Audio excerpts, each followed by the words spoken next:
Yang Jiu, wake up quick. A rough shake accompanied by that familiar raspy duck-like voice dragged Yang Jiu out of the haze. He opened his eyes in a daze to find a chubby face magnified right in front of him, his best friend and deskmate, the fat guy Yin Yang. You're awake, you're awake. Seeing his eyes open, the fat guy rubbed his hands in excitement, his mouth rattling on like a machine gun. Hey Jogo, what kind of divine domain do you think I'll awaken today? If I can draw the dragon race as my citizens, and then get in great talent, wouldn't I be taking off? I'll take you with me when I soar. Awaken a divine domain. Draw a race. Yang Jiu's mind was still mush. He understood every word, yet strung together they made no sense at all. What kind of daydream was this fat guy having now? At that moment, a torrent of chaotic memories suddenly slammed into his mind, like someone had taken a hammer and struck hard at the crown of his head. When the piercing pain passed, the confusion in Yang Jiu's eyes faded, turning first into clarity, then into a wry smile and deep astonishment. He understood now. He was not dreaming, and the fat guy was not crazy. The world had changed. This was no longer the blue star he knew, where everyone buried their heads in books for the college entrance exam, but a fantastical world where everyone upon turning 18 could awaken a divine domain, become a god, lord, nurture believers, and wage war upon alien realms. Yet strangely enough, everything around him remained unchanged. His parents were still the same nagging pair, his teacher was still the one who loved dragging out lessons, his best friend the fat guy, and the ponytailed childhood sweetheart in his memories. They were all still here. It felt as though he had been reborn into a parallel world at the age of 18. Hey Jogo, what are you thinking about? The fat guy saw Yang Jiu silent for a long while and gave him another shove. Nervous? Relax. With your grades and that face, even if you only awaken an ordinary divine domain, you won't have to worry about getting into a good university. Yang Jiu came back to himself and shook his head, though inside his heart was churning like stormy seas. Today was the day when all the senior students of their year would awaken their divine domains. The size of the divine domain, the initial race, the grade of one's talents. All these combined evaluations would directly determine what kind of university they could enter and how far they could go in the future. In this world, universities were not places that taught language, math, and foreign studies, but institutions that truly instructed one in how to manage a divine domain, cultivate believers, and ascend to godhood. Almost no one failed to awaken a divine domain, but there were plenty who awakened with no talent at all. Those unlucky ones could only become so-called blank god lords every single year. Quiet. Just as the classroom grew rowdy, a cool, magnetic female voice rang out. The classroom door swung open, and a woman in a professional skirt suit, with a strikingly curvaceous figure, walked in. Her high heels struck the floor with each step, echoing in the hearts of all the boys. She was Teacher Lin, the one in charge of this awakening ceremony. Two staff members followed behind her, carrying a black stone taller than a man. Faint light flowed across its surface, shrouding it in mystery. This was the awakening stone. Teacher Lin walked up to the podium and swept her gaze over the tense yet expectant students. Her red lips parted lightly. Class, today is the day that will determine the path of your future. The awakening process is simple. Relax your mind, place your hand upon the awakening stone, and it will guide you into your own divine domain. She paused, then added, the result of the awakening. Your talents are important, but they are not everything. The initial area of your divine domain and the potential of your chosen race are just as critical. Even if you fail to awaken a talent, it does not mean you are doomed to failure. Throughout history, there have been many god lords without talents who focused on managing their divine domains and developing resources, ultimately becoming magnates rich enough to rival nations. Others chose to follow powerful main gods, serving under them as subordinate deities, and still gained eternal life and glory. Teacher Lin's voice was pleasant like comfort, laced with a subtle warning for them all. Yet every student understood that without talents they would lose their core competitive edge, starting far behind others on the very first step. All right, enough talk. We will now begin the awakening. Step forward when your name is called. Zhang Wei. A boy walked nervously up to the podium and pressed his hand onto the awakening stone. The awakening stone lit with a faint white glow. Teacher Lin glanced at it and announced in a neutral tone, Zhang Wei, divine domain, area 30 square kilometers, initial race, goblins, no talent. Overall evaluation, low tier. Zhang Wei's body swayed, his face turning bloodless as he stumbled off the podium in a daze. The classroom fell deathly silent. Goblins were notorious for their low ceiling. Aside from mining, they were good for very little. 30 square kilometers was merely standard size, and without any talent his future was all but sealed. One student after another stepped forward. Some rejoiced, others despaired. Lily, divine domain, area 50 square kilometers, initial race, elves, grade talent, arrow blessing. Overall evaluation, upper middle. A girl's face flushed with excitement. Elves were a popular high-tier race. Wang Hao, divine domain, area 40 square kilometers, initial race, orcs, grade talent, berserk. overall evaluation upper middle. A burly boy pumped his fist in elation. Of course, far more students returned to their seats without even a grade talent, bearing only silent disappointment on their faces. Next, Yang Jiu. The moment Teacher Lin spoke this name, every gaze in the classroom instantly converged on Yang Jiu. It couldn't be helped. Yang Jiu was too famous at school. Top 10 in the grade with looks at campus heartthrob level, and an easygoing personality, he was the secret crush of countless girls and the sworn enemy of many jealous boys. Everyone was curious what kind of divine domain such a favored child of heaven would awaken. Jiu, go for it. The fat guy thumped his shoulder hard. Yang Jiu nodded, drew a deep breath, and under the weight of everyone's gaze walked up to the podium. He gently placed his palm upon the cold surface of the awakening stone. A strange suction force surged forth, and his consciousness was instantly dragged into an endless void of darkness. Then a beam of light pierced through the dark. An immense, boundless land unfolded beneath his feet. Mountains and rivers sprawled out, brimming with primordial vitality. At that moment, a stream of information poured straight into his mind.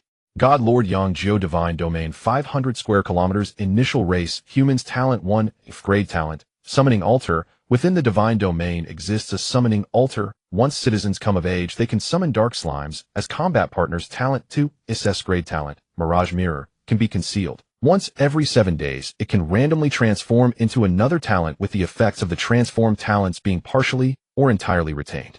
Note, the stronger the transformed talent, the better the retained effects, but the higher the probability of negative side effects. Yang Jiu's consciousness froze.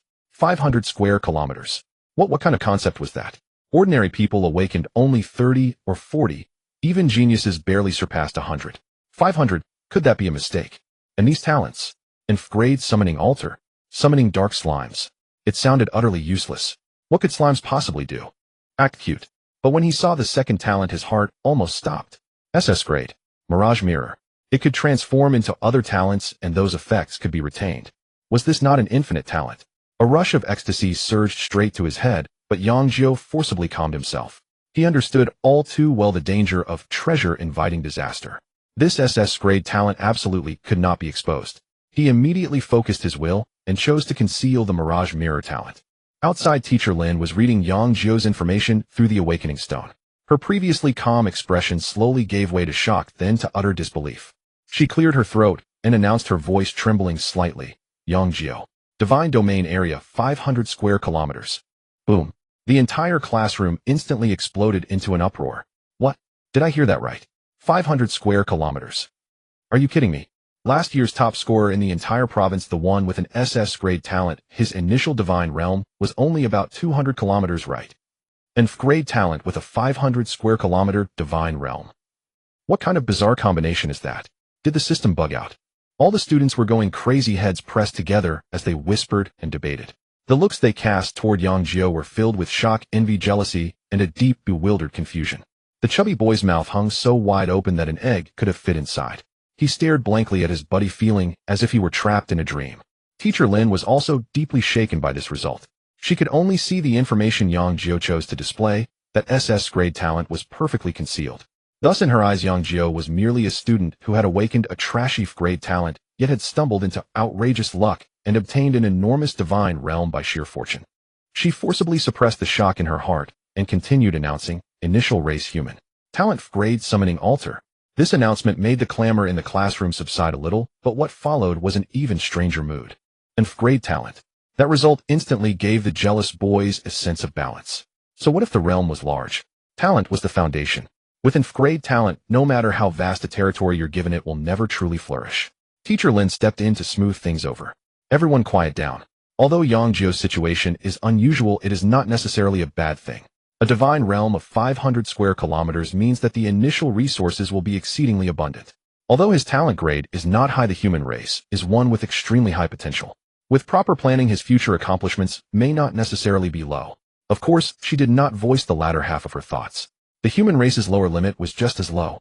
If such a vast divine realm were mismanaged, merely maintaining its stability and feeding the initial populace could drag a god down until they were utterly exhausted. After everyone finished awakening, Teacher Lin gave a few final reminders and left with the awakening stone. The moment she walked out, the atmosphere in the classroom changed at once. A boy dressed in name-brand clothes, handsome, but bearing an arrogant expression, strode over with several lackeys in tow and stopped right in front of Yang Jiu. He was the rich second generation in the class, Song Won-jo. He had just awakened the Kraid talent, Gold Element Manipulation, and his momentum was at its peak.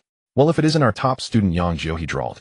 Song Wonjo spoke with a false mocking politeness, his gaze raking up and down over Yang Jiu, undisguised contempt gleaming in his eyes. 500 square kilometers. What a grand gesture. He deliberately stressed the words, what a grand, with extra emphasis. It's a pity, though. What use is a large area?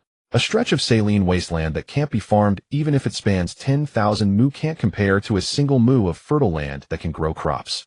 Pointing to his own head, Song Wonjo wore an expression of pure arrogance.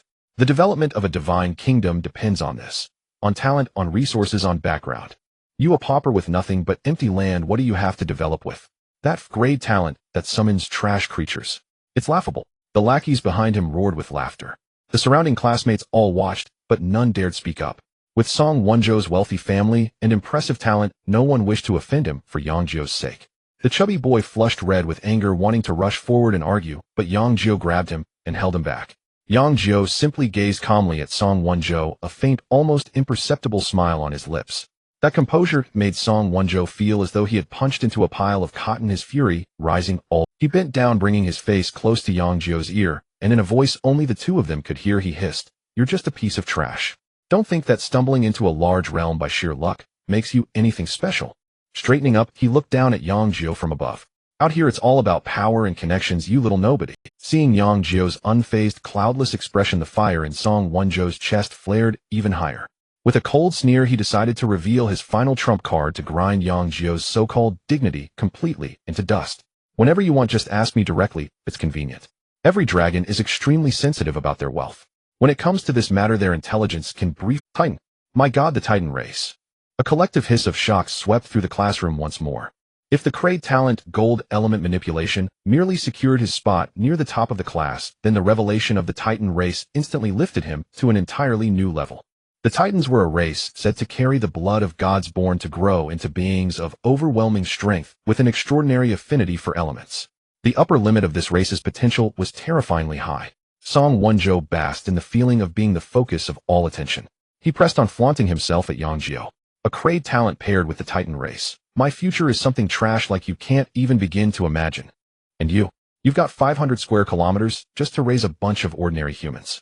It's a cosmic joke. At that moment, a clear and melodious female voice drifted in from the classroom door. A mere Kraid talent yowling here like that. You're deafening. Everyone turned toward the sound.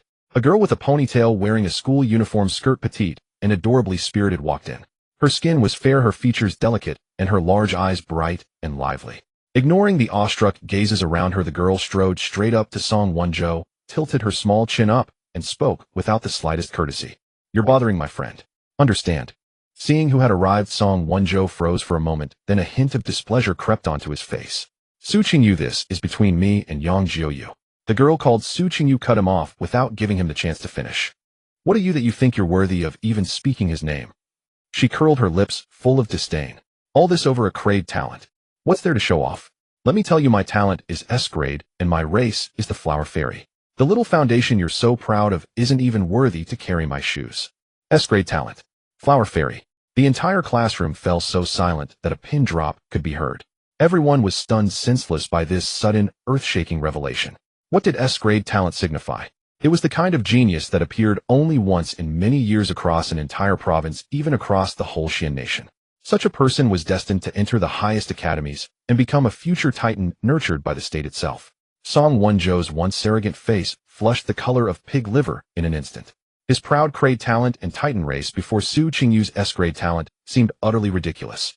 Su Qingyu could not even be bothered to look at him again. She turned, took hold of Yang Jiu's wrist, and said gently, "Yang Jiu, let's go. Don't waste time on this buzzing fly." With that, she led Yang Jiu out of the classroom under the stupefied gaze of the entire class. Her warm, soft hand wrapped around his, and a familiar, delicate fragrance drifted to his nose, leaving Yang Jiu slightly dazed. As he looked at the lovely figure in front of him standing up for him, without hesitation, a memory buried deep within his soul quietly surfaced. In his previous life on that blue star without divine realms, he and Su Qingyu had also been childhood sweethearts. Yet after they graduated from university, the two gradually lost contact. No, he corrected himself. It wasn't that they lost contact. It was that he had deliberately severed every connection. Su Qingyu's family background had been too illustrious, so dazzling that a penniless boy like him could hardly breathe, could only feel crushing inferiority. He had felt unworthy of her, lacking even the courage to stand at her side. Years later, when he was running himself ragged for a living, his edges worn smooth by society, Su Qingyu suddenly appeared before him once again. She said she had been searching for him for a very, very long time. That night the two of them drank heavily together. Borrowing the courage of alcohol, he cried and shouted, venting all the grievances and pent-up unwillingness of those years. And then, when he woke up, he was already in this world. Feeling Su Qingyu's hand clasping his tightly, now her protective resolve written plainly in her actions, a warm current surged through Yang Jiu's heart. All the regrets and inferiority of his past life seemed in this moment to find a pathway to release. He couldn't help but smile from the heart. How wonderful. Back in the classroom, Song Wenzhou remained frozen where he stood. He stared fixedly at the two departing figures, his fists clenched so tightly that his knuckles cracked audibly. Why? Why would Su Qingyu stand up for a piece of trash? Why would she never spare him a second glance? Where exactly did he fall short? Family background, talent, looks. Didn't he surpass that land-rich nobody Yang Jiu 100-fold in every respect? Why was that trash all she could see? A flame named jealousy burned wildly in his chest, almost consuming his reason entirely. Su Qingyu tugged at Yang Jiu's wrist, sprinting out of the school gate under the astonished gaze of countless eyes. At the school gate stood a sleek and stylish sports car, entirely silver-white, floating silently half a meter above the ground without wheels. Get in. Su Qingyu skillfully opened the car door and pushed Yang Jiu inside, then slid into the driver's seat. The car door closed automatically, isolating them from all the noise outside. Yang Jiu examined the interior, where everything within reach was made of an unknown soft material, exuding a sense of futuristic technology. This was a floating sports car. In this world, such high-tech products generally originated from the mechanical domain, which had developed to an extreme in the divine domains. This was a floating sports car. In this world, such high-tech products generally originated from the mechanical domain, which had developed to an extreme in the divine domains. The floating sports car ascended silently, merging into the flow of vehicles in the sky. Su Qingyu did not drive immediately. Instead, she turned around, her lively eyes seriously studying Yang Jiu. Brother Jiu, what exactly is the talent you awakened? In the face of her concerned inquiry, Yang Jiu felt a warm feeling in his heart. He took a deep breath and decided to stick to his previous plan of concealing his biggest trump card, an Flevel summoning altar. He spoke in as calm a tone as he could manage. After hearing this, Su Qingyu raised her beautiful brows slightly, seemingly in thought. A summoning altar? I think I've seen that in a book before. The species summoned by such a talent is predetermined from the start, right? The higher the level of the altar, the more powerful the summoned beings. Her understanding of the divine domains far surpassed that of her peers. Yang Jiu nodded, feeling somewhat helpless. It seemed that he could no longer hide the true nature of this talent. Then, what can it summon? Su Qingyu pressed on, showing no disdain for the fact that it was Flevel. Yang Jiu fell silent for a moment. This question was indeed a bit difficult to voice. Dark slime. He finally said it, his voice low, feeling somewhat embarrassed. However, Su Qingyu's reaction was completely beyond his expectations. Her eyes instantly lit up, filled with curiosity and delight. Slime. Is it that bouncy, adorable creature? Black. That sounds pretty cool. She showed no signs of looking down on it. Instead, she seemed excited, as if she had discovered a new and fascinating toy. Seeing her pure expression, Yang Jiu felt as though something had lightly nudged his heart. He had originally thought that after revealing this utterly useless summon, even if Su Qingyu wouldn't mock him, she would at least feel some disappointment. But she didn't. Her reaction was so sincere, so warm. The insecurities and regrets from his past life seemed to melt away in this moment thanks to her smile. It's okay. Su Qingyu patted his arm, comforting him. Having a large area is a great blessing. The initial resources must be astonishingly plentiful. If things don't go well in the future, you can just be my subordinate, who I'll protect you.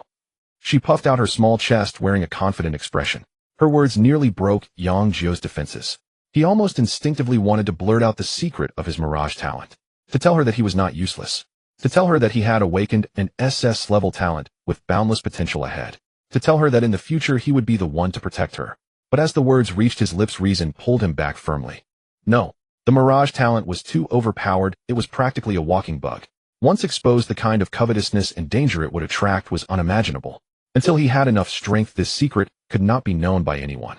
It was for his own sake, as well as to protect those around him, particularly this girl who genuinely cared for him. Yang Jiu suppressed the impulse in his heart and forced a smile. I still want to try it out on my own first. If it really doesn't work out, I'll come to you, the future great deity, for help. Su Qingyu huffed, seemingly a bit dissatisfied with his politeness, but she didn't say anything more. Just then a crisp notification sound rang from the personal terminals on both of their wrists. Ding! It was a notification of the awakening rewards sent by the Education Bureau. Every citizen who turned 18 and awakened a divine domain would receive startup funds from the official Xian nation based on their talents area of the divine domain initial race and other comprehensive factors known as faith points. Yang Jiu raised his wrist, and a light curtain projected out. Honorable Deity Yang Jiu, congratulations on successfully awakening your divine domain.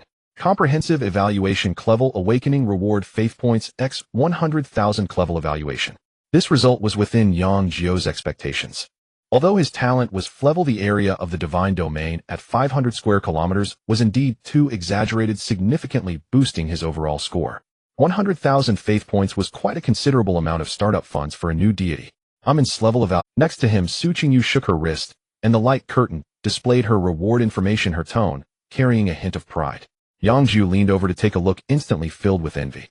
Honorable Deity Su Qingyu, congratulations on successfully awakening your divine domain. Comprehensive evaluations level awakening reward faith points x 10 million. A full 100 times the difference. This was the chasm between top-tier geniuses and lucky ones. 10 million. That's just too outrageous, Yang Jiu couldn't help but exclaim. Su Qingyu looked at his envious expression and smiled proudly, then quickly operated a few commands on her. The next second, Yang Jiu's personal terminal rang with another notification sound. Ding. Su Qingyu is transferring faith points x 1 million. Yang Jiu's eyes widened as he stared at the long string of zeros on the light curtain, utterly dumbfounded. What? What are you doing? 1 million faith points. Just like that, directly transferred. To use for you, Su Qingyu said nonchalantly. Our family doesn't lack this bit of faith points. With your divine domain so vast, you'll definitely need to spend money on development, construction, and supporting your subjects. Those 100,000 points aren't even enough to cover the gaps. She paused and added, I originally wanted to transfer more, but I didn't dare. My dad is such a stickler. If he finds out I transferred too much money to you, he'll definitely think you're some gold-digging pretty boy, and will come looking for trouble. Yang Jiu looked at the million in faith points, and then at Su Qingyu's face, which wore no hint of hesitation, feeling a mix of emotions. He felt touched, shocked, and a hint of the stubbornness from his past life that was reluctant to accept charity. He opened his mouth, wanting to refuse and return the money. But Su Qingyu merely playfully blinked at him. Just accept it, Brother Jiu. This is my investment in you. I believe in you. Investment. Yang Jiu stared at the glaring number 10000000 on his personal terminal, momentarily at a loss for words to refuse. Upon returning home and pushing open the door, the atmosphere in the living room felt somewhat heavy. Yang's father Yang Wendy and his mother Wei Fengshu sat upright on the sofa. The television was on, yet their attention was clearly elsewhere. Seeing Yang Jiu enter, the couple almost stood up simultaneously. You're back. Wei Fengshu's voice carried a hint of barely perceptible tension. How did it go, Xiao Jiu? What talent did you awaken? What race? Though Yang Wendy did not speak, his eyes fixed intently on his son revealed his inner anticipation. Yang Jiu changed his shoes and walked into the living room, his expression devoid of any particular fluctuations. I have 9th grade talent. He calmly dropped the first sentence. The air in the living room fell silent in an instant. Yang Wendy and Wei Fengshu exchanged glances, and Yang Jiu clearly caught the fleeting disappointment in their eyes. 5th grade? How could it be 5th grade? The couple had awakened talents, one a grade talent of hardened skin from the stone people, and the other a grade talent of life drain from the tree people. Although their talent levels were not top-notch, they were at least pillars of strength. How had it fallen to the lowest 5th grade for their son? Which idiot on television constantly shouted that parents' talents determine the lower limits of their offspring? Yang Wendy truly wished he could climb through the internet and slap him twice. Refund. It must be a refund. What about the race? Yang Jiu, the father, spoke with a somewhat hoarse voice. Human race, Yang Jiu added. The couple's hearts sank again. The human race. Well, to put it simply, its upper limits were indeed boundless, with several of the strongest gods in history hailing from the human race. However, its lower limits were equally devastating. Early-stage combat power was roughly zero, development was slow, and there were no particularly advantageous racial bonuses. When the time came for the university competition, the orcs would roar and charge forward, the elves would shoot arrows from the rear, and the dwarves would swing their hammers at you. What could the humans use to compete? Relying on verbal sparring. Just thinking of that scene made Yang Wendy's head throb. Silence spread in the living room. In the end, it was Wei Fengshu who broke the deadlock first. She forced a smile and walked over to pat Yang Jiu's arm. It's all right, 5th grade is still talent, at least, isn't it? It's certainly better than being a blank slate with nothing at all. She was trying to comfort her son, while also attempting to convince herself. Right, your mother is right. Yang Wendy also came back to his senses, slapping his thigh. Having talent means you can go to university. We don't seek any top-tier institutions if you can get into a second-rate one. No, a bottom-tier one that will suffice. It can't be that you end up in a technical college, or worse with no college at all. He walked over to Yang Jiu, giving his shoulder a firm pat, exuding a vibe of "Don't worry son, I'm here for you. Don't think too much. Tonight drink with me. As men there's nothing that can't be solved over a drink." Watching his parents awkwardly comfort him, Yang Jiu felt a mix of helplessness and warmth. They were genuinely worried about him. By the way, Wei Fangshu seemed to recall a key question: how much startup funding did the education department allocate? That is the faith points. 100,000, Yang Jiu answered honestly. Oh, 100,000, that's still. Wei Fangshu's words suddenly faltered. She and Yang Wendy exchanged glances again, this time with eyes filled not with disappointment, but with deep shock and confusion. How much? Yang Wendy's loud voice burst out. 100,000. Wei Fangshu's eyes widened. Didn't you say you have great talent and are a human? How could they give 100,000? I remember your Uncle Wang's son who had great talent last year only got 50,000. The official reward standards of the Xian Kingdom are notoriously strict. For great talent, if they can give you 1,000 faith points, that's considered good fortune. 100,000. That simply defies logic. Looking at the expression on his parents' faces that seemed to say, "Are you kidding us?" Yang Jiu chuckled, finally revealing the truth. Because my initial divine domain area is quite large, so the comprehensive evaluation went up. How large is quite large? Yang Wendy pressed on. 60 square kilometers. Or 70.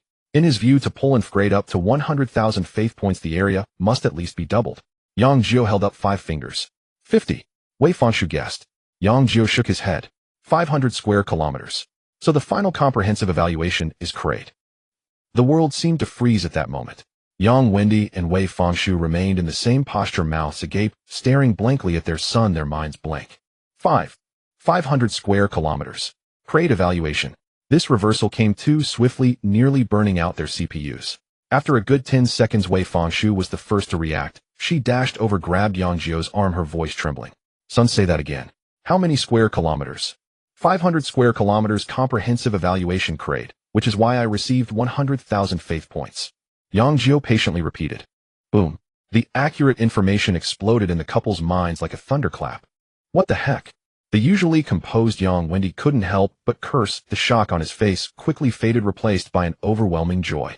He swept his wife into his arms, excitedly spinning around twice. Grade? It's a grade evaluation. Did you hear that, dear? Our son's comprehensive evaluation is grade.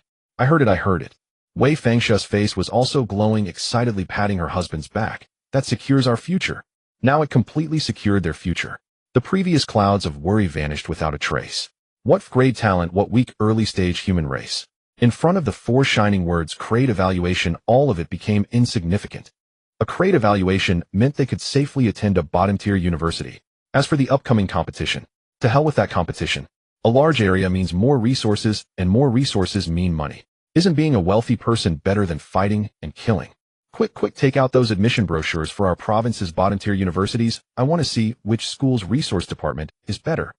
Yes, and also the living environment. We must choose a comfortable city for our son. Wei Fangshu immediately joined the discussion. The two huddled together, heads closed, searching on their personal terminals, murmuring the names of various schools, completely leaving Yang Jiu aside. Watching his parents suddenly immersed in planning a bright future for him, Yang Jiu shook his head helplessly. He turned around and quietly walked back to his room. Gently closing the door, he isolated the lively discussions of excitement outside. Yang Jiu sat cross-legged on his bed, closing his eyes. It was time. He needed to properly study his true secrets. The divine domain, along with that unique SS grade talent. Sitting cross-legged on the bed, Yang Jiu closed his eyes and immersed his entire mind deep into his consciousness. In an instant, the stars shifted. His consciousness passed through an invisible barrier and descended into a brand new world. This is his divine realm. On a vast land spanning 500 square kilometers, mountains rose and fell like slumbering giants. A great river flowed through, rushing ceaselessly, nurturing the primitive forests on either bank. The air was filled with the fragrance of earth and vegetation, brimming with the most primal and pure vitality.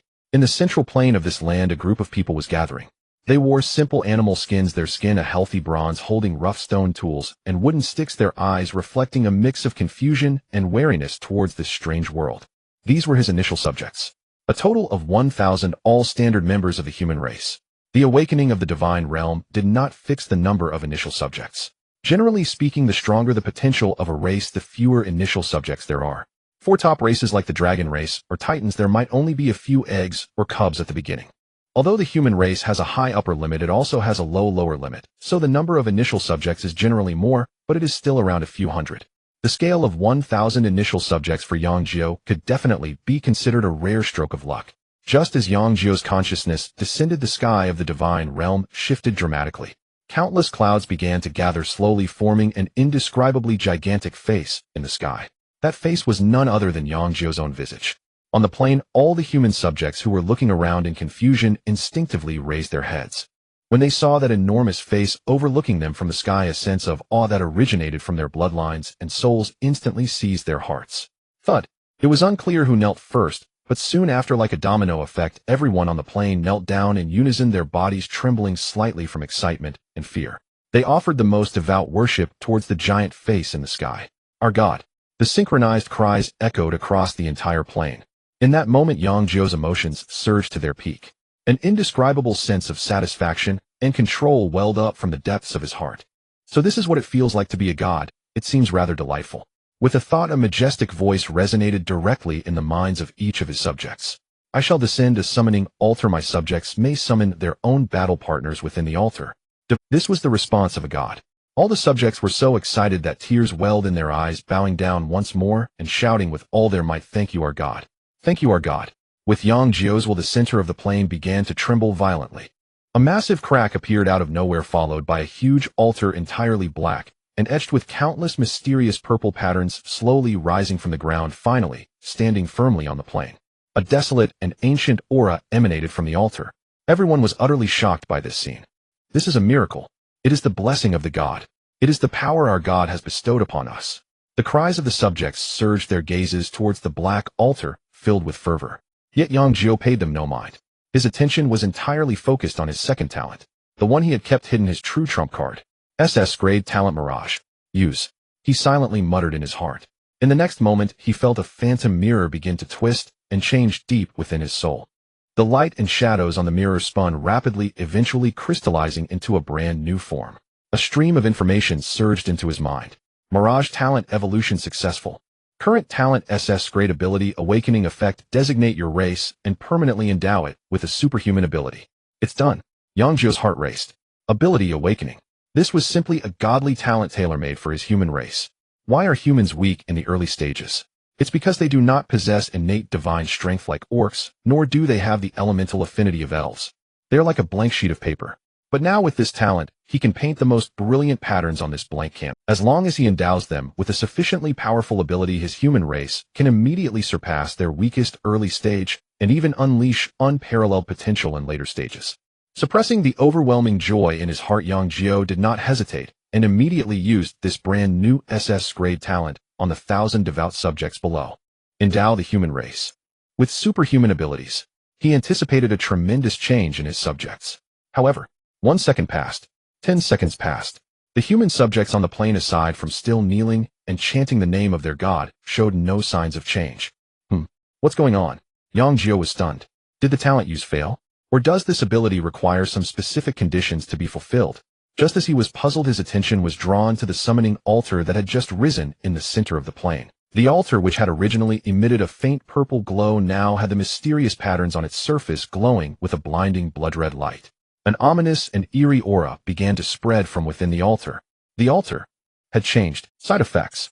The description of the SS grade talent Mirage mentioned that the stronger the evolved talent, the higher the probability of negative effects occurring.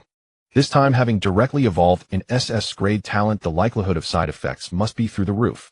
But why would these side effects affect the grade summoning altar? Could it be? Yang Jiu's eyes widened as a chilling guess surged in his mind. No way. Are the side effects affecting the slimes that the altar can summon? At that moment, a bold young human, after a brief hesitation, was the first to stand up step by step with immense excitement and reverence towards the summoning altar, radiating an eerie red light. As his hand touched the cold stone surface of the altar, a black vortex appeared in the center. A dark, sticky, jelly-like creature was squeezed out from the vortex and fell to the ground. It was none other than a dark slime. But before Yang Jiu could see what was different about that slime, the clump of black liquid suddenly sprang up, morphing into a shadow that directly pounced on the young human. In an instant, the black liquid enveloped the young man completely. Then under Yang Jiu's shocked gaze, the young man's body began to undergo violent changes. His form elongated, muscles swelling at a visible rate, the original animal skins replaced by a dark substance, forming a set of form-fitting armor brimming with power. His hands transformed into sharp claws, and several black tendrils even extended from his back. Most importantly, a jagged white slit appeared on his face, revealing a mouthful of sharp fangs. Goodness! What is this? This is no dark slime. This is clearly Venom. And his human subject? At the moment, Yang Jiu was utterly shocked. Detailed information about this mutated slime clearly transmitted into his mind. This entity could no longer be called a dark slime. It was now known as a symbiote. Most importantly, this summoned symbiote does not simply parasitize, but forms a symbiotic relationship with its host. It would not devour the host's consciousness, but would instead obey the host's commands 100%. The symbiote bestows the host with immense strength, speed, and regenerative abilities, while the host provides the energy needed for the symbiote's survival. This is not a slime parasitizing a human. This is his human race directly acquiring Venom's abilities. Yang Jiu looked at the Venom warrior below the altar, who had completely transformed, feeling the explosive power emanating from within him, and he was left dumbfounded. This wave is taking off. Within the divine realm atop the plains, fervent shouts surged one after another. 1,000 initial citizens had summoned their own combat partners from the altar. Many quick-witted individuals had already grasped the usage of this black liquid. With a mere thought, the sticky dark slime enveloped them, forming a sleek black battle armor. This armor exuded a sense of streamlined power, its surface smooth with intricate patterns at the joints, appearing anything but bulky. In stark contrast to the grim figures with green faces and sharp fangs from past films, the Venom worn by the Yang Jiu citizens looked unexpectedly cool. Each Venom warrior felt the surge of power within them, and the new combat instincts flooding their minds, trembling with excitement. They jumped, ran, and threw punches, each movement creating a whoosh of air. God, this is the radiance of the divine. We are merely weak humans, yet we have gained such supreme power. Praise our God. The radiance of our God shall envelop the earth. The faith of the citizens became unprecedentedly devout and fervent at that moment. Watching all of this, the consciousness of Yang Jiu suspended above the divine realm revealed a satisfied smile. Very good, quite impressive. The side effects of level talent surprisingly combined perfectly with the effects of SS level talent, producing such astonishing chemical reactions. This wave was simply a blood profit. However, after a brief excitement, Yang Jiu quickly calmed down. Now that the citizens' issues were resolved, it was time to plan the development of the divine realm. 500 square kilometers of territory is no small matter. Fortunately, the initial race he chose was the human race, which saved him quite a bit of trouble. As for humans, eating, drinking, and basic needs, Yang Jiu, a soul from modern Blue Star, was incredibly familiar with these. With a thought, he directly projected some basic knowledge in the form of videos into the minds of his citizens. How to drill wood for fire, how to identify basic edible plants, how to build the simplest shelter with stones and wood. Soon the first flicker of flame ignited on the plains, dispelling the darkness and cold. The citizens cheered around the campfire, their admiration for Yang Jiu reaching new heights. Then Yang Jiu issued a new divine decree. To the east, seek the endless sea where white salt crystals await. To the west, explore the endless mountains where red copper and black iron ore can be found. Map exploration is an extremely dangerous and time-consuming endeavor for any new god. The environment in the divine realm is not static: miasma, swamps, poisonous insects. Any unexpected event could lead to significant casualties among the precious initial citizens. But now for the citizens of Yang Jiu, these problems were non-issues. With the support of the symbiote, they experienced explosive enhancements in strength, speed, and adaptability to the environment. Exploring the map. No, this should be called an armed parade. Watching the citizens begin to organize themselves systematically, one team went to chop wood and build houses, another team headed east to search for salt, while the most elite team set off towards the western mountains. Yang Jiu nodded in satisfaction. Next, the food issue needed to be addressed. Although there were plants in the divine realm, relying solely on foraging was inefficient and nutritionally unbalanced. Most importantly, in this world's divine realm, the initial state had no animals apart from plants, a desolate silence. To bring vitality to the divine realm, the god needed to introduce biological resources. Yang Jiu exited the divine realm, his consciousness returning to reality. He opened the personal terminal on his wrist and skillfully accessed a shopping platform named Myriad Realms Divine Nation Resource Mutual Aid Network. The interface was simple with a dazzling array of various goods. Tier 1 Wind Wolf Cub X10, price 1,000 faith points. Earth Dragon Egg, fertilized, price 50,000 faith points. Ancient Tree Seed, price 1,000,000 faith points. Yang Jiu felt overwhelmed by the prices, eventually scrolling down to the basic biological resource pack category. He was currently poor and needed to save some money. Beginner village chicken, duck, cow, and sheep combo set. 10 pairs, each survival guaranteed price. 5,000 faith points. Basic beast resource pack. 2 pairs, each of tiger, lion, wild wolf, brown bear. Includes space folding cage. Price 15,000 faith points. Freshwater fish fry gift package. Includes various fish species. Price 2,000 faith points. Looking at the prices, Yang Jiu felt his heart bleed. The 1 million that Su Qingyu had just transferred to him hadn't even warmed up before he was about to incur a huge expense. But this was a necessary investment. With these animals, his human citizens could become self-sufficient, forming a healthy ecological cycle. Otherwise, just the cost of providing food for 1,000 people every day would be a massive expenditure. The advantage of humans in the early stages is that they are not picky eaters and are easy to raise. Bought it. Yang Jiu gritted his teeth and added all these basic packages to the shopping cart, then casually selected some common birds and insects. The total cost was over 43,000 faith points. Payment. Now what he needed to do was ensure the stable development of the human race and increase the population. With more people, there would be more faith power. With more people, there would be more warriors capable of summoning symbiotes. The endless army of venomous creatures was exhilarating just to think about. Just as Yang Jiu clicked to complete the payment, the doorbell of his living room rang the next second. Ding dong. This efficiency was simply absurd. Who is it? So late. In the living room, Yang Wendy and Wei Fengshu, who were researching university admission guidelines, were startled. Wei Fengshu walked over to open the door, revealing a delivery person in uniform, with several semi-transparent boxes emitting a faint glow floating behind him. Hello, mister. Yang Jiu's package, please sign for it. Xiao Jiu. Your package. Wei Fengshu curiously peeked at the boxes. Yang Jiu walked out of his room and naturally signed on the receipt board. What did you buy? So mysterious. Yang Wendy also came over. Oh, nothing much. Yang Jiu casually explained, just awakened the divine realm and bought some biological resources to introduce into the divine realm. Bought some chickens, ducks, cows, and sheep to let the human citizens raise. He conveniently omitted the fact that he also bought a few pairs of tigers and lions. If his parents found out, they would surely be shocked. After all, in their eyes, their son only had level talent, and the initial citizens were weak humans. Introducing fierce beasts would only increase the risk of annihilation for the citizens. Hearing only about chickens, ducks, cows, and sheep, Yang Wendy and Wei Fengshu sighed in relief and did not inquire further. Returning to his room, Yang Jiu looked at the electronic book issued uniformly by the Ministry of Education on his personal terminal and fell into deep thought. The book title was quite simple, just 4 words: Basic Breathing Technique. This was a technique mandated by the Ministry of Education of the Xian Kingdom for all gods to learn, said to refine the spirit and enhance control over the divine realm. This technique could be practiced by them as gods. Naturally, his citizens as humans could learn it too. The human race had many directions for development, but most were focused on training. However, generally speaking, in the early stages, humans had just gained intelligence and needed to be taught writing anew. This was yet another massive undertaking.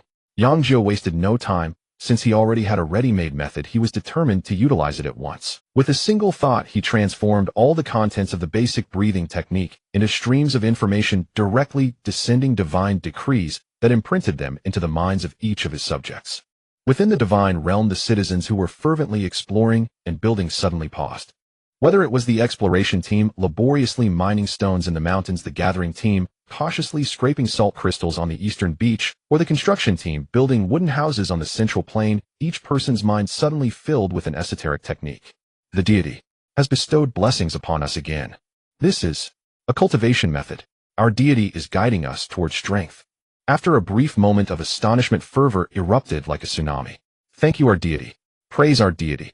All citizens, no matter where they were or what they were doing, immediately halted their tasks and knelt reverently towards the sky, performing the highest form of respect. For a moment, the entire divine realm reverberated with their cries from the depths of their souls. Yang Jiu floated above the divine realm, quietly observing all of this. Watching the citizens practice the breathing technique while continuing to mine stones and refine sea salt, a peculiar feeling rose within him. This truly felt like playing a nurturing simulation game. However, the realism of this game was 100%, and he was the only deity in this game world. As a god, he could, of course, directly assist his citizens in mining stones with his will, even transforming stones into fine iron and condensing salt water into salt blocks. Yet each of these actions required the consumption of faith points.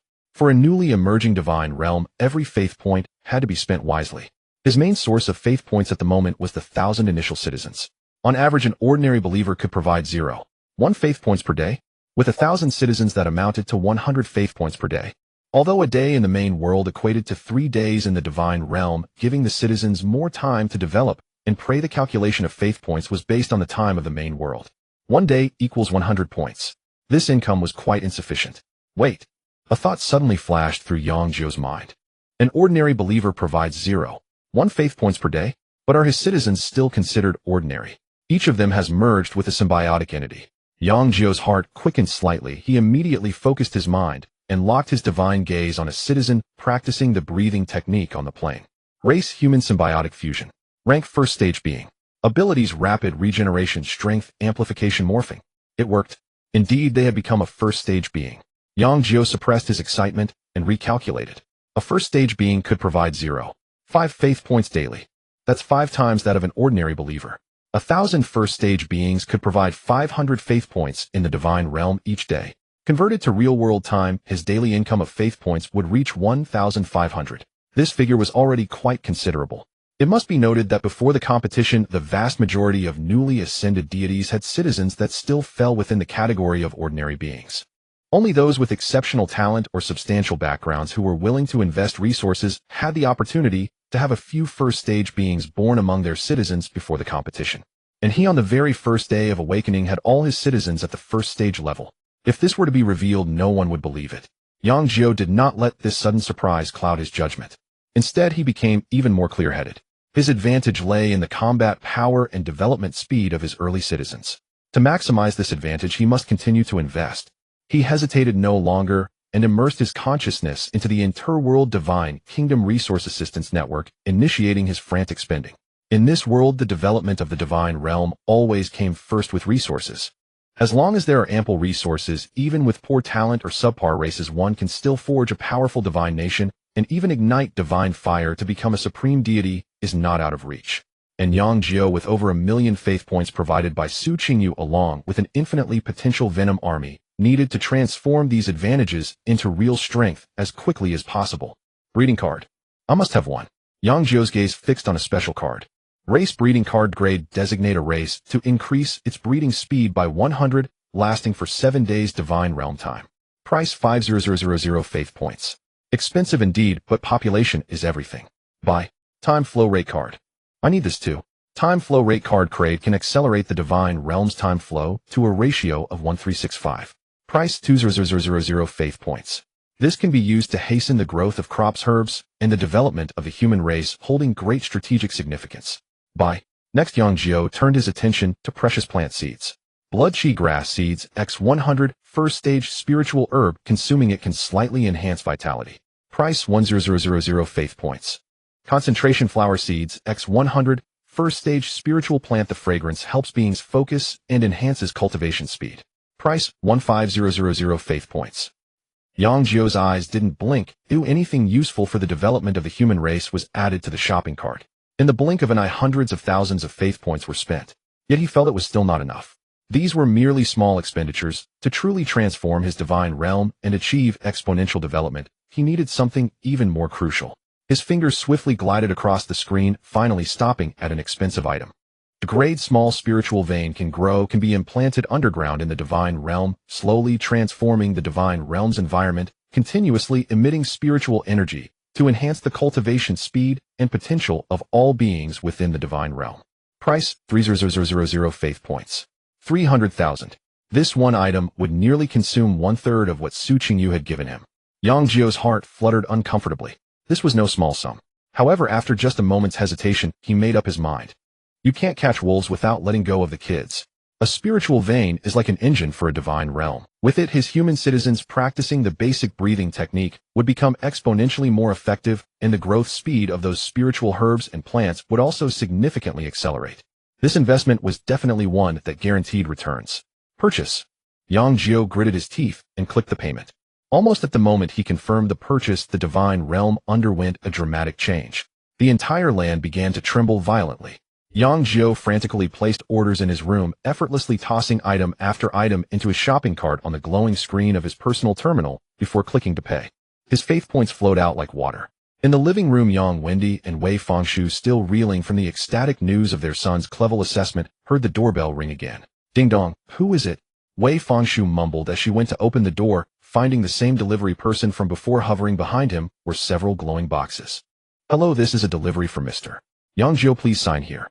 Wei Fengshu signed her name, watching as Yang Jiu emerged from his room and skillfully stored the items into his divine storage space, feeling a bit uneasy. Xiao Jiu, what did you buy this time? Some plant seeds and a few functional cards, Yang Jiu casually replied. But that was not the end of it. For the next half hour, the doorbell rang almost every few minutes. Ding dong. Hello, this is a delivery from Mr. Yang Jiu. Ding dong, Mr. Yang Jiu's delivery, please sign for it. Ding dong. The smiles on Yang Wendy and Wei Fengshu's faces gradually faded.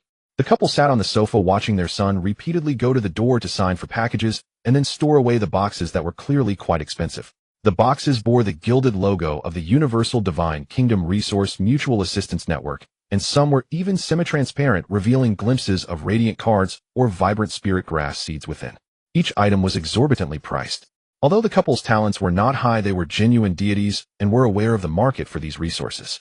The chickens, ducks, cattle, and sheep their son bought were acceptable, considered basic supplies that wouldn't cost much. But the later deliveries, such as breeding cards and time flow rate cards, along with seeds that obviously belonged to spirit plants, adding it all together, it would take at least hundreds of thousands of faith points to cover. Did the Education Bureau not just issue 100,000 faith points? Where did he get so much money? A terrifying thought simultaneously surfaced in the couple's minds. Xiao Jiu, come here. Yang Wendy's tone turned serious as he turned off the enrollment brochure screen before him. Wei Fengshu also looked anxiously at their son. Just as Yang Jiu finished signing for the last package, which was a small spiritual vein valued at 300,000, he was about to return to his room when he heard his father's call and walked over. Dad, Mom, what's wrong? Tell me honestly, son. Yang Wendy pointed towards the door. How many faith points did you spend on these things? About over 800,000, I suppose, Yang Jiu estimated. Over 800,000. Both Yang Wendy and Wei Fengshu gasped in shock, springing up from the sofa. Where did you get over 800,000? Yang Wendy shouted, his face turning red with anger. Did you? Wei Fengshu's face turned pale instantly as she rushed over to grab Yang Jiu's arm, nearly on the verge of tears. Son, please don't be foolish. A loan from the divine realm is a bottomless pit, something you must not touch. Every year there are students who, feeling exceptionally gifted, think they just lack starting funds. So they go to private divine banks for loans, pouring large sums of faith points into their own divine realms. And what happens then? The divine realm doesn't develop and the debt collectors come first. No money to repay. Then use the divine realm to pay it back. Once they sign those oppressive repayment contracts, their divine realm becomes a garden for others. And their subjects either end up mining for generations or become cannon fodder on the battlefield with no hope of rising above. Seeing the terrified expressions of his parents, Yang Jiu felt both warmth and helplessness. He knew they were genuinely worried about him. Dad, Mom, where are your thoughts leading you? Yang Jiu chuckled helplessly. I didn't take out a loan. If you didn't take out a loan, where did you get so much money? Yang Wendy was skeptical. The Education Bureau only gave you 100,000. The remaining 700,000, did the wind blow it in? It wasn't blown in by the wind. Yang Jiu shook his head, a smile appearing on his face. It was given by Su Qingyu. Upon hearing this name, both Yang Wendy and Wei Fengshu were taken aback. They certainly recognized this name. In fact, they were quite familiar with it. Many years ago, due to some family changes, Su Qingyu's mother had rented a place in this neighborhood with her young daughter for several years. At that time, Yang Jiu and Su Qingyu became inseparable playmates. One was a penniless boy and the other was a wealthy girl from a mysterious family. The two children from vastly different backgrounds became childhood sweethearts in the eyes of all the neighbors. But later, when Su Qingyu's mother resolved her family's issues, she took her away. However, Su Qingyu didn't transfer schools as she continued attending the same school as Yang Jiu and would occasionally come over for meals. Is it Xiaoyu? Wei Fengshu tentatively asked, as this was her former nickname for Su Qingyu. Yang Jiu nodded. The atmosphere in the living room shifted from tense questioning to something subtly different. Yang Wendy and Wei Fengshu exchanged glances, recognizing the look of realization and a hint of strange amusement on each other's faces. So that's how it is. It seems that the exceptionally beautiful girl has feelings for their son. How much did she give you? Yang Wendy's tone softened. She received a 10 million awakening reward and directly transferred 1 million to me. Yang Jiu answered honestly. 1 million. The couple was once again stunned by this figure. What did she awaken? How could she have such a large reward? Wei Fengshu stammered, asking the crucial question. To receive a 10 million reward, how high must her overall assessment be? S-level talent, flower fairy race, overall assessments level, Yang Jiu said calmly. S-level. These two words felt like a bucket of ice water dumped over Yang Wendy and Wei Fengshu. The two fell completely silent. The fleeting romantic notions that had arisen from the idea of childhood sweethearts vanished without a trace. If Su Qingyu's assessment had also been clever, or even Blevel, they might have been able to shamelessly leverage their past connection with her family to help Yang Jiu out. But Slevel, that was a completely different world from Clevel. One was a phoenix in the sky, while the other was just a chicken on the ground. One was destined to enter the highest academy of the Xian Kingdom and become a future giant, while the other could only attend a second-rate school scraping by trading divine realm resources as a lucky one. The vast disparity plunged the living room into silence once more. After a long time, Wendy finally sighed deeply. He walked over to Yang Jiu, raised his hand, and firmly patted his son's shoulder. His gesture was firm, as if trying to impart strength to his son. Son, there are many flowers in the world. The one that blooms the most beautifully we can just admire from afar, not always seeking to pluck it. Yang Jiu was momentarily bewildered by his father's sudden outburst of sentimental wisdom. What was this all? Seeing their son's perplexed expression, Yang Wendy and Wei Fengshu assumed he was upset about the significant disparity. They exchanged glances, recognizing the pain and helplessness on each other's faces. Finally, Yang Wendy sighed again. Alas, it's us parents who are useless. The school specially took a break for 3 days after the awakening, allowing all newly ascended deities to adapt to their divine realms and contemplate their future development. During these 3 days, Yang Jiu did not rest for a moment. He invested almost all of the 1 million faith points given by Su Qingyu, along with the faith points he subsequently earned, into the development of his divine realm.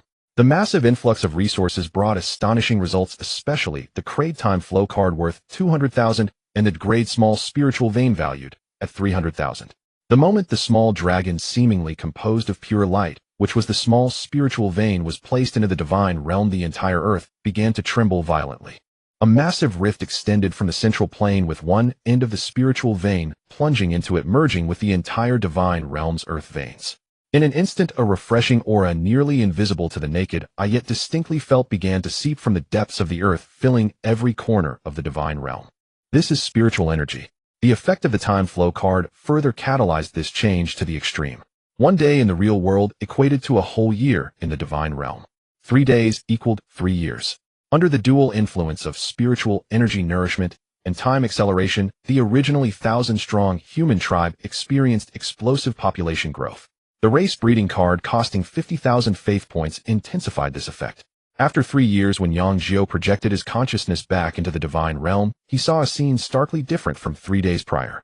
The initial 1,000 inhabitants had now expanded to a massive scale of over 5,000. Moreover, thanks to the integration of symbiotic beings and the popularity of the basic breathing technique, as long as these newly born descendants summoned their symbiotic partners upon reaching adulthood, their strength would directly meet the standards of first-tier beings.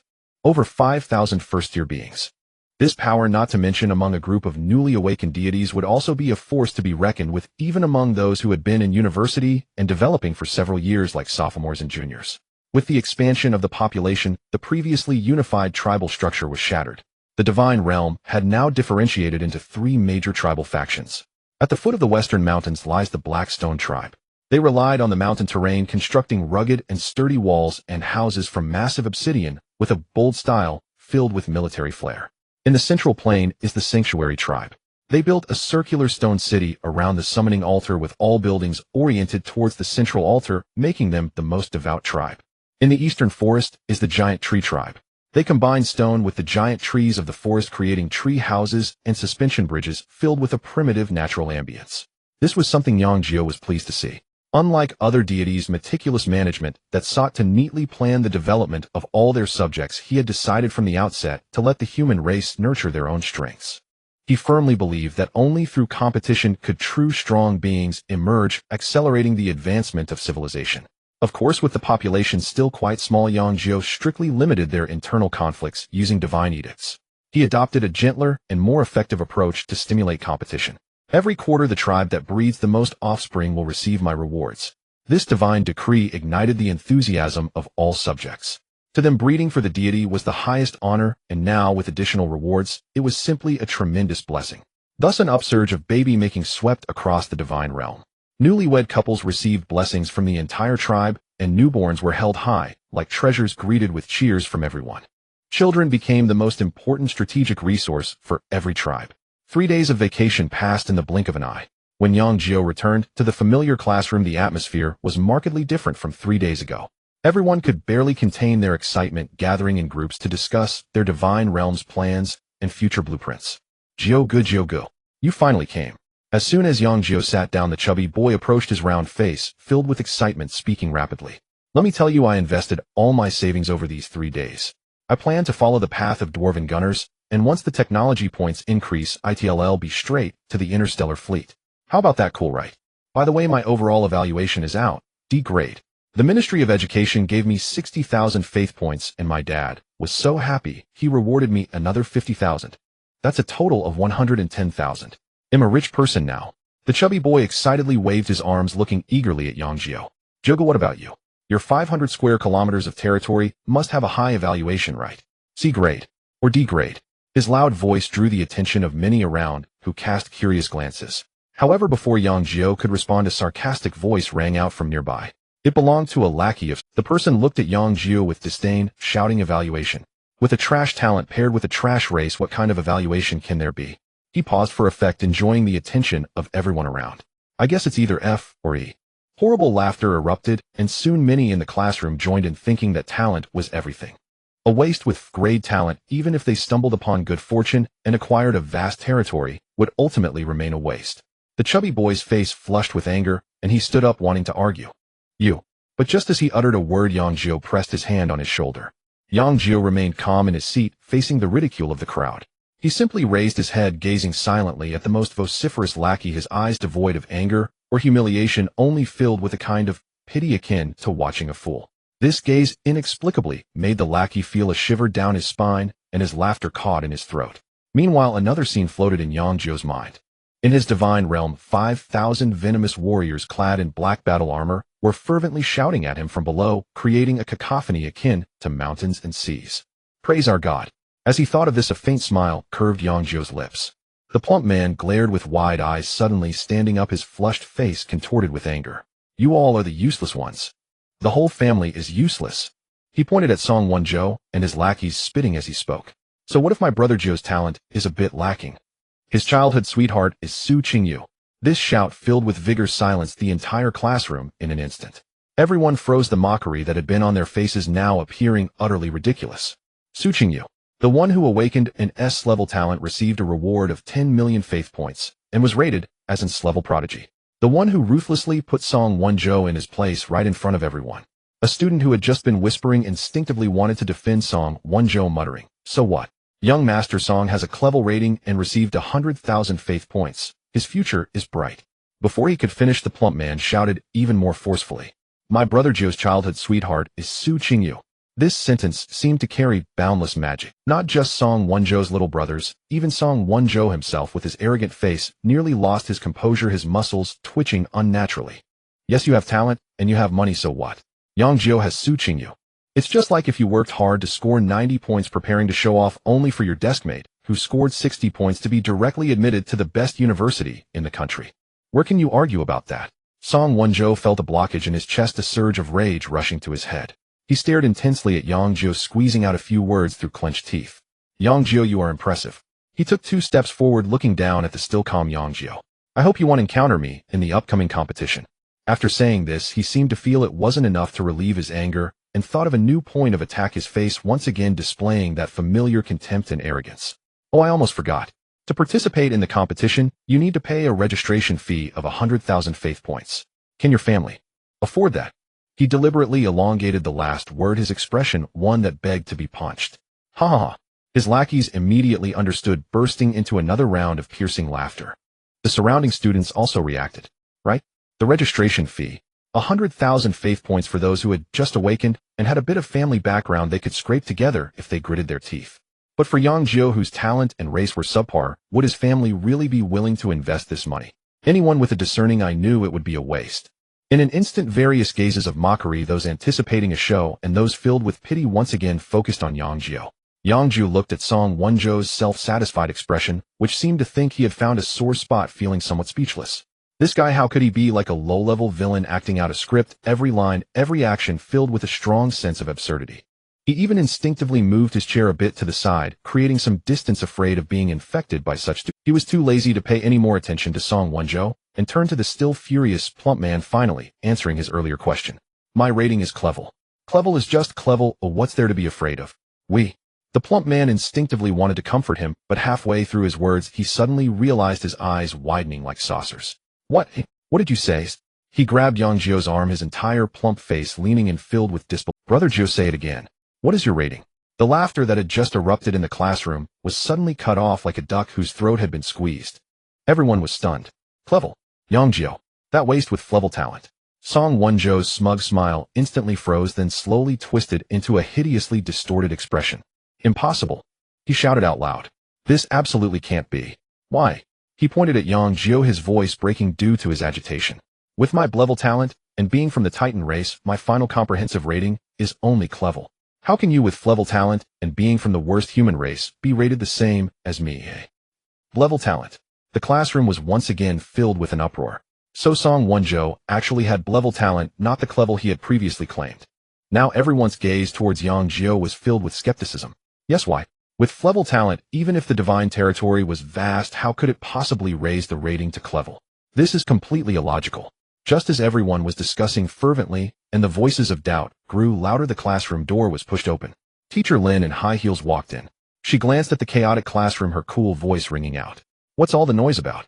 The moment she spoke, the classroom fell silent. Teacher Lin's gaze swept over the furious Song Wonjo, then looked at the calm Yang Jiu, finally saying, Yang Jiu's rating is indeed Clevel. This result is assessed by the Education Bureau's system based on all data with no problems whatsoever. She paused, seemingly feeling the need to explain to prevent the students from overthinking. His divine territory is quite large, and his initial race is human. Although his combat power is not strong in the early stages, his potential is extremely high. Developing towards a resource divine territory has great potential. Being a logistical deity is more than enough. Therefore, the system gave a comprehensive rating of Clevel. This time no one dared to question it anymore. The official explanation was the final answer. The entire room was silent. Those girls who had previously thought about giving up on Yang Jiu due to his poor talent began to feel their hearts stir once more. Clevel rating. This means at least a spot in a regular university. Although it may not be one of the top ones, it is still a legitimate key university. Moreover, with Yang Jiu's handsome looks and gentle personality. In an instant, many girls' gazes began to heat up again, secretly turning towards Yang Jiu, their minds already starting to envision some beautiful scenes. Alright, everyone be quiet and study. Teacher Lin clapped her hands, signaling everyone to return to their seats. Next, I will call some students out for a private chat to understand your development over these 3 days and provide some suggestions for your future development. After she finished speaking, she leaned against the podium and began calling names. Wang Hao, please step out. Lili, it's your turn. One by one, students were called out, returning with varied expressions. Some were beaming with joy, clearly having received the teacher's approval. Some looked dejected, probably having been pointed out issues in their development. After calling several people, it was finally Yang Jiu's turn. Yang Jiu, please step out. Yang Jiu stood up, and under Song Wonjo's seemingly predatory gaze followed Teacher Lin out of the classroom. In the corridor, Teacher Lin stopped, turning to face him. She looked at this student she favored the most, her expression somewhat complex. Your potential is still very great. She first affirmed this, then shifted her tone. However, I do not recommend you participate in this competition. The competition tests pure combat power in the divine territory, and your talent and race do not have an advantage in this regard. Rather than clashing head-on with those combat races, it's better to focus your energy on managing your divine territory. Anyway, your current rating already guarantees you a spot in a lower-tier university, so there's no need to take that risk. The Grand Competition, officially known as the Divine Domain Grand Competition, is not much different from the college entrance examination of my past life. However, the assessment content has transformed from subjects like mathematics and chemistry to battles among the affiliated beings of various divine domains. In the divine battles, casualties are utterly commonplace. Lin Xiaozhu worries about Yang Jiu's poor talent as a human and how weak he is in the early stages, making him wholly unsuitable for such pure combat. If he encounters a ruthless opponent in the competition who could easily wipe out the affiliated beings he has painstakingly developed, it would undoubtedly be a devastating blow for a newly ascended deity. I still want to participate. Yang Jiu's voice was calm, yet carried an unyielding determination. He looked at Lin Xiaozhu and said earnestly, I do not want to become someone else's subordinate deity, relying on others for my sustenance. This statement left Lin Xiaozhu's carefully prepared arguments stuck in her throat. She sighed, her expression growing more complex. Indeed, who would willingly remain in a subordinate position? Especially these young people who have just awakened their divine domains and are filled with pride. Yet reality is cruel. Yang Jiu, I know you are ambitious, but one must act according to their abilities. Lin Xiaozhu still wanted to dissuade him further. Your strengths lie in management and development, not in combat. The results of the competition may allow you to enter a better university, but that is not the only path. With your crate assessment, securing a stable position as a resource deity will also lead to an unlimited future. Seeing the genuine concern in the homeroom teacher's eyes warmed Yang Jiu's heart. He recalled various rumors about this beautiful homeroom teacher from his past life. It was said that she came from a prestigious family and was exceptionally talented, capable of going to better places, yet remained in this ordinary high school for some unknown reason. She was truly dedicated to each student. After a moment of silence, Yang Jiu decided to reveal a bit, not everything, just a little enough to put her at ease and make his decision to participate in the competition seem less foolish. Teacher Lin, in fact, although my talent is in grade summoning altar, I have been quite fortunate. He organized his words and spoke in a half-true, half-false tone. A few days ago, while wandering the black market, I stumbled upon an awakening card. Awakening card. Lin Xiaozhu was stunned. This was something she had only seen in books, an extremely rare consumable that could induce an unknown evolution in a specified item or creature. Yes, Yang Jiu nodded. I used it on my summoning altar, and as a result, the creature summoned by the altar awakened a special ability. He paused, dropping a real bombshell. This ability can be passed on to my human subordinates. Now all my subjects in the divine domain have already reached the first-tier life forms. In the corridor, a hushed silence fell. Lin Xiaozhu stared at Yang Jiu, her usually calm and indifferent face displaying an expression of shock for the first time.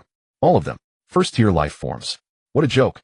A newly ascended deity who has just awakened for 3 days, and all his subordinates have reached the first tier. Who would believe this? Even she, upon awakening her a great talent, and with her family's massive resources, only managed to barely elevate her core subordinates to the first tier a month before the competition began. But Yang Jiu. Lin Xiaozhu's mind raced, connecting all the information. Grade talent, a useless human race, a gigantic divine domain of 500 square kilometers, crate assessment, an awakening card from the black market, all subjects at the first tier. These seemingly contradictory elements came together, forming an oddly coherent logic. You little rascal. After a long while, Lin Xiaozhu finally snapped back to reality from her shock. She looked at Yang Jiu, unable to suppress a bitter smile. What incredible luck you have. If Yang Jiu's words were true, then the situation would be entirely different. Over 1,000 first-tier life forms. This power could no longer be described as weak. Although their individual strength might still fall short of those top-tier combat races, their sheer numbers and high versatility were significant advantages. If that is the case, Lin Xiaozhu's breath quickened slightly as she re-evaluated the student before her. Perhaps you really could strive for something in this competition. Originally, she thought Yang Jiu would be lucky to get into a low-tier institution, but now it seemed that perhaps the thresholds of those key universities might not be entirely out of reach. Back in the classroom, the chubby boy immediately bounced over like a startled rabbit, grabbing Yang Jiu and lowering his voice. Juga, how did it go? Old Lin didn't scold you, did she? What did she say to you? Yang Jiu looked at his nervous, chubby face and suddenly felt like teasing him. He cleared his throat and, adopting a serious tone reminiscent of the homeroom teacher, began to rattle off. Teacher Lin said, I am exceptionally gifted with remarkable bones and unseen a million genius. This competition is my opportunity to soar to great heights, and I must participate to bring glory to our class and honor to our school. The chubby boy's mouth fell open, and he was completely frozen. His small eyes were filled with disbelief, as if to say, are you kidding me? Exceptional talent. Remarkable bones. With your grade talent and weak human race. Is old Lin blind? Jiu, are you serious? The chubby boy stammered. Of course. Yang Jiu patted his shoulder, looking heavy with the weight of him under a lot of pressure. So, I will definitely participate in the competition. Let's take a chance. It's like turning a bicycle into a motorcycle. It's a motorcycle turning into a bicycle. The chubby boy instinctively corrected him, and then realized, anxiously stamping his foot. Jiu, don't be impulsive. That registration fee is 100,000 faith points. What a waste it would be to throw it away. He wanted to persuade him further, but seeing Yang Jiu's calm demeanor already set on his decision, he ultimately swallowed his words. Forget it, doesn't he know this guy's temper? Once he makes up his mind, even tin bulls couldn't pull him back. Just as the classroom was buzzing with discussions about the competition and future plans, a middle-aged male teacher, wearing gold-rimmed glasses, looking scholarly, walked in with his lesson plan. The classroom fell silent instantly. Students, I know you have just awakened your divine domains and are filled with aspirations and confusion about your future development. The male teacher adjusted his glasses and opened the projection screen on the podium. In developing a divine domain, planning is always the top priority. A good plan can save you a lot of detours. In today's lesson, I will focus on discussing which pitfalls you must absolutely avoid in the early stages of developing a divine domain. He paused, and a line of striking large characters appeared on the projection. Especially those seemingly capable of catapulting you to success, yet are fraught with endless future troubles. As noon approached, Su Qingyu's figure appeared at the classroom door right on time. She peeked in with a small head, her clear eyes scanning the room, before finally landing precisely on Yang Jiu, forming a lovely crescent smile. She waved at him, signaling to go eat together. This scene injected a dose of excitement into the already restless atmosphere of the classroom. In the cafeteria, nearly all the boys were captivated. One boy, preparing to pick up a piece of braised pork, fumbled his chopsticks, causing the meat to fall back onto his plate with a splash of grease. Damn, comparing people really makes one feel inferior. His companion beside him muttered in a low voice filled with envy, "What right does a talentless waste have? Is Su Qingyu blind? Who says she isn't? If I had such a childhood sweetheart, I wouldn't care if she had inflexible talent, even if she were a blank slate ID. Accept it." Jealousy, unwillingness, envy.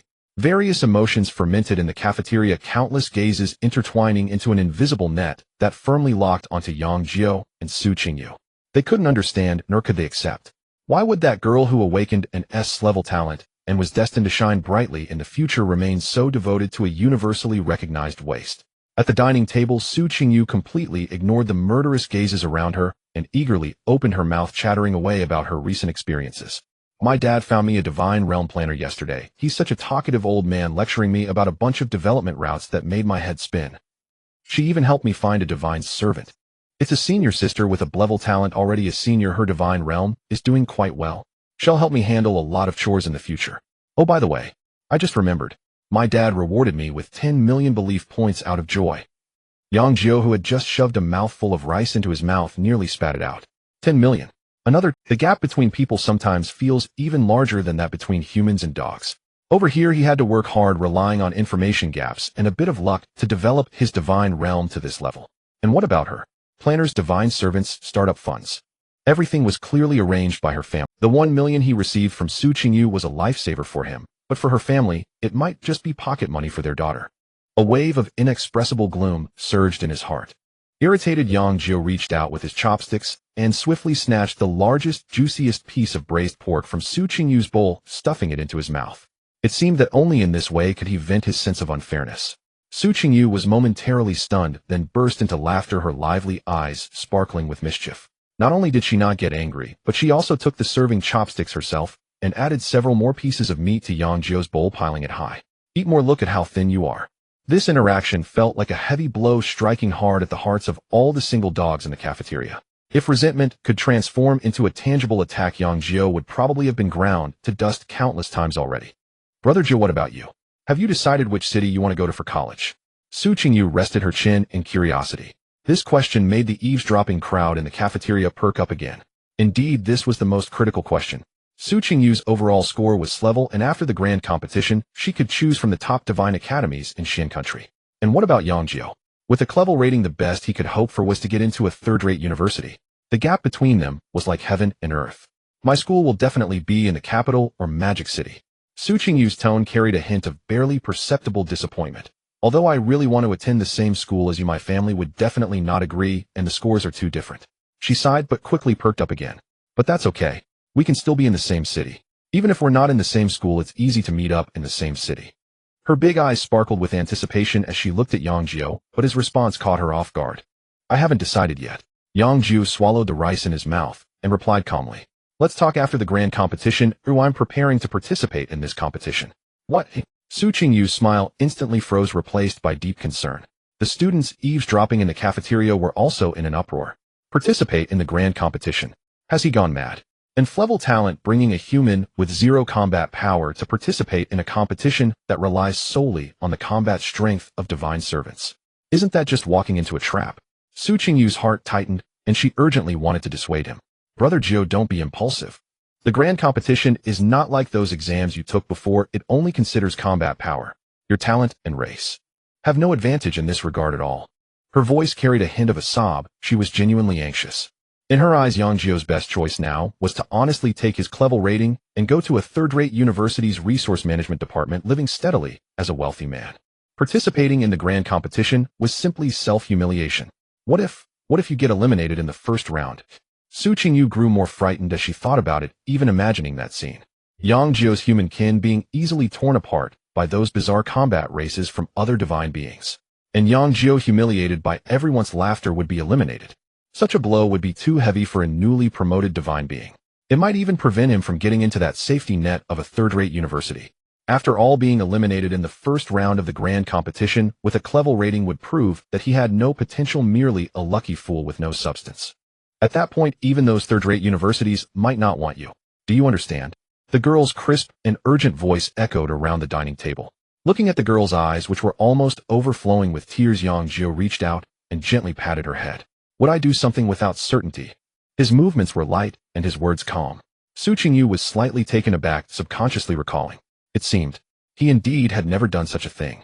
From childhood to adulthood, this guy, though appearing gentle and harmless, was actually more stubborn than anyone else and more principled. Once he made a decision, there had never been any mistakes. The worries in her heart eased slightly, but still lingered. But how about I give you 2 million faith? Su Qingyu bit her lip as if she had made up her mind. Having money is always a layer of security. You can buy better equipment for your human subjects. Even if we lose, it can save some lives.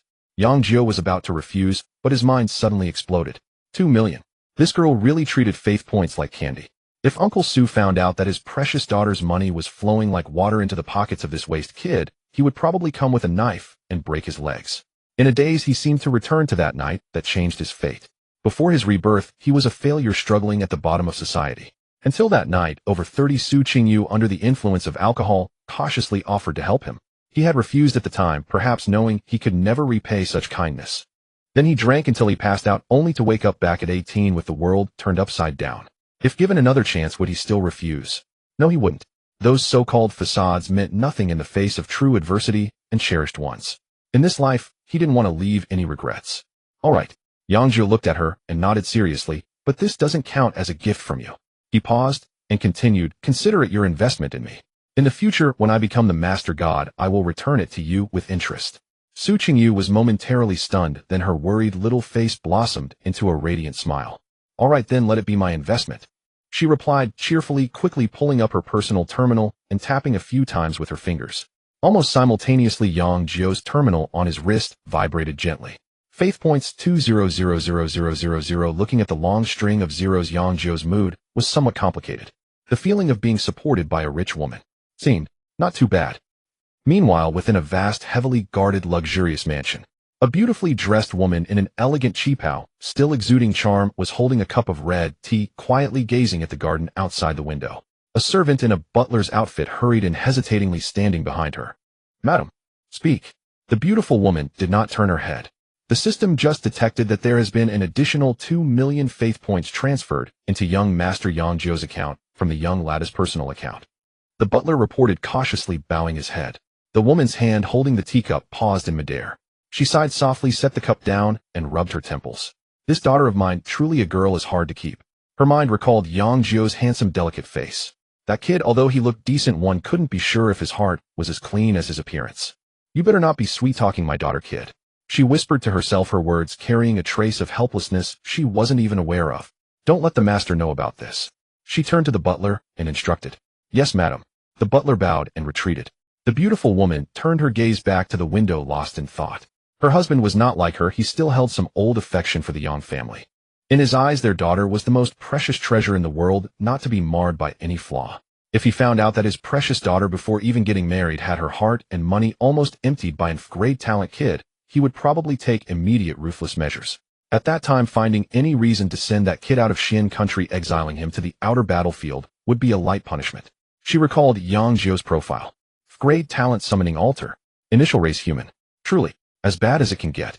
If only this kid's talent and race were a bit better, even if just a grade, or even an ordinary beast man. Considering her daughter's unwavering heart, she could still accept him. Let him be Olivian's son-in-law. The Su family could exhaust resources to cultivate him into a master god. But now like this, the gap was too wide. Sigh. She sighed again, but then thought of the most eye-catching and unbelievable data on the profile. Initial divine domain 500 square kilometers. Comprehensive evaluation crate. I hope you kid can keep being this lucky. After lunch, Yang Jiu returned to the classroom. The entire class was still in an uproar. Everyone was either excited or anxious about the upcoming great competition. Not long after, the class monitor stepped onto the podium, cleared his throat, and slammed the table. Silence. Quiet down. The classroom gradually quieted, and all eyes were on him. Classmates, regarding the registration for the Divine Domain competition a month from now, the school has just issued a formal notice. The class monitor adjusted his glasses, his expression serious. All students who decide to participate in the competition, please transfer 100,000 faith points to me before the end of school the day after tomorrow. Once I have the statistics, I will submit them to the school. 100,000 faith points. When this number came out, the classroom was filled with gasps. Many students who were originally eager to try their luck suddenly turned pale. Although they knew the competition required faith points, there was always a bit of wishful thinking. What if it gets canceled? After all, there are always reports every year of the competition being canceled, costing an expensive 100,000 faith points. The competition requires payment, really? Someone couldn't help but protest quietly. The class monitor seemed to have anticipated such questions. He explained expressionlessly, this 100,000 faith points, rather than saying it's a registration fee, it's more of a threshold. First, it's to filter out students without enough background and financial support. The development of the Divine Domain relies heavily on vast resources. If you can't even come up with 100,000 starting funds, what reason do those top universities have to believe that you can develop and expand your Divine Domain in the future? Second, and most importantly, it's to prevent those who are completely oblivious and blindly arrogant fools. The class monitor's tone became stern. There are always some people who, despite lacking talent and having pitifully weak dependents, still believe they are the chosen ones and can create miracles in the competition. His gaze swept vaguely over a corner of the classroom. In the past, there was no threshold for the competition. What was the result? There were several batches of students who, oblivious to danger, brought their newly developed dependents to participate. The final outcome was that the dependents were slaughtered in the divine battle. The source of the Divine Domain was damaged, and the path to becoming a god was cut off. Therefore, after comprehensive consideration, the Ministry of Education and various universities jointly introduced this threshold. This 100,000 faith points is a line of life and death. If you can't afford it or are reluctant to pay, you should honestly give up. It warns you that the competition is not a game of people can really die. After the class monitor finished speaking, the entire classroom fell into a dead silence. As the class monitor's voice fell, a profound silence enveloped the classroom, thick with an oppressive atmosphere. 100,000 faith points is not a sum that can be easily accessed by most families. Many faces lost their excitement and dreams, replaced by the weight of reality and reluctance. Yang Jiu, however, felt little. He stood up and walked directly towards the class monitor at the podium. Just as he was about to open his personal terminal to make the transfer, a figure descended from the other side of the podium, brushing past him. It was Yang Jiu. He had just completed the payment, wearing an air of arrogance that suggested victory was assured. As he passed by Yang Jiu, he paused slightly, leaning forward to whisper in Yang Jiu's ear in a tone only the two of them could hear. You better not let me see you at the competition. His voice was low, laced with a hint of deliberate chill. My Titan doesn't understand what mercy means. If you're not careful, those precious human beings of yours might be turned to mush, and that won't look good. With that, he straightened up, letting out a scoff of disdain as he strode away with a few followers. Yang Jiu didn't even turn his head. This guy, truly consistent in his performance over the decades. In his past life, Yang Jiu was the one who loved to put on airs at school, fantasizing daily about being the domineering dragon king from urban novels. Unexpectedly, even in a different world, he hadn't changed his pretentious ways. Instead, he had become even more brazen, exuding an air of divine confidence, always leaning in for a chance to get hit. He was a textbook example of a standard villain, the type that couldn't last more than 3 episodes, specifically there to provide the protagonist with experience and loot. Yang Jiu couldn't even be bothered to feel any emotional fluctuations towards him, silently labeling him as low-level cannon fodder in his mind. He approached the class monitor, skillfully operating his personal terminal. Faith points 100,000. Yang Jiu registration successful. After the class monitor confirmed the payment, he marked the list. In the afternoon after school, Su Qingyu's figure appeared at the classroom door, on time once again. Today she wore a light blue dress, her long hair cascading over her shoulders. Bathed in the afterglow of the sunset, she radiated a soft halo, capturing the attention of everyone in the hallway. The two of them walked out of the school gate together, and a sleek silver-white hovercar glided silently before them. The car door opened upwards, revealing a highly technological interior. Yang Jiu settled into the soft passenger seat, feeling the vehicle rise smoothly into the air, and he couldn't help but feel a twinge of emotion. This car must cost at least several million faith points. Once he had money, he would definitely get one for convenient travel. Brother Jiu, what are you thinking about? Su Qingyu asked curiously while skillfully controlling the vehicle. I was thinking once I become the master god, I'll buy a car like this. Yang Jiu said half-jokingly. Upon hearing this, Su Qingyu's beautiful eyes instantly lit up. You don't have to wait until later, she cheerfully replied, her tone as if it were a matter of course. I can gift you one. I still have plenty of pocket money. Yang Jiu was immediately at a loss for whether to laugh or cry. This girl really doesn't see faith points as money. He quickly waved his hand to decline. Forget it. I appreciate the sentiment, but let's skip the car. I've had enough handouts. If I eat more, I'll really burst. Returning home, the living room was very quiet. Father Yang Wendy and Mother Wei Fengshu leaned against opposite ends of the sofa, eyes closed, completely still. Yang Jiu knew that they had immersed their consciousness in the divine realm, handling affairs within their respective domains. In this world, for the vast majority of people, their work is related to the divine realm. Whether it is planting spiritual grains, raising magical beasts, or mining or veins. All the fundamental resources needed for societal operation come from various divine realms. Cultivating divine realms is the most important productive activity in this world. Yang Jiu did not disturb them, quietly changing his shoes as he prepared to return to his room. At that moment, both of his parents on the sofa opened their eyes, almost simultaneously letting out a long sigh of relief. Little Jiu is back. Wei Fengshu's face was lit with uncontainable joy as she stood up and quickly walked towards the kitchen. Wait a moment. Mom has made you something delicious, she said excitedly as she walked. Today is a lucky day, and my Trant children produced 3 tree heart fruits all at once. It's rare to see even one throughout the year. Today is truly a bountiful harvest. I saved one for us to share as a family tonight. This thing is beneficial for increasing divine power. Wei Fengshu's voice was filled with excitement. The tree heart fruit is a specialty of her second-tier Trant dependents, each containing pure life energy and sells for up to 1,000 faith points in the market. Even when they are produced, she always sells them at the first opportunity, converting them into faith points to help support the household, and never allows herself to eat them. Today her son received a comprehensive evaluation of grade, bringing her hope. Coinciding with this bountiful harvest, she finally indulged herself once. Seeing her parents' happy expressions, Yang Jiu hesitated for a moment, but ultimately decided to share the news. Dad, Mom, he said as he walked to the center of the living room. I've signed up for this major competition. The air in the living room seemed to freeze at that moment. The fruit, emitting a soft green glow that Wei Fengshu had just retrieved from the kitchen, nearly slipped from her grasp. The smile on Yang Wendy's face also froze. What did you say? He nearly thought he had misheard. I registered for the Divine Realm competition, and the registration fee has been paid. Yang Jiu calmly repeated. You? Yang Wendy abruptly stood up from the sofa, his chest heaving violently, clearly very angry. Nonsense, he shouted, causing the cups in the living room to vibrate. Where did you get 100,000 faith points? Did you ask Xiaoyu for it again? Wei Fengshu also reacted, carefully placing the tree heart fruit on the table. She quickly approached Yang Jiu, her face full of anxiety and confusion. Son, how could you be so foolish? The 1 million that Xiaoyu gave you was meant for you to develop your divine realm properly. How could you waste it like this? Is that big competition something you can participate in? With your grade talent and those defenseless humans, wouldn't you just be target practice? If all the dependents die, the source of the divine realm will be damaged and your life will be ruined. Do you know that? The questions and concerns from his parents surged towards him like a tide. They truly cared for him. In their eyes, Yang Jiu taking that 1 million to enter an unwinnable competition was nothing short of madness. Yang Jiu looked at their expressions as if the sky was falling, feeling a bit helpless. He opened his mouth just as he was about to explain. Yang Wendy's increasingly furious voice came crashing down on him. That's 1 million, not just 100. That girl from the Su family likes you and is willing to give you this, but you can't just squander her goodwill. What big competition are you even considering? Are you throwing your life away? Faced with the stormy inquiries of his parents, Yang Jiu felt overwhelmed. He knew that without a clear explanation, he might end up in a mixed doubles match tonight. He sighed and decided to use the same excuse he had employed against Teacher Lin. Dad, Mom, please let me finish speaking first.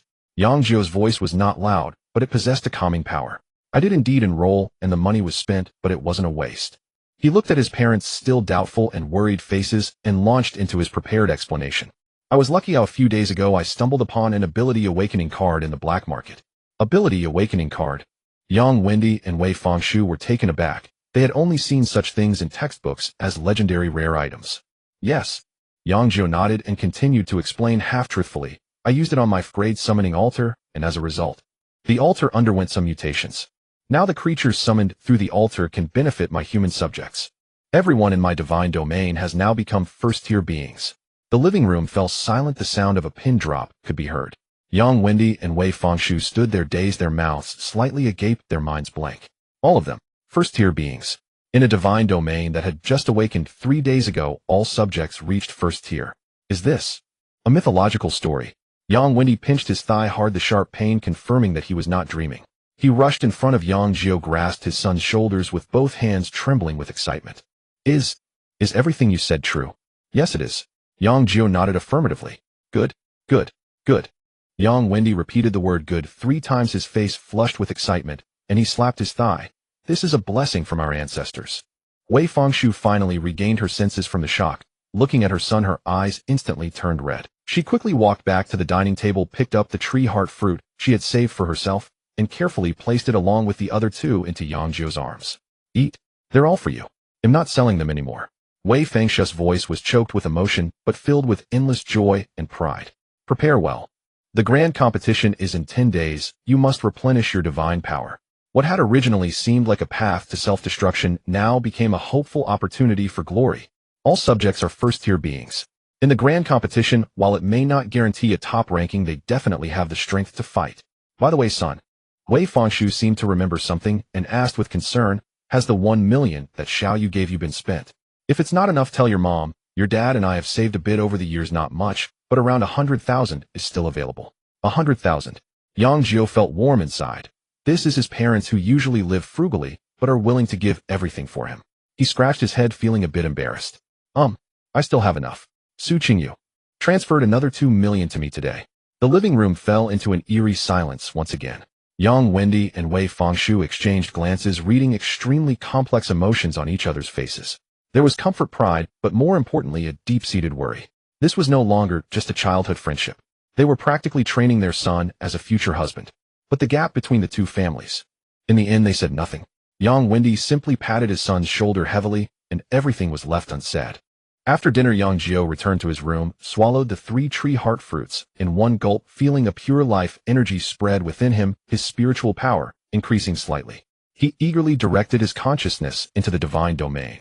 In the real world, half a day had passed, and due to the effect of the time flow card, half a year had passed in the divine domain. Now the human tribe had developed in a much more orderly fashion. The 3 tribes no longer simply focused on internal development, but spontaneously organized various competitions. The Blackstone tribe initiated a strength contest where the strongest warriors could lift boulders weighing over 1,000 pounds. The Altar tribe organized a piety competition where the most devout followers could kneel in front of the altar for 3 days and nights in prayer. The Giantwood tribe held a hunting contest where the best hunters could venture deep into the forest and bring back the fiercest beasts. These positive competitions filled the entire divine domain with vibrant energy. What surprised Yang Jiu even more was that under his divine sight, he discovered that among his subjects there were actually several exceptionally gifted individuals who had quietly broken through their limits through daily training and battles. Their ranks had unexpectedly reached 2nd tier. Although there were only a few, this was undoubtedly a significant. Watching his subjects striving to become stronger, Yang Jiu felt that, as their god, he could not be lax. He must provide them with a better environment and more resources. He immediately opened the trading platform of the interdimensional Divine Nation Resource Assistance Network. Previously, it was purely investment, but now he needed to consider sustainable development and initiate some revenue-generating projects. Relying solely on Su Qingyu's support was not a long-term solution. His fingers swiftly glided across the light screen, quickly locking onto several items. The Great Spirit Crop Spirit Rice Seeds X1000 can yield spirit rice containing trace amounts of spiritual energy priced at 2,000 faith points. The Great Spirit Crop Fire Cloud Pepper Seeds X500, grown in volcanic environments, the fruits can slightly enhance fire element resistance priced at 1,500 faith points. These spirit crops, once planted, could not only improve the diet of his subjects, enhancing their physical constitution, but excess produce could also be sold on the trading platform, creating a healthy economic cycle. Next, he turned his attention to the beast area. Since his subjects were now first-tier beings with even second-tier powers appearing, those ordinary beasts he had previously purchased were no longer sufficient for them. He needed to introduce some real magical beasts to provide them with enough challenges and training. First-tier magical beast Gale Wolf Pack, 20 adults, 50 cubs, priced at 5,000 faith points. First-tier magical beast Black Magic Fish, fertilized eggs, X10, priced at 3,000 faith points. Second-tier magical beast Crimson Feather Firebird, a pair, priced at 8,000 faith points. Skyland and Yang Jiu spared no expense directly equipping a complete set. After completing all this, he turned his gaze to the 2 most important strategic resources. Race Breeding Card Grade, priced at 5,000 faith points. Time Flow Card Crate, priced at 2,000 faith points. Population and time are always the most important foundations for the development of the divine domain. Yang Jiu glanced at the remaining 2 million faith points in his account, and without any hesitation, he bought 2 of each. Just as he was about to close the shopping platform, a notice from the school popped up. Notice all students who have registered for the Divine Domain Grand Competition, please be aware that to better assess your potential, the school will conduct a unified inspection of all participating students' divine domains in 7 days. At that time, resources of varying levels will be distributed based on the comprehensive evaluation of the divine domains to assist everyone in preparing for the grand competition. The higher the score, the more generous the rewards. An inspection in 7 days. Yang Jiu's eyes lit up. This was the opportunity that had come knocking. The better the development, the more rewards the school would give, and the greater the chance of achieving a good ranking in the grand competition. In these 7 days, he had to push the development speed of the divine domain to the limit. He glanced at the nearly 1 million worth of items in his shopping cart, and then at the faith point balance displayed on his personal terminal. Then, without hesitation, he clicked the payment button. You have successfully spent 985000 faith points, account balance 1315000. 7 days passed in a fervent dedication to the development of the divine realm, almost in the blink of an eye. Tomorrow marks the day when the school will conduct a unified inspection of all participating students.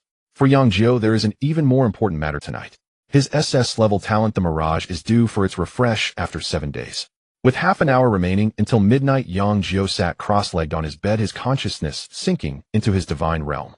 In just 7 days, tremendous changes have taken place here.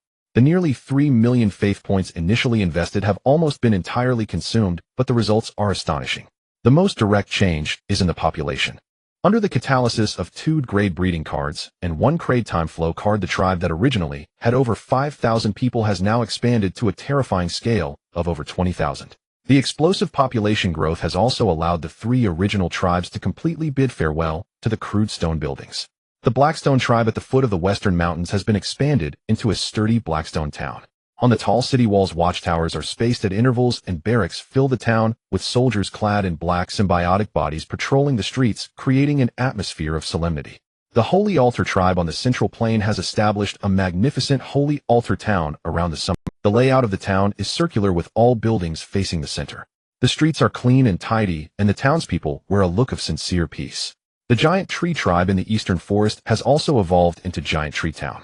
They have perfectly combined trees and stones, constructing more intricate tree houses, while the suspension bridges have been replaced with sturdier stonewood hybrid structures, making the entire town blend seamlessly with the forest, brimming with natural vitality. The ecology within the divine realm has also become increasingly perfected. In the spiritual rice fields, golden rice ears bend low under their weight, exuding an enticing aroma. At the foot of the volcano, fiery clouds of pepper grow abundantly with bright red fruits hanging heavily from. In a short while, these spiritual plants will come to their first bountiful harvest. Selling them on the resource mutual aid network of the myriad worlds will create a healthy economic cycle, no longer relying solely on suching you for support. The Gale Wolf Pack chases prey across the grasslands, while crimson feather flamingos carve fiery trails in the sky, and black magic fish lurk in the depths of the newly constructed lakes. The entire divine realm is a scene of flourishing vitality and exuberance. Observing all of this, a sense of fulfillment as the Creator God wells up within him. Time passed second by second. Soon the clock struck midnight. Here it comes. Yang Jiu held his breath and immersed all his focus into his talent. The mysterious mirage began to tremble violently, its surface shimmering with radiant hues, countless runes flickering erratically. In the next moment, an overwhelming torrent of chaotic information surged into his mind. Talent evolution successful. Congratulations, you have acquired the SS level talent Mechanical Ascension. Mechanical Ascension, your dependents will gain knowledge and abilities related to physics and mechanics. Some of your dependents will awaken the Mechanical Ascension talent and grasp the mysteries of mechanical runes. Flesh and blood are weak. Mechanical Ascension. It worked. Another SS level talent. Yang Jiu nearly leapt from his bed, an immense wave of ecstasy washing over him. Mechanical Ascension. The potential of this talent is simply immeasurable. However, after the initial joy, he quickly calmed down. According to the properties of the Mirage, the stronger the talent, the more troublesome the side effects could be. The side effect of the previous ability Awakening was a mutated slime, which serendipitously turned into a symbiotic toxin, a tremendous fortune. What about this time? I hope the side effect isn't a fatal flaw.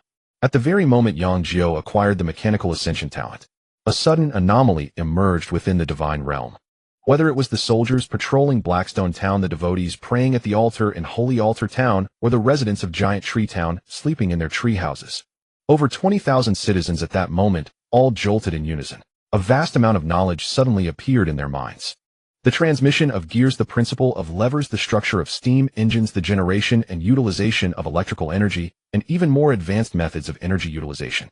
This knowledge is both vast and clear, as if it were an innate instinct they had merely forgotten. A resident of Blackstone Town mining iron ore in a cave stared blankly at the pickaxe in his hand, then glanced at the wooden unicycle beside him used for transporting ore. Foolish, so foolish.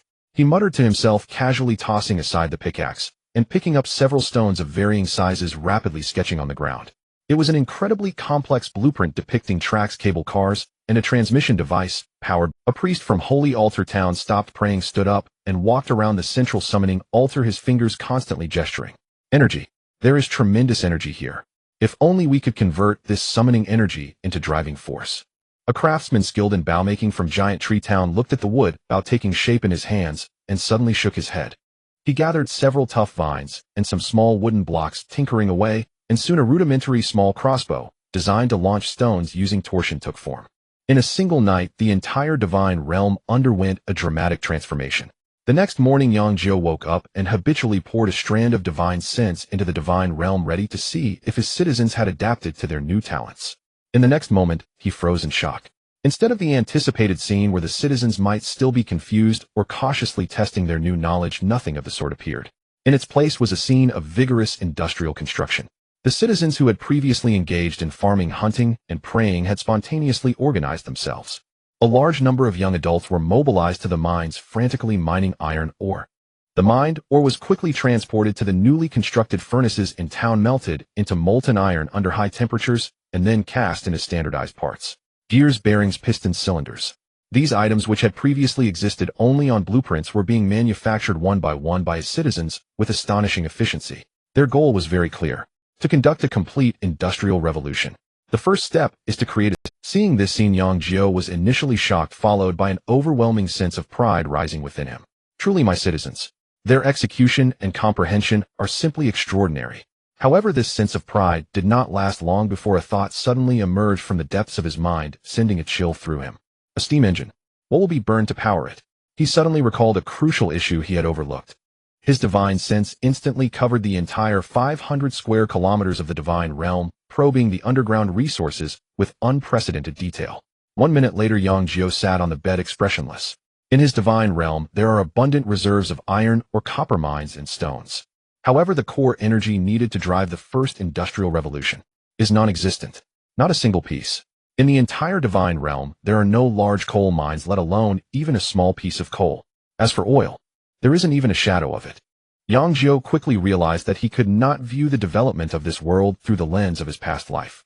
This is the world of deities, where everything is intertwined with divine power and laws. The gods, specializing in the mechanical domain, must have their own unique ways of energy acquisition. They could not possibly still be at the stage of burning coal or oil.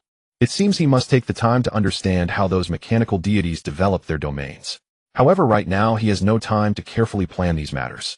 Today is the day of the school's unified assessment. Yang Jiu tidied himself up and walked downstairs, immediately spotting the familiar silver-white hovercar parked at the entrance of the community. Su Qingyu was leaning against the car window, waving at him energetically. Yang Jiu felt somewhat helpless. Oh, why was she here to pick him up today? Once he got into the car, Su Qingyu giggled and explained softly, "My dad is not at home today. He is on a business trip." Yang Jiu understood immediately. The vehicle smoothly ascended, and Su Qingyu instantly transformed into a chattering little sparrow, excitedly sharing the developments of her divine domain. "Let me tell you, the sea of flowers in my divine domain is now stunning. I even transplanted several types of spiritual plants, and they are all thriving. And those magical beasts my dad bought for me. The unicorn had a baby, it's adorable. All of my flower fairies have now advanced to the first tier of life." The girl's face radiated with confident brilliance. "I am sure I will take first place in this assessment." Suddenly recalling something, she leaned closer and said mysteriously, "Brother Jiu, do you know what the reward for first place in this assessment is?" "A level building the healing tower." Before Yang Jiu could respond, she announced the answer herself. "This thing is incredible. Don't be fooled by its level rating. You can't buy it, even with money. My dad said you wouldn't get it without a few million faith points." As long as it's built in the divine domain, all followers will receive a continuous healing effect. The most crucial part is that even if the followers leave the divine domain to fight outside, the healing effect still exists, though it will be somewhat weakened. Yang Jiu's heart stirred with significant waves. In a level building, it could provide buffs to followers who leave the divine domain. This reward is incredibly generous. The school is really investing heavily. It seems the school intentionally offered this healing tower to stimulate all potential students, encouraging them to reveal their trump cards before the grand competition for final evaluation. What about the second place? Yang Jiu asked. The second place is far behind. Su Qingyu pouted. It's a clever building called the Awakening Blood Pool, which can slowly enhance the vitality and physique of followers. Though it's also good and can sell for several 100,000 faith points outside compared to the healing tower, it's just garbage. Yang Jiu began to calculate in his mind. He had no chance for the first-place healing tower. With Su Qingyu a monster-rated class, there was no way anyone could compete with her. However, the second-place Awakening Blood Pool could be contended for. Even securing the second place would definitely attract much unwanted attention. But he had already thought of an excuse. A lucky person who struck gold and had a massive initial divine domain combined with his childhood friend's generous investment of 3 million faith points developing a bit faster is entirely understandable. Brother Jiu, are you ready? Su Qingyu's big eyes sparkled as she looked at him. Yang Jiu nodded. Returning to the classroom, the atmosphere was noticeably different from usual. The students who signed up for the assessment were all eager and anxious, gathering in small groups to discuss their development results. Those who did not participate for various reasons sat silently in their seats, looking enviously at them. Soon Lin Xiaozhu walked into the classroom in high heels. Her cold gaze scanned the entire class. All students participating in the assessment, come with me. As soon as her voice fell, Yang Jiu, Yin Yong Song Wenzhou, and dozens of other students stood up and followed her out of the classroom. They arrived at the central playground of the school. In the center of the playground, a massive circular formation had already been set up at some point. The formation was outlined by countless silver metal lines with luminous crystals embedded at the intersections. The entire formation was enveloped by a faint light curtain, making it impossible to see what was happening inside from the outside, but one could only feel the overwhelming energy contained within that light curtain. This should be a detection formation. Once one enters their divine domain, including the number, rank, and development status of their followers will be detected clearly, leaving no room for evasion. Yang Jiu's heart sank. It didn't matter if other things in the divine domain were discovered, but his SS level talent Mirage. This detection formation shouldn't be able to detect talents right. On the high platform, several school leaders and teachers responsible for recording were already waiting. Alright, let's begin the inspection. Lin Xiaozhu took out a list and began calling names. First group, Wang Haoli, Ming Zhongwei enter. The three boys, upon hearing their names, took a deep breath, exchanged glances, and bravely stepped onto the high platform, entering that light curtain. A moment later, the voice of the recording teacher sounded. Wang Hao, divine domain, area 30 square kilometers, follower goblin quantity 130, 0 tier. Comprehensive evaluation a level. Li Ming, divine domain area. One by one students entered and then emerged with various expressions. Some were elated due to favorable evaluations, while others were downcast because the results did not meet expectations. Song Wenzhou was also called in, and when he came out, he wore an unmistakable smug expression. Song Wenzhou, divine domain, area 120 square kilometers, follower Titan race, quantity 80, core followers 20 have reached the first tier. Comprehensive evaluation C level.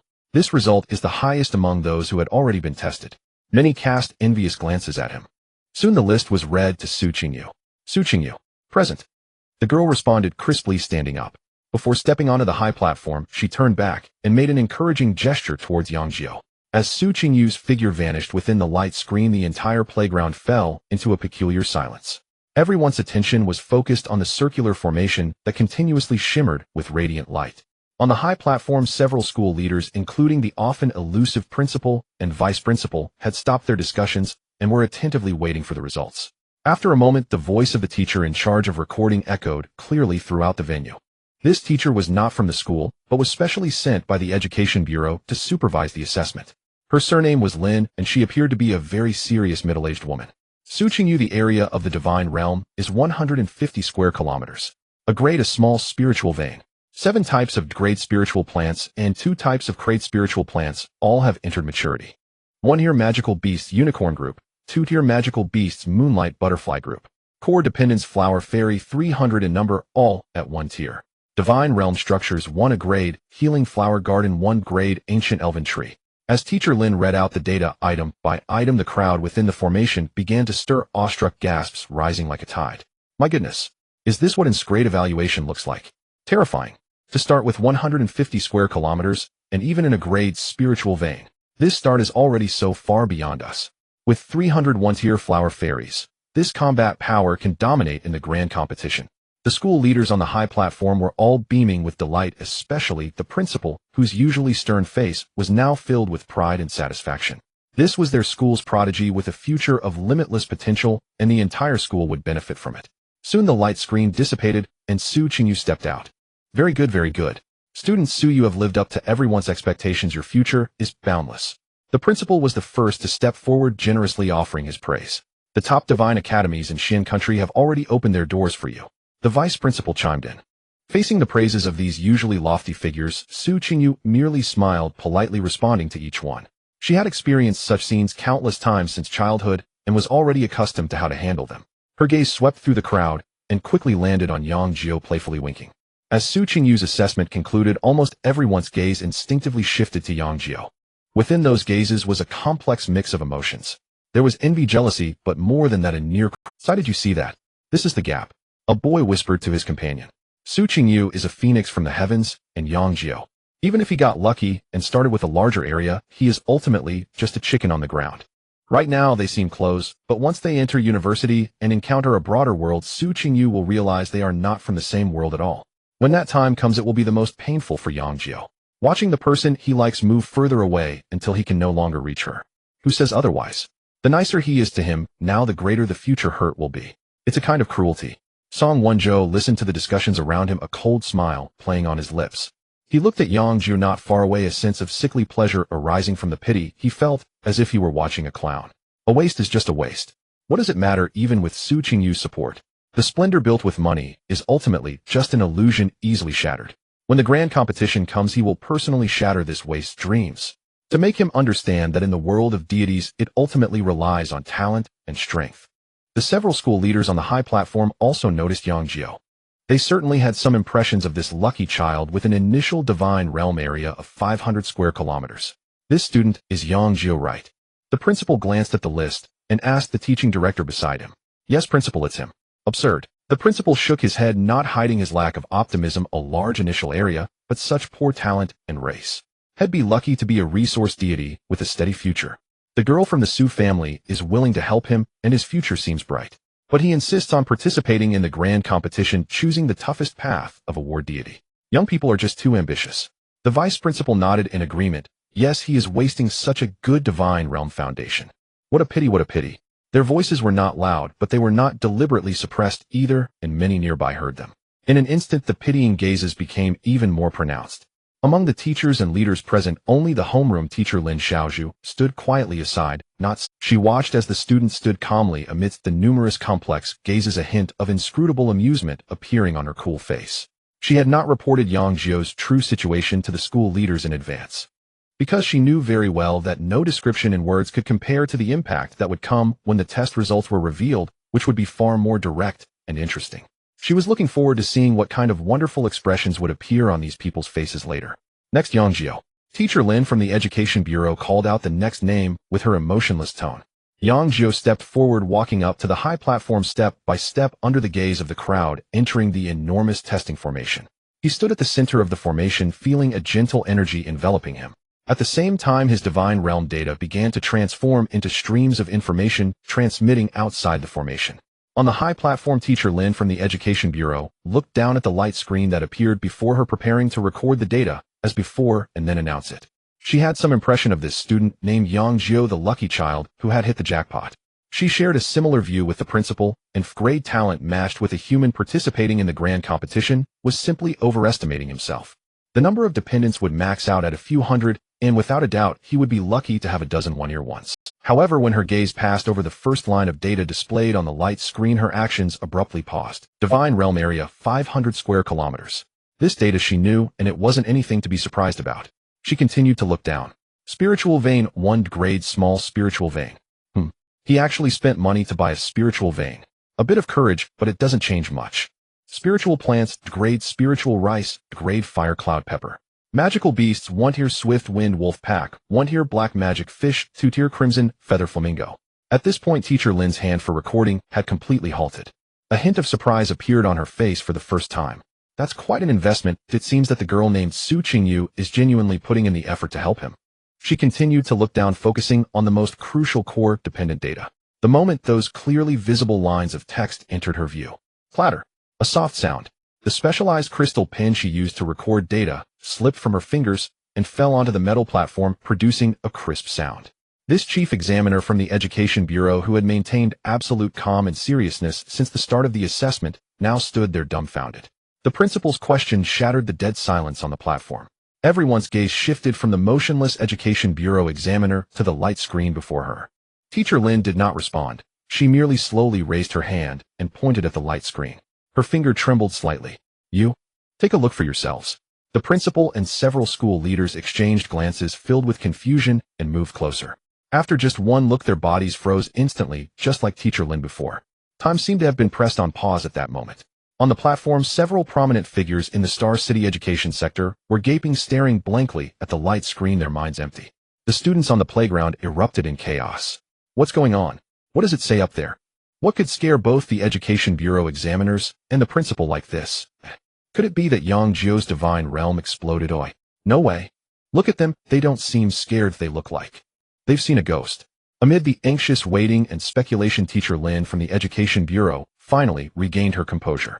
She bent down, picked up the crystal pen on the ground, and stood up straight again. She cleared her throat, trying to steady her voice, but at the moment she spoke, the tremor she could not suppress revealed her inner turmoil. Yang Jiu, core follower, human race. She read slowly, each word seeming to exhaust all her strength. The number of followers. 21,300 people. Boom. This number detonated like a heavy bomb across the entire playground. 20,000. What kind of joke is this? In just a few days. 10 days. A newly ascended deity developing over 20,000 followers in 10 days. Is this treating the breeding cards as meals? What good is having over 20,000 humans? They are just a bunch of zero-tier mortals shattering at a touch. One of Song Wenzhou's lackeys muttered sourly. Song Wenzhou also came back to his senses from his initial shock, a look of disdain reappearing on his face. Yes, what good is having a large number? Just a mob. However, what Teacher Lin said next struck like a merciless hammer, hitting everyone's heart hard. The tier of followers. She paused, seemingly giving herself a final psychological adjustment. All of them. First-tier beings. Among them 6 are second-tier beings. The entire venue fell into silence. The sound of a pin dropping could be heard. On the playground, thousands of students, along with all the teachers and leaders on the platform, ceased thinking at that moment. All first-tier. Over 20,000 first-tier beings. And 6 second-tier. Has this world gone mad? Or have they? The disdain and arrogance on Song Wenzhou's face completely froze, then shattered inch by inch, leaving only endless pallor and confusion. He had thought that this result, apart from Su Qingyu, would be enough to crush everyone.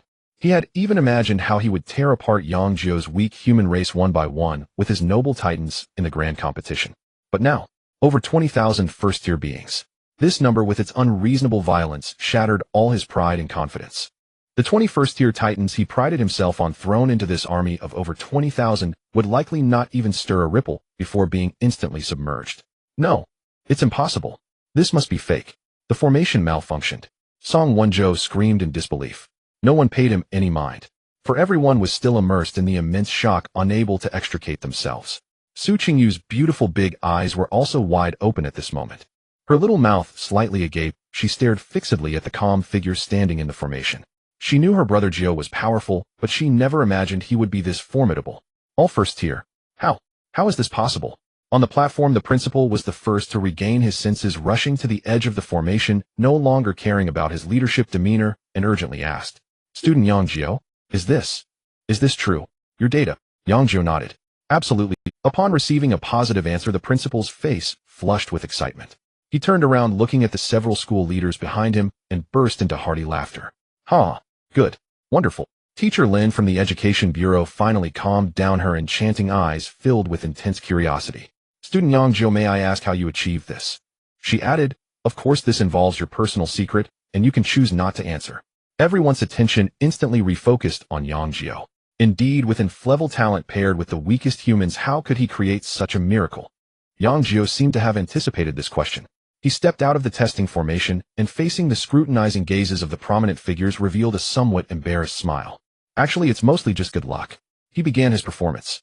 A few days ago, I found an awakening card in the black market, one of those unreliable ones that could awaken any ability as a defective product. I used it on my summoning altar, and the altar had a strange reaction with that card. The things summoned were somewhat special. They could attach to my human followers.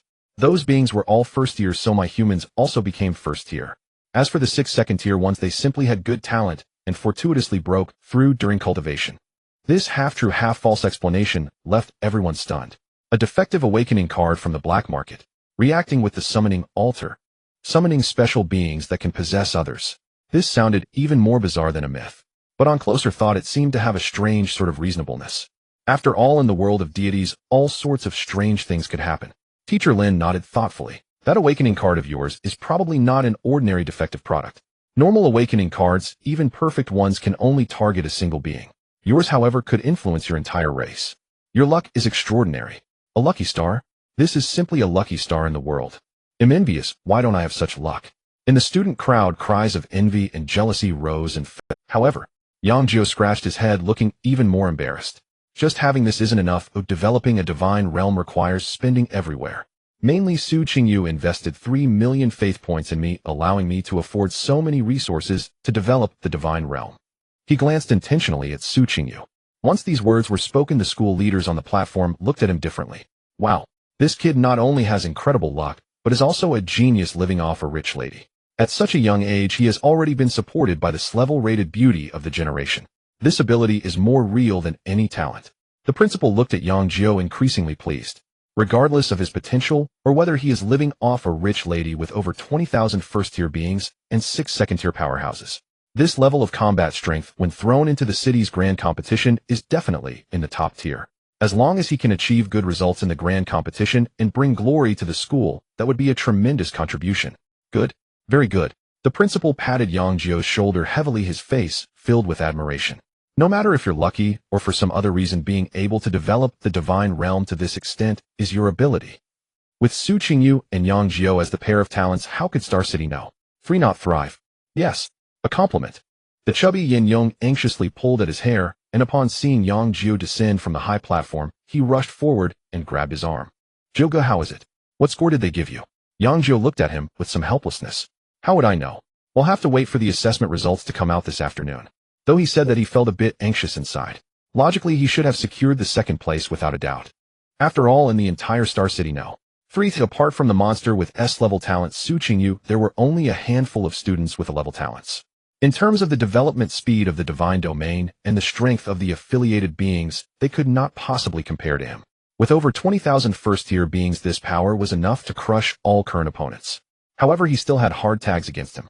F-level talent and being recognized as the weakest among the human affiliates. These two labels clung to him like a brand. Would the school's leaders and teachers deliberately lower his score because of these two hard tags? Of course, he could showcase his SS-level talent, but he dared not gamble on human nature. He had 2 talents, and his second talent was the SS-level talent Mirage. Dual talent individuals were. An SS-level talent was enough to shake the entire Xian Kingdom. It's worth noting that among all the SS-level talents in the Xian Kingdom, who wasn't from a prominent family backed by a powerful top-tier clan? If a commoner possessed an SS-level talent, who could predict the storm it would cause? Would they be protected like a national treasure, or would they be captured by certain forces as a test subject for dissection and research? Nobody knew. More importantly, his Mirage talent was among the most exaggerated and unreasonable within all SS-level talents. Every 7 days he could randomly evolve a talent, and it could maintain its effects permanently. This ability was enough to drive any deity crazy. Once exposed, he would never have a moment of peace. Thus, he could only choose to keep it hidden, even if it meant missing out on many resources and privileges that should belong to a genius in the early stages. He had to endure. Until he possessed sufficient strength for self-preservation, keeping a low profile was the only way to survive. In the afternoon, all students' personal terminals received an announcement from the school almost simultaneously. Inside and outside the classroom, it instantly fell silent, with only the sound of fingers swiping on the light screen remaining. At the top of the announcement was a prominent red list. The comprehensive scoring list of potential assessment for participants in the Divine Domain competition of Star City No. 3. Countless people held their breath as they looked down the list. First place, Su Qingyu. Comprehensive score S level. No one was surprised by this result. The pride of heaven, truly deserving of the title. Everyone continued to look down. Second place, Yang Jiu. Comprehensive scores level. When these two words and this rating appeared in front of everyone, it felt as if a nuclear bomb had been dropped in Star City No. 3, instantly igniting an explosion. The silence lasted less than 3 seconds. Then came the uproar and doubts like a mountain calling and the sea roaring. S-level. Did I see that wrong? Yang Jiu is S-level. What right does he have? With S-level talent leading a group of humans, how could he possibly achieve S-level score? It's a conspiracy. This must be a conspiracy. Has the school's scoring system malfunctioned? I refuse to accept this. It's unfair. In the classroom, Yin Yong's mouth dropped open wide enough to fit an egg. He stared blankly at the announcement on his terminal, then turned to Yang Jiu with an expression as if he were looking at an alien. This was S-level. Second only to Su Qingyu's S-level. This could no longer be explained by simply having good luck. This was as if they had dug up the ancestral grave of good luck. In another corner of the classroom, Song Wonjo was staring intently at his personal terminal. On the light screen, his name was ranked far from the top. Song Wonjo comprehensive score level. Level. He actually only had a level.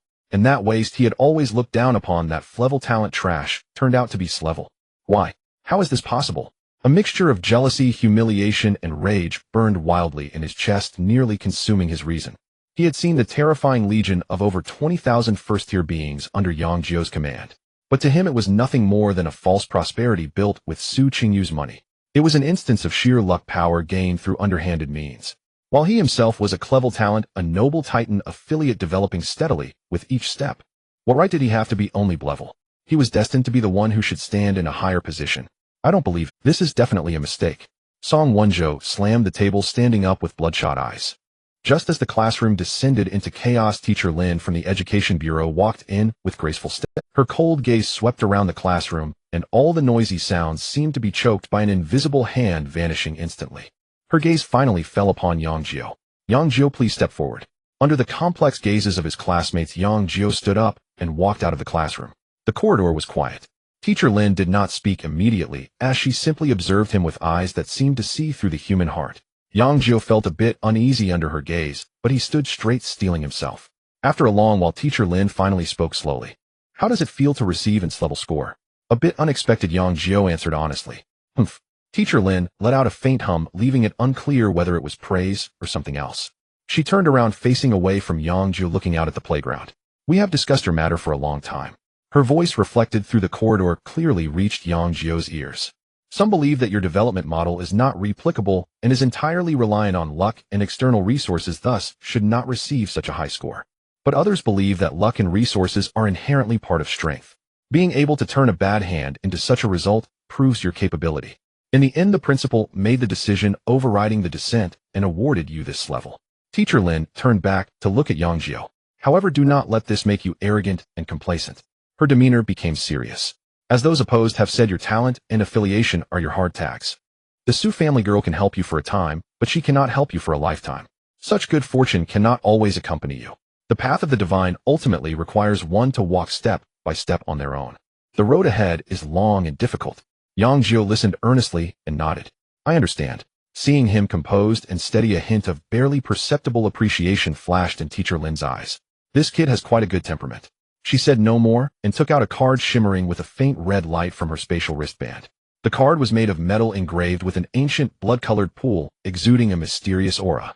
This is your reward for achieving second place in this assessment. She handed the card to Yang Jiu. Building card Blood Awakening Pool. A clever special building that can slowly purify your affiliates' bloodlines, enhancing their vitality and physique. Although the effect is not quick, it is subtle and has no side effects. Yang Jiu's heart raced suddenly. A clever building. The Blood Awakening Pool. This item would cost at least hundreds of thousands of belief points on the mutual aid network of the Myriad Realms Divine Nation. The school has really invested heavily this time. He reached out and solemnly took the building card. Additionally, Teacher Lin opened her personal terminal and operated it for a moment. There is also a cash reward of 500,000 belief points, which has already been transferred to your personal account through the terminal. As the announcement of the red list was released, the entire Star City No. 3 high school erupted in excitement. A smile more radiant than a sea of divine flowers blossomed on Su Qingyu's delicate face. She felt genuine happiness for Yang Jiu. She squeezed her way through the crowd, still buzzing with chatter like a joyful little butterfly, and rushed to Yang Jiu. Brother Jiu, Frank, you're amazing. The girl's clear and cheerful voice attracted the attention of everyone around. Watching Su Qingyu unabashedly grab Yang Jiu's arm, playfully swaying it back and forth, the envy and jealousy from the surrounding crowd felt almost palpable. Let's celebrate after school. I know a newly opened restaurant that serves ingredients from high-tier magical beasts. It's Su Qingyu again. Why is she so nice to Yang Jiu? What else could it be? Childhood sweethearts, I suppose. But Yang Jiu is really lucky. It's like he's winning without even trying. The murmurs of jealousy in the crowd rose and fell, impossible to suppress. I figured it out. What does Shrank even mean? It's just money buying it. A boy lowered his voice, muttering to his companion. I heard Su Qingyu gave him 3 million faith points. 3 million. With that much money, I could turn my goblin followers into third-tier beings. Exactly. Anyone with money can develop. His divine territory was already large. With an additional 3 million resources, it would be strange if he didn't develop quickly. To put it bluntly, it's just living off someone else's wealth. This life of living off someone else is really enviable.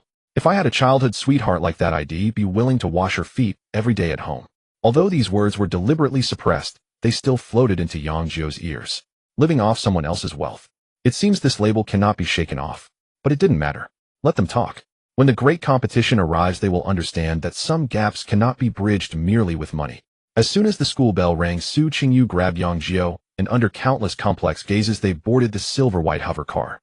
The vehicle quickly arrived at a restaurant decorated in resplendent gold. Located on the top floor of the tallest building in the city center, it offered a panoramic view of the city's nightscape through its massive floor-to-ceiling windows. The two were led by a waiter to a window-side table. Su Qingyu skillfully ordered several signature dishes from the restaurant. The roasted dragon lizard legs and steamed wind hawk are made with third-tier magical beasts, which are great for enhancing divine power. Brother Jiu, eat more. Soon dishes exuding rich energy waves were served. Yang Jiu wasted no time and began to eat with his knife and fork. The flesh and blood of these high-tier magical beasts were indeed valuable. With every bite he could feel pure energy dispersing within him, nourishing his divinity and the source of his divine territory. By the way, Brother Jiu, Su Qingyu rested her chin on her hand, looking at him curiously. What is your current divine? I just broke through to the first level 2 days ago. The level of a deity is closely related to the number, strength, and resource output of their followers. Su Qingyu, with her exceptional talent and family support, had already advanced to a first-tier divine being about 10 days after her awakening, a true genius among geniuses. I'm about the same, just reached the first tier. Yang Jiu swallowed a mouthful of dragon lizard meat and said casually. Su Qingyu's large eyes immediately curved into crescent moons. I knew it. Brother Jiu, you're the best. Eat more quickly and try to improve a bit more before the great competition. She kept piling food onto Yang Jiu's plate, making it look like a small mountain. While eating, Yang Jiu was also contemplating another matter. His second talent, mechanical ascension, was still just an empty shell. Although his people had gained some knowledge, a skilled craftsman cannot work without materials. Without energy, don't even mention a steam engine, he couldn't even make a boiler to boil water. He needed to quickly find a development path that suited him. Qingyu, can I ask you something? Yang Jiu put down his knife and fork and wiped his mouth. Go ahead. Do you know much about those mechanical divine territories? What are their development paths generally like? Su Qingyu was taken aback for a moment, somewhat puzzled as to why Yang Jiu would suddenly ask this. Mechanical divine territories. This school is relatively niche, but I know a bit about it. She thought for a moment and organized her language. The development paths of divine territories are mostly bound to their talents. Most mechanical deities have initial talents like Heart of Machinery or Tech Spark, and their followers are often born mechanical beings, such as constructs or robots. They can directly absorb metal minerals to reproduce and evolve. For energy, lower tiers use magical crystals, while higher tiers can even create energy furnaces to directly convert faith power. Yang Jiu nodded. This was pretty much what he had expected. He continued to probe. Is there any case where the talent is mechanical, but the followers are not mechanical beings? This question completely puzzled Su Qingyu. Talent is mechanical, but the followers are not. How does that develop? She furrowed her pretty brows, thinking carefully. It seems. I haven't heard of such a case. If the followers don't match the talent, it would be very difficult to develop. Even if they are probably those who went down the wrong path and have long been eliminated. I see. It seems that his situation is indeed unique. Seeing Yang Jiu's slightly contemplative look, Su Qingyu quickly added, but such cases are too rare, I might just be uninformed. When I get back, I'll use my family's privileges to search for information on the Divine Domain Network. Maybe I can find some relevant records. Okay, then I'll rely on you. Yang Jiu smiled gratefully. After dinner, Su Qingyu drove the hover car, taking Yang Jiu back home. As soon as they stepped inside, Yang Wendy and Wei Fengshu in the living room sprang up in unison, surrounding them eagerly. Son, you're back. How did the assessment go? Wei Fengshu's face was filled with tension and anticipation. Although Yang Wendy didn't speak, his restless demeanor also revealed his inner anxiety. Yang Jiu felt warm at the sight of his parents' concern. He took out the card glowing faintly with red light from his backpack along with the card containing 500,000 faith points. Rank comprehensive score. The school's leaders all gave positive feedback. This is a reward, a crank construction card, and also 500,000 faith points. The living room fell silent for a full 10 seconds. Yang Wendy and Wei Fengshu stared blankly at the two cards in Yang Jiu's hand, then glanced at their son's calm face, questioning if they were dreaming. Rank. Wei Fengshu's voice trembled. Yes. 500,000 faith points. Yang Wendy's voice shot up an octave. Yes. Good. Good son. Yang Wendy slapped his thigh excitedly, his face flushed with joy, pacing back and forth in the living room, constantly mumbling "Rank 500,000, like a lottery winner. Wei Fengshu's eyes turned red. She snatched the construction card from Yang Jiu's hand, turning it over and over, as if holding a priceless treasure. My son, you have brought great honor to your mother. The couple's surprise and pride seemed about to overflow from them. They pulled Yang Jiu and bombarded him with questions, interrogating him about the details of the assessment. Every time they heard a compliment from the school leaders, their smiles grew even brighter. After a while of excitement, Wei Fengshu finally calmed down. She solemnly returned the Blood Awakening Pool construction card to Yang Jiu. Son, prepare well. The citywide competition is in 3 days. Yang Wendy also put away his smile, patting Yang Jiu's shoulder with a serious expression. Don't feel pressured, just do your best. However, it's time for those who look down on our family to see what we can do. Yang Jiu held the construction card in his hand. The ancient blood-colored pool depicted on it seemed to contain boundless power. He could feel the heavy expectations of his parents. In 3 days, the competition. He raised his head, gazing at the night sky outside the window. Yang Jiu returned to his room and locked the door behind him. The excitement and expectations of his parents still lingered in his ears, and the weight of that pressure made him dare not relax for a moment. He sat cross-legged on the bed, and his mind immediately sank into the divine realm. However, as soon as his consciousness arrived, the scene before him left him completely stunned. The divine realm. Something was amiss. His gaze was immediately drawn to the black stone town at the foot of the western mountains. The citizens who had been building defensive structures with massive stones and logs had now begun arming themselves. This was no ordinary armor. A warrior from Blackstone Town stood bare-chested with a grotesque metallic exoskeleton embedded in his back and limbs. The metal was not simply strapped onto him. Countless tiny metal probes had deeply pierced his muscles, and a faint glow of energy flowed through the patterns of the metallic exoskeleton. The warrior let out a low shout and effortlessly lifted a massive stone weighing several thousand pounds. This was an exoskeleton. Moreover, it was biologically integrated into the body, drawing upon the spiritual energy cultivated by the citizens as its power source. How many days had passed? No more than half a year had gone by in the divine realm, and they had developed the capability of mechanical ascension to this extent. Yang Jiu's mind was greatly impacted, and he immediately turned his gaze toward the holy altar town in the Central Plains. If Blackstone Town was heading down the path of individual armament, then Holy Altar Town was embarking on a thorough industrial revolution. 2 black metal tracks extended from the center of the town, traversing the entire plain.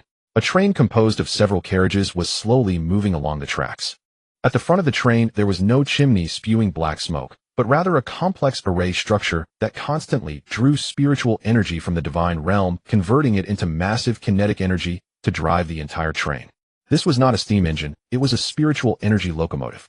Even more astonishing was that tall metal poles had been erected on both sides of the town's main road, connected by cables. As night fell, glass domes suspended from the tops of the poles emitted bright and stable light. They had even brought in electricity. The pace of development was simply astounding. Yang Jiu checked the flow rate of time in the divine realm and suddenly realized. The Clevel Time Flow card he had purchased was set to expire today. In the real world, only a few short days had passed, but in the divine realm more than half a year had already flowed by. Watching the world he had created with his own hands racing madly toward the unknown at an almost feverish pace, a complex mix of pride and unease surged within him. At that moment, his personal terminal vibrated gently. It was a message from Su Qingyu. Brother Jiu, I used my family's privileges after returning home to look up some cases regarding mechanical talent and flesh and blood kin, hoping to be of help to you. Below the message were several encrypted documents. Yang Jiu clicked on one of them.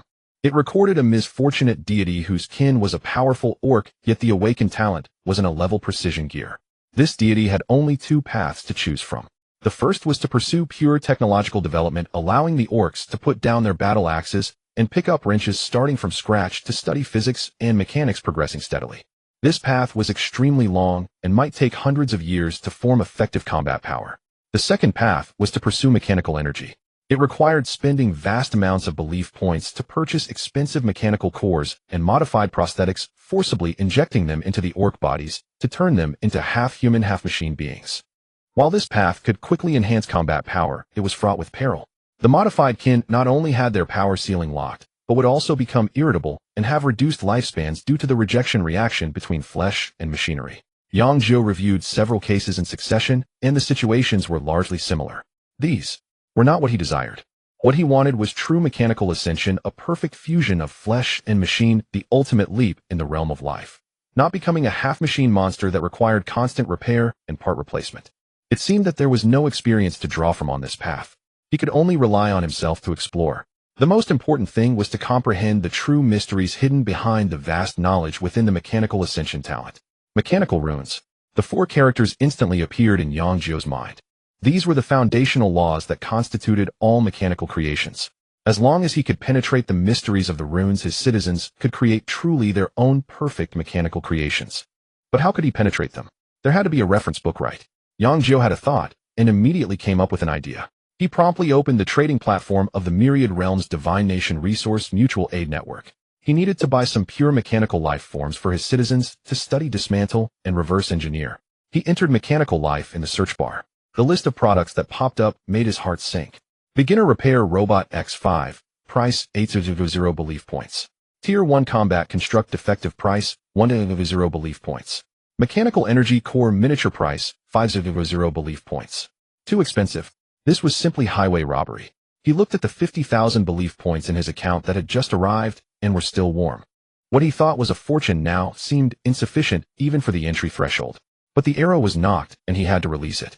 For the future of his citizens, and to go further in the grand competition, this investment had to be made. He gritted his teeth, added a team of the cheapest scavenger robots to his shopping cart, and also purchased a few small mechanical energy cores as driving energy. You have successfully spent 49800 belief points. Account balance 2000. 50,000 belief points vanished in an instant. Yang Jiu's heart bled, but more than that was a sense of determination to burn bridges. Almost at the moment he made the payment, a small ripple in space appeared outside his window. A fist-sized delivery drone emerged, dropped a silver metal block, and then vanished back into the ripple. Yang Jiu picked up the metal block and with a thought directly tossed it into the divine realm. The metal block disintegrated in midair, transforming into several oddly shaped robots, and a few energy blocks radiating a blue glow, precisely landing in the central square of Holy Altar Town. Immediately his majestic and resounding divine decree echoed in the minds of every citizen. My devout citizens, these are the sacred objects I bestow upon you. They are not your enemies, but your stepping stones, your textbooks. Go study them, dismantle them, and comprehend the mysteries of the mechanical runes flowing within their bodies. The true path to ascension lies hidden within them. As the divine decree fell, more than 20,000 citizens in the divine realm all stopped their work and knelt reverently toward the sky. Their faces were filled with fervor and excitement. After completing all this, Yang Jiu's gaze turned to another reward he had just received. That clever construction card, the Blood Awakening Pool. With a thought, he activated the card. In the central area where the three tribes met, a vacant lot glimmered. A blood-colored pool 100 meters in diameter and filled with an ancient aura appeared out of thin air. In the pool, a thick blood-colored liquid surged slowly, exuding a rich and pure life essence. Yang Jiu then issued the final divine decree to the three tribal leaders. This is the Blood Awakening Pool, capable of purifying bloodlines and enhancing physical strength. How to use it and when to use it is for the three of you to discuss and decide together. The leaders of Blackstone Town, Giantwood Town, and Holy Altar Town all felt the powerful wave of energy at almost the same time. They instinctively raised their heads to look at the newly appeared blood-colored pool. The gazes of the three met in the air, seeing deep reverence, fervent desire, and a hint of barely perceptible scrutiny in each other's reactions. The personal terminal gently vibrated, interrupting Yang Jiu's thoughts. A friend request popped up, accompanied by a message. Hello Yang Jiu, I am Zhou, sorry to disturb you. Yang Jiu had a bit of an impression of this name. He was one of the few A-grade talents in school, and it was said that his family background was impressive, making them a notable family in Star City. He had no connection with such a person in both past and present. What could the other party want from him? Yang Jiu accepted the request.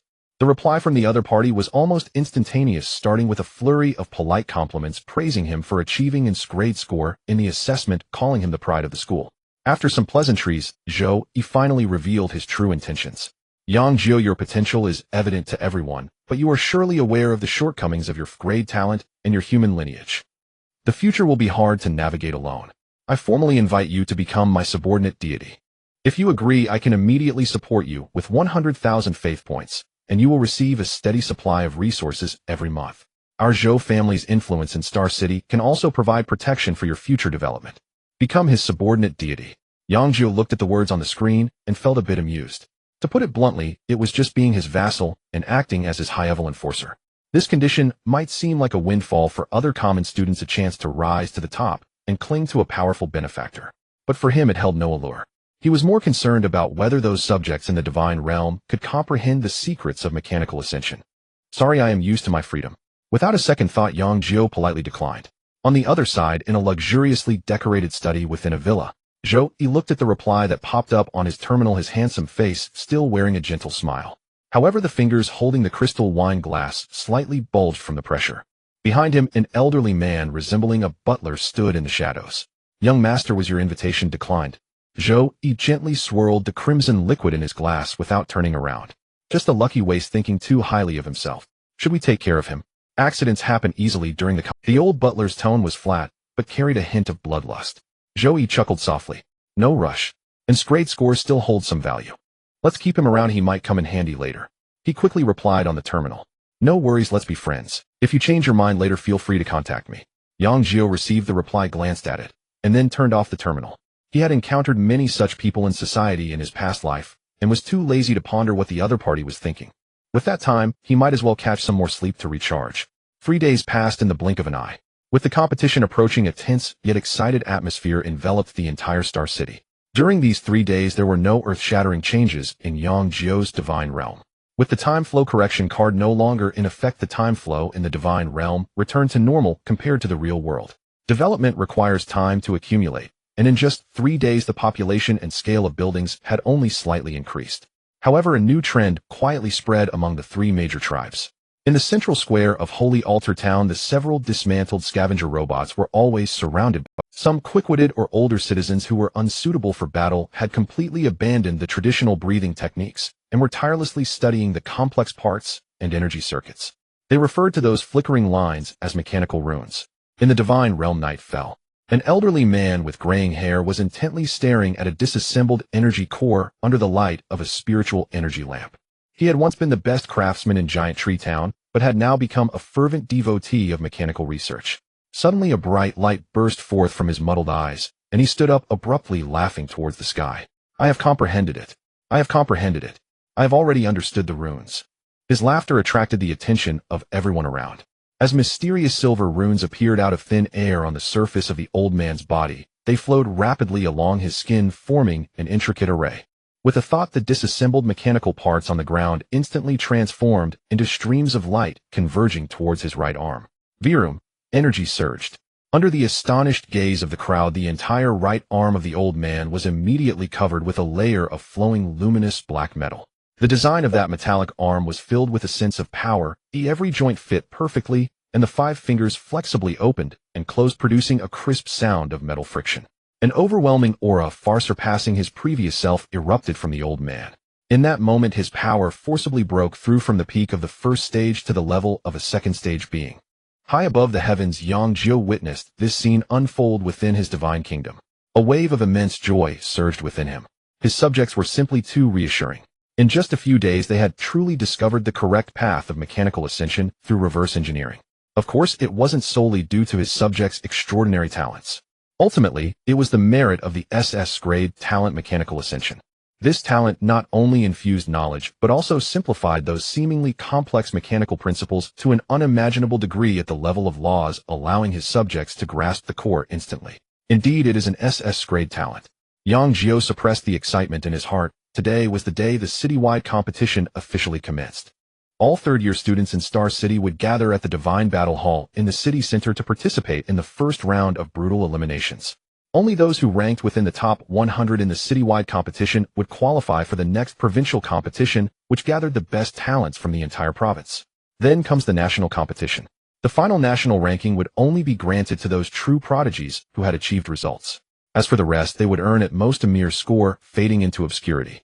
Su Qingyu did not come to pick him up today. She had sent a message early on stating that today was an extremely important day and her parents would personally take her to the competition venue. Yang Jiu stepped out of his room and found Yang Wendy and Wei Fengshu already dressed and waiting solemnly in the living room. "Dad, Mom, what are you doing?" "We are sending you," Wei Fengshu said matter-of-factly. "For such a big event, we must be there to cheer for you." Yang Jiu looked at his parents' nervous yet expectant expressions and smiled helplessly. "No need, I'll go on my own." He stepped forward and gently patted his father's shoulder. "I have grown up." Yang Wendy and Wei Fengshu exchanged glances, both seeing a hint of comfort and pride in each other's reactions. Indeed, in recent times their son had matured significantly, no longer the child who needed their Then, "Be careful on the road." Yang Wendy ultimately nodded. "Go, let those who look down on you see how outstanding my son is." Wei Fengshu's eyes turned slightly red. Yang Jiu nodded heavily and turned to walk out of the house. At the entrance of Xingqing Third High School, a crowd surged with various expensive floating cars, almost filling the entire street. Today marks a moment that will decide the fate of countless seniors. As Yang Jiu approached, he immediately spotted the familiar silver-white floating car. Standing beside it were a pair of extraordinary middle-aged individuals who were none other than Su Qingyu's parents. He had seen Su Qingyu's mother before, while the man must be Su Qingyu's father. The man was tall and stood straight. Even in casual attire, he could not hide the imposing aura that came from years of being in a position of power. Just by standing there, he instinctively made those around him keep their distance. Before Yang Jiu could think further, Su Qingyu had already spotted him. Like a cheerful little butterfly, she lifted her skirt and dashed over. "Brother Jiu, you're here." The girl's melodious cheer immediately drew her parents' attention. Su's father's gaze swept over, pausing on Yang Jiu for a moment. The previously calm expression on his face instantly turned indifferent, and his eyes narrowed slightly. This must be that kid with the surname Yang. Su's mother Lu Qingdai was different, as she wore a polite smile and nodded slightly at Yang Jiu. It had been a long time since they last met, and the boy seemed much more composed now, lacking the impulsiveness and restlessness typical of his age. He was a good seedling, what a pity. "Hello, uncle, hello, auntie." Yang Jiu approached and greeted politely. Su's father couldn't even be bothered to lift his eyelids, turning his head away as if he hadn't heard. The atmosphere became somewhat awkward. Lu Qingdai smiled and tried to ease the tension. "Oh, it's little Jiu.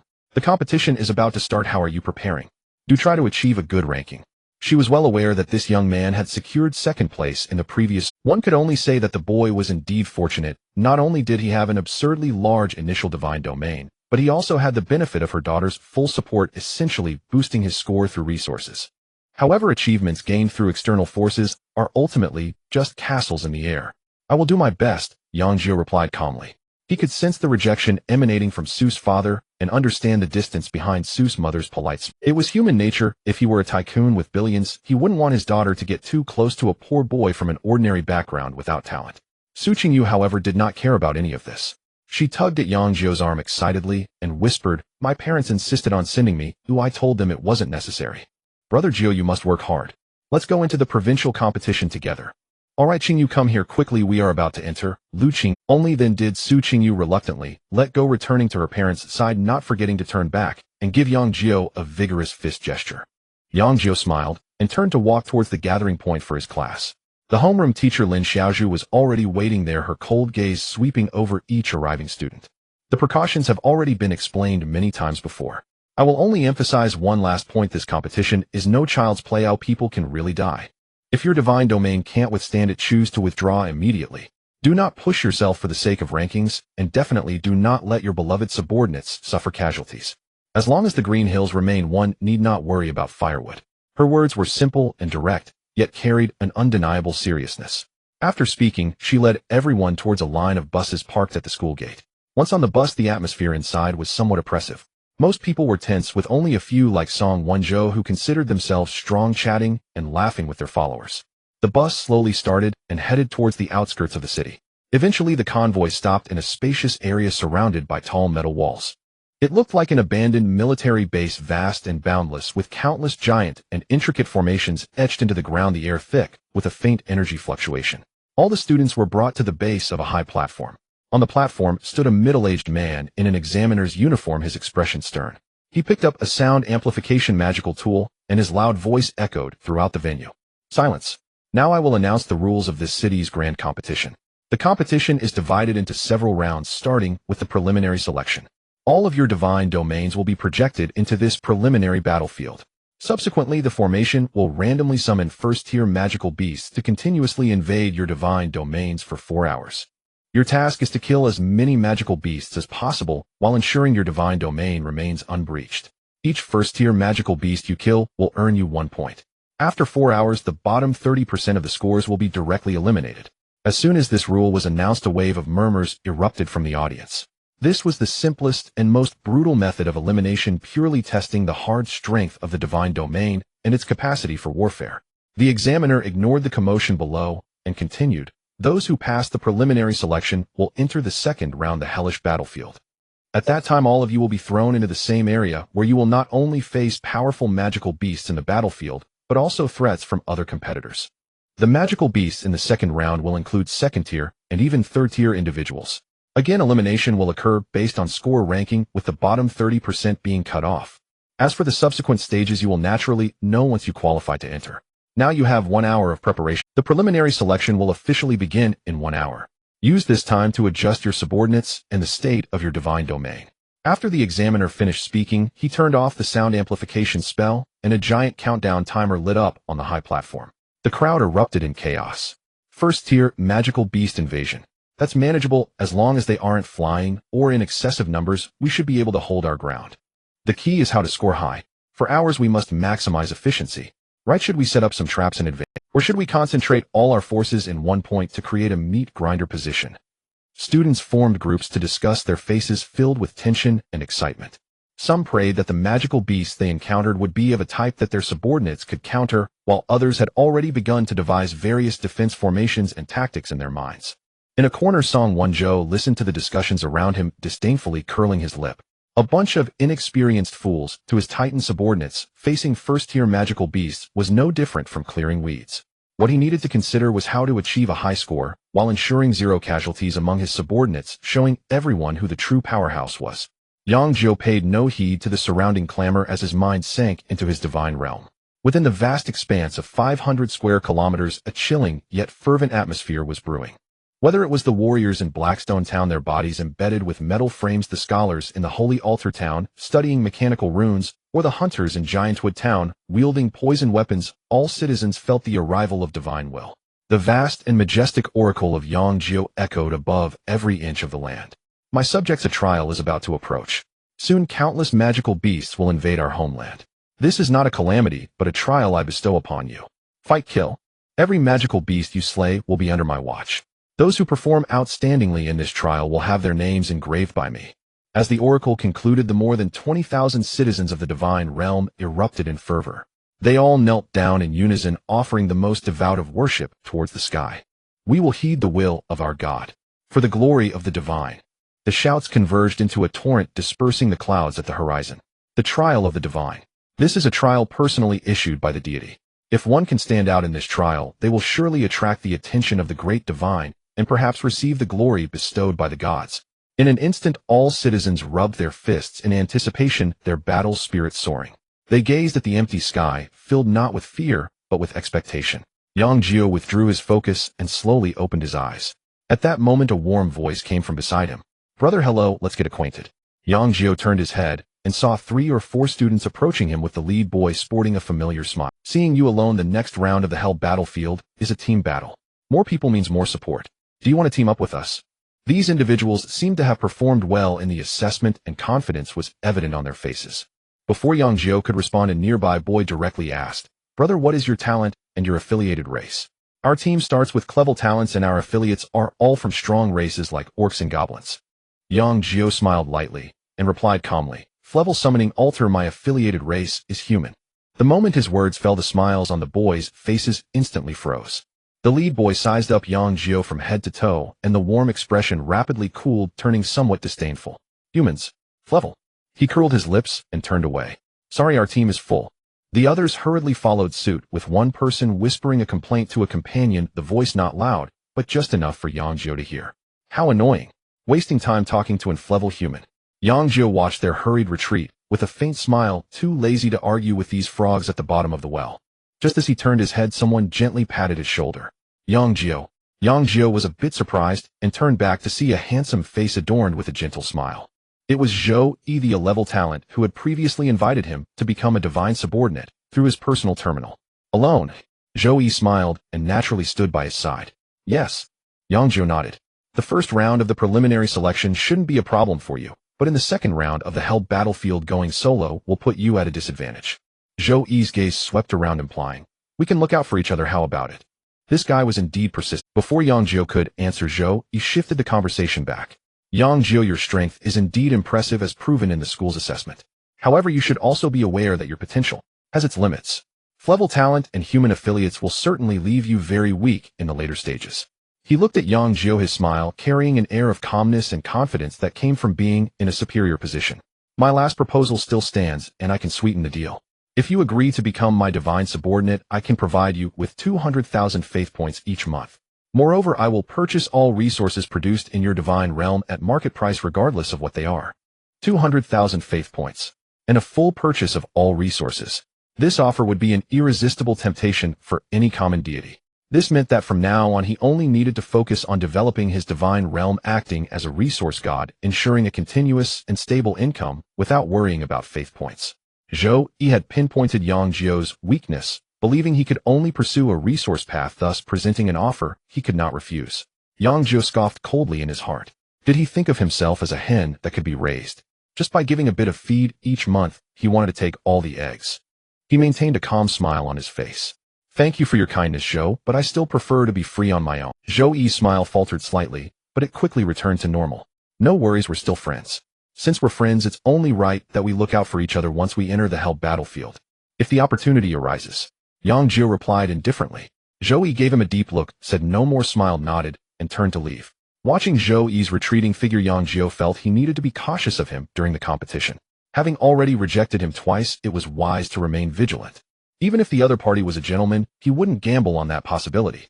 In the following period, several more students came to try and recruit him. But without exception, once they learned of his talent and affiliated race, all of them turned away with a look of disbelief. What the heck, this kind of configuration dares to participate in the competition?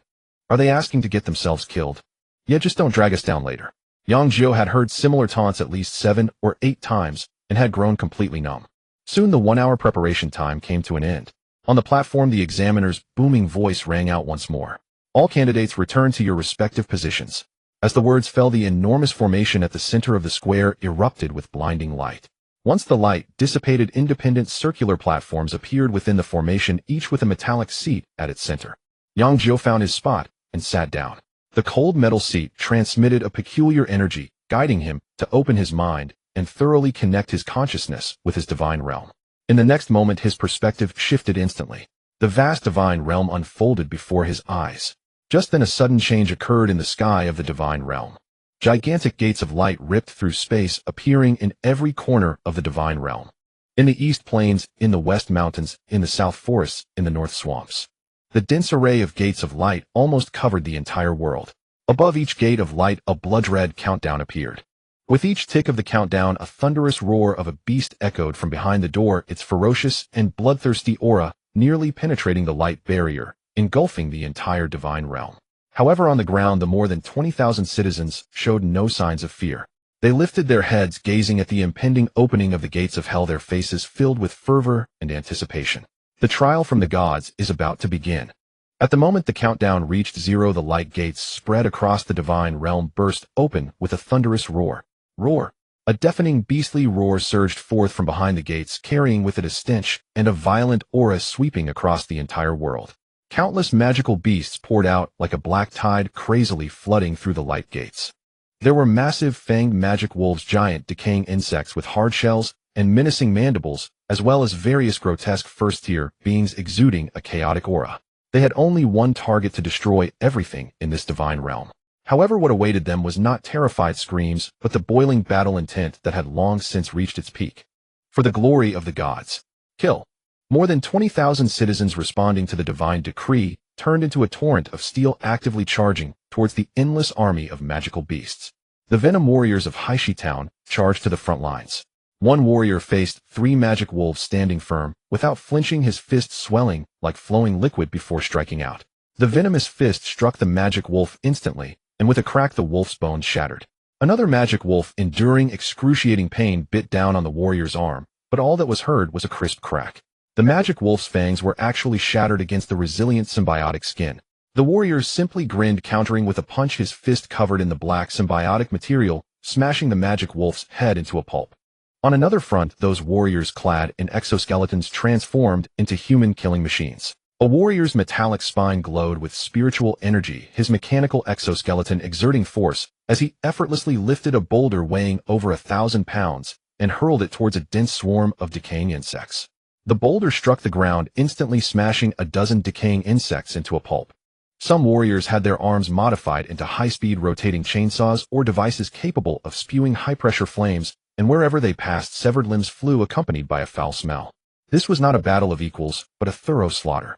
The hunters from Jimubu town provided long-range support from the back, their poisoned arrows accurately shooting into the eyes and throats of the magical beasts. The scholars of Shungtan town, though not skilled in direct combat, organized themselves to use the simple spiritual energy runes they had comprehended to build temporary energy barriers behind the front lines, offering protection to the warriors. The entire divine realm transformed into a massive and precise meat grinder, crazily reaping the lives of the invading magical beasts. Yang Jiu's points were skyrocketing at a terrifying pace. Meanwhile, outside the preliminary selection battlefield, in a massive office area temporarily constructed from formations, the school leaders from various colleges in Xingqing gathered here. Here, dozens of huge light screens displayed the overall data of each testing area in real time, and the atmosphere felt quite relaxed. After all, this was just a preliminary selection, and for these prestigious schools, it was a given that their top students would pass. Wang Wenyuan, the vice principal of Xingqing No. 3 Middle School, was holding a cup of hot tea, contentedly watching the constantly fluctuating total points on the screen. Due to Yang Jiu, the principal specifically sent him here to witness the school's glorious moment. Old Wang, you came in person. It seems your No. 3 has indeed produced a good seed this year. A somewhat teasing voice came from Li Weidong, the vice principal of Xingqing No. 1 Middle School, as he approached with a beer belly. Wang Wenyuan was about to humbly downplay the matter, casually mentioning Yang Jiu's small feat of having over 20,000 first-tier dependents, but Li Weidong didn't give him a chance to speak. Li Weidong, his face flushed, lowered his voice and boasted, "Speaking of which, our No. 1 this year is a true prodigy. A girl with class talent, heart of ice and snow, and that's not all." He deliberately paused to enjoy the curious looks from those around.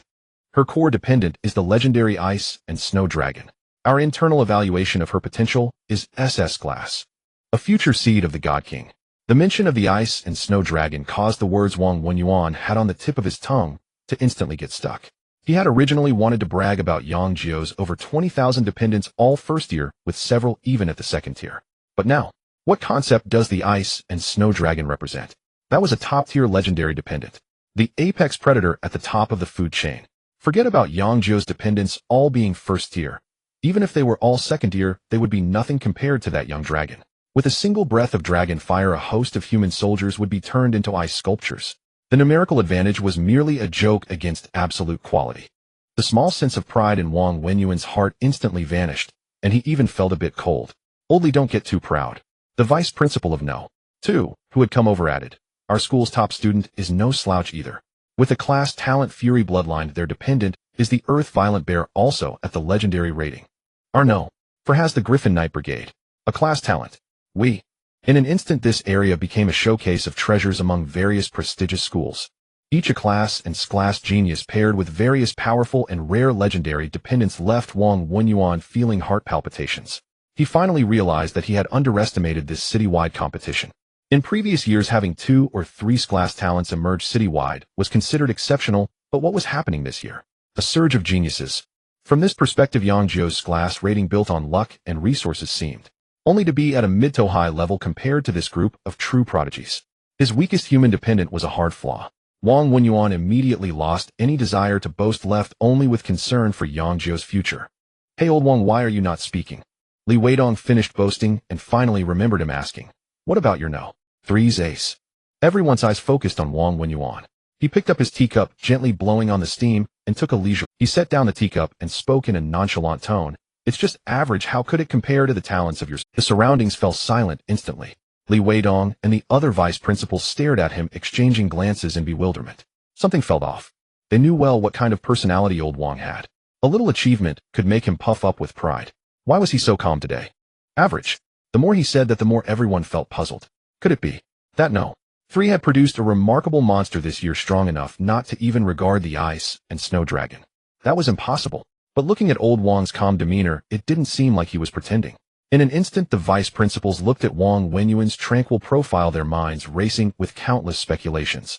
Could it be a great trump card? At that moment, several men dressed in examiner uniforms approached and greeted the gathered leaders from various. The leading examiner appeared to be in his 40s, his demeanor amiable, completely devoid of the sternness displayed on the platform. Principal Wang, Principal Li, everyone is here. What are you all chatting about so animatedly? Vice Principal Li Weidong of the first high school immediately stepped forward, smiling as he offered a cigarette. Examiner Lu, you've worked hard. We were just remarking how impressive this year's students are. Examiner Lu waved his hand, declining the cigarette, and pointed to the largest light screen in the center of the office area. This year's competition has indeed undergone some changes. A notice was issued from above to create a national score ranking where students from all competition zones will be displayed, updated in real time. A national ranking.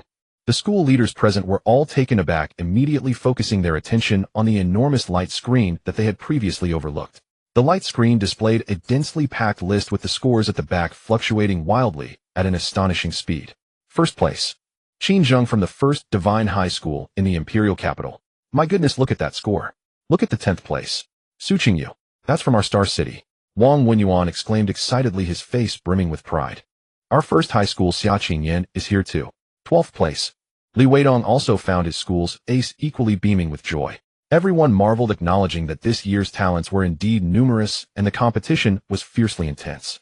Suddenly, a leader from the second high school seemed to remember something and asked. Speaking of which, Principal Wang, I recall that your third high school has a student named Yang Jiu, right? The school's assessment gave him an grade rating. Where does he currently rank? Everyone's gaze once again focused on Wang Wenyuan. Wang Wenyuan's smile faltered slightly as he raised his teacup, shaking his head, revealing a hint of helplessness. Don't mention it, that kid. It's hard to explain. The others immediately understood upon seeing his expression. After all, the potential ratings within the school were merely ratings and could not be taken too seriously. What commotion could grade talent coupled with a human family's support possibly create? It was likely that he had relied on the assistance of the Su family girl to game the school assessment, but once engaged in a real-life combat scenario, his true colors were swiftly revealed. Everyone tacitly agreed and did not continue on this topic, instead redirecting their discussion to those true prodigies listed. Meanwhile, Yang Jiu's divine sense hovered above his divine domain, feeling a bit helpless. Logically speaking, he currently commanded nearly 30,000 first-tier warriors, many of whom were elite second-tier fighters. Killing these first-tier monsters should have been as easy as slicing through vegetables, and his score should have soared to the top of the ranking. However, at present his score growth rate could only be considered average. The reason was simple.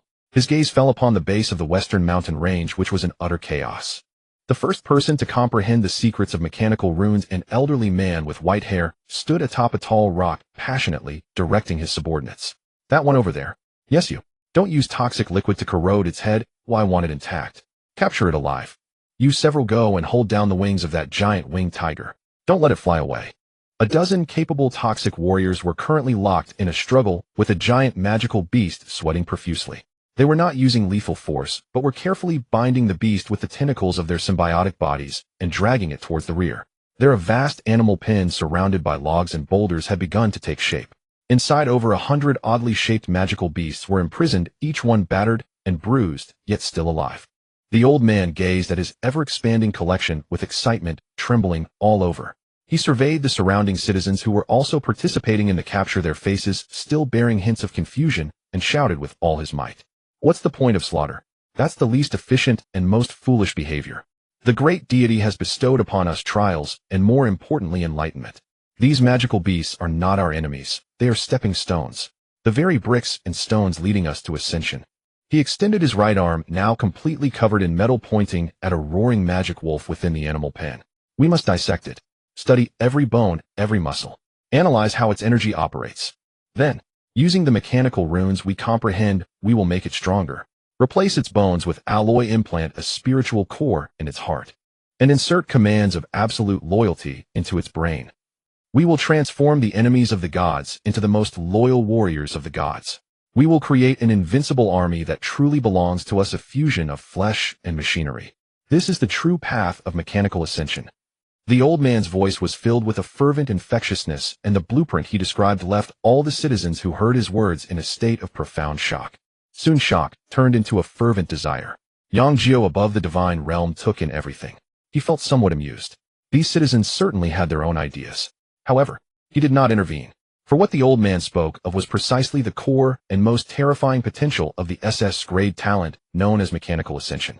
Now that they had their own understanding, he would let them develop it. It's just a score. As long as they don't fall into the bottom 30% and get eliminated, there would be plenty of time to catch up. With this thought, he chose not to focus on the scores anymore, and instead took an interest in observing the citizens' enthusiastic research projects. Before long, 4 hours passed. The light screens scattered across the sky of the divine realm began to close slowly after a wave of fluctuation, eventually disappearing. Yang Jiu opened his eyes and returned to the real world. He let out a long breath and stretched his somewhat stiff. On the platform, the chief examiner's booming voice resounded once more. The preliminary selection has concluded. The next round of the hellish battlefield will commence in the afternoon. All candidates, you can check your score rankings and whether you advance on your personal terminals shortly. Now you are dismissed for a break. As his words fell, Yang Jiu saw the examiner Liu, after briefly briefing a few school leaders, descend from the... He did not leave immediately, but strolled leisurely through the candidate area, as if inspecting something. As he passed by the platform where Yang Jiu was, he did not stop, but suddenly turned his head and glanced at Yang Jiu. Yang Jiu confirmed that he did not misfeel. That gaze landed squarely on him, lingering for less than a second, yet sharp enough to seem as if it could see through everything. Yang Jiu indeed did not misinterpret. The gaze of the examiner Liu had indeed settled upon him. It was the first time the examiner had encountered such an outrageous candidate. During the 4-hour monster invasion, the dependents in the divine realm did not strive to kill enemies for points. Instead, they were joyfully capturing live ones, and even built enclosures on the spot for breeding. What is this all about? He had specifically accessed the surveillance footage of Yang Jiu's divine realm and was astonished. If that kid were to kill all the thousands of monsters he had captured, his points could at least multiply several times, easily placing him within the top 1,000 on the national leaderboard. And yet, he deliberately chose not to. His points were stuck at an unremarkable level, just barely reaching the passing mark for the preliminary selection. What is that kid thinking? Liu the examiner pondered, developing a keen interest in this student named Yang Jiu. Yang Jiu, of course, was unaware of what the examiner was thinking. He only felt that he had indeed gained some attention. After all, with over 20,000 dependents in his divine realm, it was difficult not to attract notice.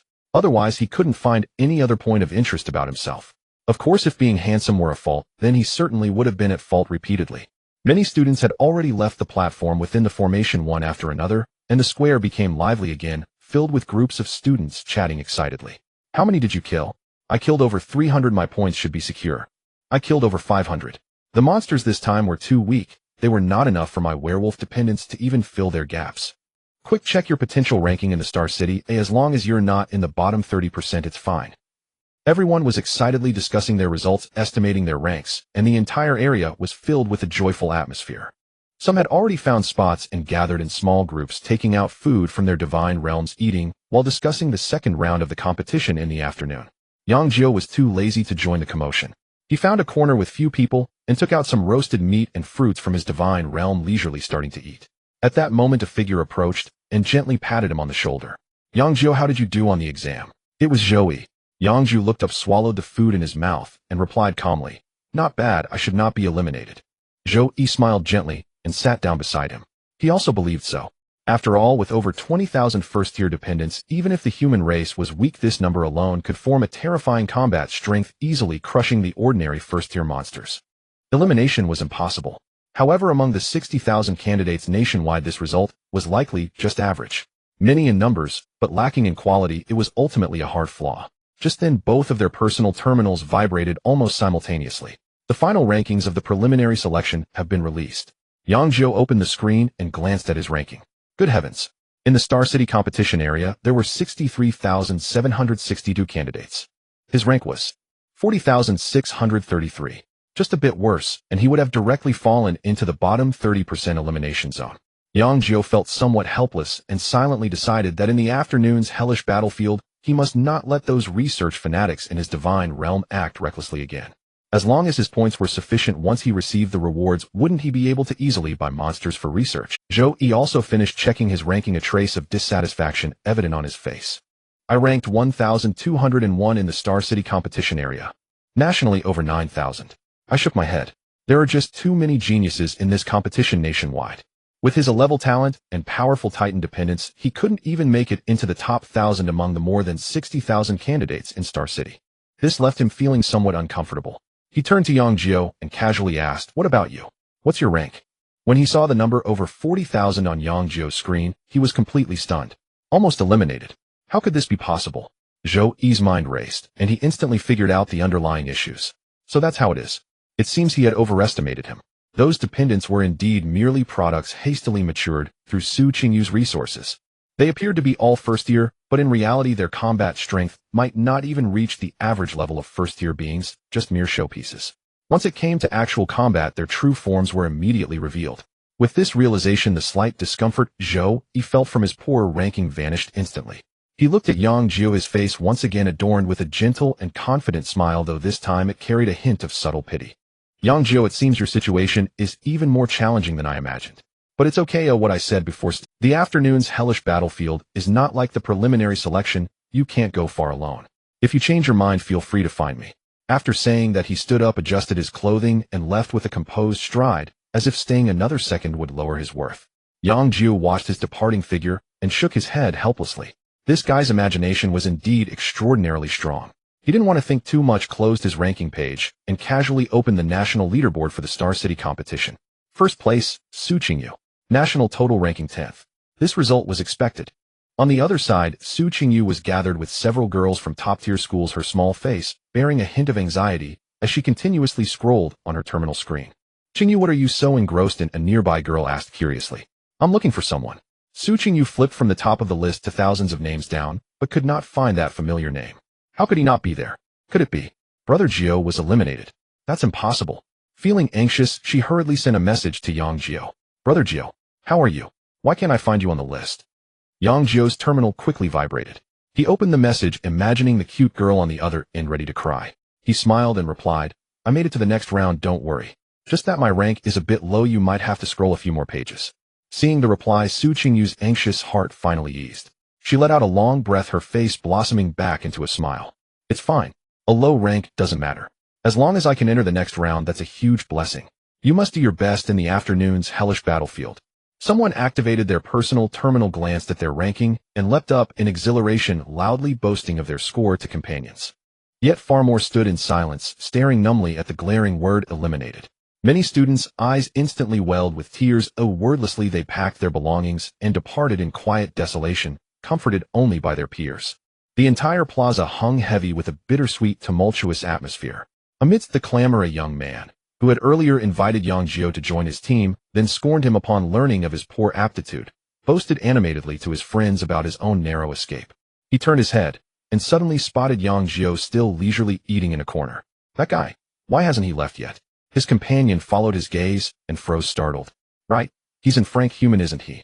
How could such a subpar configuration possibly survive the first round? Unconvinced, the young man swiftly pulled up the advancement list, scrolled through it from top to bottom, then searched for Yang Jiu by name. His name is right there, on his badge. When his eyes landed on the line reading Yang Jiu, rank 40633, advanced, he went utterly motionless. What the hell? Is this real? He wasn't eliminated. He could scarcely believe his own eyes. A human vassal bearing frank talent somehow emerged victorious from over 60,000 candidates. What staggering, improbable fortune must that be? At that moment, another defeated squad trudged past Yang Jiu with bowed heads. Their leader was the very same young man who'd once sought to recruit Yang Jiu, only to walk away in disdain after hearing of his circumstances. His face now bore deep dejection. As he passed Yang Jiu, he halted mid-step, a flicker of guilt crossing his features. Then stepping forward, he bowed deeply. "Brother, I owe you an apology. I misjudged you terribly." He offered a wry, self-deprecating smile and tapped his chest. "I've been eliminated too. We're comrades in misfortune. Let's leave together." Yang Jiu, just raising a skewer of roasted meat to his lips, paused in mild surprise. He lifted his gaze, met the other's sincere remorse, and shook his head gently. "I've advanced to the next round." The other's wry smile froze instantly, his body stiffened, suspended in disbelief. Silence settled over them for several breaths. After a long silent pause, he exhaled slowly, a sigh thick with indescribable emotion. Then he reached out and clapped Yang Jiu firmly on the shoulder. "Well done. Keep pushing forward. Don't let regret weigh you down as it has me." With that he said no more, turned and led his teammates into the departing tide. No sooner had they walked a short distance than one of his teammates grumbled bitterly behind him. Boss, why apologize to him? That kid just got absurdly lucky. Exactly. A human vassal with trash-tier talent. No way he cleared the round without dumping fortunes into disposable trap array cards and buying his way to the top, right? A cheat like that will be exposed the moment he steps onto the infernal battlefield this afternoon and get eliminated first thing. Every acid-tongued word reached Yang Jiu's ears. Yet he simply continued eating his lunch utterly. Their opinions meant nothing to him. Why argue with frogs confined to the bottom of a well? The brief midday respite soon ended. In the afternoon, all advancing candidates gathered once again upon the central array platform in the plaza. High atop the dais, Examiner Liu reappeared. His cold, penetrating gaze swept across every youthful face. Now I announce the rules for round 2, the infernal battlefield. All candidates will be deployed simultaneously into a single vast, divine domain battlefield. Within it, beasts of the first, second, and even third tier will spawn randomly. Defeating a first-tier beast earns 1 point, a second-tier 3 points, a third-tier 5 points. In the end, the bottom 30%, ranked by total points, will be eliminated. So far the rules mirrored those of prior years, and the candidates remained largely composed. Yet what Examiner Liu said next ignited a storm across the entire plaza. Additionally, a new special rule applies this round to ensure relative fairness. The number of vassals each candidate may bring into the battlefield will be strictly limited, based on the innate strength rating of their vassal race. The higher the racial rating, and thus the greater the inherent power, the fewer vassals may be brought in. Conversely, the lower the rating, the more vassals are permitted. As he spoke, Examiner Liu's gaze lingered, deliberately or not, for a fleeting instant toward where Yang Jiu stood. Yang Jiu's heart lurched. Oh no, I've actually been remembered. All because of that old man in the divine domain. Instead of quietly hunting beasts and racking up points, he insisted on pursuing mechanical ascension research, capturing live specimens, and dragging my score down so badly.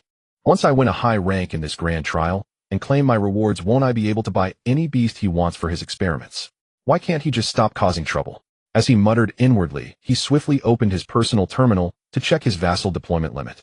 In the next instant, a number blazed across the holographic display: human mortal rank race. Maximum deployable vassals 100, 100. Yang Jiu's pulse surged. 100 Venom warriors unleashed into a chaotic battlefield. The vision was nothing short of glorious. This rule had been forged precisely for him. His battlefield had arrived. Without hesitation, Yang Jiu began selecting 100 of the most outstanding Venom warriors from his divine domain populace, those who had excelled most in the previous round. As for the silver-haired elder, the very first to decipher the mechanical runes, now obsessively immersed in biological augmentation, Yang Jiu simply struck his name from the list.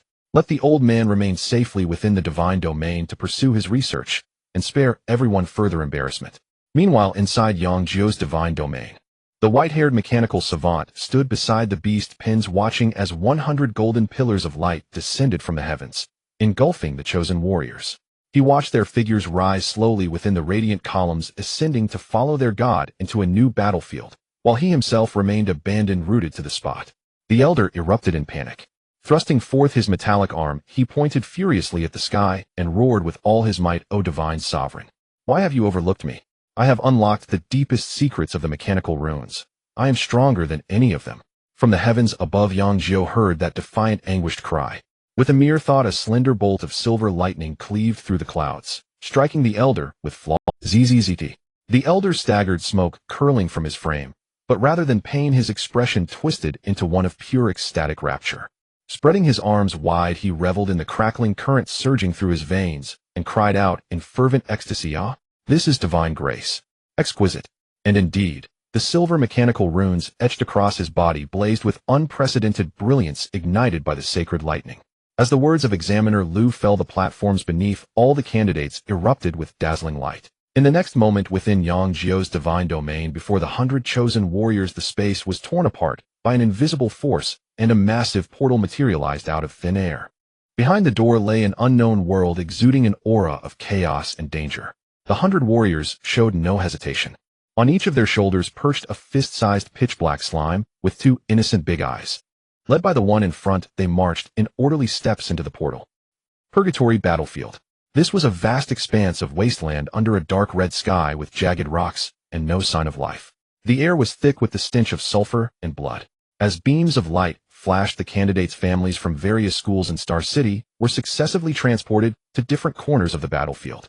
Yang Jiu's 100 subjects also appeared amidst a pile of rubble. The moment they manifested, they immediately attracted the attention of several surrounding teams. Hey, look over there, what is that thing? A family member draped in scales with a lizard head nudged his companion. Not far away, a team composed of 100 ordinary human beings was curiously examining their surroundings. They wore the simplest of burlap clothing and carried no weapons, appearing no different from the ordinary people outside the divine domain. The only oddity was that on each of their shoulders rested a dark floppy slime, which looked innocuous and even somewhat cute as it curiously looked around. Human beings? With pets? How did this team make it to the second round?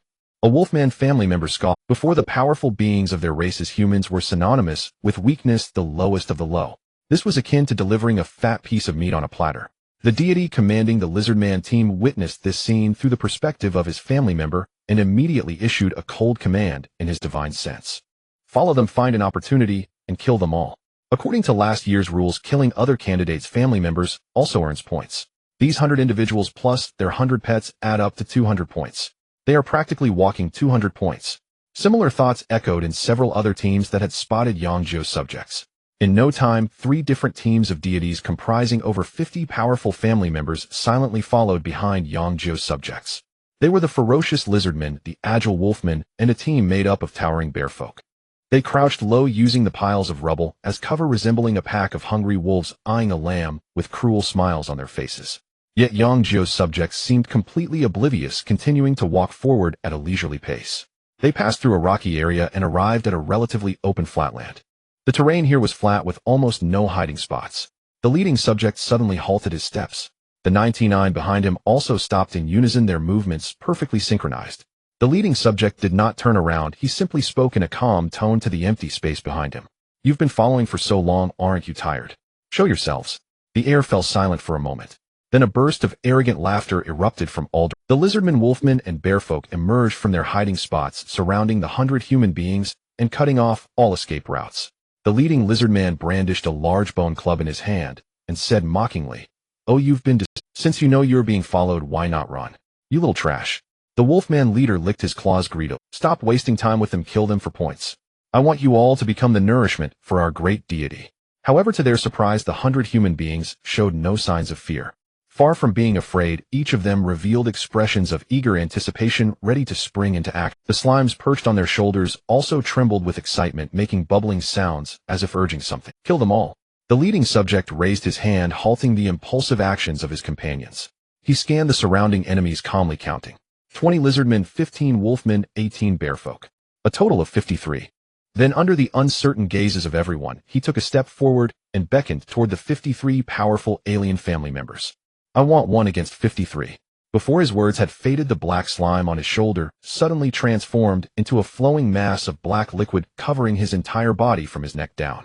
In an instant, the ordinary young man clad in burlap transformed into a terrifying warrior over 2 meters tall, covered in menacing black armor, exuding explosive power. A powerful aura far beyond that of a first-tier being erupted from him. Second-tier being. This sudden transformation left all the attackers stunned. The deities behind them also witnessed this incredible scene through the perspective shared by their family members, all falling into shock. That adorable pet was actually a suit of living armor. This ordinary human could actually unleash the power of a second-tier being in an instant. What a bizarre talent. However, after the shock, they were overcome by even stronger greed and disdain. So there was a hidden card, no wonder they're so arrogant. But it's only second tier. Charge. Even if he is a second tier, we over 50 first-tier elites can still crush him to death. The 3 deities almost simultaneously issued the command to attack. Roar. The ferocious lizardmen were the first to charge, swinging their bone clubs at the black figure. Facing dozens of whistling bone clubs, the slime warrior stood firm, not dodging or avoiding. He simply raised his right arm. Bang, bang, bang. A series of dull thuds rang out. Those bone clubs, capable of shattering rock, struck the layer of black symbiote, leaving not even a white mark, instead numbing the arms of the lizardmen. Before they could react, the slime warrior's right arm suddenly extended, several black tentacles lightning fast, ensnaring the nearest lizardmen. Crack. With a crisp sound of bones breaking, those lizardmen had their necks snapped by the tentacles, and this scene caused the wolfmen and bearfolk behind to halt in their tracks. How is that possible?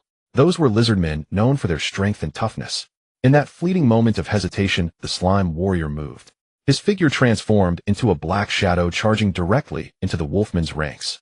With a swipe of his sharp claws, one wolfman was instantly disemboweled. Another wolfman launched a sneak attack from behind, his claws viciously digging into the slime warrior's back. Clang! Sparks flew. The wolfman leader felt as though his claws were scraping against the hardest alloy, causing no damage whatsoever, and he winced in pain. The slime warrior spun around fiercely and threw a punch. The wolfman leader didn't even have time to react before his entire head was exploded by the blow, blood and guts flying everywhere. The remaining family members were thoroughly terrified. What kind of monster is this? Its defense is absurdly high, and its power and speed completely crush them. Use ranged attacks. Focus fire on him. The bearfolk leader roared, and several bearfolk shamans behind him immediately began chanting, conjuring fireballs that appeared out of thin air and hurled towards the slime warrior. Faced with the overwhelming fireballs, the slime warrior made a move that left everyone baffled. His entire body suddenly melted. His black form instantly transformed into a pool of shapeless liquid, collapsing to the ground. All the fireballs passed through the liquid, creating charred pits in the ground, but causing him no harm. In the next second, the black liquid reformed, transforming back into the terrifying warrior's shape, completely unscathed. At that moment, whether it was the family members on the battlefield or the deities behind them, all fell into a deathly silence. Immune to physical attacks. Immune to elemental attacks. How are we supposed to fight this? This is not a battle of the same dimension. The slime warrior grinned, revealing a cruel smile as black tentacles erupted from his back, surging towards the now completely dazed enemies. Now it's my turn. Black tentacles spread across the sky, resembling the claws of demons reaching out from the abyss, instantly enveloping the 53 completely dazed alien subordinates. Wretched screams arose one after another, yet they abruptly ceased in an instant. Whether it was the rugged bear men or the agile werewolves, they had no power to resist against the black torrent. The tentacles easily penetrated their bodies or directly strangled them into several pieces. The entire process took no more than 10 seconds. On the open ground, only the black Venom warrior remained, along with a field strewn with severed limbs and broken arms. The black symbiotic entity on him slowly faded away, returning him to an ordinary young man in a coarse robe, accompanied by the harmless black slime on his shoulder, as if the one-sided massacre that had just occurred was merely an illusion. His 99 companions had not moved a single finger from beginning to end. In a certain examination hall in Star City, 3 young candidates suddenly stood up from their seats almost simultaneously. On their personal terminals, the light curtain, representing the subordinate connections, had completely turned gray. All annihilated. One boy, who still wore a hint of arrogance on his face, turned pale at this moment, his body trembling slightly. His lizardman subordinate was an elite he had cultivated with countless efforts and resources totaling 20. In less than a minute just now, all had been wiped out. Another werewolf subordinate's deity slammed a fist down on the metal table in front of him, producing a resounding crash. Who is it? Who did this? The last image sent back by his subordinate was only a vast expanse of black, along with a terrifying force that inspired despair. Human, pet, living armor, second-tier beings. These chaotic fragments of information could not piece together any effective intelligence.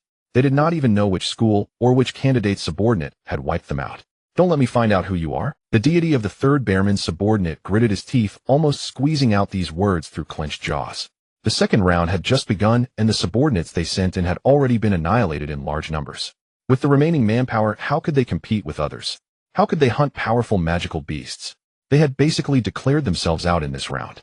This humiliation and anger drove them nearly insane. Meanwhile, high in the sky, Yang Jiu observed all of this within his divine realm. He gazed at his 100 subjects who had resolved the troubles without shedding blood, a faint smile appearing on his face. Just as expected. This is the power of SS-level talent. These Venom warriors fused with symbiotes. Although most of their individual ranks still remained at the first tier, their actual combat power had completely exceeded normal expectations. With physical immunity, elemental immunity combined with the terrifying power and recovery abilities brought by the symbiote, they were nearly invincible when facing beings of the same tier or even second-tier beings. Yang Jiu then issued a new divine decree. Go, my warriors. Use your sharp claws and venomous fangs to harvest every prey on the battlefield. I need points, a lot of points. 100 subjects simultaneously knelt on one knee, responding to the deity's will with their actions. The next second, 100 figures simultaneously melted, transforming into 100 streams of black liquid, gliding close to the ground and speeding deep into the wasteland. This mode of movement was not only astonishingly fast, but also made almost no sound, providing extreme stealth. Soon they encountered their first wave of prey. It was a group of over 30 first-tier magical beasts, the Windblade Wolves. Before the pack of Windblade Wolves could react, 100 streams of black light had already passed through them.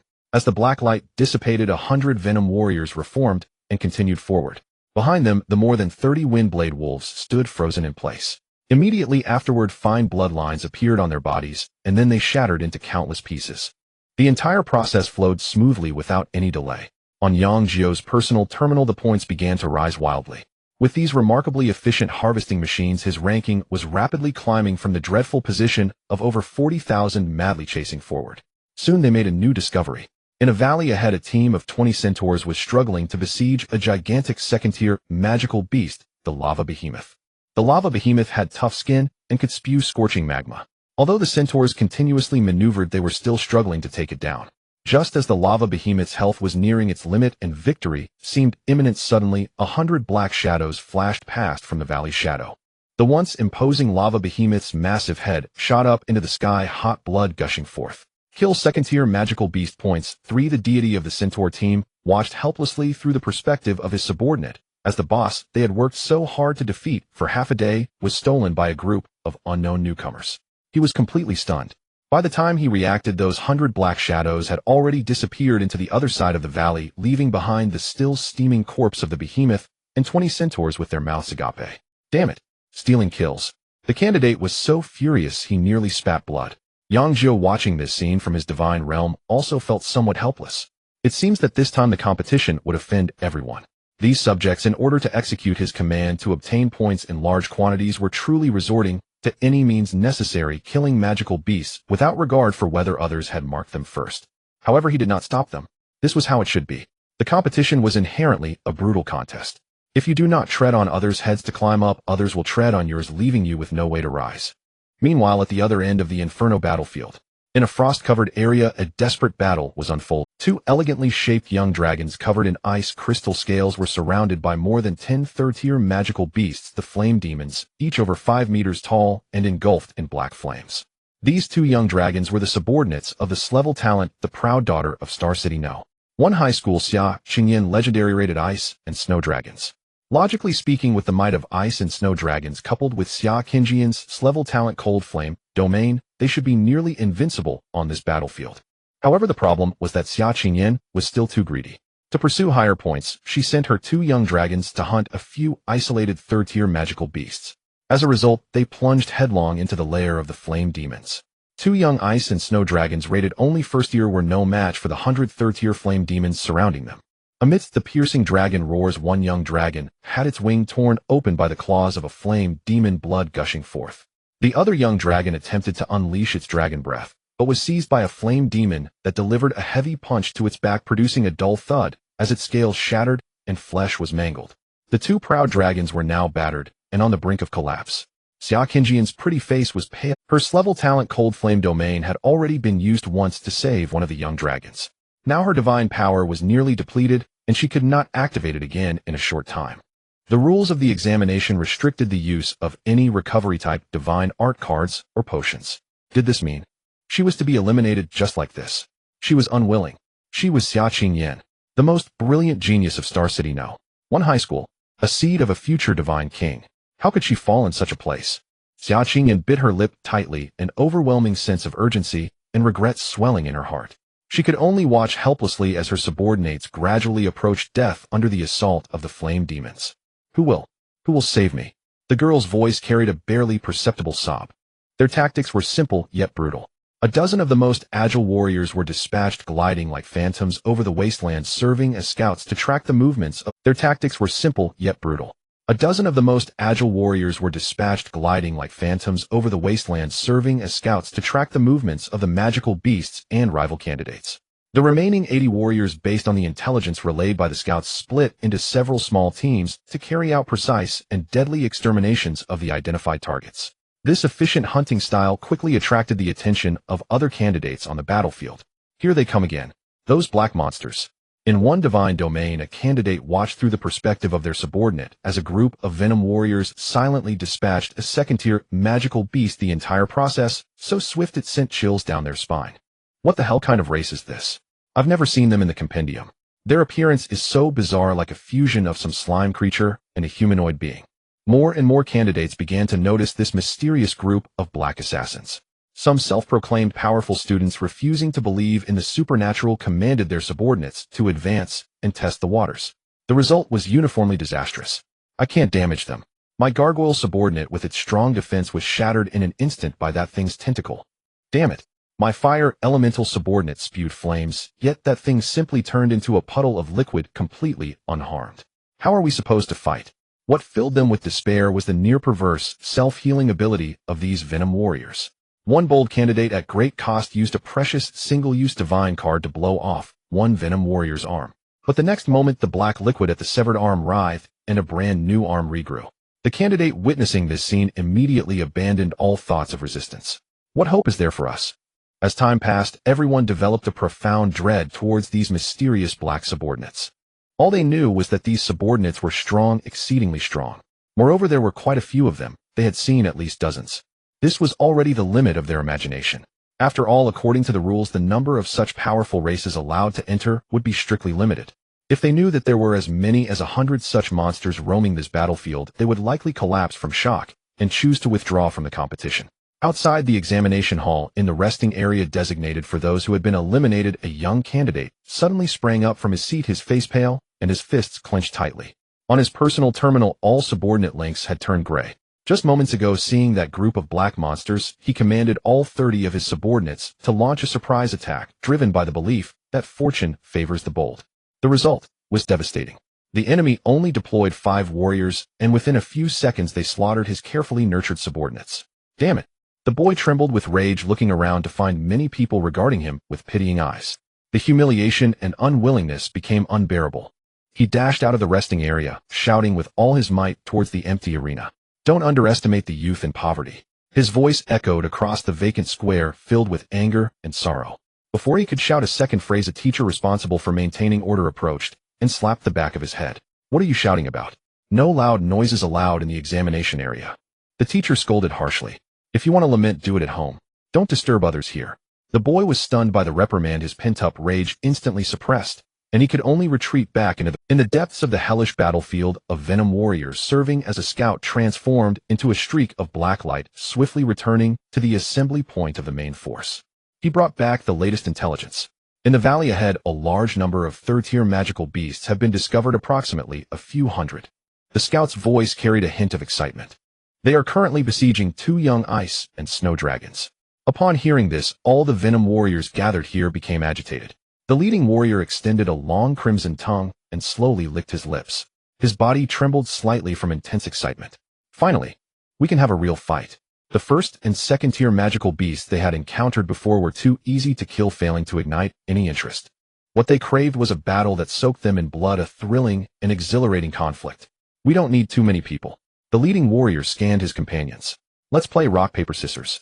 A group of terrifying killing machines gathered in a circle on the battlefield, eagerly playing the game. In the end, 15 warriors emerged victorious. Without a moment's delay, under the envious gaze of their companions, they transformed into 15 streaks of black light and sped towards the valley pointed out by the scout. Meanwhile, within the valley ravaged by the fire demons, Xiaoqingjian's heart was consumed by endless despair. Through the shared perspective of her subordinates, she watched her 2 young ice and snow dragon hatchlings nearly on the brink of death under the assault of hundreds of fire demons. Their splendid ice crystal scales were now covered in charred cracks and ghastly wounds. One dragon's wing had been violently torn apart, and the other's horn was broken, golden dragon blood staining the ground. They didn't even have the strength to fly. It was over. Xiaoqingjian's delicate body trembled slightly. In her divine domain, there were only 5 ice and snow dragon hatchlings. Each one was the foundation of her future, the hope for her ascent to the divine throne. Now she was about to lose 2 of them all at once. What difference was there from being killed directly? She was unwilling, truly unwilling. At this moment she noticed that at the entrance of the valley, a dozen streams of black liquid were flowing swiftly towards the battlefield, skimming the ground. What was that? Another new type of magical beast. Xiaoqingjian's heart sank completely. Were they not satisfied with her impending death and sending in a new batch of monsters to deliver the finishing blow? Was it never-ending? Desperately, she closed her eyes, unable to bear to watch any longer. However, contrary to her expectations, the final wails of the ice and snow dragons did not come. Instead, it was the fire demons that erupted into a chorus of furious roars. Xiaoqingjian snapped her. She saw that the streams of black liquid had charged into the horde of fire demons. They didn't attack the ice and snow dragons, but instantly coalesced into 15 grotesque black warriors. One of the Venom warriors swung his fist and sent a third-tier fire demon flying which had attempted to approach him. He shook his hand and provocatively beckoned to the surrounding hundreds of massive fire demons. "Oi, you garbage magical beasts." In the valley, upon hearing the arrogant provocation, Xia Qingyan was stunned. It was a familiar presence. Not a newly summoned beast, but the familiar of another candidate. In an instant, the despairing heart that had sunk to the bottom of the valley surged with a glimmer of hope. However, when she carefully sensed the aura of the 15 black warriors, the freshly ignited flame of hope was instantly doused with a bucket of cold water. They were all first-tier. 15 first-tier familiars facing hundreds of third-tier flame demons. This was not a rescue mission, it was a death sentence. A deeper despair surged within her. Not only would her own familiars face total annihilation, but another innocent candidate would also be implicated. Meanwhile, the hundreds of flame demons were thoroughly enraged by this sudden provocation.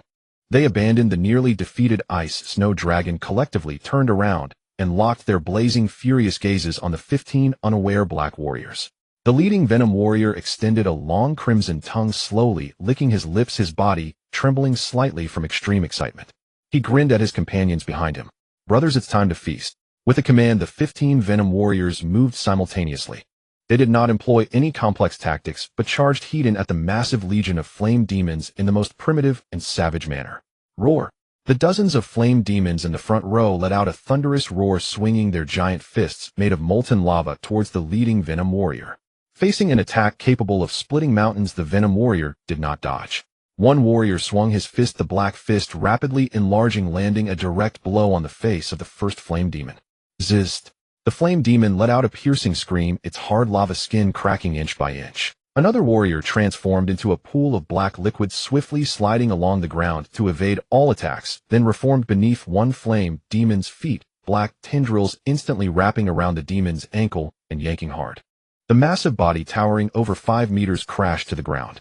More warriors chose to confront the one Venom warrior was struck simultaneously by 3 flame demons, his entire body caving in, but the next second the black liquid writhed and his injuries healed instantly. Instead, he used the force of the blows to transform his arms into sharp blades, swiftly slicing through the necks of the 3 flame demons. 3 flaming heads soared into the sky. The entire valley had turned into a meat grinder. The Venom warriors were staging a bloody slaughter fest amidst the swarm of flame demons. Some tore apart the flame demons with brute force, while others became formless liquid, darting across the battlefield to reap lives, each reformation accompanied by the fall of a flame demon. For these eager warriors, it was truly a thrilling battle. Meanwhile, on the other side of the valley, Xia Qingyan was utterly dumbfounded. Through the perspective shared with her familiars, she gazed blankly at the unbelievable scene before her. Those third-tier flame demons, which she had deemed unbeatable, now resembled the chives waiting to be harvested, being mercilessly slaughtered by the 15 black figures. How is this possible? What race are these somewhat repulsive, even terrifying black beings? They were not recorded in the guide. This is too powerful. First-tier strength that could easily crush such combat prowess is even more terrifying than her proud ice snow dragon. Could it be? The deities behind them possess an incredibly powerful talent. But this year there had been no news of any prodigy with an SS-grade talent appearing in Star City. The S-grade talent belonged only to Su Qingyu, whose familiar was an elf, and it wasn't like this. There were several S-grade talents, she herself being one of them. However, she had heard of the other familiars, none resembled these black monsters. Where did this dark horse emerge from? Just as Xia Qingyan was lost and thought the battle in the valley was with the fall of the last flame demon, the entire battlefield returned to calm. Kill a third-tier beast points 5. Kill a third-tier beast points 5. Yang Jiu's personal terminal was inundated with points notifications. This wave alone, over 400 third-tier flame demons, directly earned him over 2,000 points. His ranking skyrocketed from over 40,000 to within the top 10,000. Xia Qingyan gazed at the remnants of the flame demons scattered across the ground, deeply shaken once again. However, she quickly reacted, her heart rising to her throat. The battle was over. What comes next? In this brutal battlefield, it was utterly normal for other deities to ruthlessly eliminate potential rivals. Now her 2 ice snow dragon cubs were gravely injured, utterly defenseless. Meanwhile, the opponents displayed such terrifying strength. Would that spare her? As expected, the 15 Venom warriors, after cleaning up the battlefield, turned around and slowly approached the 2 trembling ice snow dragon cubs surrounding them. Though the two young dragons were quaking in fear, their pride as dragons compelled them to hold on, letting out faint low roars, trying to maintain the last shred of dignity for themselves and their deity. Xia Qingjian's heart sank completely. Boss, what should we do with these two little things? They look quite valuable. Killing them should yield a good amount of points, right? One Venom warrior spoke up. Another warrior licked his lips. What a pity to kill them. Why not take them back for the old man to study? He would definitely like them. The deity said, if one does not offend me, I will not offend them. If they offend me, I will kill their entire family. The leading warrior interrupted his companion's discussion. He walked in front of the two young dragons, grinning gently. Little ones, you are saved. Remember to thank our deity when you get back. After saying this, he did not linger, waving a hand at his companions behind him. The 15 Venom warriors instantly transformed into 15 streams of black liquid, sliding along the ground, swiftly disappearing into the other end of the valley, leaving behind a scene of destruction and two dragon cubs that had survived. Only after those black figures had completely vanished did Xia Qingyan let out a long breath. She then realized that her back had already been soaked with cold sweat. She quickly lowered the divine decree, instructing her two dragons to find a concealed place to recuperate. Then she thought of the Venom warriors who came and went like the wind, recalling the last words they left behind. I must find the deity behind you and thank him properly. Xia Qingyan had never been one to owe anyone a favor. She looked in the direction the Venom warriors had left, and the dimness in her eyes reignited with light. Yang Jiu looked at his subordinates who had frightened the young dragon, and then quickly fled, feeling somewhat helpless. These guys truly treated battle as a game. However, the ice and snow giant dragon, such a legendary level familiar, must belong to a significant deity in Star City. Who could it be? He scratched his head, unable to recall. Most of the time he was immersed in the development of his divine domain and had barely paid attention to those so-called genius students from the outside world. After all, in this territory of Star City, could there be anyone stronger than Su Qingyu? With S-level talent, endless life, her familiar is the Flower Fairy. She was practically a moving spring, impossible to defeat. Others' attacks might not even deplete her familiar's health, and her talent would have already caused her familiar's life force to overflow. Moreover, the overflowed life force could be converted into attack and defense power, growing stronger with each. He wondered about his nearly indestructible poison warriors, and who would be tougher when they encountered Su Qingyu's similarly indestructible little fairies. He shook his head and stopped thinking about it. As his warriors continued to harvest on the hell battlefield, his personal terminal was rapidly racking up points. His ranking was climbing at an astonishing speed. Meanwhile, outside the battlefield, the atmosphere in the large office area temporarily constructed by the formation was quite harmonious. Leaders from various high schools in Star City gathered in small groups, holding teacups and chatting, occasionally glancing at the largest screen in the center. For them, there was not much suspense in this second round of the hell battlefield. After all, among the entire Star City competition zone, there were really only two capable of making a name for themselves. Old leader Xia Qingyan from First High has a chance to break into the national top 20 this time. Not at all. Your top student from Second High is more stable. The earth-shattering bear with a later boost should have no problem making the top 20. If you ask me, Su Qingyu from Third High is the most formidable. I see her scores staying securely between the top 10 and 12 nationwide, and she might even push for the top 10. Everyone was filled with compliments, and the conversation consistently revolved around those few S-level talented prodigies. Wang Wenyuan, the vice principal of Third High, listened to the praises of Su Qingyu, his face beaming with pride as he took a sip from his teacup. At that moment, the vice principal of First High, Li Weidong, with his beer belly, suddenly exclaimed, "Strange, why has Xia Qingjian's score suddenly stopped moving? What the hell, how did it drop out of the top 20? Li Weidong slapped his thigh, completely flustered. This was their school's precious gem, a future seed of the Divine King. How could she encounter problems in the second round? Was she facing some powerful third-tier magical beast group? As everyone's attention was drawn to Xia Qingjian's sudden drop in ranking, an inconspicuous name began to surge up the leaderboard in an unreasonable manner. A Sharpie principal was the first to notice something amiss. Look at that Yang Jiu. His ranking. My goodness, is he on a rocket? Everyone's gaze was instantly attracted to that name. On the screen, the data line belonging to Yang Jiu showed the ranking number rapidly decreasing at a visible speed. 3,000, 2,000, 1,000. Soon he broke into the top 1,000. And this momentum showed no signs of slowing down. Wait, Yang Jiu. I have some impression of that name. Isn't he the student from Third High who received an S-level rating in the school assessment? A leader from Fourth High suddenly recalled and turned to Wang Wenyuan. Everyone's gaze concentrated on Wang Wenyuan once again. Wang Wenyuan was also stunned. He had just felt proud of Su Qingyu's achievements and hadn't paid attention to the rankings behind her. At this moment, under everyone's gaze, he instinctively looked up at the large screen. When he saw that familiar name and the continuously rising ranking, he nearly spat out his tea. He saw that Yang Jiu's ranking after breaking into the top 1,000 slowed down, but was still steadily climbing upward. 800, 500, 200. Then under everyone's watch that name squeezed into the top 100, and it wasn't over yet. 90, 70, 30. Finally, when it reached the 10th position, it finally slowed down. Even so, that name continued to slowly bounce upwards one step at a time. 10th place, 9th place, 8th place. In the end, Yang Jiu's name fluctuated between the 7th and 8th places and stabilized. The entire office area fell silent. All the school leaders gaped at the glaring name on the screen, feeling their worldview had been profoundly shaken. What the hell is going on? And level talent, a human familiar, has broken into the national top 10. What kind of interstellar joke is this? After a long, while someone finally reacted, looking at Wang Wenyuan with an expression of disbelief. Old Wang, your third high is hiding too deep, isn't it? Is this the hard to explain you mentioned? This is the big trump card you've been concealing. Li Weidong's face turned green as he looked at his own student Xia Qingyan, who had dropped out of the top 20, then at Yang Jiu, who was soaring high at 8th place, feeling a mix of emotions. Wang Wenyuan's mind was also in chaos. He never expected that this little fellow Yang Jiu would be so remarkable. This isn't right. A human familiar could only bring 100 people into the arena. Even with a few second-tier beings leading a group of first-tier ones, how could their combat power be so terrifying? It doesn't make sense. Could it be that awakening card Yang Jiu mentioned? He had picked up an awakening card that unexpectedly granted all summoned creatures a unique ability. At that time, everyone thought Yang Jiu had limited potential and had never bothered to understand what abilities his familiar had awakened. Could that ability have reached a level sufficient to defy the heavens? Wang Wenyuan's heart was already in turmoil, his hands trembling with excitement.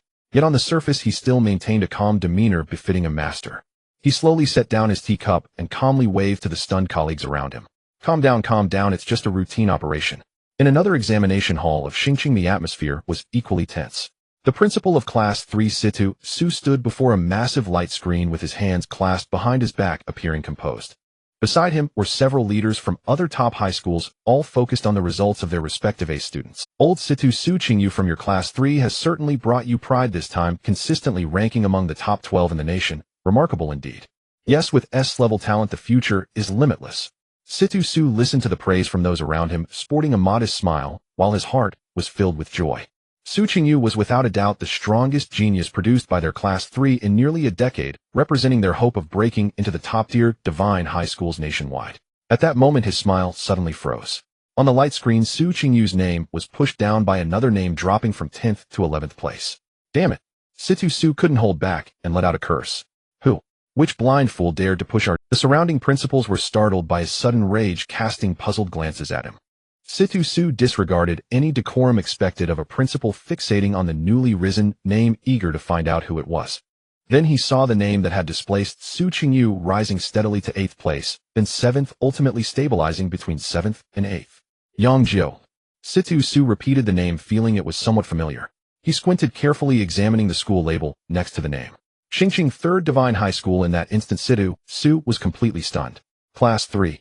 His mind raced, finally recalling the lucky kid who had received an S-level score during the school's assessment. That student with F-level talent, a human subordinate who had risen thanks to the support of the Su family girl. It was him. After a brief daze, a wave of joy 10 times more intense than when Su Qingyu entered the top 10 overwhelmed Situ Su. Ha!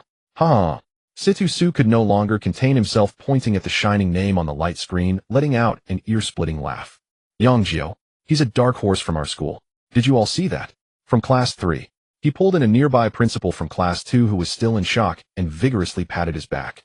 Old Zhang, did you see? A dark horse. Do you understand what a dark horse means?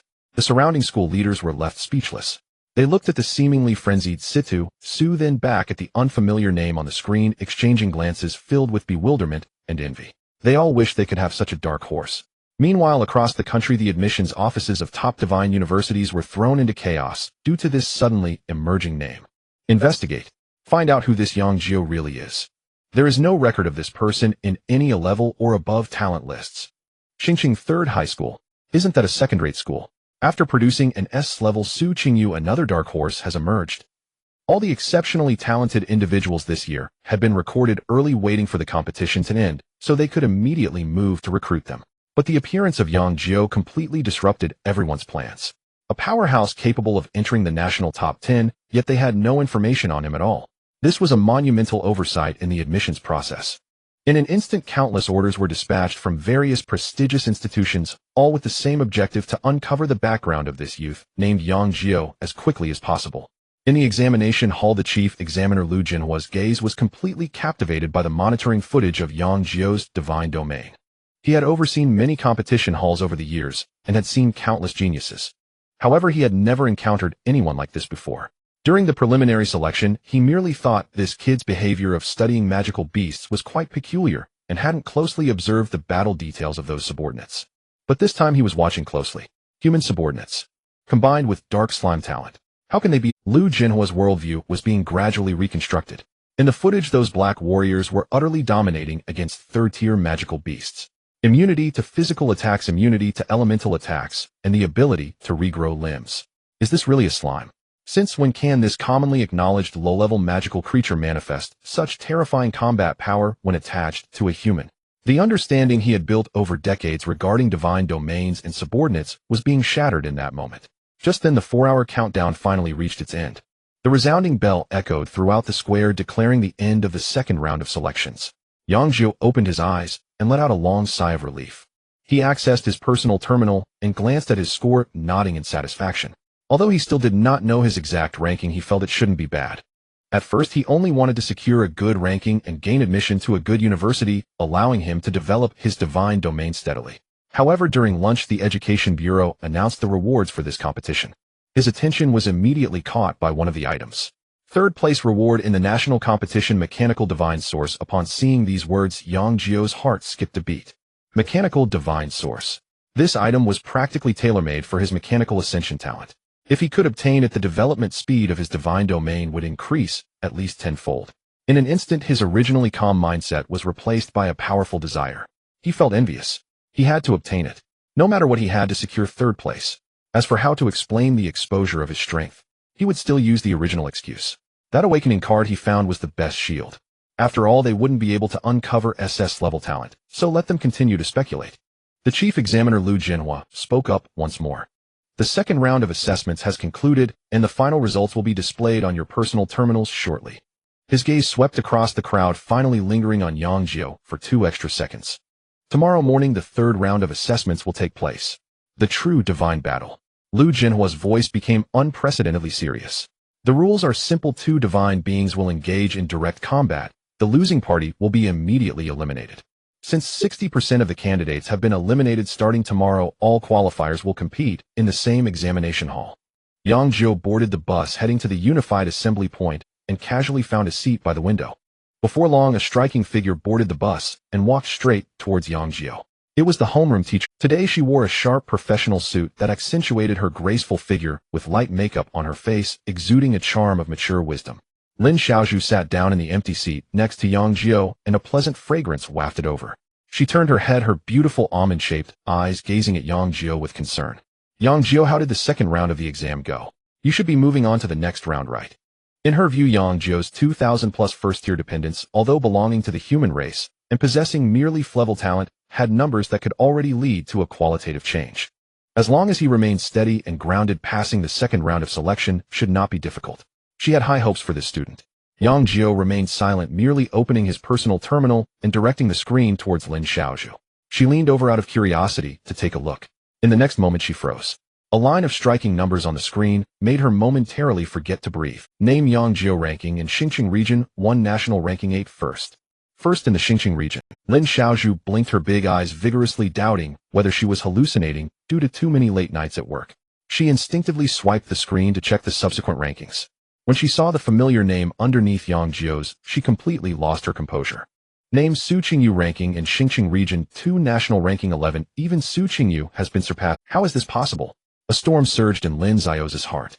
She certainly knew Yang Jiu was strong, but she never imagined he could be this powerful. In the second round of the hellish battlefield, the rules were extremely unfavorable to candidates like Yang Jiu, who relied on numerical advantages.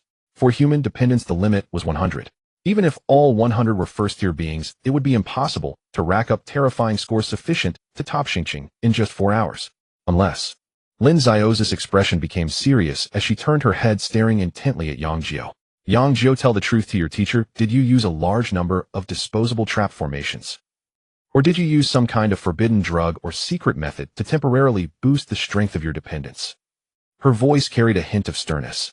Although these things could make the scores look impressive in a short time, they were ultimately external forces, a form of cheating. Admissions teachers from top universities were very discerning and could easily see through such inflated results. Once deemed to have achieved scores through external means, they would not only not gain points, but would also become a significant blemish, negatively impacting future admission to a good divine university. She did not want her most promising student to take such a misguided path. Yang Jiu looked at her serious and tense expression and calmly shook his head. Seeing Yang Jiu deny it, Lin Xiaozhu finally relaxed her tense heart.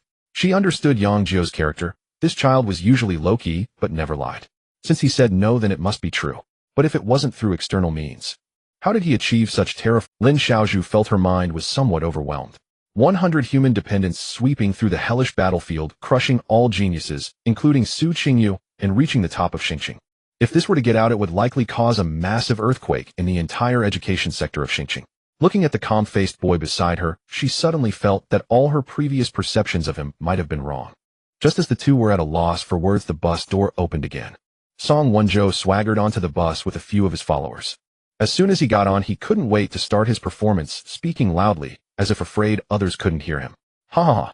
89th in the Xingqing region. Is this score enough to stand out? One of his lackeys immediately chimed in, flattering him with a face full of servility. Brother Song is mighty. Clever talent forcefully breaking into the top 100 of Xingqing. This talent, I think, is not much worse than those level ones. Exactly. After this great competition, Brother Song will easily get into a 211 divine university. Some of the other students who had just boarded the bus looked at him with a strange expression, as if he were a fool. Did this guy not check the overall rankings? Of course it was normal not to check. The personal terminal only displays one's personal ranking by default. To view the complete regional ranking, one would need to log into the official website of the Xingqing Education Bureau. Song Wenzhou hadn't even thought about checking. In his mind, the top spots on the rankings must have been taken by those level talents like Su Qingyu and other A-level geniuses from other schools. With his clever talent, making it into the top 100 was already an extraordinary performance, undeniably considered a dazzling achievement. As he enjoyed the attention from everyone, he turned his head and spotted Yang Jiu sitting in the corner with the beautiful teacher Lin Xiaozhu. Song Wenzhou's expression instantly darkened. It's this guy again. It was one thing for Su Qingyu to fawn over him, but how could the new teacher Lin sit so close to him? An inexplicable rage ignited within him. He adjusted his clothes and strode over with what he considered his most handsome gait. He first politely greeted Lin Xiaozhu, then eagerly boasted about his achievements. Teacher Lin, I ranked 89th in Xingqing, and my national ranking is also within 5,000. He puffed out his chest, waiting for Lin Xiaozhu's shocked and praising expression. However, her reaction left him greatly disappointed. Having just endured the shock of Yang Jiu being first in Xingqing, 8th in the nation, Lin Xiaozhu's heart was completely unfazed, and she even felt like laughing. 89th. Is that high? She merely nodded, professionally speaking, in a very bland tone. Well done, keep it up, and strive for a 985. Song Wenzhou was stunned. Is that it? Her reaction is too bland, right? This is a top 100 score in Xingqing. The top 100 out of over 60,000 candidates. Why does she not show any signs of surprise? He pouted in dissatisfaction, needing an outlet for his frustration. Thus, he turned his attention to the silent Yang Jiu next to him. With a condescending posture, he slanted his eyes at Yang Jiu and asked mockingly, Yang Jiu, what about you? What score did you get? You didn't get eliminated in the preliminary selection, did you? Why are you still lingering on the bus? His lackeys immediately joined in with laughter. Ha ha, level talent, human dependence, just passing the preliminary selection is already a blessing from his ancestors. Exactly, he probably just came to watch the excitement. The harsh sounds of mockery echoed throughout the quiet bus. Song Wenzhou crossed his arms over his chest, wearing a smug sneer, waiting for Yang Jiu to feel humiliated. Inside the bus, the few students who were in the know were already holding back their laughter, their faces flushed red. They desperately covered their mouths with their hands, their shoulders shaking, and the sound of their suppressed giggles was particularly conspicuous in the quiet compartment. Lin Xiaozhu helplessly supported her forehead with her hand, thinking that the foolish son of the landlord was truly hopeless. She waved her hand at Song Wenzhou. Song Wenzhou, please return to your seat and sit properly. Don't disturb the other students' rest. Yet Song Wenzhou completely misunderstood. He thought Lin Laoshi was trying to protect Yang Jiu's meager self-esteem. Instead of leaving, he doubled down, patting Yang Jiu's shoulder with a pitifully sympathetic demeanor. Yang Jiu, don't be too upset. With great talent, reaching this point is already quite impressive. If you want to try again next year, just let me know if you need any help, or we're all classmates, and I'll definitely assist you. His heartfelt words only amplified the suppressed laughter in the bus. Lin Xiao's temples throbbed. She could no longer endure it. Song Wenzhou. She lowered her hand and spoke in a voice so calm it bordered on indifference. Yang Jiu is the first place in this Star City competition. Song Wenzhou's smug smile instantly froze on his face. He rubbed his ears, doubting he had heard correctly. What? Lin Laosher, can you say that again? First place. Him. He pointed at Yang Jiu, his face filled with disbelief. Impossible. Absolutely impossible. Other students on the bus who were also unaware of the rankings erupted in astonishment. What the heck? Is it true? Yang Jiu is first. What kind of joke is this? Isn't he grade talent? Quick, check the Education Bureau's official website. In an instant, the bus was filled with the sounds of personal terminals being activated and screens being scrolled. Soon a chorus of exclamations completely drowned out the bus. Oh my, it's real. First place in the Star City competition, Yang Jiu. 8th place nationwide. My heavens. What kind of monster is this? Su Qingyu has been pushed to 2nd place. This is not scientific. Song Wenzhou listened to the discussions around him, his mind going blank. He trembled as he opened his personal terminal, logging into the Star City Education Bureau's official website. When he saw that name shining at the top of the list in golden light, he felt his legs go weak, almost collapsing. It was really him. Star City first. 8th nationwide. Wasn't his earlier smug demeanor just a clown? He suddenly looked up at Yang Jiu and Lin Xiaozhu. Yang Jiu had remained calm throughout, while Lin Xiaozhu merely looked at him with resignation. Why didn't they remind him earlier? They must have done it on purpose. They just wanted to see him make a fool of himself. A wave of humiliation and resentment instantly filled his chest. These two despicable people. He found himself hating Lin Xiaozhu as well. Meanwhile, in the exclusive waiting area outside the examination hall, Su Qingyu was greeted by an impressive-looking middle-aged couple as soon as she exited the corridor. Qingyu, my precious daughter, you must be exhausted. Su's mother lovingly stroked Su Qingyu's head, smoothing out her somewhat messy hair. How was it? This time the first place in Star City must surely be our Qingyu's, right? But Su Qingyu pouted, playfully clinging to her mother's arm. Not at all, I'm only in 2nd place. Su's father and mother exchanged puzzled glances. Their daughter possessed the best S-grade talent in Star City, and her lineage was from the top-notch elf clan. How could she possibly be just 2nd? Over the years, they hadn't heard of anyone in Star City being more formidable than their daughter. Su Qingyu reluctantly mumbled, first place is Yang Jiu. That guy who knows what kind of luck he had to snatch my first place. Although she was complaining, the crescent-shaped smile in her eyes revealed just how pleased she truly was. However, Su's father's expression darkened. That Yang Jiu again. Grade talent, human lineage, how could he achieve this result? He must have used some underhanded means, relying on external forces to reach this point. Ultimately, it's a crooked path that won't lead far. Dad, what are you saying? Su Qingyu immediately became unhappy upon hearing this, releasing her mother's arm and glaring at her father indignantly. You can't say that about Yang Jiu. He's not that kind of person. After speaking, she took out her personal terminal. I don't care what you say, I'm going to call Yang Jiu to congratulate him. Watching their daughter storm off in anger, the couple exchanged glances again. Su's mother wore a faint smile of helplessness as she softly spoke. Look at this girl. Should we? But Su's father shook his head, interrupting her.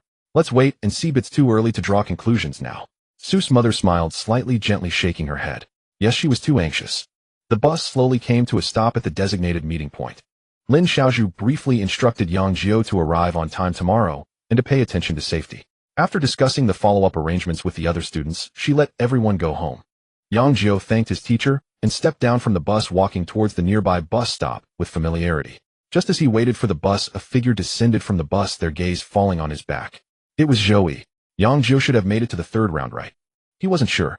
After all, the rules of the 2nd round placed too many restrictions on a contestant like Yang Jiu, who relied on crowd tactics. He opened his personal terminal, preparing to check the complete list of those who advanced. He quickly spotted the name shining at the top of the list. Star City first, Yang Jiu. He stood there in a daze. He actually was first. How could that be? He must have relied heavily on external resources to achieve this result. Yes, it had to be that way. However, regardless, this result only excited him more. This Yang Jiu had potential greater than he had imagined. There must have been some opportunity. He had to think of a way to turn him into his subordinate. Then whatever opportunities arose would all be his. A wicked smile appeared on his face, quickly hidden behind a mask of perfection. When Yang Jiu returned home, the sky was already dimming. As soon as he pushed open the door, his parents immediately stood up from the sofa and came to greet him. Xiao Jiu, you're back. Are you tired? Quick, dinner is ready. Eat first and have a good rest. His mother took his backpack, while his father handed him a cup of warm water. Yang Jiu took a sip of water, feeling warm inside at the sight of his parents' concerned expressions. He smiled, and then revealed the news that would shock them. Dad, Mom, in this first day of the competition, am currently tentatively ranked first in the Starry District. As his words fell, the living room fell into a deathly silence. On the first day of the grand competition, Yang Jiu indeed felt rather fatigued. Unlike his usual practice of immersing himself in the development of the divine domain late at night, he lay on the bed and fell asleep almost as soon as his head touched the pillow. The next day, as the alarm clock rang, Yang Jiu awoke from his slumber. Stretching lazily, he felt revitalized. The weariness accumulated from yesterday swept away. After finishing his morning routine, his divine sense habitually sank into the divine domain. Within the divine domain, a peculiar scene was unfolding in the experimental area specially opened for mechanical ascension. The elderly man engrossed in mechanical research was directing several of his subjects to drag a tied-up magical beast onto a metallic platform covered with strange runes. This magical beast was precisely the one Yang Jiu had previously instructed his subjects to capture alive for the old man's experiments. A fervent light flickered in the murky eyes of the elder. He picked up a scalpel engraved with runes, muttering incantations, and began modifications on the magical beast. The clash of metal against flesh emitted a sound that made one cringe. Before long, the magical beast, which had been struggling, gradually quieted down. Half of its body was already covered in shiny silver metal, and it had grown grotesque mechanical armor. One of its eyes transformed into a flickering electronic eye. The elder untied its restraints. The half-mechanical magical beast stood up, its former violent aura vanished, replaced by an absolute obedience. It approached the elder and lowered its head submissively like a domesticated pet. Around them, there were already more than a dozen such pets that had been modified. However, the elder looked at his creation, shaking his head in dissatisfaction. No. This is merely a puppet, not true life. The combination of flesh and machinery should give birth to a brand new mechanical life form, with self-awareness, not this mere doll that can only obey orders.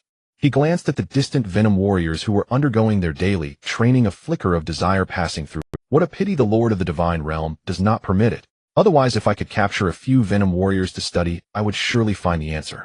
Above the Divine Kingdom, Yang Jiu listened to the old man's murmurs and couldn't help but smile wryly. This guy was indeed a bona fide scientific madman. He even dared to have ideas about his own people. After having breakfast, Yang Jiu prepared to head out. His parents accompanied him to the door, their faces filled with both pride and concern. Xiao Jiu, don't put too much pressure on yourself during the competition today. Just perform normally. Yes, safety first, rankings aren't important, don't push yourself too hard. Yang Jiu nodded with a smile and said goodbye to his parents. He knew that despite their words of reassurance, they were more anxious than anyone else.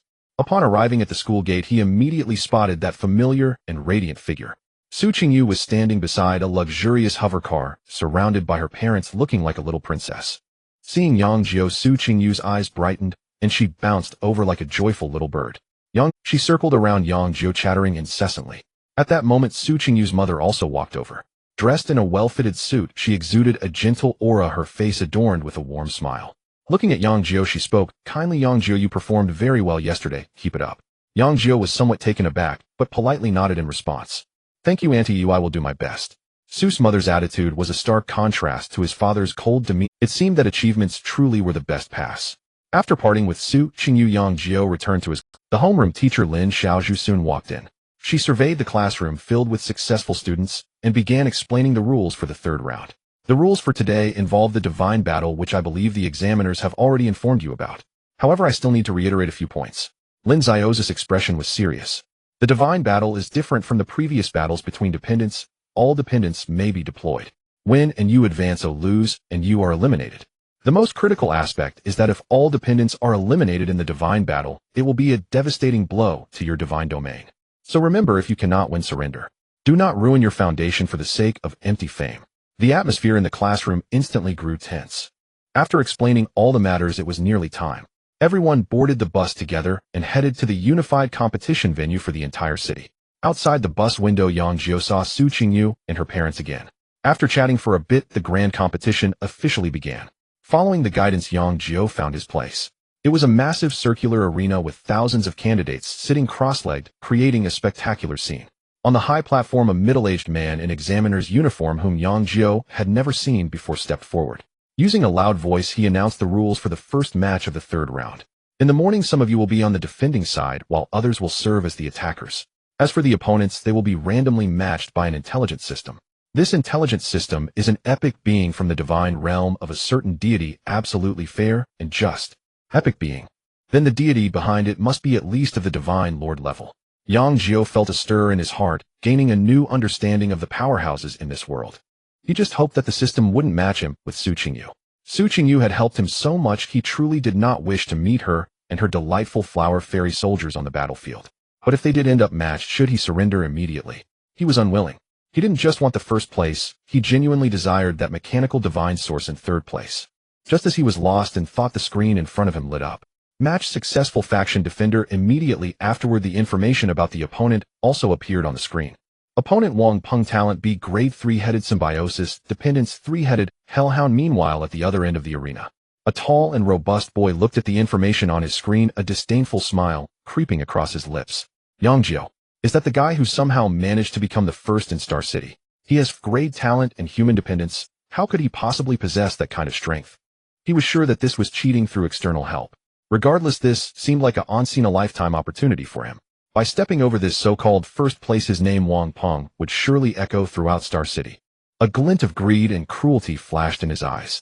The connection to the divine realm was initiated.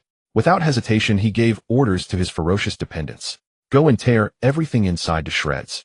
The connection to the divine realm has been established. A cruel and confident smile lingered on Wang Peng's face. To him, there was no suspense in this battle. Grade talent, a human clan dependent. Such trash, how could it be worthy of being the top in Star City? It's simply a huge joke. He intended to tear apart this hypocritical mask of the fraud in the most brutal and direct way. You lot go in and tear everything inside to shreds. With his command, the spatial portal in his divine realm burst open. Over 1,000 muscular 3-headed hellhounds engulfed in black flames surged into Yang Jiu's divine realm like a flood breaching a dam. Wang Peng held nothing back. He aimed to crush his opponent completely in an instant with overwhelming numbers and power. He didn't believe that Yang Jiu's pitiful human clan dependents could inflict any harm on his hellhound army. Within Yang Jiu's divine realm, looking at the mass of 3-headed hellhounds exuding a sulphurous stench, the faces of over 20,000 Venom warriors showed no signs of fear, but rather extreme excitement. Finally, we can have a real fight. The leading warrior extended his crimson tongue, licking his cracked lips. The previous battles had been far too dull. Whether it was magical beasts or the dependence of other contestants, they were all weak and incapable of putting up a fight. Now finally something resembling an appetizing dish had arrived. It was time to let these ignorant fools witness what true fear was. The desire for slaughter surged within the hearts of every warrior. Wang Peng, watching everything through the shared perspective of the divine realm link, sneered at the sight. He saw that Yang Jiu's human clan dependents surprisingly did not scatter in fear, but instead took the initiative to confront the oncoming horde. How foolishly ridiculous. However, the next moment the smile on his face completely froze. He witnessed a scene he would never forget for the rest of his life. On the shoulders of those human clan dependents rested a black, seemingly harmless slime.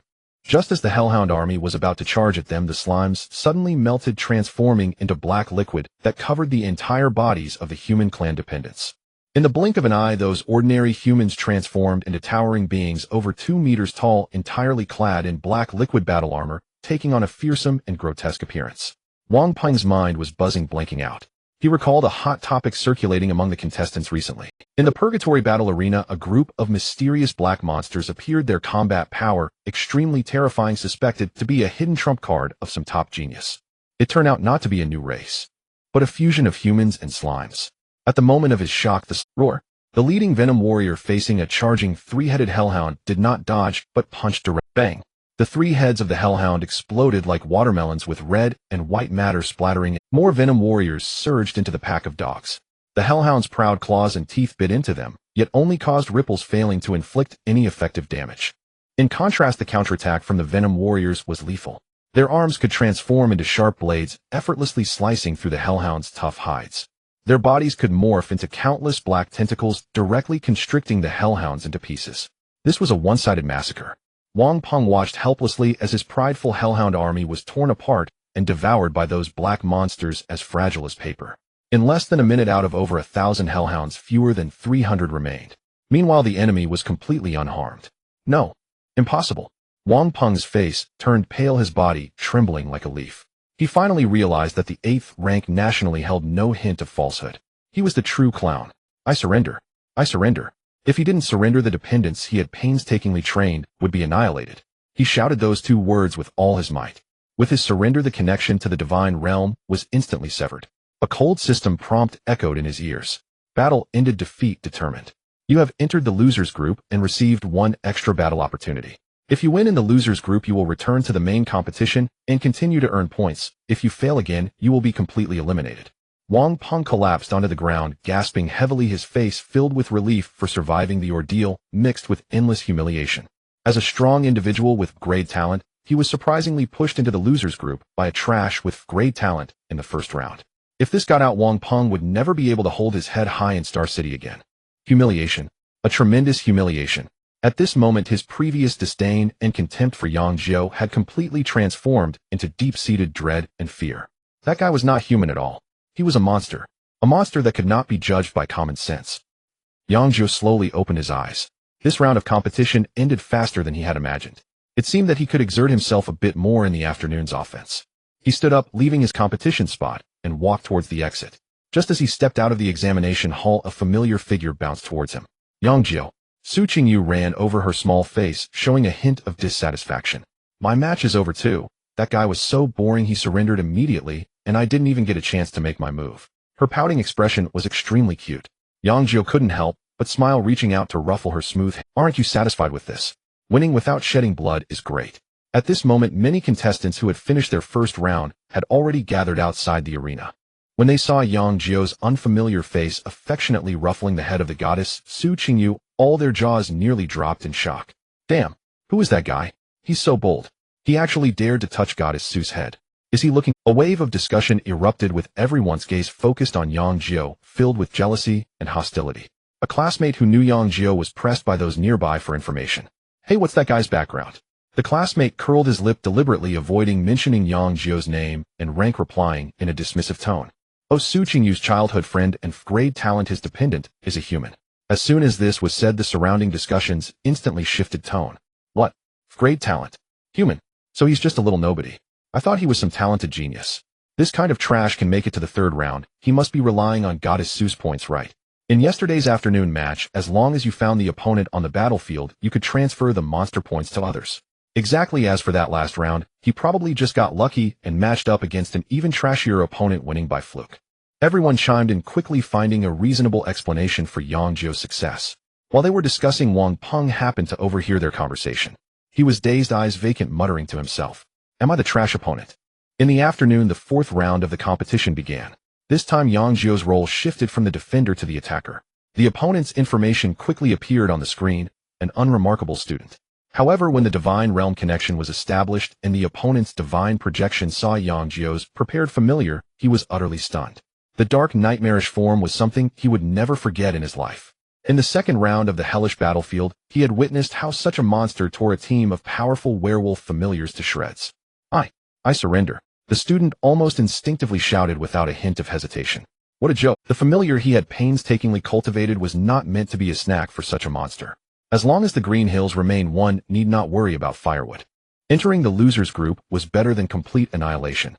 Just as Yang Jiu prepared to issue an attack order, he received a notification from the system declaring victory. He was momentarily taken aback, then smiled. This was for the best, saving both time and effort. He stretched lazily and walked out of the examination hall with an easy stride. As soon as he stepped outside, he saw Su Qingyu. The young girl was chatting and laughing with a man, her radiant smile blinding. Yang Jiu paused for a moment. Who was that man?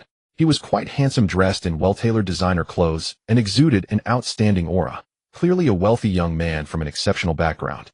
He rummaged through his memories. In his past life, he had seen such a figure appear by Su Qingyu's side. Could it be an unexpected variable in this life? Watching Su Qingyu chat happily, he hesitated for a moment, but ultimately chose not to disturb her. Instead, he turned and found a quiet corner to sit down, plunging his divine sense into the divine realm. Within the divine realm, the experimental area specifically opened for mechanical ascension had undergone a tremendous transformation. The old man obsessed with mechanical research was now dancing around his latest masterpiece like a madman. It was a beast that had been completely transformed. Its body was half flesh and half gleaming metallic. A fearsome mechanical exoskeleton covered its outer body, one eye transformed into a blinking red electronic detector, and its limbs replaced with sharper and more powerful alloy claws. Most critically, its aura had astonishingly reached the level of a second-tier being. This was the allure of mechanical ascension. Through the transformation of its flesh and blood, it forcibly broke through the shackles of life, reaching a higher level. Yang Jiu looked at this semi-mechanical beast with considerable satisfaction. On the other side, the development of the Venom warriors had not lagged behind. After several days of continuous battles, their combat instincts had been fully awakened, and many warriors felt the opportunity for a breakthrough, each advancing to the second tier. Their development of the symbiotic body had also entered a new stage. Their exceptional physique allowed them to withstand attacks from same-tier magical beasts without sustaining any injuries. The ability to transform and regenerate made them elusive on the battlefield, with severed limbs regrowing becoming a commonplace occurrence.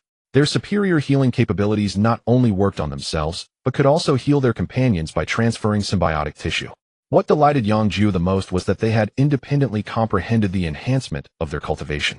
Practicing breathing techniques in their venomous form proved to be several times more efficient than usual.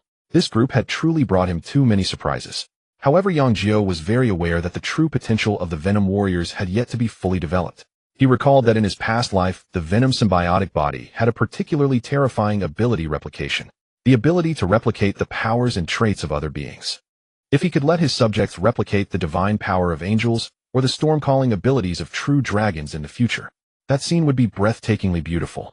Of course, it remained uncertain whether the slimes in the divine realm were the same species as those in the anime. From the current perspective, their strength seemed somewhat inferior. However, fortunately, they did not possess any obvious weaknesses such as fear of flames or sound waves. Their low level also meant there was infinite potential for development in the future. Interestingly, as the divine realm developed, 3 distinct factions had spontaneously evolved among his subjects. The first was the conservative faction. They firmly believed that the abilities of the Venom warriors were the greatest gift bestowed upon them by the deities, the source of their power. They were keen on developing various capabilities of the symbiotic body, dismissing mechanical modifications as a desecration of the perfect form granted by the deities. The second faction was the innovative faction. Led by the mechanical fanatic old man, they adhered to the philosophy of flesh is weak, mechanical ascension is the way. They believed that only by abandoning the fragile flesh and donning eternal steel could they achieve the ultimate direction of evolution. The old man even modified his slime partner into a semi-mechanical form. However, this faction currently had very few members, as only a handful of subjects grasped the secrets of mechanical runes. The third faction was the middle ground that balanced both aspects. They retained the powerful abilities of the Venom warriors while equipping themselves with exoskeleton armor or mechanical prosthetics to further enhance their combat strength. Currently, this faction seemed to possess the strongest combat power. Yang Jiu was pleased to see such a scenario arise. With competition and differentiation, civilization could progress and the divine realm could become stronger. From the very beginning, he had chosen the route of nurturing. What he wanted was never a group of mere tools that would only follow orders. He hoped that his divine realm would one day develop into a true world. His subjects would establish their own nations and develop their own civilizations. As long as there were no cataclysmic disasters or large-scale population extermination events, he would not intervene excessively. Of course, all of this was still a distant prospect. Right now, the divine realm was still in its infancy, and it was still too early to become a true world. Yang Jiu glanced at his faith point balance, which was already running low. The frenzied purchasing over this period had almost depleted all his savings. Without faith points, he could not continue investing in the divine realm. Watching his subjects busy developing made him feel somewhat anxious and idle. His divine sense swept across the entire divine realm, seeing the various spiritual plants thriving under the nourishment of spiritual veins and the clusters of magical beasts thriving in the wild. A thought surfaced in his mind. Perhaps he could sell some of them for money. After the grand competition in Xingqing, there should be a few days of rest. At that time, he could stroll through the deity trading market. After the grand competition in Xingqing, there would be the grand competition in Linan province, followed by the national grand competition. The entire grand competition would last a full month. He needed more faith points to prepare for the upcoming match. Yang Jiu's divine sense settled on a recently matured spiritual plant herb, exuding a faint glow, and he began calculating its price in his mind. At that moment, a figure approached. Yang Jiu withdrew from his thoughts of the divine realm and opened his eyes. It was Zhou. Zhou sat down in the empty seat beside him, looking in the direction Yang Jiu had just been. "Did you pass?" Zhou spoke first. Yang Jiu nodded without saying a word. There was always something strange about Zhou, but he could not quite pinpoint what it was. Could it be that the other party really just wanted to be friends? Never mind, he thought. Someone who made him feel uncomfortable could not possibly be a friend. Zhou seemed unfazed by his indifferent attitude, instead coldly gazing at Su Qingyu not far away. "Isn't that your childhood sweetheart?" Talking so happily with another man, aren't you jealous? Yang Jiu smiled. He wasn't quite sure if he felt jealous, but he could tell. He was probably feeling jealous. With this in mind, everything made sense. This guy kept approaching him not to befriend him, but for Su Qingyu. That was understandable. Su Qingyu was beautiful, talented, and came from a good family. She was the white moonlight in many people's hearts. Yang Jiu responded lightly. What's there to be jealous about? She has her own friends, isn't that normal? A satisfied smile appeared on Zhou Yi's face. Yang Jiu's answer was what he had anticipated. He began to introduce the identity of that man, as if showing off his intelligence. His name is Bai Jingxing, a second-year student at Qingyan University with great talent called Eternal Wings, and his kin is the angel race. Zhou Yi paused for a moment, then threw out another bombshell. It is said that he has already trained a six-winged angel, but no one has seen it in person. And his family is the Bai family from the imperial capital, a prominent family in the country. At this point, Zhou Yi deliberately observed Yang Jiu's reaction before continuing leisurely. The Bai family has always intended to form a marriage alliance with the Su family. Previously, the Su family used Su Qingyu's young age as an excuse. Now she is 18, and that excuse is no longer valid. Yang Jiu's brows slightly furrowed. It wasn't so much about the marriage alliance. Rather, if the Bai family and the Su family were truly to form an alliance, why did he have no recollection of this Bai Jingxing in his past life? In his memories, Su Qingyu did not marry anyone and remained single. Could it be? This world was ultimately just a parallel world and not a replay of his original one. Many things were different from his past life. This realization rang alarm bells in his mind. He absolutely could not continue to judge the people and events of this world through the lens of his previous life. His greatest advantage was being gradually diminished. Zhou Yi, watching the fleeting seriousness on Yang Jiu's face, felt a surge of delight in his heart. Yes, that was the reaction. He couldn't always act nonchalant, could he? He needed to make Yang Jiu feel pressure and threat, so he would have a chance. At that moment, he saw Su Qingyu seemingly notice them and prepare to come over. Zhou Yi immediately stood up and patted Yang Jiu's shoulder. At that moment, he saw Su Qingyu seemingly notice them and prepare to come over. Zhou Yi immediately stood up and patted Yang. Su Qingyu bounced over to Yang Jiu, her little face carrying a hint of reproach. How long have you been out? Why didn't you come find me? Yang Jiu looked at her and smiled helplessly.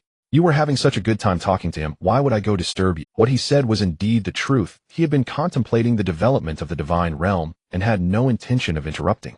However, to Su Qingyu's ears it took on a different meaning. She felt that Yang Jiu was being jealous. The little girl's heart instantly blossomed with joy as she grabbed Yang Jiu's arm and began to introduce him actively. His name is Bai Jingxing, the son of a friend of my dad. Oh, we met a few times when we were little. Then she pulled Yang Jiu to Bai Jingxing, proudly introducing him. Bai Jingxing, this is my childhood friend Yang Jiu who grew up with me. He is the champion of this Star City Grand Competition. Bai Jingxing wore a gentle smile and reached out his hand. Hello Yang Jiu, I've heard so much about you. Yang Jiu shook his hand and exchanged polite words. After shaking hands, Bai Jingxing shifted the topic and joked with Su Qingyu. Qingyu, your introduction isn't quite right. I'm also your childhood friend, you know. Yang Jiu raised an eyebrow and looked at Su Qingyu. You have other childhood friends. I wasn't aware of that. Su Qingyu's face turned red, and she quickly waved her hands. Don't listen to his nonsense, we haven't been in touch for years, and he's not really a childhood friend. Just as the three were joking, Su Qingyu's parents walked over. As soon as Su Qingyu saw her parents, she immediately released Yang Jiu's arm and waved at him. I'm off. See you tomorrow. After saying that, she ran to her parents. Bai Jingxing also politely nodded to Yang Jiu, then followed the Su family into a luxurious hover car and drove away. Yang Jiu stood in place watching the departing car and silently walked towards the bus station, continuing to wait for the arrival of the bus. Meanwhile, in the dining room of the Su family's villa. In the spacious and bright dining room, Su Qingyu was eating with her parents along with Bai Che. Su father and Su mother were very warm towards Bai Che. Little Bai, how are you finding life at Qingyan University? How is your divine realm developing? Bai Che put down his chopsticks and answered respectfully. Thank you for your concern, uncle. My divine realm is developing quite smoothly. My main subordinate, the four-winged authority angel, is already taking shape, and I am currently pouring all my resources into training my first seraph. Although the faith consumption is enormous, the growth is worth it. Once the seraph matures and is promoted to a six-winged form, its combat power will see a tremendous increase. Su father nodded repeatedly, praising him, while Su mother kept serving Bai Che food. Only Su Qingyu sat silently, occasionally picking at the rice in her bowl. As they chatted, Bai Che suddenly put down his utensils, and his expression turned serious. Uncle Annie, my parents were supposed to come in person, but they really couldn't find the time. Su Qingyu's heart skipped a beat, a bad premonition rising within her. Sure enough, Bai Jingxing's next words confirmed her suspicions. He looked at Su Qingyu with a gentle smile and slowly said, "So I as a junior can only come to gauge the situation first. My parents mean that our two families have been friends for generations and know each other well, so we should join forces. Moreover, personally." He paused, gazing at Su Qingyu. "I also like Qingyu very much." In the spacious and bright dining room of the Su family villa, as by Jingxing's calm words fell, both Su father and Su mother turned their gazes towards their daughter.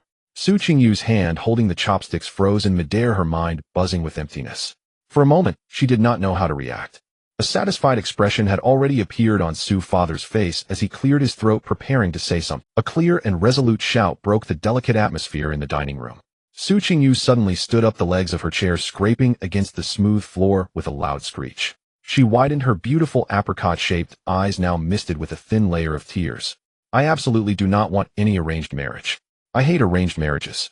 After speaking, she dropped her chopsticks and turned to run upstairs. "Qingyu." Su mother instinctively stood up, calling out, but the girl's figure had already disappeared around the corner of the staircase. The atmosphere in the dining room instantly became awkward. Su mother smiled apologetically at Bai Jingxing. "Xiaobai, please don't take offense that this child has been spoiled by us since she was little. Her temper can be quite sudden." Bai Jingxing maintained his gentle and polite demeanor, smiling as he shook his head. "Auntie, you're joking. Qingyu's straightforward nature is quite charming."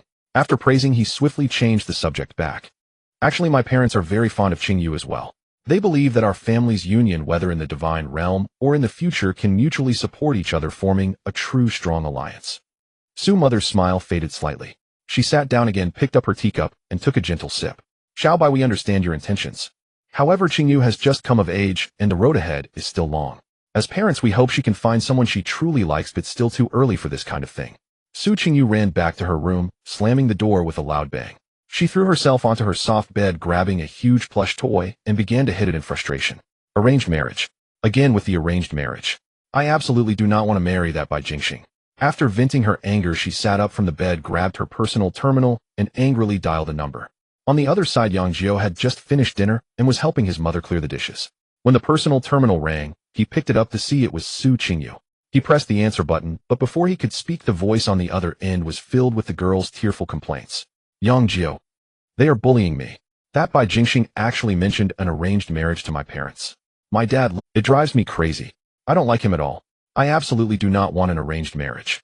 If they dare to force me, I will run away from home." Yang Jiu listened quietly to her rapid-fire accusations, silently placing the bowl in his hand into the sink. He leaned against the kitchen door frame, patiently listening. In his memory, the previous Su Qingyu had not married until she was in her 30s. So it seemed that this Bai Jingxing should have failed. This thought brought him a sense of relief. However, he lowered his gaze, looking at his hands. This was ultimately a memory of his past life. In this life, due to his rebirth, many things had already changed. Who could guarantee that Su Qingyu's future would still be exactly the same as in his past life? What if the Su family truly fell under the influence of the Bai family's power and forced her into an arranged marriage? He couldn't just stand by and watch. An unprecedented sense of urgency surged in his heart. Strength. Ultimately, it still boiled down to a lack of strength. If he possessed sufficiently powerful strength, powerful enough to make the Su family and even the Bai family look up to him, he would be free, and so would Su Qingyu. He must maintain his current ranking and even strive for higher. The rewards from the national competition. The mechanical divine source. He must obtain them. To accelerate the development of the divine realm, a massive investment of faith points was needed. But right now he was already broke. A thought began to crystallize in his mind. Loans. With the potential of his current divine realm and the double SS grade talent as his trump card, he had no worries about being unable to repay it. He must quickly secure a sum of startup capital. With his mind made up, he refocused his attention back to the phone. The girl was still on the other end, complaining about her grievances. Yang Jiu chuckled lightly and teased. All right, don't be angry. If you're really forced by your family and have no way out, just come to me. My door is always open for you." The voice on the other end paused, then Su Qingyu's laughter burst through her tears, turning to giggles. "Of course. Great. I've started missing the food Annie makes." The girl's mood shifted quickly, and with just a few words she was cheered up. "All right, after the competition ends, come to my house and let my mom make you a nice meal as a celebration." Sure. It's a deal." Su Qingyu happily agreed. Just then a knocking sound came from the other end of the phone. "My mom is here, or I have to hang up. See you tomorrow." Su Qingyu hurriedly hung up the phone. Yang Jiu set down his personal terminal, and the smile on his face gradually faded. He returned to his room and opened the browser on his personal terminal. In the search box, he slowly typed in a few words. Divine Bank Loan Conditions. A line of information quickly appeared on the screen. Loans from the Divine Bank evaluate the applicant's qualifications on multiple fronts. This includes personal assets in the real world, the overall situation of the divine realm, such as area-affiliated races, and the strength of those affiliations. Of course, the most crucial aspect is the talent rating of the deity itself. Yang Jiu looked at his own information. The publicly available talent was still that glaring grade. This was undoubtedly a significant drawback. However, the situation of his divine realm was sufficient to compensate for this. With an initial divine realm size of 500 square kilometers and over 20,000 first-tier affiliates, among which dozens had already broken through to the second tier. Just based on this data, it could be rated as above average. Calculating this way, obtaining a loan of several million faith points should not be an issue. Moreover, this was just the strength he had exposed to the public. If one accounted for the SS grade talents of Xinjing and mechanical ascension along with the true combat power of the Venom warriors. His lips involuntarily curled upward. His divine sense had already begun to carefully browse the loan application page. The next day, Yang Jiu returned to the classroom, and as soon as he entered, he heard the signature loud voice of Song Wonzhou. Haha, although my ranking dropped a bit after the 2 rounds of competition yesterday, I am still firmly within the top 150 of Xinjiang. This strength is impressive. A few followers around him continued to flatter him. Of course, Brother Song has a class talent. Achieving this result has already left many a class talents behind. Exactly. I think Brother Song's potential is much stronger than those so-called class geniuses in this competition. The chubby Yin Yong sitting in the front row could no longer hold back and turned his head to mock him without reservation. What are you bragging about? Is being in the top 150 really impressive? You still can't compare to my brother Yang. Song Wonzhou, enjoying the flattery, turned red with anger upon hearing this and pointed at Yin Yong, ready to curse. You fat bastard. Before he finished speaking, he saw Yin Yong's eyes light up and he jumped from his seat, running to Brother Yang. You're here. Yin Yong rushed to Yang Jiu's side with excitement, spitting as he spoke. Brother Yang, you are so strong. It's been 2 days, and you are still firmly in the top position of Xinjiang. Although your national ranking dropped a bit to 9th place, that's still impressive. This shout instantly attracted the attention of the whole class. A few girls who were chattering immediately gathered around, their curious eyes sizing up Yang Jiu. Classmate Yang Jiu, you're amazing. How did you do it? Yeah, tell us, do you have any secrets? Yang Jiu felt a bit helpless by this situation. He smiled and casually replied, there's no secret, just good luck. And I also invested a lot of resources in the early stages. His words were half true. There was indeed some luck, but more so it was skill. As for resources, he was currently broke and was worried about how to make money. Song Wonzhou watched Yang Jiu, who was being adored like a star, and jealousy burned fiercely in his heart. Why? A useless person with class talent, why should he steal everyone's attention? He snorted coldly and spoke sarcastically, invested more resources. Huh, I wonder how much more resources you have left to burn. It's just temporary glory. The higher you stand, the harder you fall. I'm waiting to see the day you are brought back to your true self. His few lackeys immediately echoed him. Exactly. What's so impressive about a ranking built on resources? With poor potential and talent, even if you spend more money, in the end you'll still be lost among the crowd. These words represented the views of most outsiders. Every year in the competition, there would always be 1 or 2 candidates who achieved good rankings by relying on a strong family background and abundant resources. But such people often do not last long. After their potential is exhausted, they will soon be left behind by true geniuses. In their eyes, Yang Jiu was just such a person, and a typical one at that. He had no ability and was entirely relying on Su Qingyu's support. Just a bit of faith points and resources leaked from the eldest lady of the Su family were enough for a waste like him to squander for a while. Yang Jiu originally didn't want to pay attention to such a clown, but upon hearing the word resources, he felt what he lacked the most now was resources, and this Song Wonzhou in front of him seemed to have a decent family background.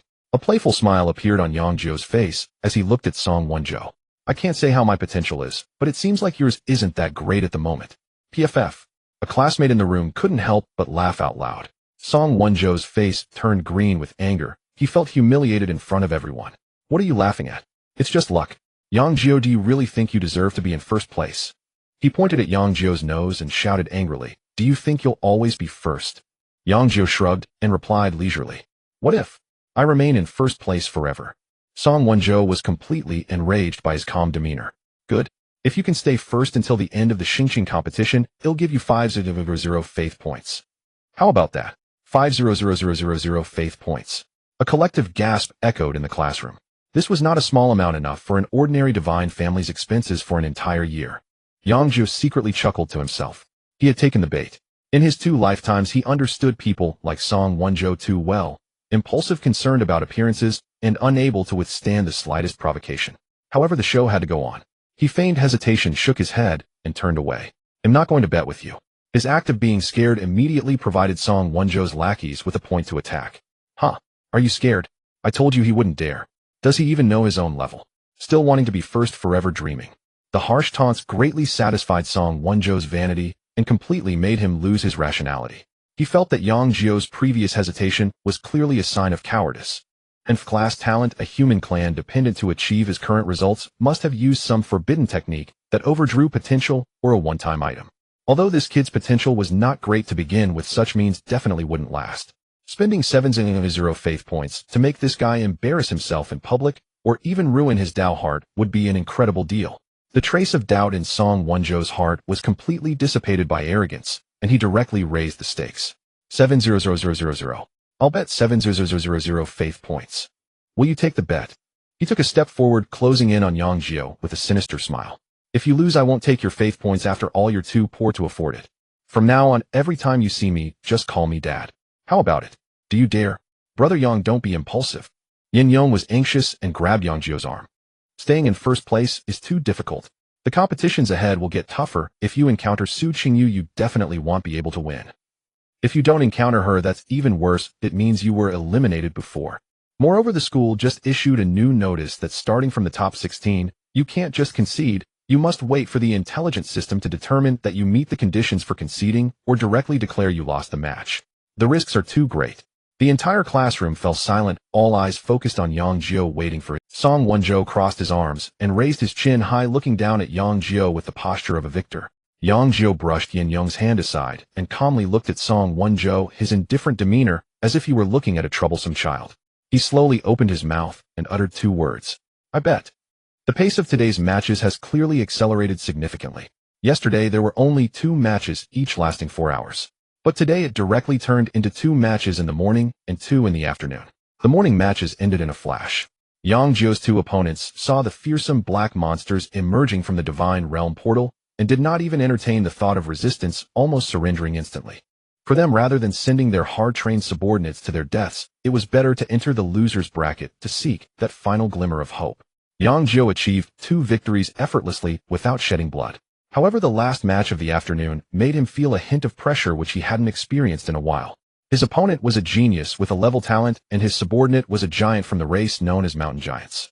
These giants stood over 10 meters tall, their bodies covered in thick rock-like skin that offered astonishing defense. The proud claws and transformation attacks of the Venom warriors only caused sparks to fly off these behemoths, leaving behind shallow white marks. This was the first time since the start of the competition that the Venom warriors faced setbacks in a frontal assault. The battle was proving to be somewhat arduous. Every punch from the mountain giants caused the ground to tremble. Although their speed was slow, their immense power made the Venom warriors hesitate to take them heed. The situation was at a stalemate for a time. Ultimately, it was the leading warrior who devised a solution. They abandoned the external assault and instead utilized the symbiotic liquid's ability to permeate through the tiny wounds and joint gaps of the mountain giants, directly causing internal destruction. This bizarre attack method completely shattered the A-level genius. What the hell, it can be played like this? Watching his subordinate collapse in pain from the inside out, he ultimately chose to surrender. Though victorious, Yang Jiu's heart rang alarm bells. His pace of development had begun to slow down. The potential of the Venom warriors was indeed immense, but advancement required time for accumulation through battles. On the other hand, the mechanical ascension talent was a long-term, continuously developing talent, not a means for a quick power boost. He was out of money now. In contrast, which of those true prodigies didn't have family and power backing them?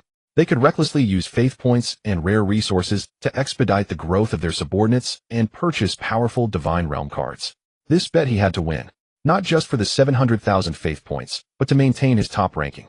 Only by keeping the top rank could he attract more attention and resource allocation in the upcoming provincial and national competitions. He needed to secure money quickly to bring the development of the Divine Realm back onto a fast track. Otherwise, being caught up by those behind him was merely a matter of time. After the match ended, Yang Jiu walked out of the examination room. From a distance, he spotted Su Qingyu and Bai Jingxing.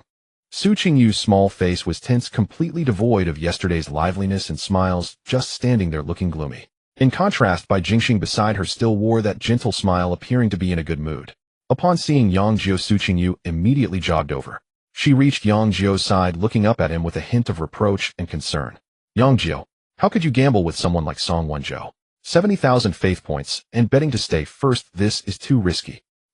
I still have a little here, you can take it for now. Her personal terminal displayed a string of numbers. This girl must have put all her savings on the line. Before Yang Jiu could refuse, a gentle voice interjected.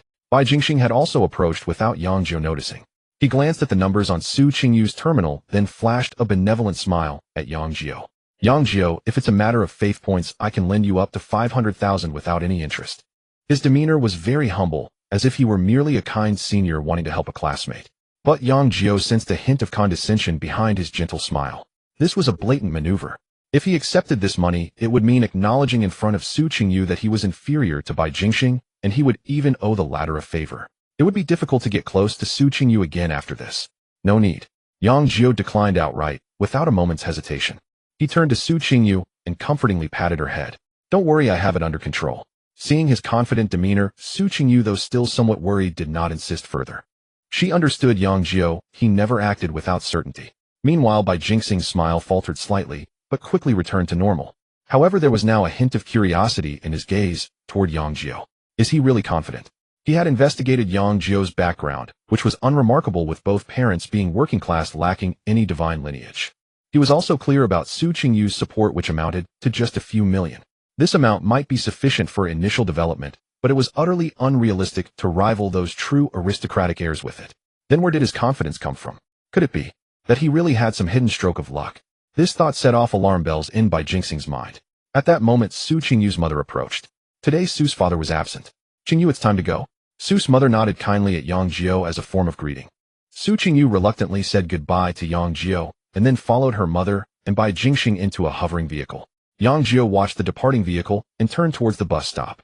The bus took the students back to the school entrance.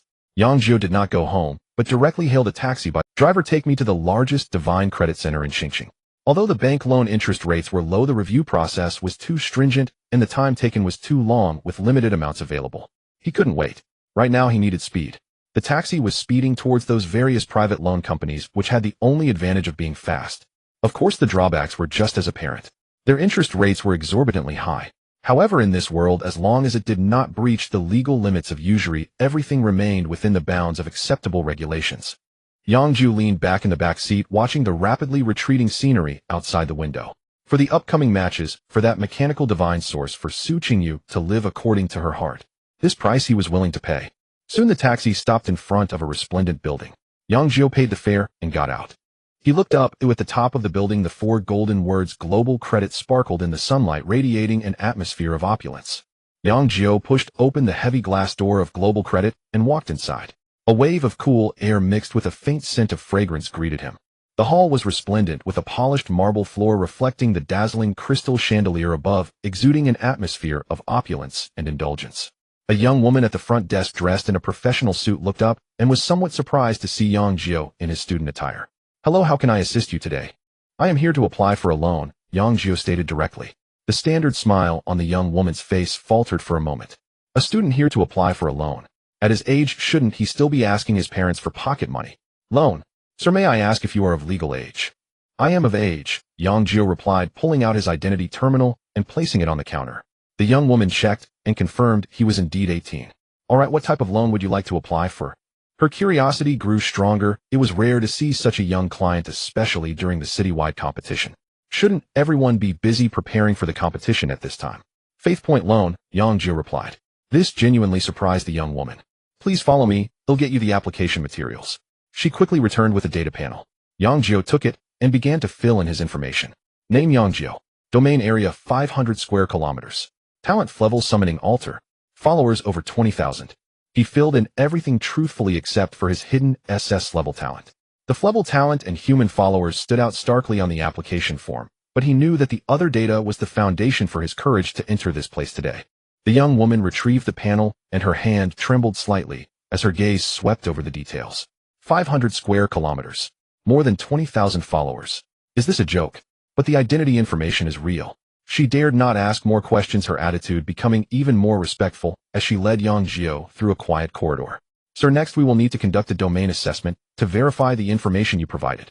Please rest assured our assessors are bound by the strictest confidentiality agreements. They stopped in front of a heavy metal door, and the young woman gently knocked. Come in. A steady male voice replied from inside. The room's decor was very simple, almost empty, containing only a desk and a middle-aged man seated. The man appeared calm, but Yang Jiu could sense a terrifying power emanating from him, like an unfathomable abyss. He was a true powerhouse, at least at the Divine Master level. Manager Lee, this gentleman is here to apply for a loan, the young woman said respectfully before quietly stepping out. Manager Lee gestured for Yang Jiu to sit. His gaze swept over Yang Jiu, calm and undisturbed. Young man, the competition isn't over yet, is it? Instead of preparing, you're here to apply for a loan. That's quite amusing. Yang Jiu remained silent, just sitting quietly. Let's begin, Manager Lee said, not wasting words, activating a formation on the table enveloping Yang Jiu in a soft beam of light. Connect your divine sense. I only need to read the basic data and will not pry into your domain unless you voluntarily grant access. Yang Jiu was not foolish. He had no intention of allowing a Divine Master level expert to see the secrets of his domain, including the Venom warriors and mechanical ascension. He connected his divine sense, restricting the permissions to the minimum. Streams of data flowed into the assessment formation. As Manager Lee looked at the numbers flashing on the screen, his previously calm demeanor began to crack. Domain area 500 square kilometers. Follower race human. Number of followers 2-1. Followers strength 21486. First tier beings 56. Second tier beings. Manager Lee's fingers, which had been rhythmically tapping on the table, abruptly stopped. He stared at the numbers on the screen, his mind buzzing. 500 square kilometers. All first tier. And over 50 second tier. How is this possible? Even for those top talents using the highest level follower races, achieving that all followers break through to the first tier at this stage would already be an extraordinary accomplishment. But he was using the weakest human race. And he had even cultivated dozens of second tier. This data was simply monstrous. It completely defied the basic laws of divine development. Could it be fake? But the assessment formation created by the Lord of Gods could not possibly be wrong. Level talent human followers, yet possessing a follower army that could rival the elites of the top families. The contradiction within this made even this Divine Master feel a touch of absurdity. Manager Lee slowly inhaled, finally shifting his gaze to the personal information section of the application. Name Yang Jiu. His pupils slightly constricted. Yang Jiu. That name sounds familiar. He quickly opened his personal terminal and pulled up the real-time leaderboard of the Star City competition. The name shining at the top, radiating golden light, was indeed Yang Jiu. Manager Lee's mind went blank. So it's him. Looking again at the young man before him, the previous disdain and casualness had vanished entirely. No wonder. No wonder he has such terrifying follower strength. This young man is far from simple as he appears. Yang Jiu sensed the scrutiny from the other party. He calmly nodded, implicitly acknowledging his identity. He had no intention of hiding. The title of first in Star City was itself an intangible asset which might allow him to increase his loan limit. He looked at Yang Jiu with deep scrutiny.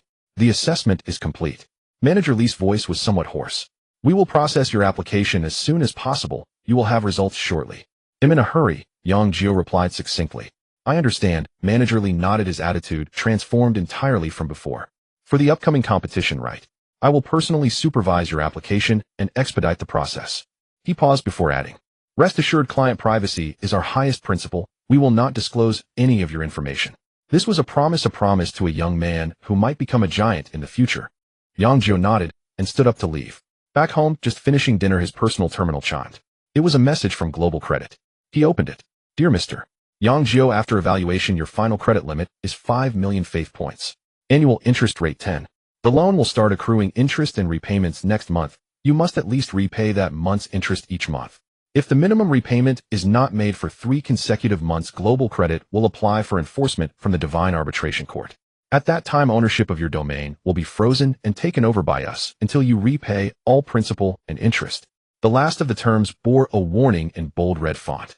Please carefully assess your repayment ability. Once the loan is overdue, the consequences are severe. The rules of this world are indeed ruthless. In the cities of his past life, owing money meant becoming a debtor, facing some restrictions on spending. But in this world where everyone was a deity, there was simply no soil for defaulting. Once deemed enforceable by the Divine Arbitration Court, the domain would be stripped away. A deity who lost their domain equated to losing everything. All output from the domain would be seized by the credit company to offset debts, while the deity would become a laborer working for others, spending a lifetime struggling to repay debts with no hope of rising. One could say that this contract was both heaven and hell. Yang Jiu looked at the cold terms on the screen, and instead of feeling fear, a surge of ambition ignited within him. 5 million buying a future. Without hesitation, he pressed his fingerprint on the confirmation button at the bottom of the screen. Almost simultaneously, his personal terminal vibrated again. A new message popped up. Your account received a transfer of 5 million faith points at 2103. Yang Jiu quietly turned the doorknob and peeked out, straining to listen. The living room was pitch black, and there was no sound from his parents' room, only the faint and steady sound of breathing. They are all asleep. He breathed a sigh of relief, tiptoed back to his room, locked the door, and then plunged into the glow of the personal terminal illuminated his slightly excited face. 5 million faith points. This large sum in his account felt like a burning flame, both hot and dangerous. Without a moment's hesitation, he directly opened the largest online deity trading platform in Star City. Time waits for no one. He had to convert all these faith points into combat power before the next match started. His fingers danced across the screen, adding expensive items to the shopping cart without hesitation.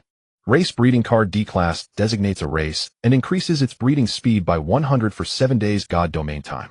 Price 5,000 faith points. Time flow speed card C-Class can accelerate the time flow in the God domain to 1365. Price 2,000 faith points. These two are core to development and cannot be absent. Next are buildings. He directly entered combat buildings in the search bar and filtered for C-Class. War God altar followers can pray at the altar for a temporary boost in combat power, 1/20th of their own, lasting 1 day, as directed by the deity, with no cooldown on prayers. A very practical ability. The price is also attractive, 5,000 faith points. But then came a massive amount of mechanical resources of various rare metals and alloys were swept up by the ton specifically to supply the mechanical fanatic elder in the God domain for research. Micro-spiritual vein can generate a small spiritual energy mine underground in the God domain, continuously nourishing the land and increasing the concentration of spiritual energy in the God domain. Spirit gathering array disc placed at the core of the God domain, it accelerates the gathering of surrounding spiritual energy. These two together cost tens of thousands more. Finally, the most crucial item. Cultivation method. The breathing technique he previously taught his subjects was merely the most basic and inefficient method. He directly searched for C-Class cultivation methods, and a method named Body Refinement Technique caught his eye. This method specializes in honing the body and at advanced levels can make the flesh as strong as steel, which is very suitable for his Venom warrior. Price 7,000 faith points. Yang Jiu didn't even blink. Place order. After a flurry of frantic operations, the 5 million faith points he had just acquired quickly evaporated more than 300,000. Looking at the drastically reduced balance, it would be a lie to say he wasn't distressed. This was an opportunity he had gambled his entire God domain for. At the last step of payment, he specifically added a line in the remarks section. Please do not ring the doorbell, just leave the package at the door. If he woke his parents up in the dead of night, he wouldn't be able to explain it all. A loan of 5 million. In his parents' perspective, their son excelled academically. Although his talent was a bit lacking, through hard work and a little support, he had already secured the top position in Star City, and entering a prestigious deity university would be no problem. The future seemed bright. Why would he do something so irrational as to take on such astronomical debt? That was 5 million, a sum that an ordinary family would struggle to repay in a lifetime. They would surely feel like the sky was falling. Not long after, the personal terminal vibrated gently and a message popped up. Your package has been delivered. The efficiency is truly high. Yang Jiu confirmed once more that there was no sound outside before cautiously opening the door. At the door lay a neatly packaged box. He bent down to pick it up, for it felt very light. The resources inside were made into disposable spatial cards for easy transport. This technology was developed by deities who possessed space-type God domains, although convenient permanent spatial equipment is prohibitively expensive. Yang Jiu held the box and was about to retreat back into his room. Xiaojiu.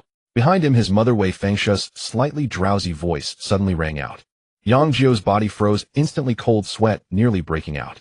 He slowly turned around, trying to make his expression appear natural. The living room light was turned on, and Wei Fengshu, draped in a coat, looked at him with confusion. What are you doing? Oh, Mom, I suddenly got a bit hungry, so I ordered a late-night snack. Fortunately, his cautious nature led him to order a meal for himself, while placing the order just in case. He didn't expect to actually use it. Wei Fengshu looked at the takeout in his hand, then glanced at his slightly tired expression and reproached him with concern. If you're hungry, just say so earlier. I could have made you a bowl of noodles. You must be exhausted from the match, right? It's fine, Mom, you should go to sleep. Then eat quickly, and after you're done, rest early, but don't stay up too late. Wei Fengshu gave a few reminders and yawned her way back to her room. Listening to the sound of his mother's door closing, Yang Jiu let out a long breath. That was close. He quickly slipped back into his room, locked the door, and his heart was still racing. He casually placed the fried noodles on the table, eagerly sinking his divine sense into the god domain. In the room, Yang Jiu sat cross-legged. In the god domain, his deity avatar floated high above, overlooking his kingdom. He took out the resource cards one by one and activated them with his divine sense. The cards transformed into streams of light pouring into the land of the god domain. The micro-spiritual vein turned into a light dragon roaring as it drilled deep into the ground. The entire surface of the god domain trembled slightly, and immediately a visible pale, white spiritual energy seeped out from the soil, making the air feel much fresher. The spirit gathering array disk settled in the center of the tribe, transforming into a massive rune array that slowly rotated, gathering all the overflowing spiritual energy, causing the concentration of spiritual energy in the area where the tribe was located to rise steadily. The war god altar transformed into an ancient and rugged stone altar etched with golden battle runes, exuding an aura of primal brutality. The mountain of mechanical resources was directly deposited into the mechanical elders' experimental area.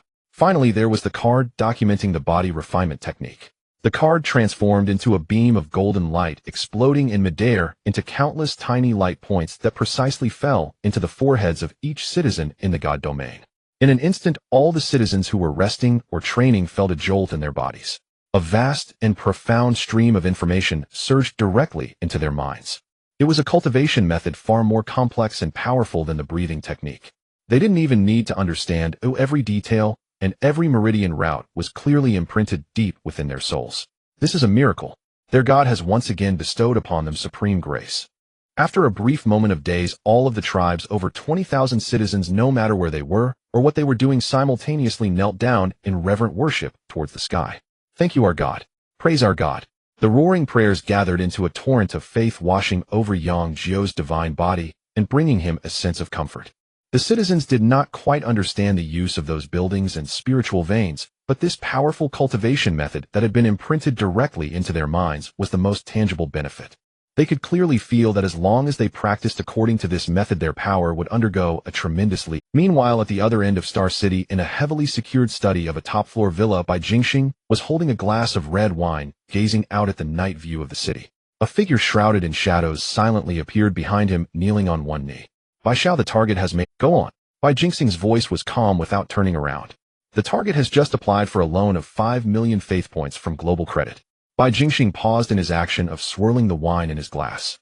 A loan of 5 million. He had originally just wanted someone to keep an eye on Yang Jiu to see if he had any hidden adventures or backgrounds. Instead, he received such news. This was getting interesting. Just a gambler, barely keeping up with the top tier, thanks to a woman's support and loans. A trace of a cold smile escaped Bai Jingxing's lips. He turned around, down the red wine in his glass, and issued a command to his subordinate in the shadows. Spread this news within their school circle. He paused and added, make it more noticeable. I want Su Qingyu to see clearly what kind of person her good brother, who grew up with her, really is.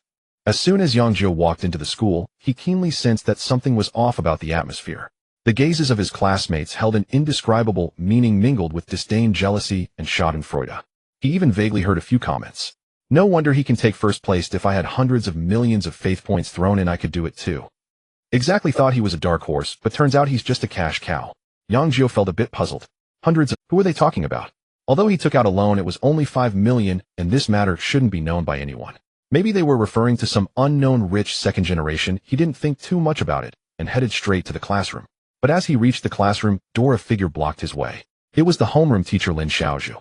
Her expression was grim, her lips pressed into a straight line. Yang Jiu, come with me. Her voice was laced with suppressed anger, leaving no room for argument. Yang Jiu followed her as they walked to a secluded grove behind the teaching building. Once they stopped, the anger Lin Xiaozhu had been holding back finally erupted. Yang Jiu, why did you go take out a loan? And a loan of 10 million. Are you crazy? Yang Jiu was stunned. 10 million?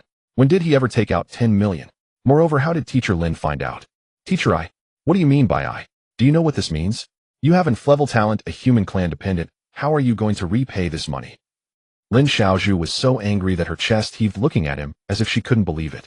Right now you are at the top of Star City, which is quite glamorous. But how much of that is due to luck and how much is because Su Qingyu is helping you behind the scenes? Don't you know this yourself? How can you be so foolish? Yang Jiu finally snapped back to reality. He took a deep breath and interrupted the teacher's scolding. Teacher, first of all, I didn't take out 10 million. Oh, I only took out 5 million. Secondly, I am confident I can repay this money and it will allow my divine realm to develop faster. He knew the information must have been leaked and exaggerated at that. The loan company has strict confidentiality agreements. It wouldn't leak information on its own. Did someone see him when he went to the credit center? Damn it, now is not the time to think about this. The most troublesome part is that teacher Lin knows. How far are his parents from finding out? If my parents find out, it will be a disaster. Hearing Yang Jiu's admission, the last glimmer of hope in Lin Xiao's heart shattered. Is there a difference between 5 million and 10 million? For an ordinary family, both are astronomical figures that are unattainable in a lifetime. She looked at Yang Jiu with disappointment, her whole being resembling a deflated balloon. Confidence. What confidence do you have? Just relying on your level talent? Or your weakest human clan dependency? Yang Jiu did not back down. He looked directly into Lin Xiao's eyes and asked each word carefully. Teacher, do you really not believe in me? His fervent, untainted gaze made Lin Xiaozhu instinctively look away. She turned her face, her voice softened considerably, but it was filled with helplessness. What does it matter if I believe or not? Yang Jiu, you are already an adult. You must take responsibility for your own future. After saying this, she no longer looked at Yang Jiu, turning and leaving behind a weary silhouette. Yang Jiu stood in place, his brow furrowed tightly. Don't let me find out who is behind this. Meanwhile, Su Qingyu and her mother Su Mu had just arrived at the school gate by car when they heard the surrounding students buzzing with gossip. Did you hear? That Yang Jiu borrowed from a loan shark to maintain his first-place ranking. Is that true? He dares to touch a loan shark. Isn't that pushing his divine realm into a fire pit? Exactly. I heard the amount is not small. Hell, he'll never be able to repay it in this lifetime. Su Mu paused for a moment, turned her head to look at the students, whispering, her beautiful brows slightly knitted, a hint of disappointment flickering across her face. Su Qingyu was also stunned. She couldn't believe these rumors, her face reddening in anger as she was about to rush over to argue with those people. They're talking nonsense. Yang Jiu is not that kind of person. Su Mu pulled her back. What good is arguing? You might as well ask Yang Jiu directly whether it's true or not. Yang Jiu returned to the classroom, and Song Wenzhou's mocking voice immediately rang out. Oh, our great genius is back. How about it? To win my 70,000 faith points, you even borrowed from a loan shark. What a bold move. For this little bit of money, you must be willing to give up your future. I see you've lost your mind. So Pathetic thought he was a potential stock, but turned out to be just a gambler. Those girls who were once curious and admired Yang Jiu now also showed disappointment, avoiding his gaze. Yang Jiu seemed not to hear the mockery. He walked straight to his seat, and then turned to look at Song Wenzhou calmly. So are you still betting? Just 3 simple words caused Song Wenzhou to choke. He looked at Yang Jiu's overly calm face, feeling somewhat uncertain. However, after a moment of thought, he regained his confidence. Yang Jiu borrowing money precisely proved that he was out of options and under great pressure. What should he be afraid of? 5 million faith points sound like a lot, but for those truly extraordinary talents, what the families behind them could easily invest a bit more, enough for Yang Jiu to drink a pot. Now that the news of Yang Jiu borrowing to maintain first place has spread, those A-level and S-level geniuses who had been holding their breath would definitely spare no effort to pull him down from the top position for their own pride. By then, Yang Jiu would face the encirclement of all the geniuses in Star City. Thinking of this, the last trace of doubt in Song Wenzhou's heart dissipated. This time the advantage is mine. Outside the examination hall, the crowd was in an uproar. Yang Jiu had just found the assembly point for his school when a slightly annoyed figure rushed in front of him. Su Qingyu puffed her cheeks, her beautiful apricot-shaped eyes glaring at him like a little cat that had its tail stepped on. Did you go borrow money? Her voice was not loud, but it carried a questioning tone. Yang Jiu looked at her expression and found it amusing. It had been a long time since he had seen her angry. He said nothing, simply reaching out his hand to casually ruffle her hair. The girl's hair was soft and felt. Su Qingyu was taken aback by his sudden action, comfortably squinting her eyes, but quickly reacted, her cheeks flushing a shade of red. She swatted Yang Jiu's mischievous hand away. Don't touch me. I'm asking you a question. Nearby, several boys who had been secretly watching Su Qingyu felt their hearts shatter at this scene. That is Su Qingyu, the goddess in their hearts. When has she ever been so close to a boy? Who is that guy? He looks pretty ordinary. I don't know, seems like I've never seen him before. He's from our school, Su Qingyu's child. One student who knew Yang Jiu curled his lip and added with a hint of jealousy, he's just a loser. To maintain his ranking, he went and borrowed 5 million, and now the whole school knows about it. Yes, that's him. As soon as the words were spoken, a suppressed wave of laughter erupted around them. So he is the number 1 in Xingqing. I thought he was some kind of deity. I think he should be called Lone King of Xingqing instead. Ha, that title is fitting. Yang Jiu did not hear the mockery. His attention was entirely on the pouting girl before him. He withdrew his hand and stopped joking, looking seriously into Su Qingyu's eyes. Do you believe in me? You still don't know what kind of person I am. Su Qingyu felt a bit guilty under his gaze, but still pouted and muttered softly. Of course I know you're just someone who values face and endures hardship because of it. Yang Jiu chuckled softly. He had indeed been like that in the past. Don't worry, I'm confident. After the competition, we will meet at the peak. Su Qingyu turned her head. Don't worry, I'm confident. After the competition, we will meet at the peak. Su Qingyu turned her head with a huff, avoiding his hand, but the anger on her face had already dissipated considerably. If anything happens in the future, you must tell me immediately. No more hiding things from me. Otherwise I won't talk to you anymore. In truth, she was indeed a bit angry. But it wasn't the fact that Yang Jiu borrowed money. 5 million faith points were nothing to her. She could easily gather that amount again by buying fewer divine domain decorations, or by charming her mother. She could help him pay it back quickly. What angered her was that Yang Jiu would rather seek out those terrifyingly high-interest loan companies than ask her for help. Did she not have money? Well, her savings were indeed low now, as she had transferred it all to Yang Jiu last time. But that was different. Just then the loud voice of the chief examiner echoed above the examination site, interrupting their conversation. All candidates, please pay attention. The assessment of the 5th day is about to begin. Given that most candidates have been eliminated, the rules for the upcoming competition will be adjusted. From now on, there will be no more divine domain invasion and counter-invasion mode. All successfully matched candidates will directly connect to the same virtual battlefield for divine battles.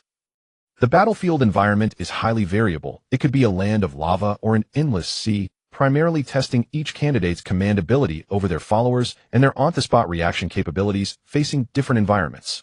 As the announcement ended, all the remaining candidates on the field turned solemn. Direct combat meant that there would be no chance for clever tricks. Everything would be determined by raw strength. The screen in front of Yang Jiu lit up rapidly, matching him with an opponent. Soon a name fixed on the screen. Opponent Lin Qingyan. Yang Jiu had some impression of this name. The pride of Xingqing No. One high school within class talent Cold Flame Domain, and her follower was the extremely rare Ice Snow Dragon. Among all class geniuses, she belonged to that very small elite group known by all. This might be a tough battle. His divine sense sank into the divine domain, connecting to the teleportation array of the competition ground. 100 of the most elite Venom warriors silently stepped into the light gate that radiated spatial fluctuations. On the other side, a girl with a cool demeanor also received the matching information. Lin Qingyan looked at the name Yang Jiu on the screen, her expression very cautious. Although rumors in the outside world claimed that he climbed to the top position through loans and sponsorships, she never believed such baseless gossip. To maintain the top spot, his strength was undoubtedly formidable. She also activated the divine domain teleportation, and 2 completely white ice snow young dragons gracefully stepped into the battlefield. The scene before him shifted. Yang Jiu's consciousness descended onto an expansive battlefield. Here there were rolling mountains and rushing rivers with dense vegetation and vibrant life. The battlefield space was vast. According to the rules, if neither side could find each other and initiate an effective attack within the time limit, the system would directly declare both of them to have failed, sending them both into the loser group. This first stage tested reconnaissance and counter-reconnaissance abilities. This might be a challenge for others, but for Yang Jiu's Venom warriors, it was simply a piece of cake. As soon as the 100 Venom warriors landed at the leader's signal, their bodies quickly softened and decomposed into puddles of black liquid, silently merging into the earth and grass spreading out in all directions. This method of stealth was undetectable unless the opponent possessed special probing divine techniques. Time passed by second. On the other side, the 2 ice snow young dragons carefully walked through the woods, occasionally stopping to sniff the air, trying to track down the enemy's scent. They were proud dragons, born hunters, brimming with confidence in their search abilities. However, what they did not know was that beneath their feet, in every inch of land they passed, the black tide had already completely locked onto them. Soon the dispersed black liquid began to gather again from all directions. They had pinpointed the positions of the ice snow young dragons.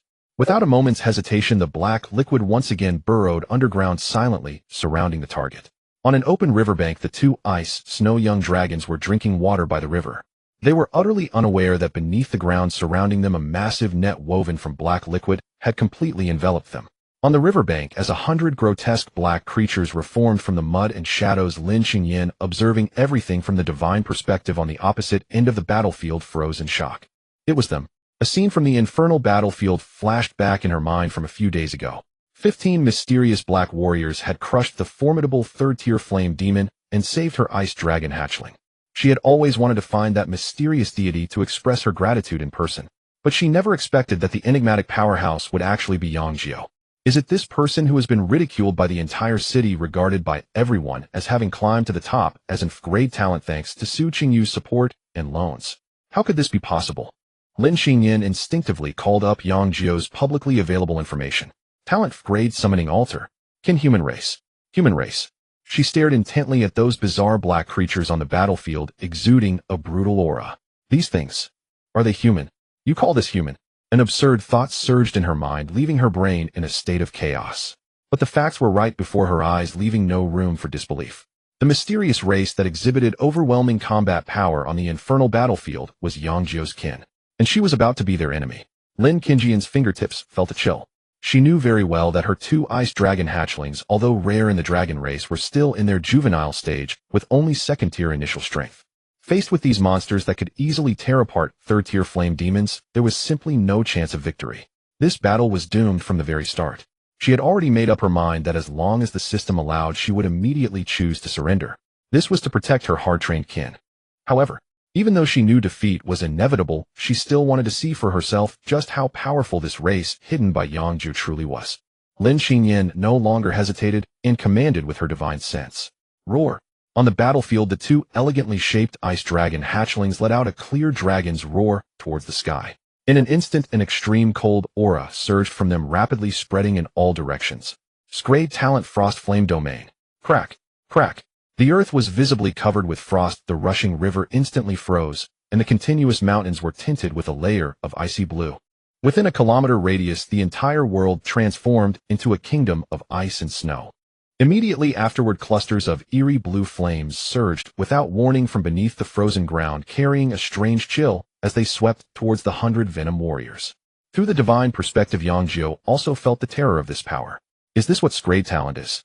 Directly altering the battlefield environment to form an absolutely advantageous domain. Such large-scale sustained damage was simply unreasonable. Too exaggerated.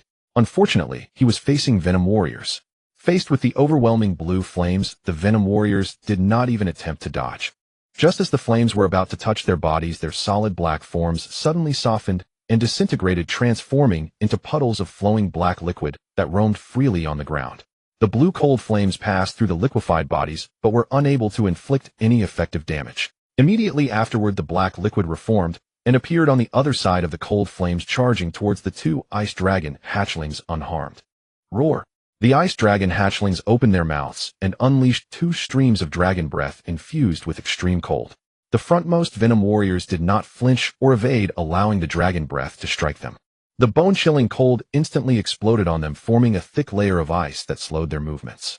But the next second, the symbiotic entities within them began to writhe, triggering their terrifying self-healing abilities, and the ice shattered instantly, with the frostbitten tissues restored in the blink of an eye.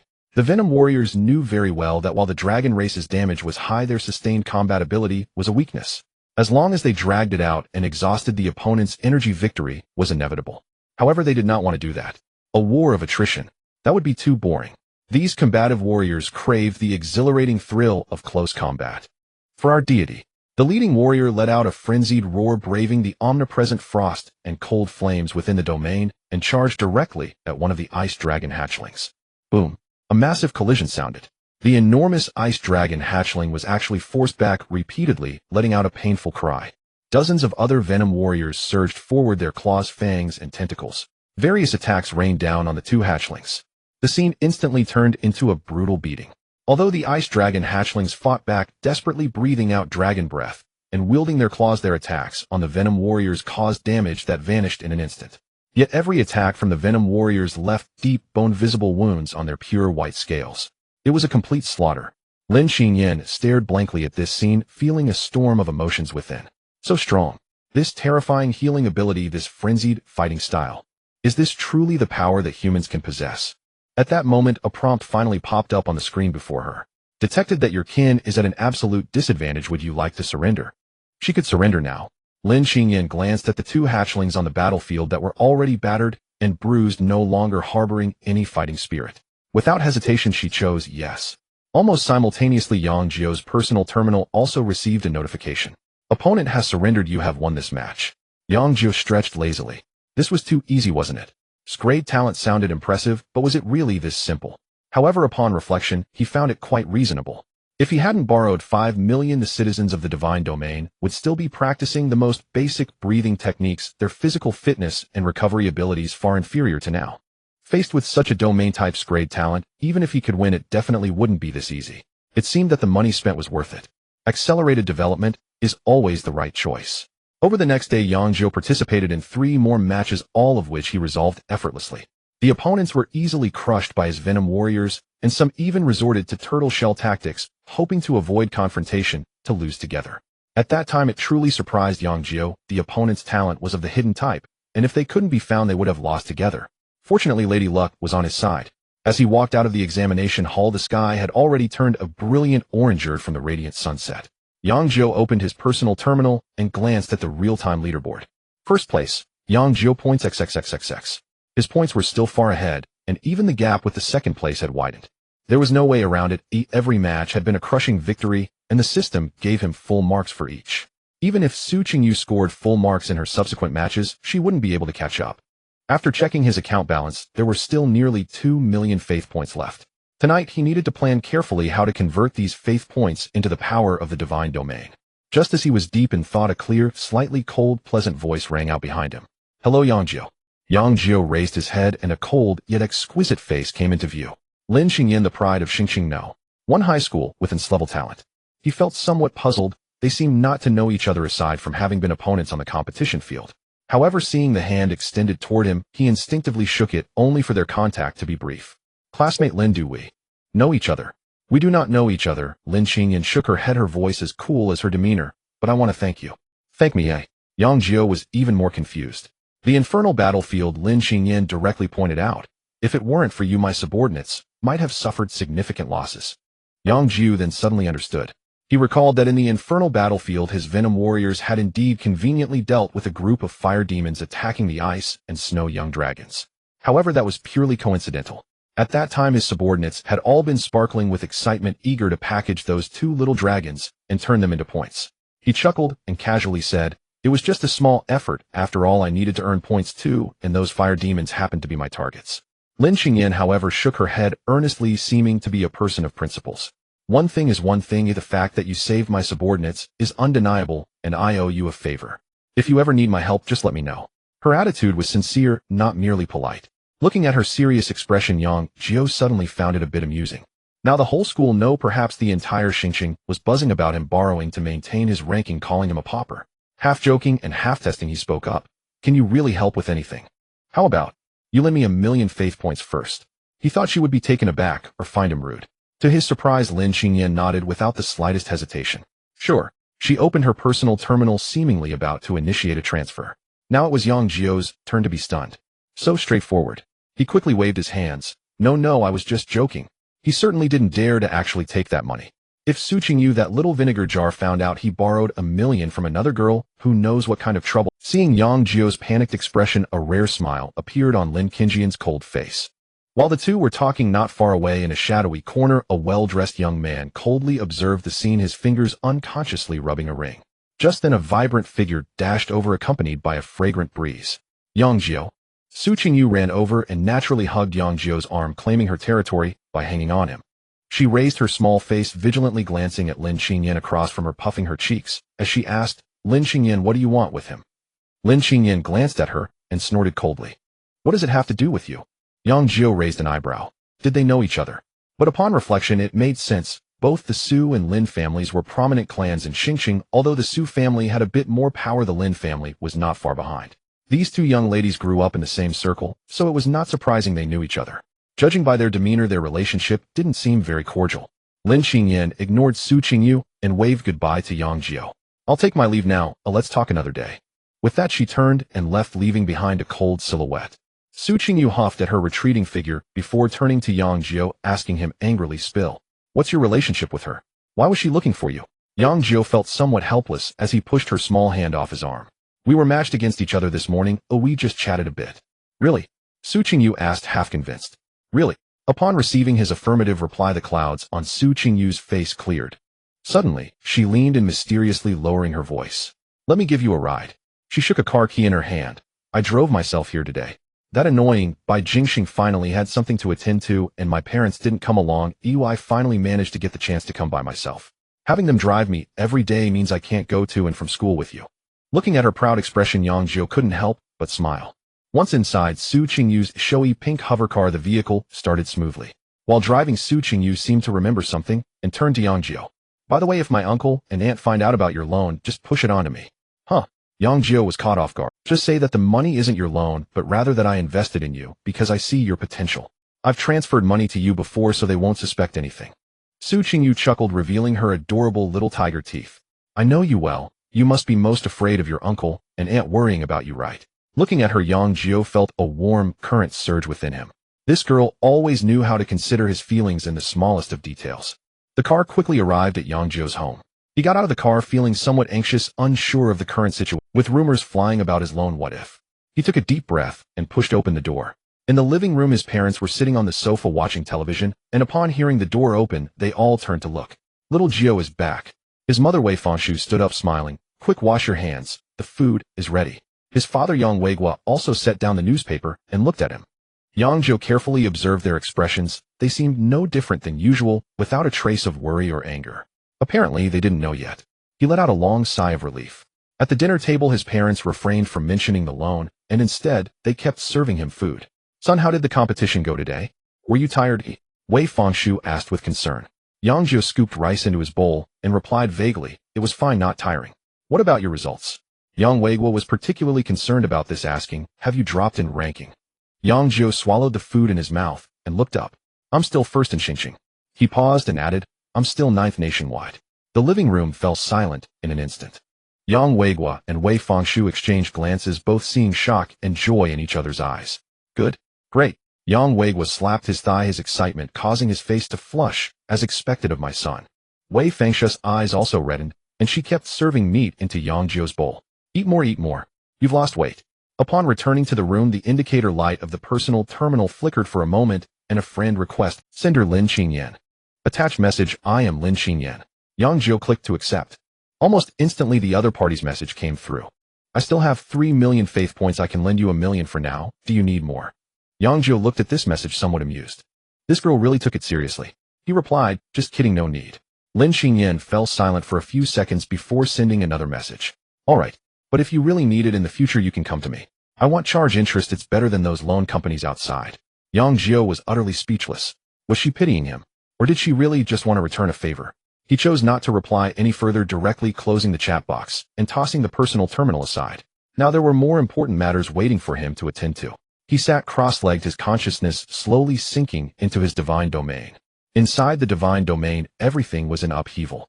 Under the dual effects of the time flow card and the race breeding card, within less than a day, the population of the divine domain had surged from over 20,000 to more than 35,000. The newly born citizens quickly integrated into this massive collective under the guidance of the tribal elders. The entire divine domain displayed a scene of flourishing vitality and bustling activity. However, the citizens gradually split into 2 distinctly different factions. One faction was the cultivation sect, primarily composed of the tribal young warriors. They regarded the body refinement technique as a sacred scripture, spending all their time in the training grounds except for the most basic productive activities. The newly emerged war god Holy Altar became their favorite place to visit. Every day, groups of warriors fervently prayed in front of the altar, and after receiving a brief boost of power, they excitedly sought out sparring partners to hone their bodies and combat skills in actual battles. The other faction, however, was led by that mechanical old man, the Mechanical Ascension faction. This group had gone completely mad. They scoffed at the body refinement technique as a method of tempering the flesh, firmly believing that the flesh has its limits, and only cold machinery is eternal. They did not cultivate at all, spending all day rummaging through the massive pile of mechanical resources and beast corpses that Yang Jiu had provided. Those second-tier semi-mechanical beasts that Yang Jiu had purchased at a high price were immediately swarmed by them when released into the experimental area, disassembled into parts, while they muttered to themselves, studying the internal structures. Yang Jiu's consciousness swept through the mechanical experimental area. The old man at the forefront had significantly improved in strength, the spiritual energy fluctuations surrounding him growing thicker, just one step away from becoming a third-tier being. On his workbench stood a modified semi-mechanical beast. It was a wolf-shaped beast, half of its body still flesh and blood, while the other half was replaced with a gleaming mechanical structure, one eye flickering with a ghostly blue light. The strength of this beast had evidently reached the second tier. What surprised Yang Jiu even more was that he could sense a faint but genuine wave of spiritual intelligence emanating from this mechanical beast. It was no longer a mere puppet. It seemed the old man's research had yielded fruitful results. At this moment the old man was stroking his proud creation, letting out a maniacal laugh. "Huh, Venom warrior. What can they use to fight me? The world will ultimately belong to machines. Flesh is weak, mechanical ascension is the only true path." Yang Jiu paid no attention to this fanatic. The citizens had their own thoughts and pursuits. As long as their faith remained unchanged, he was happy to see such healthy internal competition. His gaze turned to the other side of the tribe. The blood awakening pool. Several newly adult young citizens were soaking in the blood-red pool water, hoping to strengthen their physique. Beside them a group of pitch-black slimes were lounging at the edge of the pool, gulping down the blood water, as if enjoying a delicious drink. Yang Jiu chuckled at the sight. These little creatures were indeed quite adorable. Suddenly, he sensed something unusual. Among the many pure black slimes, one of them surprisingly exhibited a hint of extremely faint crimson. If one did not look closely, it would be impossible to notice. A hypothesis quickly formed in his mind. Without hesitation, he directly issued a divine decree precisely targeting the owner of that slime. "Transform." The young man soaking in the pool trembled all over, then revealed an expression of ecstasy and devotion, unhesitatingly merging with his slime. In the next moment, a black Venom warrior stood up in the pool. This Venom warrior was no longer purely black. After calming down, Yang Jiu fully focused his consciousness on the newly born Crimson Warrior. This Crimson new species, without a doubt, was a mutated form of the Venom known as Slaughter. If the Venom can mutate into Slaughter, does that imply that his Venom warriors can evolve into other symbiotic? It is essential to know that the Venom family is a colossal system. Ordinary Venom can only be considered the first generation. The second generation consists of Slaughter and the Sleeper. Further down, there are even more terrifying third-generation beings known as toxins. In addition, there are various forms of symbiotic beings, such as Rebellion, Scream Whip, and so on. If he could replicate all of these, how terrifying would his vassal legion become? Yang Jiu's heart raced uncontrollably. The Sleeper possesses the same abilities as Venom, along with additional mental attack and invisibility capabilities, with greatly enhanced defense. Mental attack. In this world, that is an exceedingly rare ability. Most of the deity's vassals rely purely on physical attacks. Even if they possess mental abilities, they are mostly supportive and can never be the main offensive means like the Sleeper.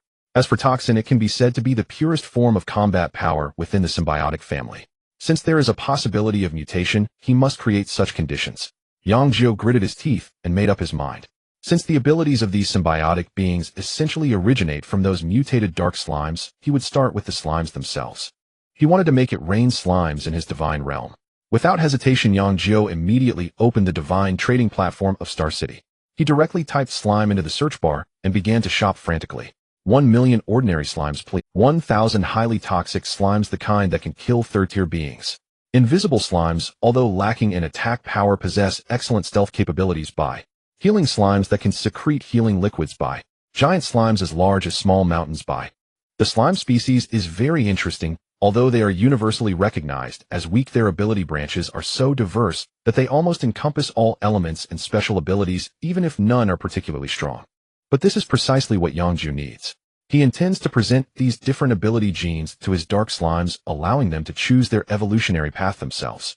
After a crazy shopping spree, over 1 million belief points evaporated. Yang Jiu activated these slime resources, which were packaged as cards one by one in his divine sense. The next moment, the sky above the divine realm changed color. Countless colorful gelatinous creatures like rain fell from the sky, splattering in every corner of the divine realm. The citizens who were cultivating and working were dumbfounded. Is that jelly falling from the sky? It's a divine miracle. It's the miracle bestowed by our God. What are these creatures? They are soft and seem to lack any attack power. The entire divine realm fell into a peculiar uproar due to this sudden slime rain. Soon something interesting happened. In one corner of the tribe, a young citizen was squatting on the ground, curiously poking at a freshly fallen purple slime emitting toxic fumes. On his shoulder sat a pure black slime, eagerly staring at the purple slime, continuously making gurgling sounds, seemingly drooling. The young man felt his companion's intense desire and was somewhat helpless. That's also part of the ecosystem that the deity replenished in this world. Do you want to eat it? The dark slime on his shoulder adorably nodded, conveying a clear thought. Food. Delicious food. That thing looks highly toxic. However, the dark slime completely ignored the advice, sliding off its owner's shoulder, its black liquid writhing as it lunged forward. The young man was startled and hurriedly tried to stop it. Yet the desire for toxicity emanating from his companion was so strong that it even affected his mind. A crazy thought emerged in his mind. Eat it. In the next second, he no longer hesitated and directly merged with his dark slime, transforming into a standard Venom warrior. For the sake of becoming stronger, he roared, charging directly toward the highly toxic slime, which was significantly larger than him. Although the toxic slime was weak, it was not to be slaughtered at will.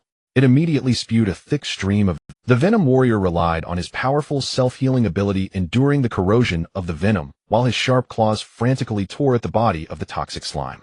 In the end, after sacrificing half of his body to corrosion, he successfully killed the toxic slime. Once the battle ended, he reverted to his original form. The dark slime, also corroded and pockmarked, could not wait, and pounced onto the corpse of the toxic slime, opening its mouth wide and starting to devour it frantically. The purple venom and black goo mixed together, creating a rather disgusting scene. But in the next second, an anomaly occurred. The body of the dark slime began to convulse violently, strange purple patterns emerging on its black surface, and then, with a poof, it transformed into a pool of foul liquid, completely silencing. It was poisoned to death by itself. The young man was dumbfounded on the spot, and then, holding the pool of liquid, began to wail loudly. "Whoa, you died so tragically. It's all my fault. I shouldn't have let you eat it. But don't worry, I will summon a stronger partner for you at the altar." Crying, he ran toward the center of the tribe, to the summoning altar that everyone regarded as the manifestation of grade trash talent. He pressed his hand against the altar and began to pray devoutly. A flash of light appeared. A brand new slime emerged on the altar. The young man focused his gaze and was stunned. It was still a dark slime, but unlike the previous pure black one, this slime had mysterious purple patterns on its body, exuding a faint toxic aura. At the same time, the young man felt his strength rapidly retreating, plummeting from the recently reached peak of the first tier back to the early first tier. However, instead of being disheartened, he widened his eyes, for he discovered that a brand new ability had emerged in his mind. An ability to wield toxins. He could clearly feel that as long as he continued to practice, this toxic power would grow stronger with his cultivation. This news spread like wings, instantly reaching the entire divine realm. Using their slime partners to devour those newcomers with special abilities, although the partners would die as long as they summoned the altar again, they could invoke a stronger partner that inherited those abilities. For a moment, the entire divine realm went wild. Countless citizens began to frantically command their slime partners to attack and devour those colorful new kin. They shouted slogans like "Sacrifice my partner, let me become stronger," staging a grand slime battle. However, the results were beyond everyone's expectations. Aside from a very few who successfully replicated the miracle of the first person, allowing their slimes to devour the powerful toxic slime, and then die to be summoned again as a toxic mutant, all other attempts ended in failure. Their slime partners either couldn't win or showed no change after devouring other slimes. Gradually, the citizens summarized the rules. Only by allowing the dark slime to consume those powerful toxic slimes would it be able to die and then be reborn in the summoning altar, gaining new powers. The slime that was summoned again was actually the original one, only having undergone a baptism of death and High above, Yang Jiu, who had everything in his divine sense, was utterly shocked. Slimes do not die. As long as they are in his divine realm, as long as there is a summoning altar, they are immortal. A thought like lightning cleaved through the fog in his mind. The side effect of awakening, that SS grade talent ability, is still at work. It is still leveling up. While the citizens of the divine realm were caught up in a frenzy for the path of evolution, a young man with a rudimentary wooden frame, glasses, and a refined demeanor did not partake in this chaos. His name was Moz, one of the few in the tribe who was not obsessed with battle, but rather devoted to contemplation and recording. He lowered his head, holding a charcoal pencil, swiftly jotting down something on a smoothly polished stone tablet. The emergence of the Scarlet Warrior, the appearance of the Venom Warrior. These were merely miracles granted by our God in the eyes of others, but to Moz, they contained a certain pattern. Through his observations of the toxic slime incident, he keenly discovered a key detail that everyone else overlooked. Their summoning altar was not just a simple resurrection point. Each death and rebirth was a selection, a fusion, a evolution. That Scarlet Venom Warrior, that newly birthed Venom Warrior, was the best proof. "I understand now," Moz murmured to himself, a fervent glow appearing on his face, rivaling that of the old man on the other side, who shouted mechanical ascendance. "The flesh and blood is not the end, but the beginning. We can achieve infinite evolution by merging different genes." He suddenly stood up, raising the stone tablet high and shouting loudly to the surrounding tribesmen.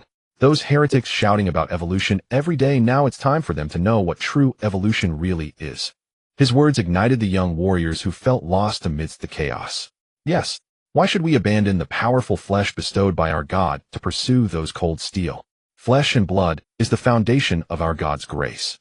In an instant, two entirely new schools of thought emerged distinctly within the divine realm. Led by Moz, the Venom evolution school firmly believed in the infinite possibilities of flesh and blood. Led by the mechanical old man, the mechanical ascendant school firmly believed in the eternity of machinery. The two factions gazed at each other from across the tribes square, their eyes clashing in the air, filled with competitive tension. High above, Yang Jiu, who observed everything with divine sense, almost laughed aloud. This is exactly, only with competition can there be progress. I'll let them compete and develop on their own, which is far easier than planning everything myself. Who said managing the divine realm is as hard as a job? Which unreliable expert said that? Isn't, if there are faith points, invest them and be an investor, if not just be an audience, and watch the show. It's practically an automated development, relaxed and enjoyable. Yang Jiu calculated that only 2 days remained until the shimmering mirror talent refresh. Just in time, the grand competition of the Star City would also determine the final outcome in 2 days. He had already begun to look forward to that unknown SS level talent. The next day, the competition continued. After a whole day of fierce competition yesterday, only a little over 30 candidates remained in the entire. Today's schedule was even tighter. The top 16 would be decided in the morning, and then the top 8 and top 4 would be chosen in the afternoon. The semifinals and finals would be held tomorrow. Yang Jiu returned to the classroom, and as soon as he sat down, he heard the annoying boasting of Song Wonjo. Just the top 16 for me is a done deal. My real goal is the top 4. He bragged spiritedly to his entourage, enjoying their admiring agreement. Upon seeing Yang Jiu enter, a flicker of resentment flashed in Song Wonjo's eyes as he took the initiative to walk over, looking down at him from a height. Yang Jiu, pray that you don't encounter me in the top 16. He deliberately raised his voice so the entire classroom could hear. Otherwise, I will let you know what despair truly means. Yang Jiu couldn't even be bothered to lift his eyelids, focusing on organizing his personal terminal. This indifference thoroughly enraged Song Wonjo. Do you think you can still maintain your first place? I'll tell you, times have changed. The next are all geniuses. No matter who you encounter, you will lose. Song Wonjo's voice became sharp. My dad heard that I have a good chance of entering the top 16, and specially applied to the family for 1 million faith points. 1 million. A gasp of astonishment echoed in the classroom. Everyone looked at Song Wonjo with shock. This huge sum was astronomical for them students who had not yet entered university. Song Wonjo was very pleased with this attention and proudly straightened his chest, looking at Yang Jiu with a disdainful attitude. I used that 1 million to forcefully create a 4-tier titan. Do you know what 4-tier means? Trash. Your trash human race, even if given more resources, would at most reach tier 3. Not to mention tier 3 humans. Even tier 4 humans are just ants in front of my great titan, easily squashed.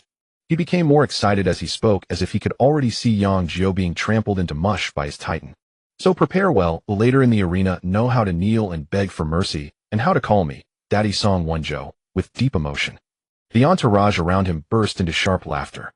It was only then that Yang Jiu slowly raised his head, calmly looking at him. Are you done? His indifferent reaction stunned Song Wonjo. Just prepare your 70,000 faith points. Yang Jiu dropped this line and ignored him. Song Wonjo felt as though he had punched cotton, furious and humiliated. He was convinced that Yang Jiu was just feigning calmness, that he was scared. Song Wonjo stepped closer, nearly pressing his face against Yang Jiu's. We can raise the stakes. I'll raise the bet to 1 million. He extended a finger, viciously jabbing at Yang Jiu. If I win, not only do you have to give me 1 million, but you must kneel every 3 steps from the school gate until you reach the classroom. Every time you kneel, you must shout, Daddy. Song Wonjo, I was wrong. This bet was extremely malicious. This was no longer about money, but about completely trampling Yang Jiu's dignity, making him unable to lift his head in Star City forever. Yin Yong and a few classmates who were on good terms with Yang Jiu showed worried expressions. However, Yang Jiu just smiled. He looked at Song Wonjo's twisted face, filled with jealousy and resentment, not expecting that there were truly good people in this world who came to deliver money. Sure. He casually uttered 2 words. The pile of mocking words that Song Wonjo had prepared instantly got stuck in his throat. He agreed. Shouldn't he be scared? Shouldn't he angrily refuse? Could it be a trick? No, he must be putting on an act. He absolutely must be putting on a brave front. Song Wonjo's simple mind couldn't support more complex thoughts, so he simply gave up. Who cares? The advantage is mine. A 4-tier titan, how could I lose? Should I go headfirst into losing? He began to uncontrollably fantasize. He imagined himself commanding the Titan to crush Yang Jiu's dependents into powder before the eyes of the crowd. He imagined how generous the rewards from his family would be after entering the top 16. He fantasized about how Su Qingyu would look at his impressive stature with admiration. The competition started punctually at 9 in the morning. All candidates entered their respective preparation rooms waiting for the system's match. Yang Jiu leaned back in his chair, his expression relaxed. On the screen in front of him, countless candidates' names and avatars flashed rapidly, finally slowing down.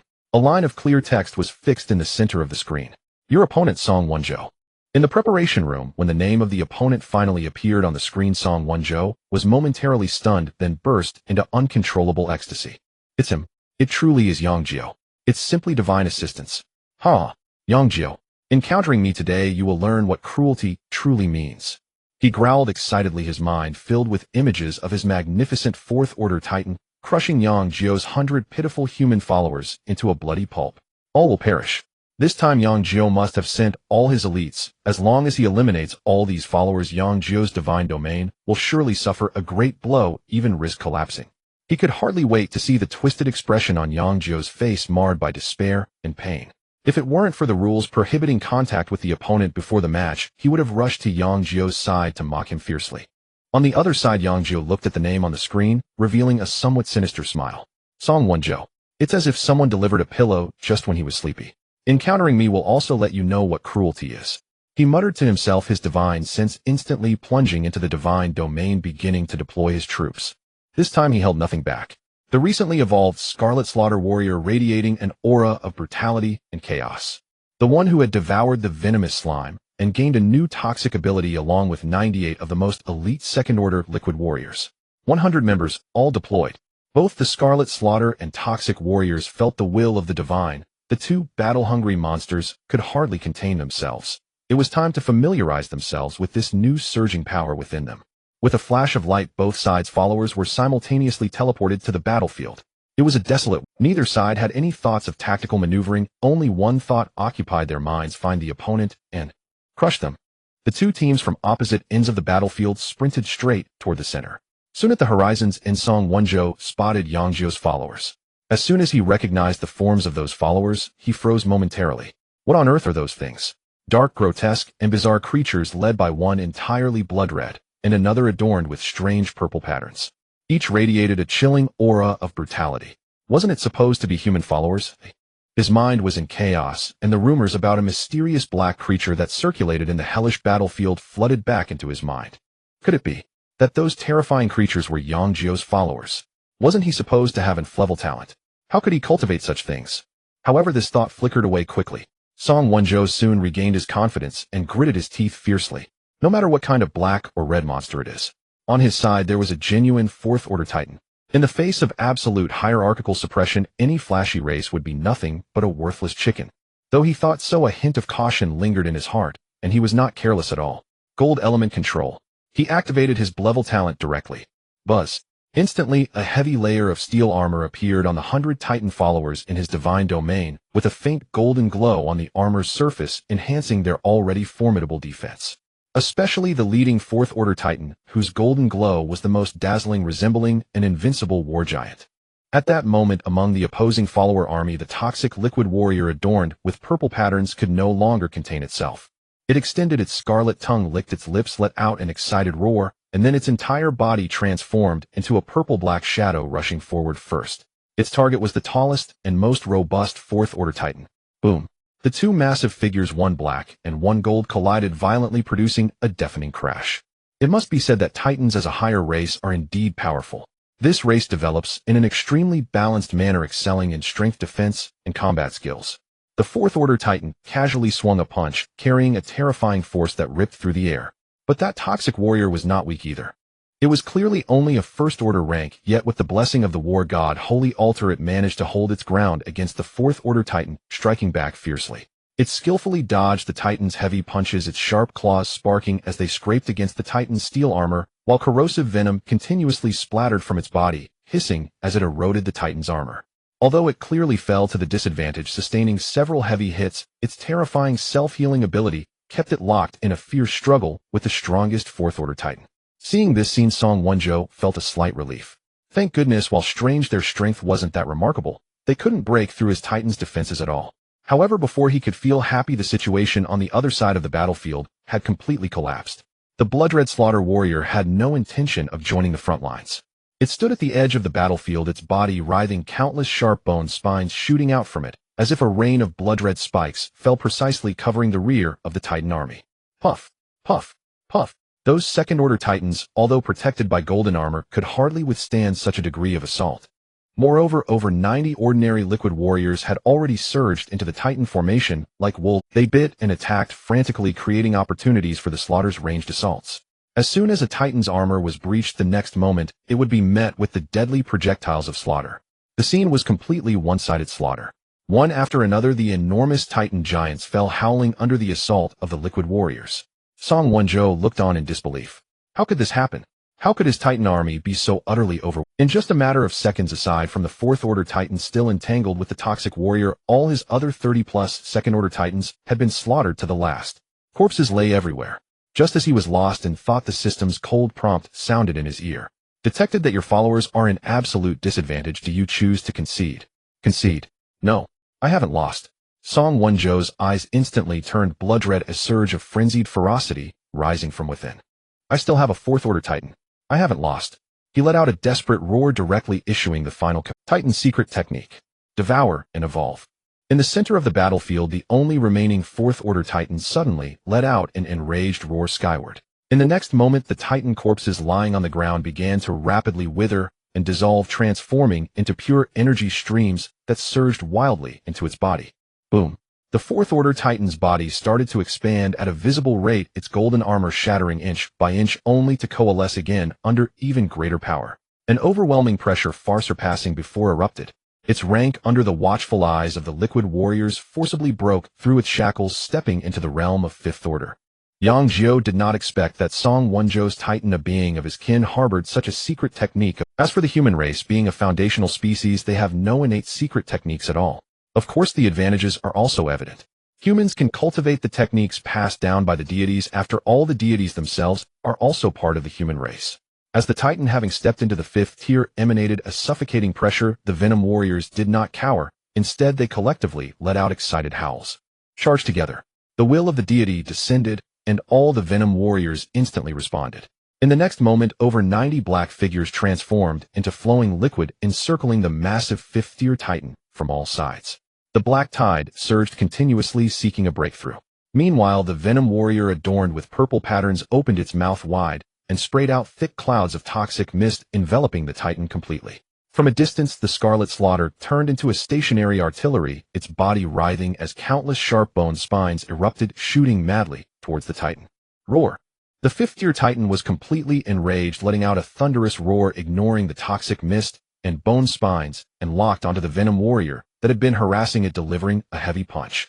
This punch carried the might to destroy the heavens and earth, shattering the air and producing a piercing sound of an explosion. Boom! The Venom warrior could not dodge in time and was struck directly by this punch, its entire body instantly exploding into a shower of purple-black liquid, resembling a complete annihilation. In the preparation chamber, Song Wonjo witnessed this scene, a trace of a sinister smile appearing on his face. However, before that smile could fully bloom, it froze on his face. On the battlefield, the splattered purple-black liquid seemed to possess a life of its own, rapidly gathering in midair, and in the blink of an eye, a perfect Venom warrior reappeared in its original spot. Song Wonjo's eyes widened in disbelief, almost bulging out of their sockets. What kind of monster is this? How is it possible? Before he could recover from this terrifying regenerative ability, he saw his fifth-tier Titan being completely submerged by countless black liquids. The Venom warriors relentlessly clawed and bit at the Titan's body, and although the damage they inflicted each time was minimal, their sheer numbers and fearless nature were overwhelming. Moreover, the toxins from the Venom warriors and the bone spines of the Scarlet Slaughter continuously drained the Titan's energy and vitality. With the balance tilting in favor of the attackers, the aura of his once proud fifth-tier Titan was visible. Song Wonjo's heart bled. He knew he had to surrender. If this continued, his fifth-tier Titan, produced at the cost of 1,000,000 faith points from his family, and even at the expense of all his kin, would be exhausted here. As long as the Titan remained, he would have a chance to make a comeback. Trembling, he reached to press the surrender button displayed on the light curtain. At that moment, a cold will seemed to transcend space, resonating directly in the minds of all the Venom. Too late. On the battlefield, the blood-red glow of the Scarlet Slaughter surged, abandoning all defenses and concentrating all its power into a massive crimson bone spear, thrusting it fiercely towards the Titan's chest. The bone spear successfully created a deep wound visible to the bone on the Titan's sturdy body. Now is the time. The Venom warrior, which had been lurking nearby, instantaneously liquefied, transforming into a stream of purple-black light that slipped through the wound and directly entered the Titan's body. The once struggling and roaring fifth-tier Titan suddenly froze in its movements. Then, under the astonished gazes of all, its massive body crashed to the ground, completely devoid of life. All enemy kin have perished. You have achieved victory in this match. A cold notification from the system echoed. In the preparation chamber, Yang Jiu stared blankly at the word failure displayed on the light curtain, his whole being turned to stone. In the next second, he abruptly stood up from his chair, letting out a shrill and unwilling scream. Ah! The sharp roar echoed throughout the preparation area, and soon 2 uniformed staff members rushed in expressionless to escort this mentally collapsed candidate away. At this moment, Yang Jiu slowly walked out of his preparation chamber. As soon as he stepped out, he saw Yang Jiu being escorted away. Yang Jiu also saw him, and his bloodshot eyes instantly filled with resentment and hatred. Yang Jiu. He broke free from the staff, rushing madly in front of Yang Jiu. Did you plan this all along? You clearly are so strong, why pretend to be so weak? You just wanted to see me humiliated, right? Yang Jiu looked at his face, twisted by jealousy and madness, finding it somewhat ridiculous. You are simply too foolish. Even if what I have achieved is indeed due to the support of others, did you not think that without any real skill could anyone consistently hold the top position in Star City? With that, Yang Jiu no longer paid attention to this completely irrational loser and turned to walk towards the waiting area for the next round of competition. Yang Jiu stood there dazed. Each of Yang Jiu's calm words felt like a resounding slap, harshly striking his face. Indeed, why would he think that someone who has dominated the rankings until now could be a mere pawn to be manipulated at will? The subsequent matches passed without incident. Yang Jiu easily dealt with his opponent and officially advanced to the top 16. His ranking remained firmly at the top of Star City, 9th in the nation, unshakable. In the afternoon, the pace of the matches quickened. After 2 rounds of fierce competition, Yang Jiu successfully entered the top 4. Thus, only the final 4 contestants remained in the entire Star City tournament. When the final list of the top 4 was displayed on everyone's light curtain, the entire Star City erupted in excitement. First place, Yang Jiu. Second place, Su Qingyu. Third place, Lin Qingyan. Fourth place, Chen Mo. Among the top 4, 3 were expected geniuses, and only Yang Jiu was the unexpected dark horse. Yang Jiu walked out of the examination hall preparing to return home. Not far away, a tall, unremarkable boy also emerged, the very black horse named Chen Mo. He seemed to sense Yang Jiu's gaze, turning his head towards Yang Jiu with a meaningful smile. Then he turned away, looking at the distant, cold figure of Lin Qingyan, leisurely pursuing her. Inside the Song family's villa, the cold light of the crystal chandelier spilled onto the marble floor. Yang Jiu knelt on the ground, desperately clinging to the thigh of a middle-aged man, tears streaming down his face. Dad, you have to help me teach that Yang Jiu a lesson. He killed my 4th-tier Titan, the Titan I put so much effort into cultivating. I can't go on living. He was a disheveled sight, his expensive clothes wrinkled, his hair a mess like a bird's nest, and clear tear stains on his face, showing no sign of the wealthy young master he once was. Song's father, Song Honghai, a prominent figure in the business world of Xing City, sat on the sofa with a solemn expression, watching his incompetent son with rising anger in his chest. And that bet? 1 million belief points. He can't really maintain first place until the end of the competition, right? Dad. Yang Jiu's voice was filled with fear and resentment. Song Honghai finally couldn't hold back any longer. He kicked Yang Jiu away with a dull thud. I told you every day to avoid causing trouble. Being kind to others and having more friends is better than having more enemies. And what have you done? His voice was not loud, yet carried an air of authority from long-standing power, making Yang Jiu tremble. He got up from the ground, his face full of grievance. But he's just an entire waste, and Su Qingyu's childhood friend. I just couldn't stand him. Song Honghai laughed in anger, picking up a cigar cutter from the table and methodically handling it, his gaze slicing through his son's face like a knife. So what you're saying is you were completely defeated by a so-called waste in front of everyone in Xing City. Those words left Yang Jiu speechless. He opened his mouth, but couldn't utter a single word, his face turning crimson. Yes, he had been defeated by a waste. This reality was more painful than death itself. The living room of the villa fell into a deathly silence. After a long time, Song Honghai slowly exhaled a ring of smoke, his features becoming somewhat blurred in the swirling mist. No matter who the opponent is or what methods they use this time, they have thoroughly slapped the Song family in the face. Originally, I wanted to use connections from the main branch to apply for you the extra rewards for the top 16, but now it seems completely hopeless. Hearing this, Song Jiu buried his head even lower. But Song Honghai's tone shifted sharply, turning cold. The competition is still ongoing and the officials are watching closely. It's not a good time to act. He extinguished his cigar in the ashtray, stood up, and walked to the huge floor-to-ceiling window, gazing down at the night view of Xing City. Let's wait until the competition ends. I will arrange for someone to take care of him. For the Song family's conspiracy, Yang Jiu was completely unaware. At this moment, he was in his room, carefully planning the future direction of the Divine Realm. Defeating Song Jiu earned him another 1,000,000 belief points, greatly easing his financial situation. The next morning, the semifinals officially began. The atmosphere in the arena was tenser and more intense than any previous match, none of those who made it this far were weak. Yang Jiu entered the preparation room, waiting for the system to match him. Soon the information of his opponent slowly appeared on the screen before him. Your opponent Chun Mo. Meanwhile, in another preparation room, a tall, ordinary-looking boy also saw his opponent. Chun Mo. He looked at the screen displaying the name, Yang Jiu, his lips curling into a cold arc. Is that him? The guy who was laughing and talking with Lin Xingyan that day. An absurd thought arose in his mind. A proud woman like Lin Xingyan could also be associated with someone like you. So lucky to have taken first place, and he really thinks of himself as someone significant. Chun Mo muttered to himself, filled with disdain. He believed he understood Yang Jiu perfectly. Before the competition started, he had used his family's connections to thoroughly investigate Yang Jiu's background. Tire summoning altar, a mere human race dependent. A pure waste. To get this far was merely due to luck, avoiding true powerhouses along with support from that woman Su Qingyu, and even resorting to high-interest loans to maintain his ranking. Such a person he looked down upon from the bottom of his heart. Chun Mo's divine realm dependent was a berserker. This was also a branch of the human race, but unlike Yang Jiu's ordinary human race with nothing, berserkers inherently possessed combat skills with a much higher potential than ordinary humans. Moreover, like ordinary humans, they could cultivate the secret arts granted by the gods. And Chun Mo's talent was in steer fiery passion, a top-tier combat talent specifically designed for berserkers. With this thought, Chun Mo's confidence swelled unprecedentedly. He could almost see how his berserker army would tear Yang Jiu's pathetic human race dependence to shreds. As the countdown began, the portal opened and both sides entered the battlefield simultaneously. It was a dense, primitive jungle with towering trees blocking the sun, and the air was thick with the damp scent of rotting wood. Both sides' dependents appeared at either end of the jungle. Without any hesitation, Chun Mo immediately activated his racial skill. Berserker.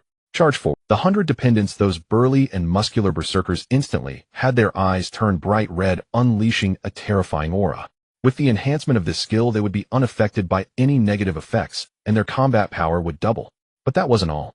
Chun Mo's gaze locked onto the strangely shaped black dependents of Yang Jiu in the distance, and he issued another divine command. Steer talent. Fiery passion. A visible blood-red halo erupted from the center of Chun Mo's berserker army, rapidly expanding. All the berserkers enveloped by the halo had their muscles swell again, beads of blood seeping from their skin as if they were ablaze. This was the second layer of enhancement. Chun Mo could clearly feel that although his dependents were only second tier under the dual skill enhancements, each of their strengths had soared to a terrifying level comparable to fourth-tier beings. Yang Jiu, it's over. Chun Mo looked at his masterpiece, a confident smile appearing on his face. He wanted to see how a waste who relied on loans and women could defend against his army of berserkers that could crush them. With his command, 100 berserkers in a frenzied state charged towards Yang Jiu's position in a devastating assault. In the jungle, the 100 berserk warriors charged towards Yang Jiu's position with an overwhelming momentum capable of flattening mountains, launching a devastating assault. Faced with this tide, Yang Jiu's human kin and the slimes revealed expressions of excitement. In an instant, all the dark slimes transformed into surging black liquid precisely adhering to each human kin's body. In the blink of an eye, 100 fearsome Venom warriors replaced the original formation completely, surrounding the 30 berserk warriors at the forefront. The battle erupted instantaneously. Roar! The berserk warriors of Chun Mo let out deafening roars, their massive axes slicing through the air with a fierce wind as they struck at the nearest Venom warrior. However, the Venom warriors did not dodge or evade, allowing the massive axes to strike them directly. A muffled sound of metal clashing echoed. The axe, capable of splitting rocks, merely left a shallow white mark on the Venom warrior's body, which healed in the next moment. Instead, the berserk warrior exposed a significant flaw due to his excessive force. Another Venom warrior beside him seized this opportunity, instantly liquefying and transforming into countless sharp black spikes that surged from the ground, directly piercing through the Berserk warrior's body. Chun Imo stood dumbfounded in the preparation area. What was happening? His Berserk warriors under dual enhancement should be comparable to fourth-tier beings. How could they be so easily overpowered by the opponent? Before he could comprehend, the situation on the battlefield spiraled out of control. The Slaughter warrior, entirely blood-red, had no intention of engaging in close combat. Instead, it stood outside the battle circle, its body writhing violently as countless scarlet bone spikes shot out like a torrential rain, accurately striking each Berserk warrior attempting to resist.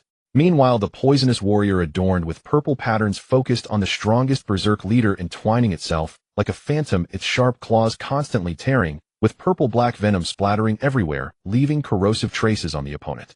The remaining 90-odd ordinary Venom warriors transformed into the most terrifying hunters. They grouped in 3s and 5s to besiege a Berserk warrior, utilizing their nearly indestructible self-healing ability and bizarre attack methods to continuously wear down their opponent. A Berserk warrior had just cleaved a Venom warrior's head with his axe, when before he could catch his breath, another Venom warrior's claw pierced through his heart from behind. Chun Imo stared blankly at the screen, finally realizing something was off. Why was he at a disadvantage? His Berserk warrior legion clearly had an absolute advantage in tier. It wasn't until he witnessed one of his Berserk warriors being shredded to pieces by an ordinary second-tier Venom warrior that he was jolted awake. He was wrong. Wrong to an outrageous degree. These were not ordinary human kin, they were monsters. A group of indestructible monsters in human skin. Soon after, countless Berserk warriors fell wailing on the battlefield. Detected that your kin are at an absolute disadvantage. Would you like to concede?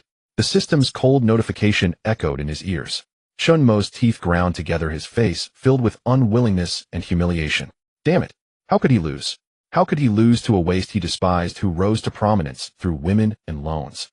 Unwillingly, he left the examination area, casting a fierce glare in Yang Jiu's direction as he passed by.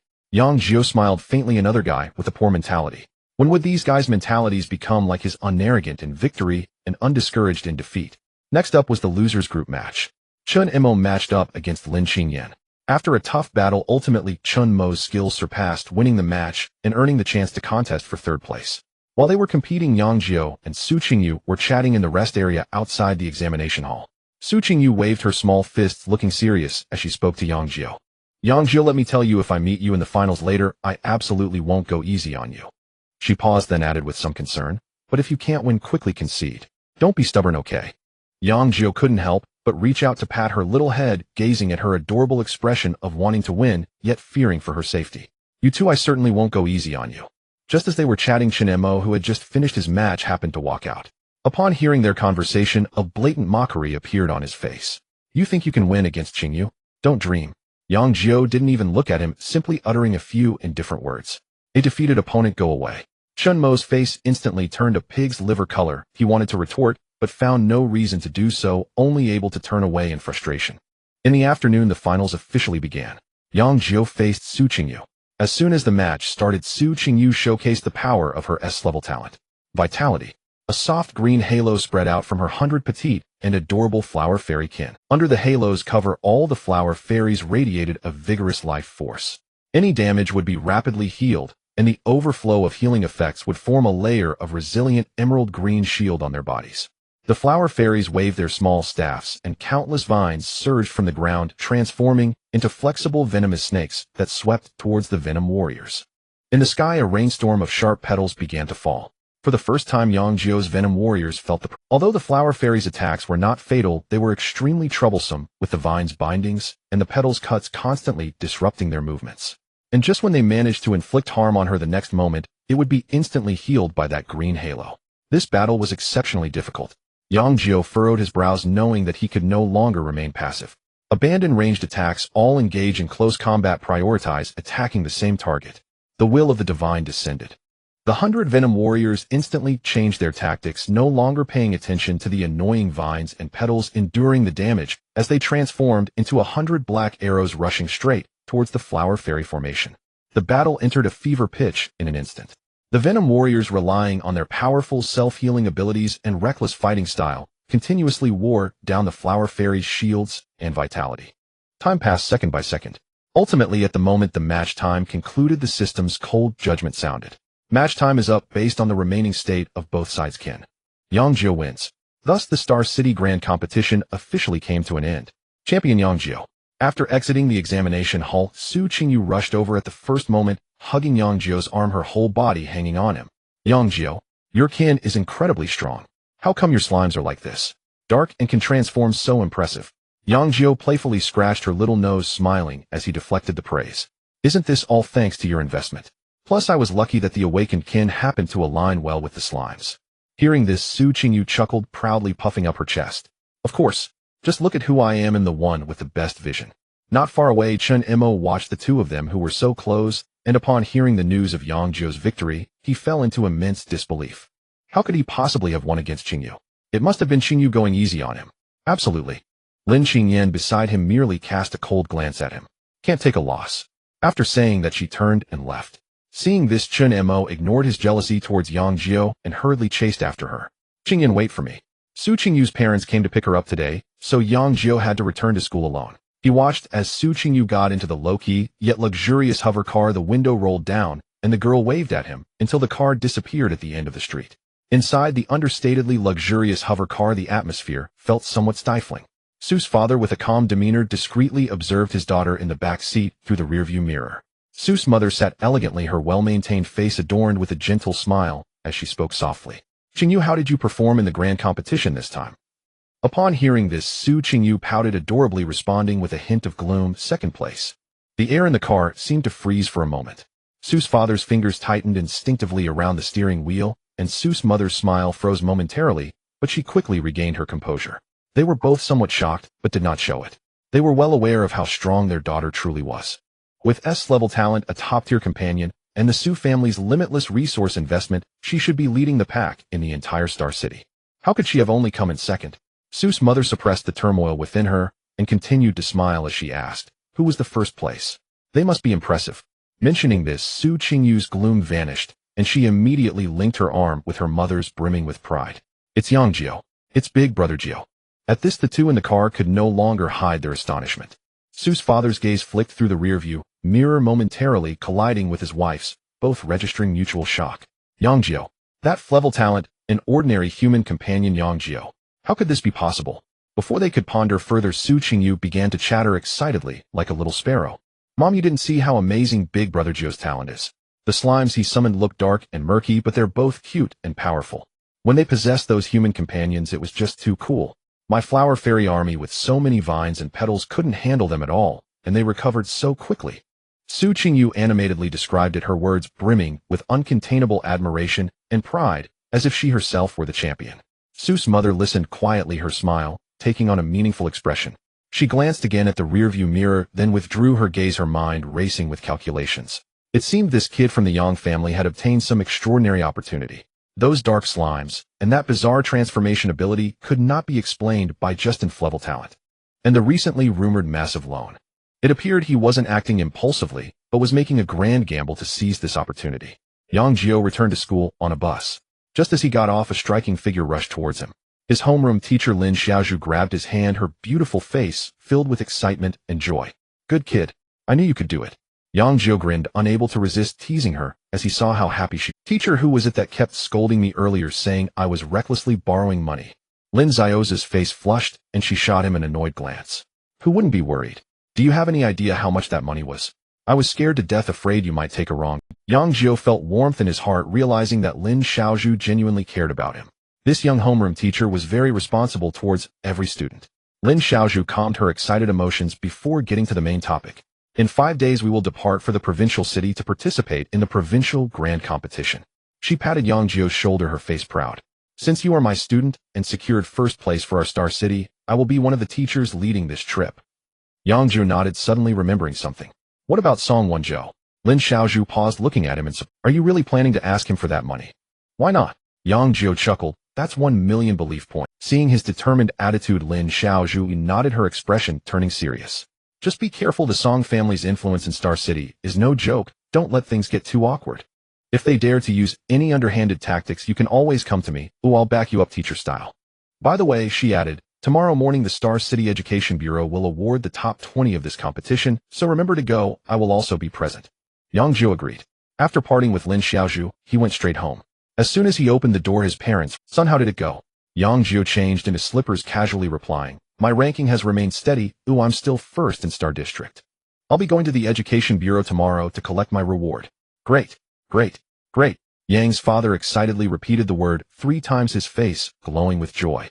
Yang's mother was so happy, she couldn't stop smiling, directly agreeing. "Wonderful. Let's go out to celebrate. To the best restaurant in Star City." Just as the house was filled with a joyful atmosphere, suddenly a sharp phone ring sounded. It was his father's personal terminal. Yang's father answered the call and had barely said, "Hello, big brother," when a loud male voice came from the other end. The voice carried an unmistakable tone of boasting and pride. Even from a distance, Yang Jiu could hear it clearly. "Wendy, I have great news to tell you. Our little Ya has secured the 17th place in this citywide competition. Isn't that impressive? I've booked a place at the Tianqi Supreme Hotel tonight to celebrate her. You all must come." The man on the phone was Yang Jiu's uncle, Yang Hongwu. Yang's father still wore a smile as he hurried to congratulate him. "That's truly wonderful. A little Ya has always been excellent." "Of course." Yang Hongwu snorted proudly, then changed the subject. "By the way, what about your Yang Jiu? Didn't he also participate in the competition? How did he perform?" Before Yang's father could answer, he continued, his tone dripping with condescension and mockery. "Oh, but thinking about it, with his talent and that ordinary human companion, what kind of results could he possibly achieve? I told you guys not to let him embarrass himself, but you didn't listen. Now look, what a waste of time. Listen to me, from now on let your son follow our little Ya, wouldn't that? He can be a resource subordinate helping little Ya with farming and logistics. So easygoing. We're all family, I would never mistreat him." In the living room, the once joyful atmosphere had completely dissipated. Yang's father's smile gradually stiffened, and the veins on his hand holding the phone began to bulge. Meanwhile, the patronizing and condescending words of his elder brother continued to ring in his ears. What kind of talk is this? What does it mean to lose face? What does it mean to be mixing with his daughter? Yang Wendy felt a surge of heat rising to his head. He was on the verge of blurting out the fact that his son was the #1 in Xingqing and 9th in the nation, throwing it in his older brother's face. However, just as the words were on the tip of his tongue, he swallowed them back. Forget it. He knew his older brother's character all too well. He was just too concerned about his image, relishing the feeling of being on high ground, enjoying the thrill of pointing out the flaws of others and telling them what to do. Especially after marrying his current sister-in-law, who was the daughter of a deity, he became even more arrogant, always feeling superior. It's not that he was bad, their relationship was quite good when they were younger. It's just that his mouth was truly off-putting. Revealing the truth now would certainly be satisfying for a moment, but what about afterward? It would surely lead to an endless family dispute. Why bother? After all, he was going to receive an award tomorrow, and by then the news would spread and his brother would know on his own. Let him slap himself in the face. Oh, wouldn't that be even more interesting? With this thought, Yang Wendy's anger subsided, leaving only a sense of helplessness. He cleared his throat and interrupted the incessant chatter on the other end of the phone in a calm tone. "Big brother, we have some matters to attend to, so we won't be joining the festivities. You and Xiaoyu enjoy the celebration." After saying that, without waiting for the other party to respond, he directly hung up the call. On the other end, in a luxurious villa, Yang Hongwu stared blankly at the busy signal coming from the terminal before bursting into hearty laughter. He turned to his wife, who was adorned with jewels and finery, to boast. "See, what did I tell you? This little brother is just thin-skinned and too embarrassed." His wife, a middle-aged woman still possessing charm, was trimming her freshly done nails with a small tweezer, and upon hearing this, she snorted softly, without even looking up. I think his whole family is just lacking vision, too proud to live in misery. Is our precious daughter making it hard for his son by associating with her? How many people want to be our Xiao Ya's suitor? We wouldn't even consider them." She paused, set down the tweezers, and complained somewhat discontentedly. "If it weren't for Xiaoyu insisting on that bit of family sentiment and wanting to help her cousin, I wouldn't have bothered to make this call at all." Yang Hongwu proudly lit a cigar, taking a deep puff. All right, if he doesn't want to come, so be it. We can celebrate." Meanwhile, in the princess room on the second floor, their precious daughter Yanya was happily lying on her bed, chatting with her best friend. "Let me tell you that first place is my cousin. He's my blood relative. Is there any doubt? Why would I lie to you? That black monster, it's just that my cousin's human companion mutated, one of a kind." On the other end of the video, her friend let out a shriek like a groundhog. "Oh, yeah, your cousin is that mysterious #1 in Xingqing. Is this for real? Aren't you going to take off now? That's a golden thigh. Don't forget me when you become..." Yanya listened to her friend's flattery, her little face full of pride as she rolled on the bed joyfully. "Of course, it's on me. I can't talk anymore. My parents are calling me down for dinner to celebrate. I need to ask them if they've invited my genius cousin." She happily hung up the video call and ran down the stairs calling Dad. "Mom, did you invite my cousin over? Let me tell you, my cousin Before she could finish her sentence, she saw her mother disdainfully fiddling with the flowers on the table. We invited him, but he didn't want to come, saying he had something to do. I think it's just because his results in the competition were too poor and he couldn't bear to show his face. Yang Jiu's smile froze on her face. She blinked, filled with confusion. Who said my cousin's results were bad? He's currently ranked first in Xingqing and ninth in the nation. How could that be bad? The living room instantaneously fell into a dead silence. The expressions on Yang Hongwu and his wife froze at that moment. Yang Hongwu's hand holding the cigar froze in midair, and his wife's action of trimming her nails came to a halt. They slowly turned their heads to look at their daughter with expressions of disbelief. What did you say? Yang Hongwu's voice was a bit dry. Who is first? Yang Jiu. Mike. Yang Jiu answered as if it were obvious. This news has been going wild on the Xingqing University forum, didn't you see? The dark horse who reversed the situation with great talent is him. Boom. Yang Hongwu felt as if his mind had been struck by a thunderbolt buzzing. The nail clipper in his wife's hand fell to the ground with a clatter. How is that possible? That inconspicuous nephew from childhood. That Yang Jiu who awakened grade trash talent. The #1 in Xingqing. Ninth in the nation. This is even more unbelievable than a divine being falling. Yang Jiu looked at her parents, whose expressions were frozen in shock, and an extremely bad premonition surged from the bottom of her heart. Her voice began to tremble, tinged with fear. Dad, you didn't just mock my cousin on the phone again, did you? Yang Hongwu's body jolted, the color draining from his face at a visible rate. Seeing his reaction, what else could Yang Jiu not understand? Her vision darkened and she nearly fainted on the spot. Damn it, Dad. A shrill scream echoed throughout. Yang Jiu hugged her head, feeling as if the sky was collapsing. You owe me my future. You owe me my golden thigh. That is ninth in the nation. Someone who could make even the proud Su Qingyu settle for second. A top-tier divine being with immense future prospects. A relative so powerful that she had just missed the chance to cling to his thigh because of her idiot father. Yang Hongwu also came to his senses, slapping his thigh with regret all over his face. I didn't know. I didn't have his exam number, and I couldn't see the live rankings. Besides, why didn't you tell us sooner? His wife also regained her composure, directly pointing the finger at her husband, slapping him on the back. It's all your fault. You old fool. With something this big, it must have spread outside already. Couldn't you pay a bit more? You only know how to puff on your broken cigar. Now look what you've done. Offended someone. How would I know? Watching her parents still pushing the blame onto each other and arguing fiercely, Yang Jiu felt despair and covered her face. No, it can't end like this. This golden thigh today, even if I have to tie myself to him, I must do it. She took a deep breath, rushed back to her room, and fished out a number she had almost never contacted from her purse. Looking at the two characters Yang Jiu, her heart raced, and after several deep breaths, she tremblingly pressed the call button.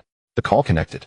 Yang Jiu and his parents had just stepped into the resplendent hall of the Tianqi Supreme Hotel, and before they could marvel at the opulence, a crisp and delighted female voice came from behind. Brother Jiu. Yang Jiu turned around to see Su Qingyu running towards him, her skirt in hand, a radiant smile lighting up her face. What brings you here? Su Qingyu reached him and curiously sized him up. I got good grades, so my parents took me out to celebrate. What a coincidence. Su Qingyu's eyes curved into crescent moons. I'm here to celebrate too. My parents booked a table. As she spoke, she took Yang Jiu's arm and suggested, why don't we sit together? Before Yang Jiu could respond, his parents Yang Wendy and Wei Shufang approached. Seeing Su Qingyu, Wei Shufang wore a warm smile, but her heart sank. Together? How could that be? Their son had received a whopping 3 million faith points from her daughter. 3 million. What did that even mean? That was the net income they had saved over 3 years of hard work without eating or drinking. Even deducting daily expenses, it would take them 10 years to save that much. Now sitting at the same table as them, they felt quite uneasy. Wei Shufang, feeling anxious, quickly said, Qingyu, your family is celebrating. We wouldn't want to intrude. We'll just grab a bite. Yang Wendy chimed in. Yes, you young people chat. We old folks would feel awkward just sitting here. Oh, Annie, what's the problem with that? Su Qingyu insisted, running over and affectionately hugging Wei Shufang's arm. It's more lively with more people. Let's sit together. As she spoke, she acted cute, shaking Wei Shufang's arm. Just then, Su Qingyu's parents also arrived. Su's mother, elegant and dignified, smiled warmly at the sight. Since we've met, let's enjoy this gathering. Su's father, Su Jindong, also spoke at the right moment. Though he didn't say much, his calm demeanor and friendly nod were an invitation that was hard to refuse. Now Yang Wendy and Wei Shufang had no way out. Since the entire family had said so, refusing would seem too impolite and distant. Then, we'll join you. Wei Shufang could only agree with a forced smile. The two families were led by the attendants into a large, luxurious private room. As the meal began, the atmosphere felt somewhat delicate. Su Qingyu was completely oblivious to the undercurrents among the adults. She sat next to Yang Jiu, eagerly sharing amusing stories from school and discussing various novel ideas about the divine domain's development. The two young people were engrossed in their conversation as if they had endless things to say. Meanwhile, Su's mother took the initiative to hold Wei Shufang's hand and chatted about everyday matters. They moved from discussing children's education to the latest divine domain fashion. The conversation was light and enjoyable, quickly easing Wei Shufang's earlier discomfort. However, the atmosphere between the two fathers was somewhat stagnant. Yang Wendy was merely an ordinary demigod, holding a stable job at his workplace. In contrast, Su Zhendong was the head of the vast Su family, a prominent figure in the entire Star City. The disparity in their status, perspectives, and experiences was immense. This led to them being unable to find any common topics to discuss. Yang Wendy sat up straight, his back erect, and his teacup half full remaining untouched. Su Zhendong appeared much more at ease, leisurely sipping his tea, occasionally responding to his wife's side of the conversation. In the private room, one side was filled with the laughter of the young, while the other was filled with the gentle voices of the ladies. Only the two men remained in a silent void. Finally, after finishing his third cup of tea, Su Zhendong put down the cup and turned his gaze towards Yang Jiu. Yang Jiu, have you thought about which university you want to attend after this competition? As he spoke, he broke the silence, instantly drawing everyone's attention. Yang Jiu paused his conversation with Su Qingyu and turned to the imposing elder, responding earnestly, Uncle Su, I haven't decided yet. I want to strive for a better ranking in the upcoming provincial and national competitions. He didn't reveal his third place in the mechanical divine source. This reward was crucial for him. Once achieved, his mechanical ascension faction within the divine domain would experience a qualitative leap. Su Zhendong nodded in approval upon hearing this, but did not press further. Instead, Su Qingyu immediately raised her hand, excitedly declaring, Wherever Brother Jiu goes, I will go. We must attend the same university. Watching his daughter's love-struck expression, Su Zhendong's eyes flickered with a hint of intrigue. He then began to share information about the top universities with the two children.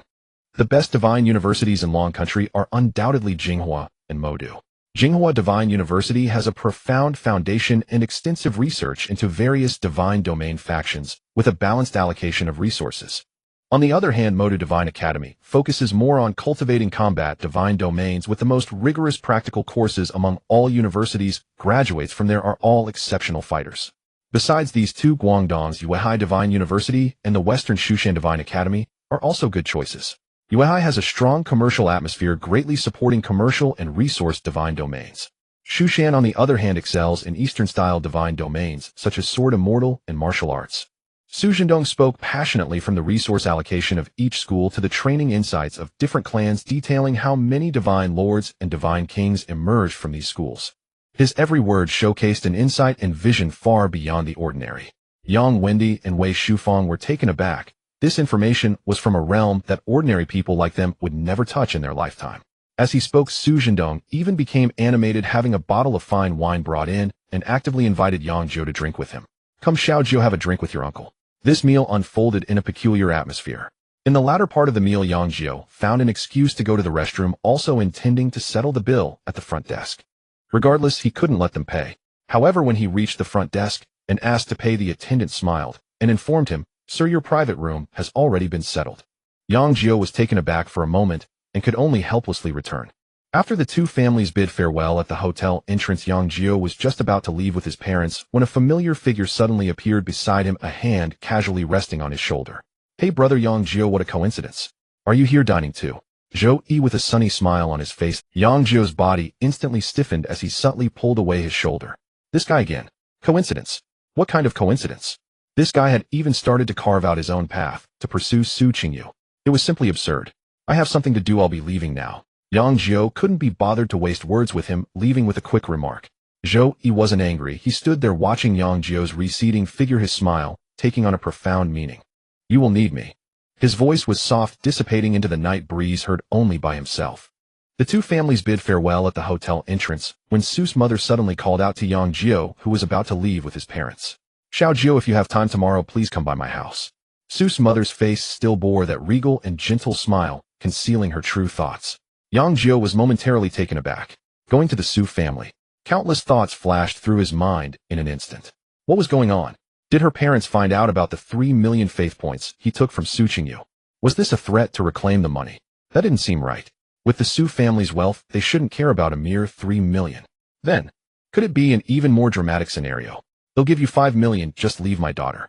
Yang Jiu chuckled at the classic line that suddenly popped into his head. Forget it, no more thinking. Whatever may come he would know tomorrow. He nodded and respectfully replied, "Okay, Auntie, I will definitely come by tomorrow." Back home, Yang Jiu quickly washed up and lay down on his bed. He felt no drowsiness, his eyes fixed intently on the time displayed on his personal terminal, quietly waiting for midnight to arrive.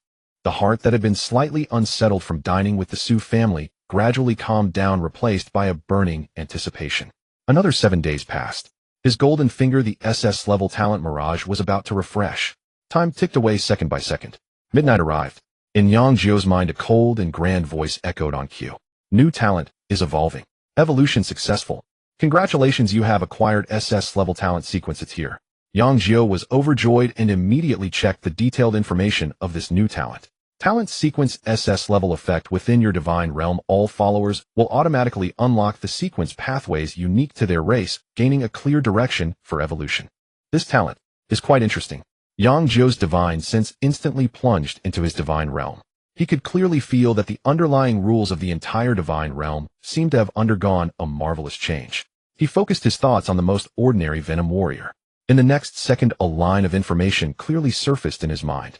Race Venom symbiote, current sequence 9 Venom warrior. To promote to sequence 8 Abyss Ripper, the host must reach the strength of a 6th tier being and successfully consume Abyss Potion, the Black Water of Misfortune.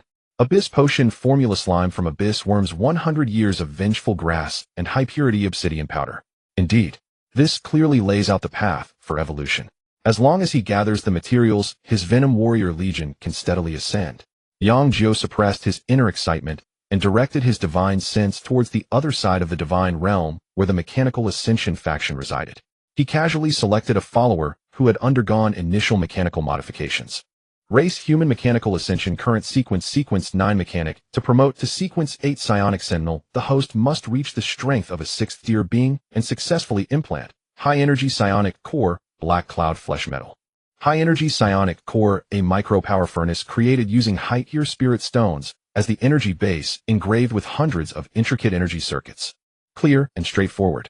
Whether it is Venom warriors or mechanical ascenders, they now have a clear promote. Yang Jiu even took the time to check those equipped with exoskeleton armor among the Venom warriors, discovering that their essence was still Venom symbiotes with no change in their sequence pathways. 2 major factions, 2 entirely different evolutionary routes. The future is promising. Just then he whimsically directed his divine sense to the corner of the divine realm where those slimes treated as tools and reserves were kept. He casually locked onto the most ordinary, harmless, transparent slime. Race Mutated Slime, current sequence 9 Devourer. To promote to sequence 8 Glutton, must successfully devour 100 individuals of the same species. Yang Jiu's pupils constricted sharply. What the hell? These slimes, which did not belong to his followers, actually unlocked the sequence pathway as well. Moreover, the promotion condition: devour 100 of their kind. Isn't this just like raising a goo? He immediately realized that this was the side effect of the talent sequence. Unable to distinguish friend from foe, any life form within the range of his divine realm would be influenced by this talent. If these slimes also embarked on the path of sequence promotion, the consequences. Yang Jiu frowned. These slimes had no loyalty to him. They were merely domesticated livestock. Once a powerful individual emerged among them, it would undoubtedly become a huge hidden danger within the divine realm. However, he quickly relaxed his frown. Forget it, they were just a bunch of slimes. Even if a high-tier individual was born, how much trouble could they really cause? His Venom warriors could easily crush them. If trouble really arose, he could just send troops to eliminate them. With that thought, he recalled the previous SS level talent Mechanical Ascension. So far, he seemed to not have felt the side effects of Mechanical Ascension. Could it be that he was just lucky, randomly obtaining a talent with no side effects? That shouldn't be possible. Perhaps the side effects just hadn't manifested yet. Yang Jiu shook his head, no longer dwelling on these thoughts. The urgent matter was to plan his time for tomorrow. In the morning, he would go to the Star City Education Bureau to collect the rewards for the grand competition. At noon, he would visit Su Qingyu's house to see what her mother was really plotting. In the afternoon, he would stroll through the trading market to see if he could buy the materials for promotion. He needed to be well prepared for the first sequence promotion of the Venom warriors and mechanics. With another SS level talent in hand, the path ahead looked bright. Yang Jiu contentedly closed his eyes and fell into a deep sleep. That night, he slept exceptionally soundly, dreaming of his legion of followers sweeping across the land, ascending to the divine throne, overlooking all beings. In a corner of the divine realm that he had not peered into, in a dark slime habitat, an inconspicuous transparent slime suddenly stopped its mindless bouncing. A strange curved smile slowly emerged from within its originally hollow body. Devour. Devour. A whisper as if from the depths of its soul echoed in its heart. Early the next morning, Yang Jiu set off from home, heading towards the Education Bureau of Xing City. The dinner with the Su family last night had made his future plans clearer, while also instilling an invisible pressure within him. The demeanor of Su Jindong, with the authority of someone in a high position and his comprehensive understanding of the top academies in Long Country and the developments in the divine realm, made Yang Jiu realize that there was still a vast chasm separating him from these true heavyweights. But so what? He possessed the Shunxing Mirror and infinite possibilities. Today marked the first step of his official debut on the stage of Xing City in a rather unconventional way. He was well aware that once he arrived, the news of him being the first in Xing District and ninth nationwide could no longer be concealed. And level talent accompanied by a group of ordinary human dependents had achieved such an astonishing result. If this news were to spread, it would surely ignite public opinion across Xing City and even create quite a stir nationwide. He had already prepared a set of explanations for himself. He would say it was merely good luck and that all his dependents had mutated. If pressed further, he would mention that Su Qingyu had made a wise investment and provided ample resources. Luck combined with living off others. This label of the king of soft rice served as a perfect shield, concealing all the unreasonable aspects surrounding him. As for how others viewed him or mocked him, he cared little. What was face worth? Being able to develop steadily and accumulate wealth quietly was the true path. At this moment in the director's office of the Education Bureau of Xing City, the atmosphere was somewhat tense. Director Wang Wenba was holding a printed document, his face a mix of bemusement and incredulity. The header of the document prominently displayed the name Yang Jiu. Level summoning, alter human dependence. First place in the Xing City competition, 9th in the national real-time ranking. This was simply absurd, as if absurdity had come knocking at the door.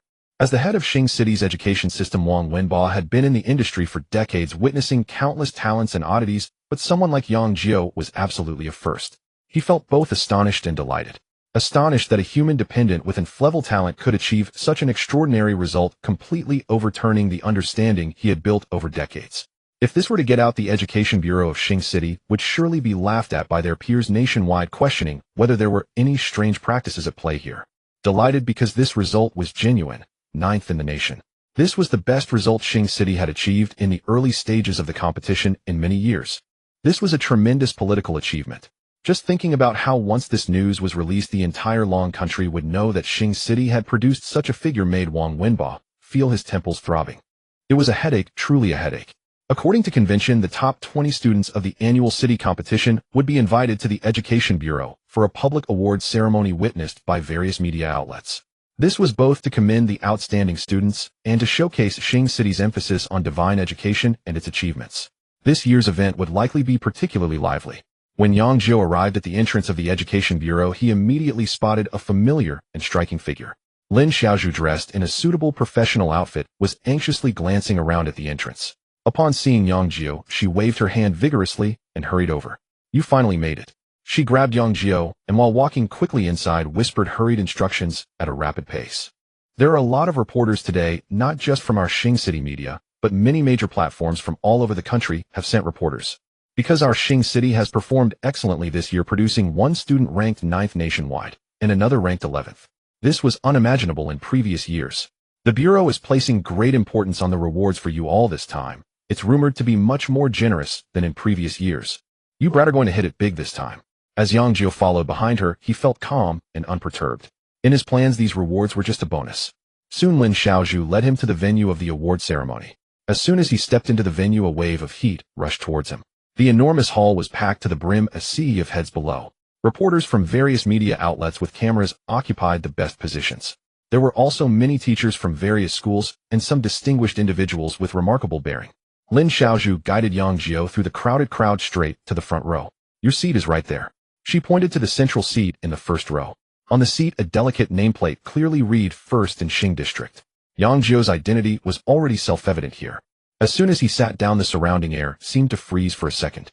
The next moment, countless blinding white lights flashed wildly, the sound of camera shutters ringing out like a torrential downpour.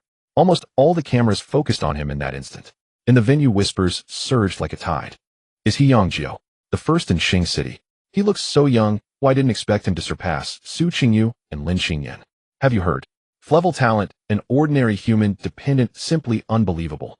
I've heard inside news that he was supported all the way by Su Qingyu, spending a large sum of money, even borrowing at high interest. Is that true?" Then this first place must be inflated. Various discussions, speculations, and doubts came from all directions. Yang Jiu paid no heed, calmly sitting in his seat, his gaze directed towards the podium ahead. A row of leaders had already taken their seats at the podium. He even spotted a familiar face among them, the teacher Lin, who had presided over the awakening ceremony at school. It seemed that teacher Lin held a significant position in the education bureau as well. Soon a capable-looking host stepped onto the stage, beginning to introduce the leaders seated at the podium in an impassioned tone. Now I would like to formally introduce the esteemed director of the Education Bureau of Xing City, Mr. Wang Wenba, who is seated at the center of the podium. Wang Wenba stood up, waving at the audience and the cameras with a formulaic, gentle smile on his face. After a lengthy introduction, the host handed the microphone over to Wang Wenba. Now let us welcome Director Wang to address us with the warmest applause. Wang Wenba cleared his throat and began his meticulously prepared speech. He first praised the outstanding performance of this year's candidates, then emphasized the success of Xing City's education, and finally, with a change of tone, alluded to miracles and infinite possibilities, encouraging everyone not to view talent and potential through a fixed lens. Once the official remarks were concluded, thunderous applause erupted from the audience. Finally, the host announced the most exciting segment. Now the award ceremony officially begins. Let us first congratulate Zhao, a student from the 13th Middle School of Xing City, who achieved an excellent result, securing the 20th position in this competition. His national ranking is 1,208th. The Bureau will award him 100,000 faith points as a reward. Let's give him a round of applause. As the host's words fell, a somewhat nervous boy walked up to the stage. The reporters immediately turned their cameras towards him, capturing another frenzy of photographs. The award ceremony was still ongoing. Starting from the 20th place, names were called one by one.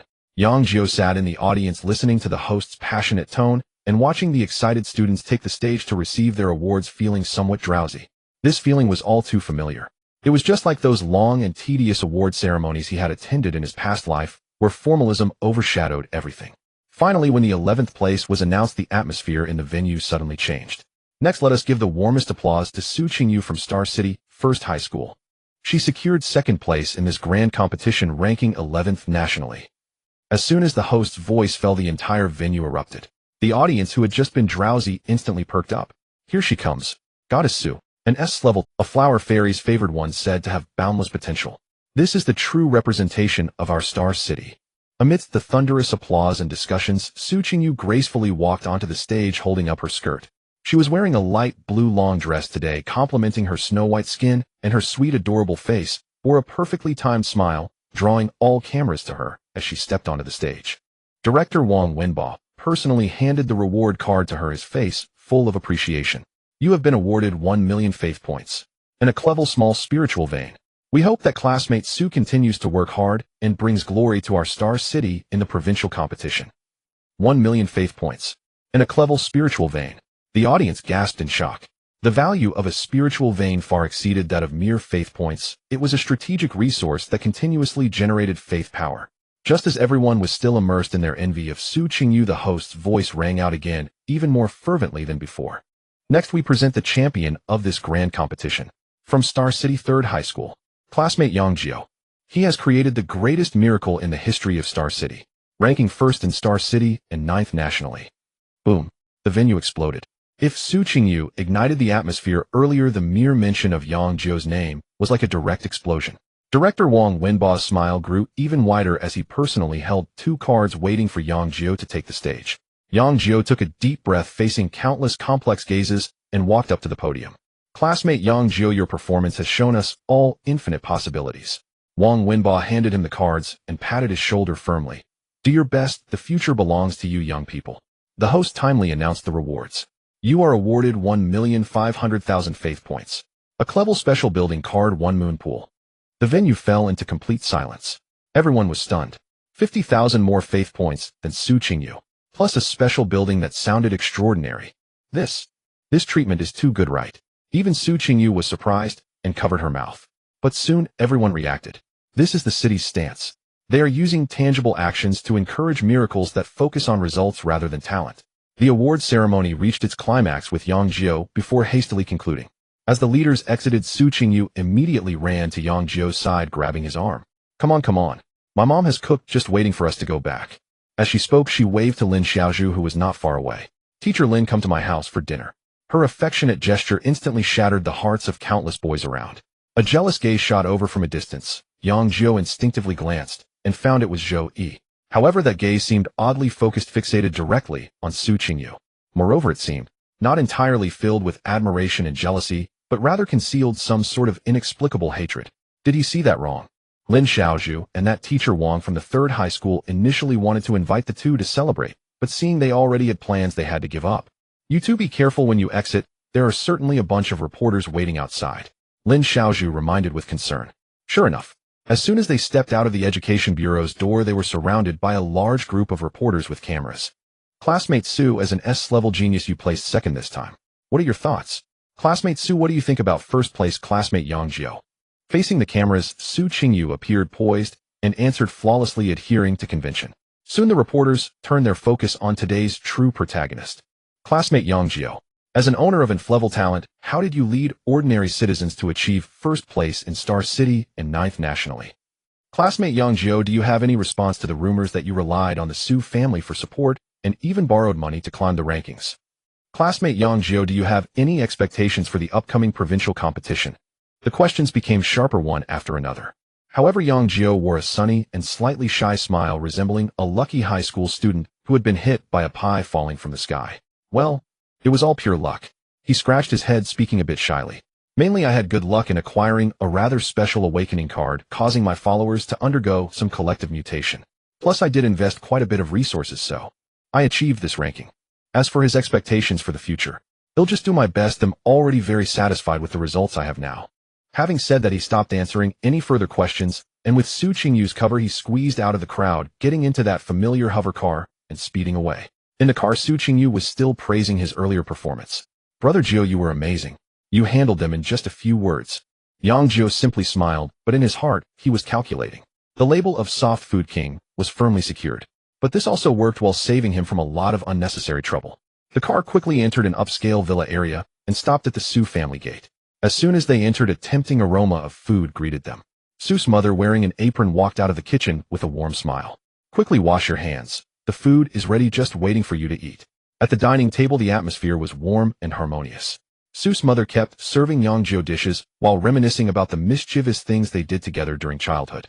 Back then, I thought your childhood friendship is truly wonderful. Su's mother put down her chopsticks, wiped her mouth, and suddenly sighed. She looked at her daughter, who was engrossed in her meal, and changed the subject. In a blink of an eye, our Qingyu has grown up. In 2 years, shall reach the legal marriage age. Su Qingyu almost spat out the soup she had just sipped, her face instantly turning red. Mom, why are you saying this? Yang Jiu also sensed that the atmosphere had shifted. He saw Su's mother teasingly look at her daughter and joked, weren't you always following behind him as a child, saying you would marry Brother Jiu when you grew up? Now you're shy. Sigh. She sighed softly, glancing back and forth between Yang Jiu and Su. If I could see this pair of childhood friends end up together in the end, I as a mother would be very satisfied. Yang Jiu's hand holding the chopsticks froze in midair, his heart pounding. Was this aimed at me? Yang Jiu's throat suddenly felt dry, and he instinctively coughed lightly. Cough, cough. Su Qingyu beside him immediately reacted, quickly handing him a tissue with a concerned look on her small face. Jiugo, are you okay? Did you choke because you ate too fast? Su's mother smiled gently as she watched the interaction between the two children. Look at you two, still the same as when you were young. One is in trouble, and the other is always the most anxious. This innocent bond between you is truly wonderful. As she spoke, her gaze landed fully on Yang Jiu, leisurely asking, Xiao Jiu, what do you think of our Qingyu? A jolt ran through Yang Jiu's heart. This meal was indeed not free. What did the Su family mean? Today, after he just won first place, they directly held a banquet. Was this an intention to establish a relationship between the two? Something felt very off. Given the status of the Su family, even if they saw potential in him, they shouldn't be so impatient. Could it be that his talent had been exposed? This thought flashed through his mind, but was quickly dismissed.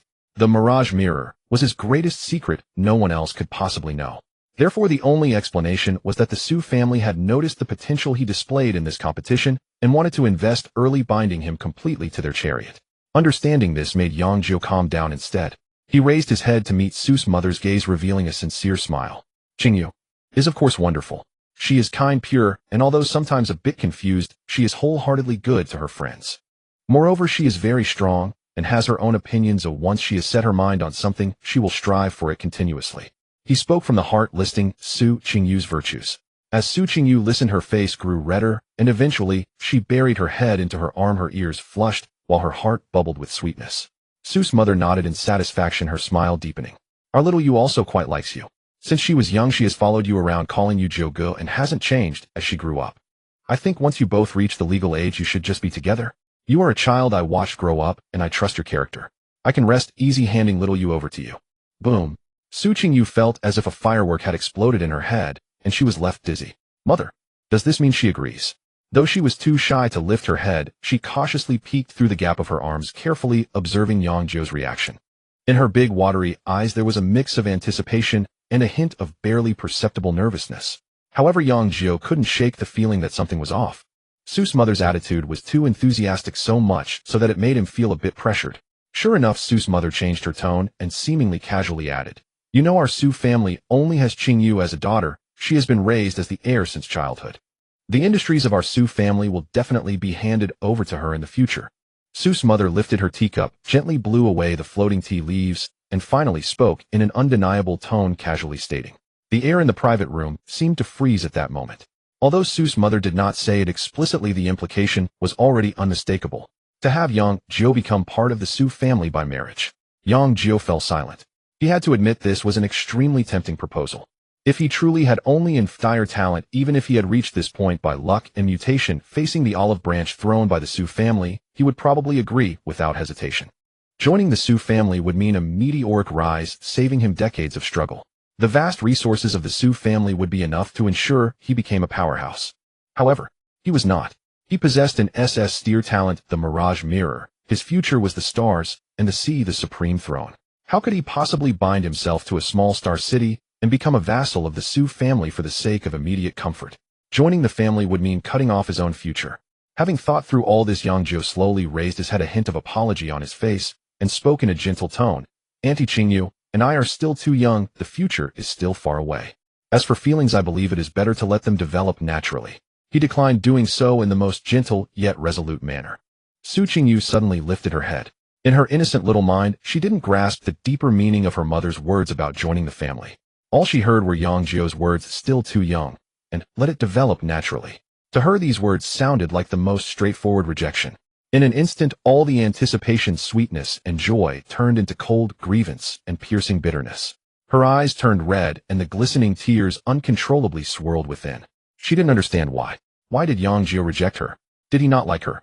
She had always thought they were both reaching out toward each other. But was it only her one-sided affection? The tears finally could not be restrained and slid down her cheeks. Su Qingyu suddenly stood up, the chair scraping loudly against the floor. With a voice choked with sobs, she hurled a sentence at the boy who had filled her heart with joy and shattered it in an instant. Yang Jiu, I hate you. After saying that, she turned around and ran out of the private room without looking back. Yang Jiu instinctively stood up, wanting to explain, but didn't know where to start. The atmosphere in the private room was awkward to the extreme. Yet Su's mother calmly set down her teacup and softly said to Yang Jiu, "Go, the girl needs to be coaxed." Yang Jiu finally realized, and he quickly chased after her. However, by the time he reached the second floor, Su Qingyu had already run back to her room, slamming the door shut with a loud bang and locking it. "Qingyu, open the door, let me explain." I want listen. Go away. I don't want to see you." The girl's suppressed and grievance-filled cries echoed from within. No matter how Yang Jiu knocked or shouted, there was no response from inside. He stood at the door, his raised hand hovering in midair, ultimately having to lower it helplessly. Leaning against the cold wall, he let out a wry smile and sighed. Forget it, she was angry now, and nothing he said would get through. He decided to wait for her to calm down before finding an opportunity to properly explain things to her. However, he did not notice that around the corner of the corridor, Su's mother was quietly observing this scene, her deep eyes flickering with a complexity that no one could comprehend. Leaving the Su family villa, Yang Jiu did not look back. The evening breeze brushed against his face, bringing a hint of coolness that slightly cleared his chaotic thoughts. Today's dinner at the Su family was not merely an arrangement, it was a blatant test and recruitment. To marry into the Su family. This proposal was a shortcut to the heavens for any ordinary person. It meant bypassing decades of struggle to directly access vast resources and a prestigious status. But for Yang Jiu, it was tantamount to binding himself, completely locking away the infinite possibilities of his future in this small piece of Star City. What he possessed was the Shun Mirror, the key to the supreme divine throne. How could a mere vassal of a Star City family possibly contain him? As for Su Qingyu's tears, Yang Jiu felt a lump in his heart. The girl was naive and did not grasp the deeper meaning behind her mother's words, believing instead that he had heartlessly rejected her. Forget it, there's no point in explaining now, as she wouldn't be able to take it in. Once she calms down, there will be time to clarify things. The urgent matter is to enhance his strength. Only by possessing absolute strength could he escape the schemes and control of others, firmly grasping his fate in his own hands. He did not return home, but turned toward the bustling central trading market of Star City. The trading market was bright with lights and bustling with voices. Floating billboards flashed information about various divine realm resources, while apprentices and official deities of different attire moved about haggling loudly. Yang Jiu did not linger, but headed straight to the area selling special creatures and materials. Boss, how much for the abyss worm? A stall owner looked up, appraising Yang Jiu before lazily quoting a price. Yang Jiu did not bargain, speaking directly. Give me a box of live ones. The stall owner was taken aback for a moment, then grinned widely. All right. Are you taking them back for feed or for research? These things are hardy and easy to keep alive. Yang Jiu did not answer, paying with faith points and storing the box full of wriggling worms into his storage space. He did not buy ready-made abyss potion, but chose to purchase the most basic materials. Teaching a person to fish is better than giving them fish. He couldn't possibly mix the promotion potions for tens of thousands of followers himself. That would be exhausting. He wanted his believers to learn to gather, learn to mix, and strive tirelessly to grow stronger. Next, according to the formula provided by the sequence talent, he purchased a batch of century-old grievance grass and a large amount of high-purity obsidian powder.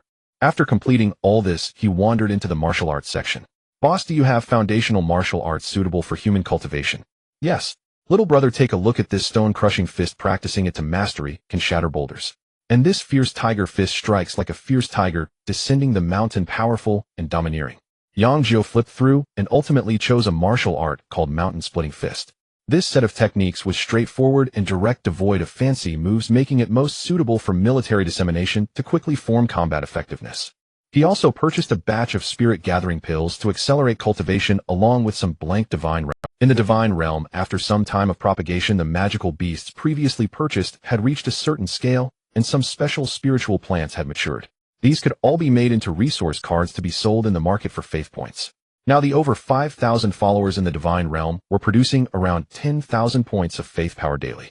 This stable income gave him more confidence to spend. After completing all his purchases, Yang Jiu headed directly home. His parents had not yet returned, and the house was quiet. He went back to his room, locked the door, and took out the special building card he received today from the Education Bureau.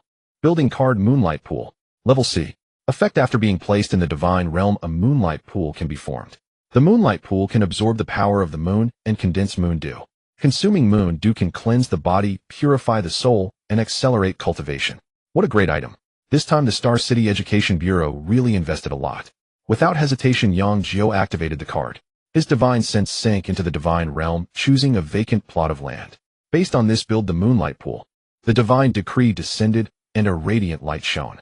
The ground sank automatically, and a circular pool made of pristine white jade appeared out of thin air. In the center of the pool, a phantom crescent moon symbol slowly emerged. The moon above, formed by the power of rules, seemed to resonate with this pool, casting gentle and soft threads of silver light were drawn down, merging into the pool. Soon a droplet of crystal-clear liquid exuding a faint halo formed at the bottom of the pool. That was moon dew.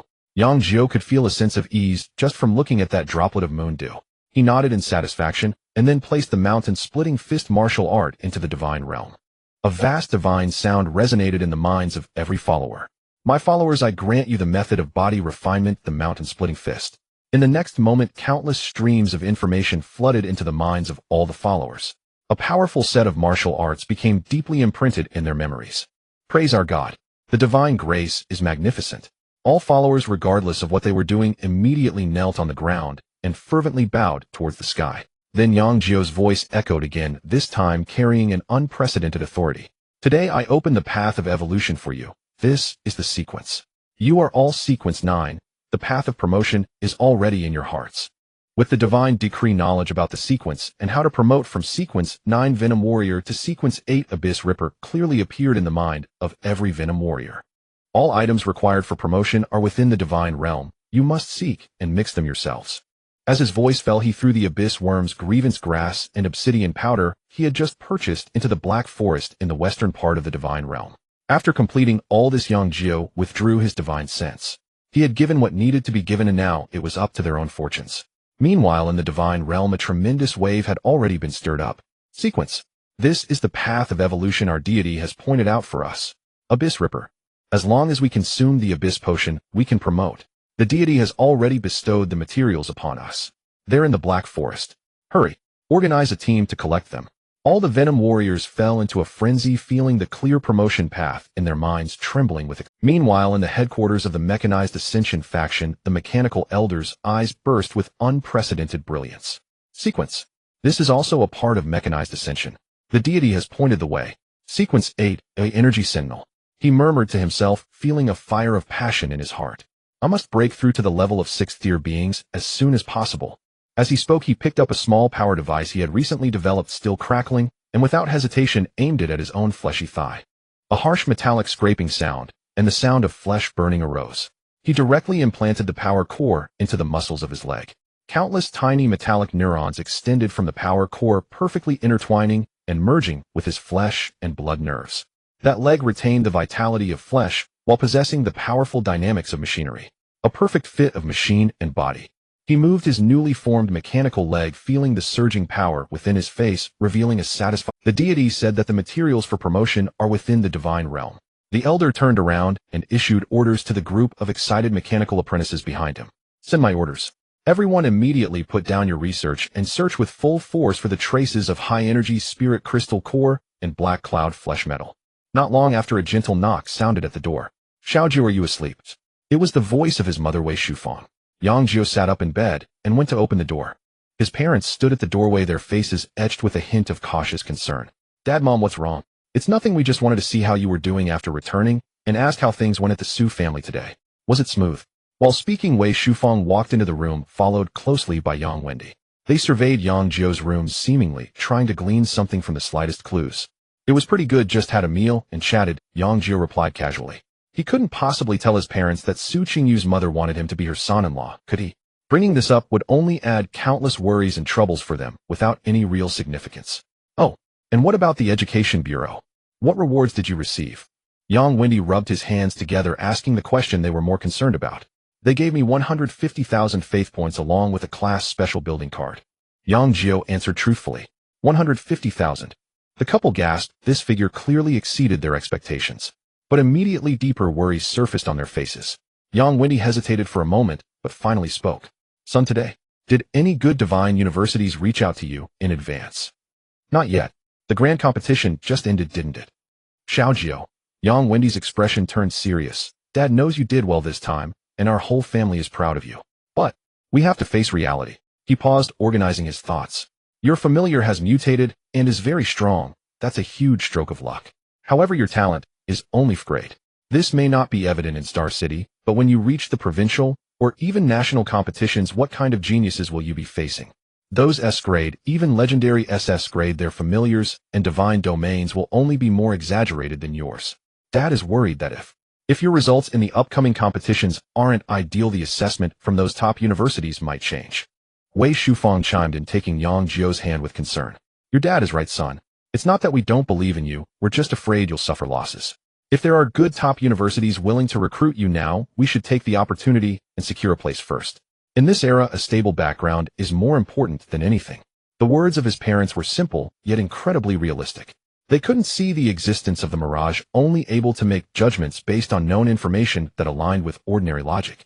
To them, Yang Jiu was like someone who had won a super lottery. The most rational course of action would be to immediately convert the prize into the most stable asset rather than using the ticket to gamble on a bigger win. Yang Jiu could feel the heavy love and concern in their words. His heart warmed a little, but he also felt helpless. He couldn't explain his true trump card to them. Dad, Mom, don't worry. He looked into his parents' eyes and said in a tone that brooked no argument. I know what I'm doing, and I know the path I need to take in the future. It's just a good university. Oh, I will definitely get in my own way. Seeing his son's calmness and confidence beyond his years, Yang Wendy and Wei Shufang exchanged glances, each seeing a hint of confusion in the other's eyes. They suddenly realized that their son seemed to have grown to a height they now needed to look up to at some point. They could not. In the end, Yang Wendy simply patted Yang Jiu on the shoulder, letting out a deep sigh. All right, you've grown up and have your own ideas now. We won't say much more, just manage things well yourself. Wei Shufang added, just do your best and don't put too much pressure on yourself. Even if you don't perform well, you are still our pride. As parents, our initial hope was simply that you could live a safe and happy life. That's right, no matter what, you will always be Mom and Dad's pride. Yang Wendy added. After chatting a bit with his parents, Yang Jiu returned to his room. He leaned against the door listening to his parents still quietly discussing his future outside, feeling a whirlwind of emotions. Whether it was the urban world of his past life or this era of universal deities, the helplessness of ordinary people seemed to have never changed. Parents' initial wishes were simply to hope their children could be safe and happy. But the torrent of the times surged forward, sweeping everyone along. If you don't strive, you will fall behind, be looked down upon, and become an ant under others' feet. Thus you begin to struggle desperately.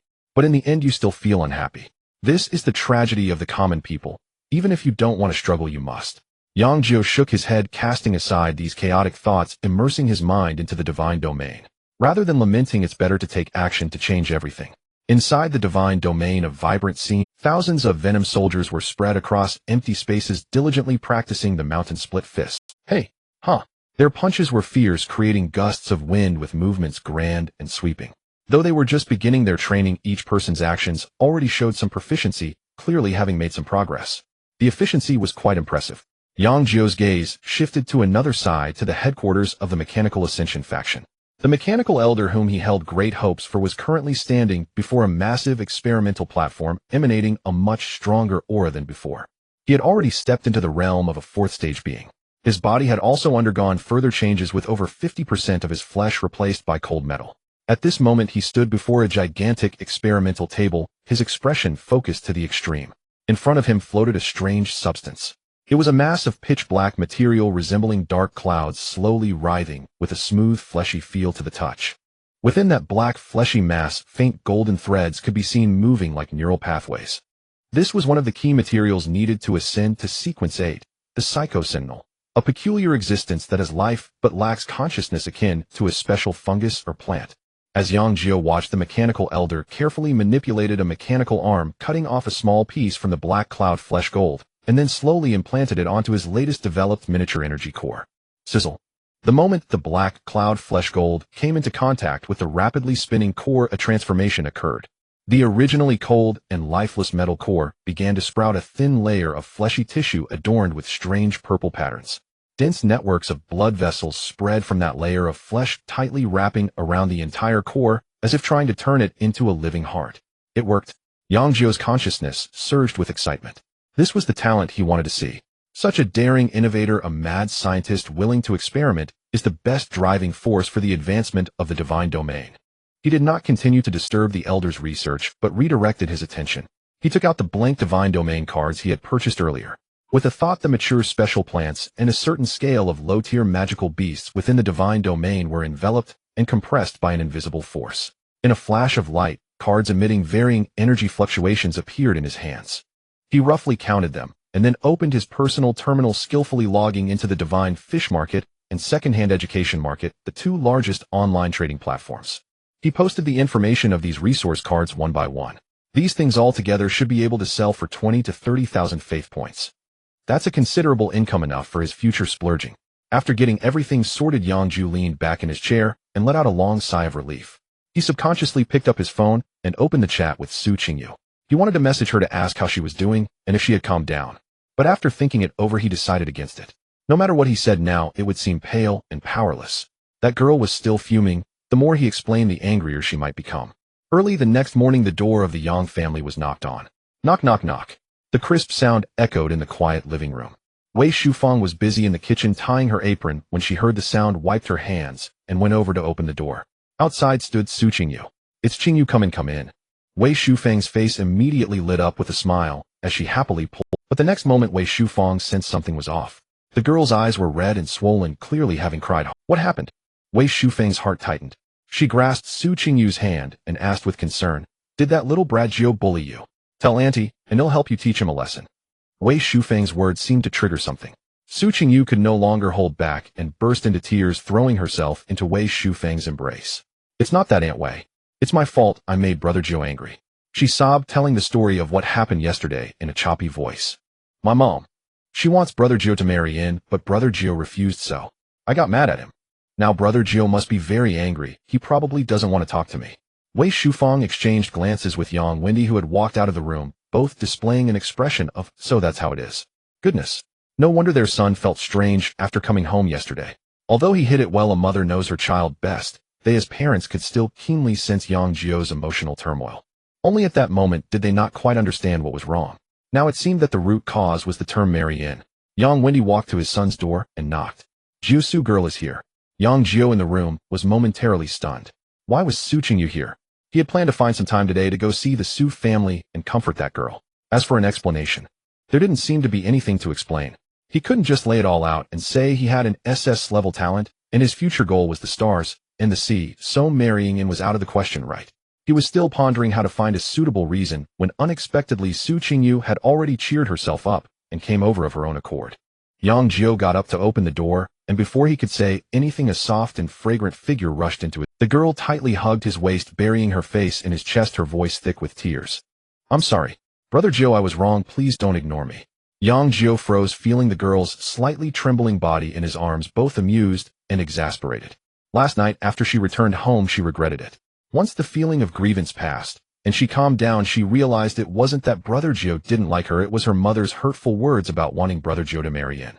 She felt too embarrassed to apologize directly, and had waited all night, holding her personal terminal, hoping Yang Jiu would send her a message, even if it was just a punctuation mark, so she could find a way out. But there wasn't a single message. Now she was completely panicked, thinking that Yang Jiu was truly angry with her and no longer wanted to talk to her. At dawn she could no longer hold back and rushed over without even eating breakfast. Yang Jiu raised his hand and gently stroked her little head, his movements tender. Silly girl, how could I ignore you? Su Qingyu lifted her head from his embrace, her eyes red and swollen from crying, filled with grievance. But you didn't look for me last night. Yang Jiu revealed a faint bitter smile. I was actually planning to come. I don't need to be comforted. Su Qingyu sniffled and retorted with a whiny voice. I'm not a child. Yang Jiu looked at her tear-streaked face and couldn't help but tease her. Oh really? Then who is crying in my arms right now? I. Su Qingyu finally realized she was still clinging to him, and with elders watching nearby, her face instantly turned as red as a ripe apple. She quickly broke free, lowering her head in embarrassment. In the living room, Yang Wendy and Wei Shufang, the couple, wore smiles of amusement throughout. Our youth is wonderful. Wei Shufang walked over, pulled Su Qingyu to sit on the sofa, and while handing her tissues to wipe her tears, gently comforted her. Yang Wendy couldn't watch any longer. He walked over and gave his son a hearty slap on the back, not holding back at all. Marianne, what's the big deal? You should have said so earlier. Our family doesn't care about this. He looked as if he were exasperated. What era is it now? Why are your thoughts more old-fashioned than ours? As long as you two are good, does it matter where you live? Su Qingyu's sobbing abruptly ceased. She lifted her head and her bright eyes instantly sparkled with light, staring intently at Yang Jiu. Yang Jiu felt a headache coming on. Dad, are you helping me or ruining me? He quickly changed the subject. Qingyu, have you had breakfast? Su Qingyu instinctively shook her head. No, I haven't. Her mood had already improved significantly as she held onto Yang Jiu's arm, gently shaking it. Brother Jiu, will you accompany me to buy clothes? We haven't shopped together in ages. All right. Yang Jiu did not refuse. Problems that can be solved by shopping are not problems. The two walked side by side on familiar streets. Sunlight filtered through the lush leaves by the roadside, casting dappled shadows. This road was one they had walked together since childhood. Every shop and every corner was filled with memories. For him, the last time he walked leisurely with her like this was decades ago. But for the girl beside him, it had only been a little over a month. Brother Jiu, do you remember when you took me here to steal watermelons from Grandpa Wang's house? We were chased by his dog for 3 blocks. I remember it differently. Oh, I had to do it because someone insisted on eating. Yang Jiu retorted. And what about that time we played games at the arcade here? You lost all your pocket money, and I had to lend you money to get home. That was because you kept messing around. I could have won otherwise.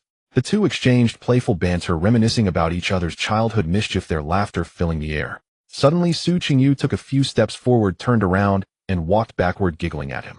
Brother Jiu, come chase me. If you catch me then. Before she could finish her sentence, she tripped over something, let out a gasp, and fell backward. Yang Jiu dashed forward in a flash. Yang Jiu firmly gripped her wrist, and suddenly yanked her back. Su Qingyu let out a soft gasp as she was pulled back, crashing directly into his embrace. Her head bumped against his collarbone, causing her to hiss in pain. The refreshing scent belonging to a boy instantly enveloped her. Su Qingyu was momentarily stunned, her face reddening from her ears to her neck, making her look like a cooked shrimp. Yang Jiu released his grip and took a step back.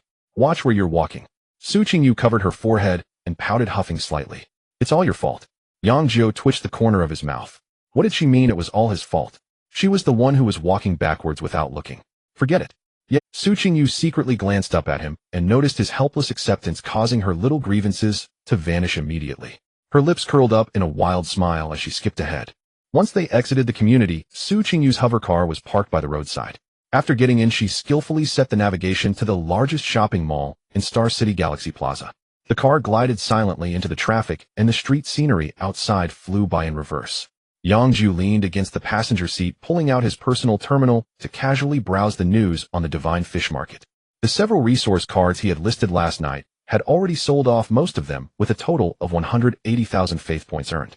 It's not much, but even a mosquito's leg is meat. Galaxy Plaza. As soon as he stepped into the first floor hall, Yang Jiu saw a face that made him feel nauseous. Song Wonjo. This guy was dressed in designer clothes, holding 2 shopping bags, standing in the center of the hall, boasting to a few unfamiliar peers. I'm telling you, the rankings of this competition don't mean anything at all. That Yang Jiu half-class talent. So what if he got first place by luck this time? How much resources did others put in? Just the faith points from the Su family alone amount to several million, not to mention borrowing high-interest loans. What value does such a result hold? His companions echoed in agreement. Exactly. I heard his partner relies entirely on mutations, which has nothing to do with talent. The development in the divine realm is a long to-go for, not something you can win just by throwing money at it. By the time the province competition arrives, when the resources are burnt out, how will he compete with others? Upon hearing this, Song Wonjo became even more animated, lifting his head like a crowing rooster. I've already reserved a spot at a prestigious divine university in Qingnan City 1 at the 985 level. Once their resources, connections, and skills will all be available. This is true long-term development, unlike some people who rely solely on women. Yang Jiu halted in his tracks. Fate had brought them together. Since they had crossed paths, it was just right. There was a debt that needed to be settled. Song Wonjo owed him 1 million faith points from their earlier bet. He hadn't expected this guy to actually pay up, considering Song Wonjo's usual behavior of avoiding responsibility. To his surprise, luck was on his side today. Yang Jiu stepped forward, striding directly towards Song Wonjo. Su Qingyu paused behind him for a moment before quickly catching up. Song Wonjo was still rambling on, but his eyes caught sight of someone approaching. Upon closer inspection, his expression changed instantly. Yang Jiu. And Su Qingyu was right behind him. Song Wonjo. Yang Jiu stood before him, hands in his pockets, speaking in a flat tone.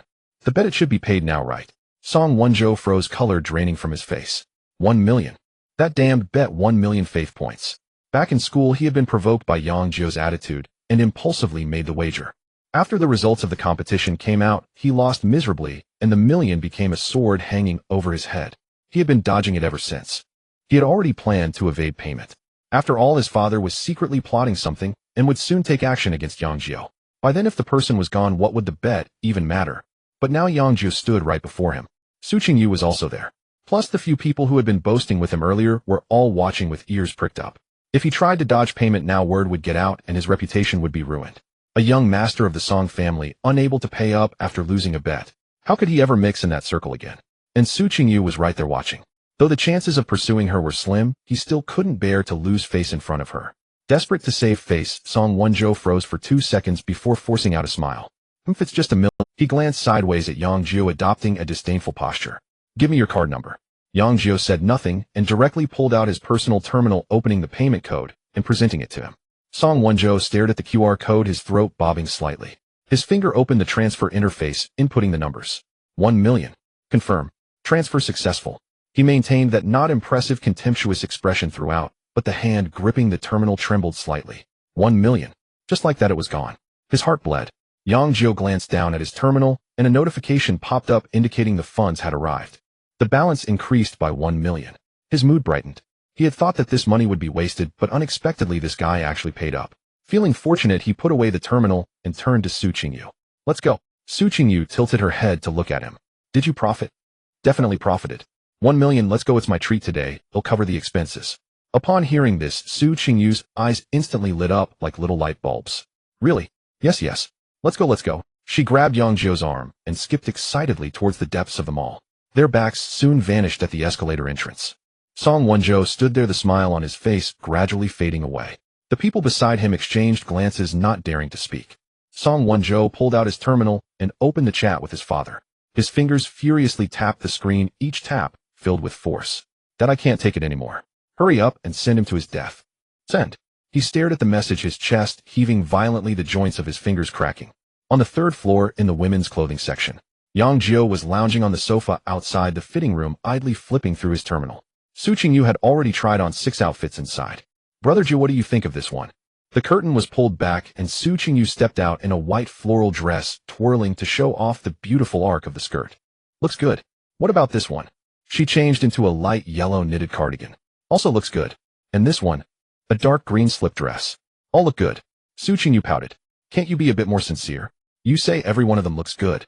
Yang Jiu put down his terminal and looked at her seriously. You look good in anything you wear. This is a fact, not just flattery. Su Qingyu's ears turned red, and she grumbled as she retreated back into the fitting room. After trying on 4 or 5 more outfits, Yang Jiu could no longer sit still. He stood up and walked toward the sales clerk. Pack up all the clothes she just tried on. The clerk's eyes lit up and her smile instantly became 3 times more enthusiastic. Okay, sir, I'll pack it up for you right away. Su Qingyu came out of the fitting room, heard this, and quickly pulled Yang Jiu back. No. You don't have to buy them all. She rummaged through the pile of clothes and finally pulled out the first white floral dress she had tried on. I just want this one. Yang Jiu looked at her in disbelief. After trying on over 10 outfits, she only wanted to buy the first one. What was the point of all the fuss? Su Qingyu flashed him a grin, revealing her small tiger teeth. Trying on clothes doesn't mean I have to buy them. Yang Jiu pondered for a moment, unable to determine whether this girl was genuinely trying to help him save money or simply enjoying the process of trying on clothes. Forget it, he couldn't understand women. After paying, the two of them exited the store. Yang Jiu had just taken a couple of steps when he froze. At the escalator entrance across the way, 2 girls were walking up, chatting and laughing. Of the 2 girls ascending the escalator chatting and laughing, one was none other than his cousin Yang Jiu. Yang Jiu spotted Yang Jiu. Her expression flickered with surprise, then softened into a playful smirk upon noticing Su Qingyu beside him. She guided her friend directly toward them. Little brother, what a coincidence. I never expected to run into you shopping here. Her voice carried a teasing. Upon hearing that title, Su Qingyu's guard shot up instantly. Instinctively, she clung to Yang Jiu's arm, her large dewy eyes locking onto Yang Jiu with sharp defensive suspicion. Who are you? Yang Jiu knew Su Qingyu well. They had played together as children. Yet Su Qingyu clearly had no memory of her. Seeing Su Qingyu's fiercely protective stance, Yang Jiu's mischievous instincts flared. Instead of answering, she offered Yang Jiu a knowing, enigmatic smile. Well now, that's a question you'll have to ask your little brother beside you. Su Qingyu's cheeks puffed slightly as she turned her head away, fixing Yang Jiu with a piercing, accusatory glare. Yang Jiu felt his temples throb. Ever since childhood, his elder cousin had delighted in watching him squirm. And after all these years, she hadn't changed a bit. Couldn't she just leave him be? He sighed helplessly and finally explained, this is my cousin Yang Jiu. Su Qingyu blinked. Then comprehension dawned. Her face flushed crimson, her grip on Yang Jiu's arm loosened, and she bowed her head shyly, murmuring softly, hello, cousin. Yang Jiu burst into delighted laughter at her adorable reaction, then gently pulled her friend forward. Let me introduce you. This is my best friend Zhang Lin. Just as she began to introduce Zhang Lin to Yang Jiu, and Su Qingyu, Zhang Lin waved her hand playfully and chimed in. No need for introductions. I already know you both. First and second place in the Xingqing Grand Contest. Everyone knows you now. Yang Jiu, you're absolutely incredible.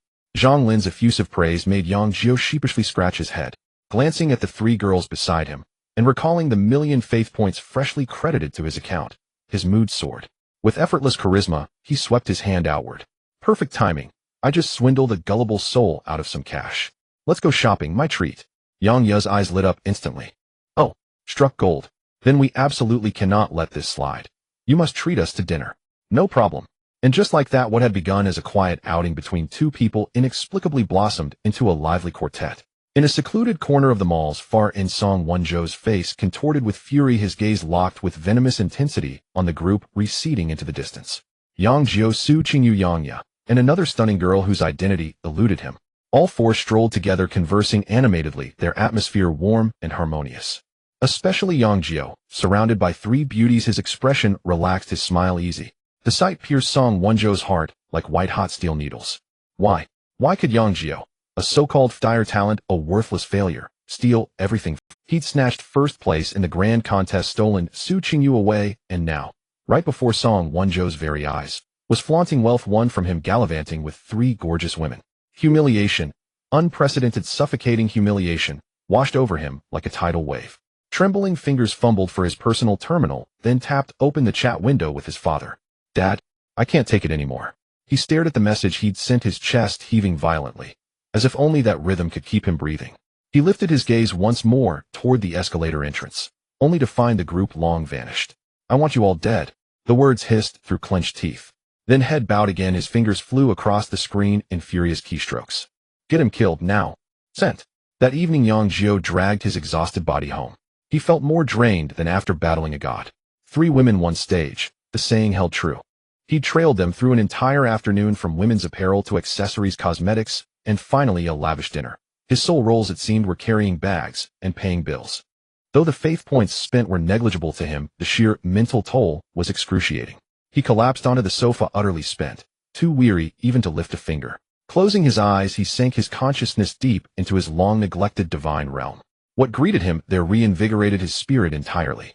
Under the tenfold temporal acceleration of the time card, half a day outside equaled 5 full days within. Once spacious and serene, the divine realm now teemed with life. Its population had surged from an initial 5,000 to over 50,000. The 3 originally planned towns could no longer contain such numbers. Spontaneous expansion had birthed new settlements beyond their borders. Most striking of all was the Mechanical Ascension faction, led by the ancient Mechanist Elder. They had fully separated from the mainstream populace, establishing an entirely new town on the western edge of the divine realm, adjacent to the mines. Its architecture stood in stark contrast to the rest of the realm dwellings. Fused wood and stone, with gleaming metal components, steam pipes, and rudimentary machinery lined its streets. Roughly 6,000 devotees lived there, fanatical cyborg artisans, miners, engineers, imbuing the entire settlement with an unyielding aura of iron fire and raw industry. Meanwhile, the remaining 40+ thousand Venom warriors continued living intermingled across the original towns, praying daily, relentlessly practicing the mountain-splitting fist, or forming hunting parties to scour the Black Forest for materials required to ascend to Sequence 8. Though the divine realm had fractured into 2 distinct, sharply demarcated factions, both pulsed with vigorous vitality and relentless upward momentum. Exactly what Yang Jiu had hoped for. His divine awareness swept across the realm, surveying his people's progress, when suddenly it froze. In a marshland at the realm's periphery, he witnessed something astonishing. A gelatinous azure slime lay sprawled atop the corpse of another of its kind, devouring its remains with ravenous, gaping maws. Cannibalism. Yang Jiu recoiled inwardly. These slimes had been deliberately seeded across the realm to serve as symbiotic partners for the Venom warriors, docile, gentle creatures utterly non-aggressive. How had this happened? Under his watchful gaze, the devouring slime convulsed, swelling, contracting, its form writhing with unnatural force. Its hue shifted, from pure luminous blue to murky, depthless indigo, then deepened further into a grotesque violet black. Its surface, once smooth and translucent, erupted with uneven, oozing pustules, ugly, repulsive, and deeply unsettling. A savage, brutal aura radiated from its diminutive frame, so potent that Yang Jiu's consciousness itself staggered. Sequence Ascension, the Devourer. He immediately summoned the data. Race: mutated slime. Current sequence: Sequence 8. Devourer ascension to Sequence 7. Shape-shifting demon requires elite tier breakthrough. He observed the newly evolved violet-black slime closely. Though its shape remained unmistakably that of a slime, its energy signature had undergone a cataclysmic transformation. That ferocious presence would convince even seasoned hunters it was a high-tier beast. Even more staggering, its tier had vaulted from common tier 2 to formidable tier 6 in a single evolutionary leap. The dark purple slime, having just completed its evolution, pulsated continuously, with its surface blisters swelling and shrinking intermittently, emanating a nauseating aura of brutality. It seemed to sense something. A vague face slowly began to form on its formless body, gazing up toward the sky. It saw it. A colossal human face constructed of endless clouds was coldly looking down upon it, surveying everything on this land. A deity. It trembled violently, a fear stemming from the depths of its very existence. After ascending to the 6th tier, it had acquired simple cognitive abilities, no longer acting purely on instinct like a lowly creature. It understood clearly that devouring its kin and embarking on this bizarre evolutionary path might be a form of blasphemy in the eyes of the world's deities. It thought it would face divine punishment to be mercilessly erased by that giant face. However, nothing happened. Above the clouds, Yang Jiu's consciousness shifted slightly. Kill it. That thought flashed briefly. Instead, he developed a keen interest in this mutated slime. He wanted to see how far this glutton that evolved by consuming its own kind could ultimately go. Moreover, a sense of peace in the divine realm was not a good thing. The followers' lives were too comfortable. They needed a sense of urgency, a sufficiently powerful enemy, to stimulate their constant growth. This catfish would be represented by this mutated slime. With this thought, the giant face in the sky slowly. In the swamp, the dark purple slime paused, looking up at the now serene sky, its vague face revealing a hint of human-like confusion. Then it seemed to comprehend something, bouncing and hopping deeper into the swamp. Its mission was to continue devouring and to break through to the elite level. Yang Jiu's attention shifted from the slime back to the settlement where the venomous warriors lived. He wanted to see if, after these days of development, any other mutated venom besides the Crimson Slaughter had arisen in the divine realm. His divine sense swept across the altar. Today, another batch of mature children was to merge with the slime here, becoming true warriors. One by one, the boys and girls lined up nervously and expectantly, placing their hands on the summoning altar. As the light flashed, blue slimes were summoned, happily bouncing to their new masters. At that moment, a somewhat frail-looking boy stepped forward. When his palm pressed against the altar, the light that illuminated it was not purely blue. Instead, it was a strange black-red glow. As the light faded, a slime entirely black, but covered in dark red patterns, appeared before everyone. What is this? It's mutated. Another mutated symbiont. The crowd erupted in exclamations. The boy himself was stunned, but soon his face broke into ecstatic joy. He carefully picked up the black-red slime. The slime transformed into a puddle of liquid, merging into his. The next second, a black-red liquid battle armor enveloped his entire body, resembling the Crimson Slaughter, but in a deeper hue, exuding a colder, more sinister aura. Toxin. Yang Jiu's consciousness paused for a moment. Visually, it was identical to Toxin, but he wondered how its actual abilities would manifest. After all, the combat power of Toxins was the strongest, and could also use energy attacks. Yet he was curious about how this Toxin form had appeared. Could it be that the summoning altar had upgraded itself again? At that moment, he saw the boy who had just completed his transformation excitedly running towards the crowd. A couple rushed forward, embracing him tightly with excitement. Yang Jiu noted that the father was clad in the armor of the Crimson Slaughter. The mother, although she had not transformed, emanated the purest essence of a Venom symbiont from within her. One was a slaughterer, the other a Venom. Their offspring had awakened the Toxin. So that was it. It was hereditary. Yang Jiu instantly understood. His divine realm had begun to witness evolution brought about by bloodline inheritance. He even began to suspect that his SSS Ability Awakening was not awakening some shape-shifting talent, but rather the Venom family package. However, this was a good thing. The more factions there were, the richer the evolutionary paths of the followers, and the greater the potential for future development of the divine realm. He no longer dwelled on this matter, and directed his final attention to the steel town in the west of the divine realm. In the mechanical old man's laboratory, a busy scene unfolded. Rows of brand new mechanical energy cores were neatly placed on shelves. These energy cores were covered with a layer of eerie purple flesh with a dense network of blood vessels spread across them, pulsating rhythmically like hearts. Each core emitted waves of captivating energy fluctuations. These were the key materials for Sequence 8, the spiritual energy sentinel, a fusion of dark cloud flesh and energy cores. On the other side of the laboratory, the mechanical old man stood before a massive metallic platform. Over half of his body had been replaced by machinery, and the remaining flesh appeared withered and shriveled. Only his eyes sparkled with fervent light.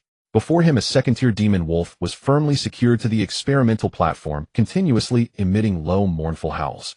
The old man ignored the wolf's struggles, carefully picked up a freshly manufactured flesh core, and precisely cut open the wolf's chest with his mechanical arm, then installed the still beating heart inside. What he aimed to create was a semi-mechanized beast army. However, at the moment the core was implanted, an anomaly occurred. The demon wolf's body jolted violently, unleashing blinding light, as the raging energy spiraled out of control. Not good. It's going to explode. The mechanical old man's face changed dramatically, and without a second thought, he turned to flee wildly out of the laboratory. Just as he ran out the door, a deafening explosion erupted behind him. Boom! A small mushroom cloud mixed with countless metal fragments and bits of flesh shot skyward. The entire steel town trembled. After a long while, the mechanical elder, covered in soot and missing several parts, awkwardly crawled out from it. He shook his head and expelled a puff of black smoke. The energy is still too unstable. In the skies above the divine realm, Yang Jiu's consciousness was momentarily stunned by the sudden explosion. What was that? The power was nearly on par with the high explosives from his past life. This mechanical old man had actually created a bomb in his divine realm. Amid his astonishment, a wave of exhilaration surged within him. If this were used on the battlefield, what a tremendous surprise it would be. He immediately issued a divine decree, the majestic and authoritative voice resonating directly in the mind of the mechanical elder, who had just gotten back on his feet covered in dirt. Test the power of this item. If suitable as a weapon, mass produce it. The mechanical elder immediately organized a team and carved out a vast experimental ground in the most remote corner of the divine realm. After repeated tests, he arrived at an astonishing conclusion. This unstable flesh core, if successfully detonated, could unleash a force powerful enough to pose a lethal threat to fifth-tier beings. The only drawback is that the detonation conditions are excessively harsh, resulting in a low success rate and an inability to achieve precise control. However, these are not insurmountable issues. He was confident that given enough time and materials, he could transform it into a truly stable war weapon capable of detonation. As for mass production, he certainly couldn't handle it alone, but with so many low-tier magical beasts in the divine realm, he could easily modify a few to take his place executing those repetitive and tedious assembly processes. With immense excitement, he reported this great discovery to his deity through prayer. Yang Jiu's consciousness hovered above the divine realm listening to the mechanical elder's report, nearly bursting with excitement. A bomb capable of killing fifth-tier beings. If this could be mass-produced, what would that mean? This could inflict deadly wounds on fifth-tier beings. Once mass production commenced and was sold, it would mean an endless supply of faith points. He forcibly suppressed his overwhelming joy and responded to the elder's prayer with a dignified and steady decree. Immediately arrange for the mass production of this item. I shall use it to harvest the gods. The divine decree was pronounced. Yang Jiu, satisfied, withdrew his divine sense. His mention of harvesting the gods referred to collecting faith points from other deities during the competition. However, to the mechanical elder, this statement was infinitely twisted and amplified. Harvesting the gods. The elder trembled, his heart half encased in machinery, thumping wildly. Divine war. Their god was about to engage in battle with other true deities. What a grand and outrageous proclamation this was. An unprecedented sense of mission and fervor instantly engulfed his entire being. Their god could not lose. For the glory of their deity, and to win this brutal war, they must spare no effort. As soon as Yang Jiu's divine sense left the divine realm, the mechanical elder burst out of the laboratory. Like a madman, he dashed through the streets of Steel Town, using all his strength to roar. Divine decree. I have received the supreme divine decree. Our god is about to embark on a journey to battle the false gods from beyond the heavens. The deity needs our power. He needs us to forge the sharpest weapons. All citizens, put down everything in your hands. For the victory of our deity, for the survival of our race, we must fully produce the divine punishment core. His voice echoed throughout the divine realm. Those venomous warriors who previously scoffed at the Mechanical Ascension faction and deemed them heretics were all stunned upon hearing these words. Divine war. Their god was going to fight against other gods. A simple sense of crisis and belonging instantly overwhelmed the prejudices between factions. Help the deity. We cannot let the deity fight alone. In an instant, the entire divine realm was filled with fervor. Even the most stubborn tribal elders took the initiative to lead their clansmen, joining the construction of Steel Town, helping to establish simple yet efficient production lines.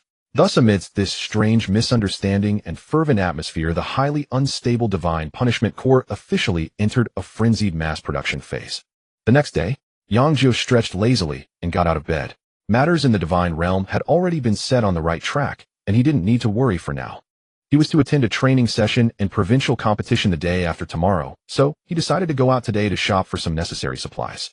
Additionally, he needed to replenish raw materials for the newly established bomb production line in the divine realm, such as high-purity energy crystals and some special metals. After getting that sorted, he planned to meet Su Qingyu for lunch, which had been arranged the previous day. He greeted his parents, mentioning his lunch date with Su Qingyu, and then stepped out. Instead of heading directly to the bustling commercial district, he took a familiar turn into a secluded alley. He wasn't going to the commercial district, but to the black market. Many rare materials that couldn't be found in regular markets, or some items of dubious origin, could be found here at lower prices. Just as he stepped into the alley, a shadow cloaked in a black robe stealthily followed behind him. The figure moved with remarkable stealth, like a hunting wildcat, making no sound at all. Observing Yang Jiu's unguarded back, the mouth hidden beneath the hood curled into a cruel arc. At last he had waited for this brat to venture out alone. He slid a dagger shimmering with a ghostly blue glow from his sleeve, its blade inscribed with strange runes, obviously not an ordinary item. The opportunity was but once. He exerted force beneath his feet, his body transforming into a fleeting shadow, silently pouncing toward Yang Jiu's vulnerable back. The dagger lifted, ready to strike down fiercely. Yang Jiu was deep in thought about which materials to buy as he walked, completely unaware of the deadly danger lurking behind him. It was then that he passed by a small puddle on the ground. From the corner of his eye, he inadvertently caught a glimpse of a distorted, fleeting glint reflected on the water's surface. It was the glimmer of the blade. With no time to think, his instincts reacted first. He suddenly twisted his body and lunged sideways. Swish! The sharp dagger grazed his back, slicing a long gash in his coat. A fiery pain shot through his back. Yang Jiu rolled on the ground in a panic, quickly getting up and looking back in shock. A figure cloaked in black stood where he had just been, holding a blood-dripping dagger. Kid, your reflexes are quite cool. However, you still have to die today. The moment the words left his mouth, he flashed forward again. His speed was astonishing, leaving only a faint black shadow in Yang Jiu's sight. So powerful. This person's strength definitely exceeded the 5th tier. Yang Jiu's heart raced. With his current abilities, confronting the opponent head-on was tantamount to seeking death. Run. Without a second thought, he turned and sprinted toward the other end of the alley. But after just 2 steps, he despairingly halted. At the alley's exit, another identical figure cloaked in black had appeared, blocking all his escape routes. He was trapped between 2 assailants. Yang Jiu's heart sank to the depths. Who wanted to kill him? Song Wonzhou, Zhou, or Bai Jingxing? Wait. In this life-and-death moment, a spark of inspiration suddenly cut through his chaotic thoughts. He remembered last night in the Divine Realm, the exploding Divine Punishment Core. Wait.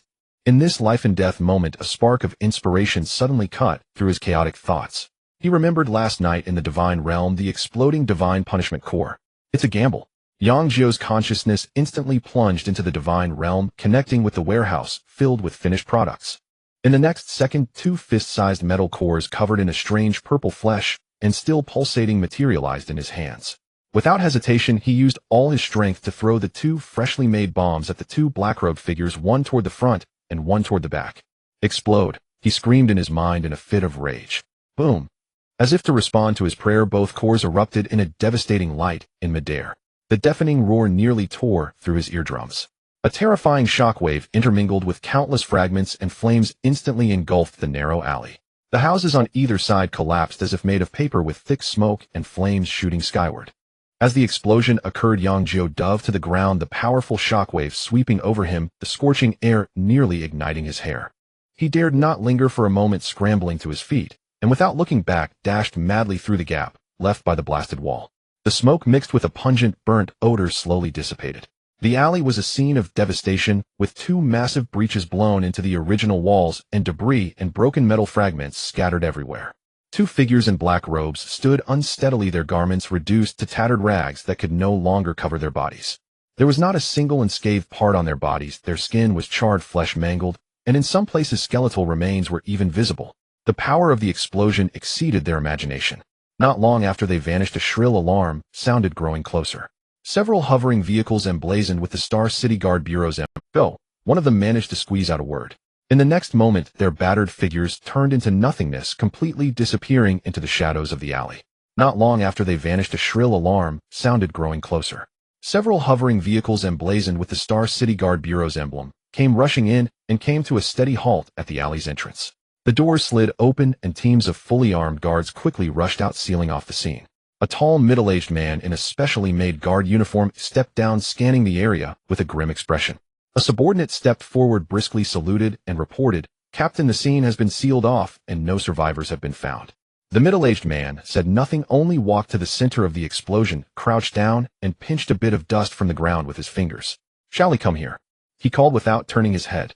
A young-looking guard approached, closed his eyes, and extended his hands as if sensing something. In the air, invisible energy fluctuations radiated from him. A few seconds later, he suddenly opened his eyes wide, shock written all over his face.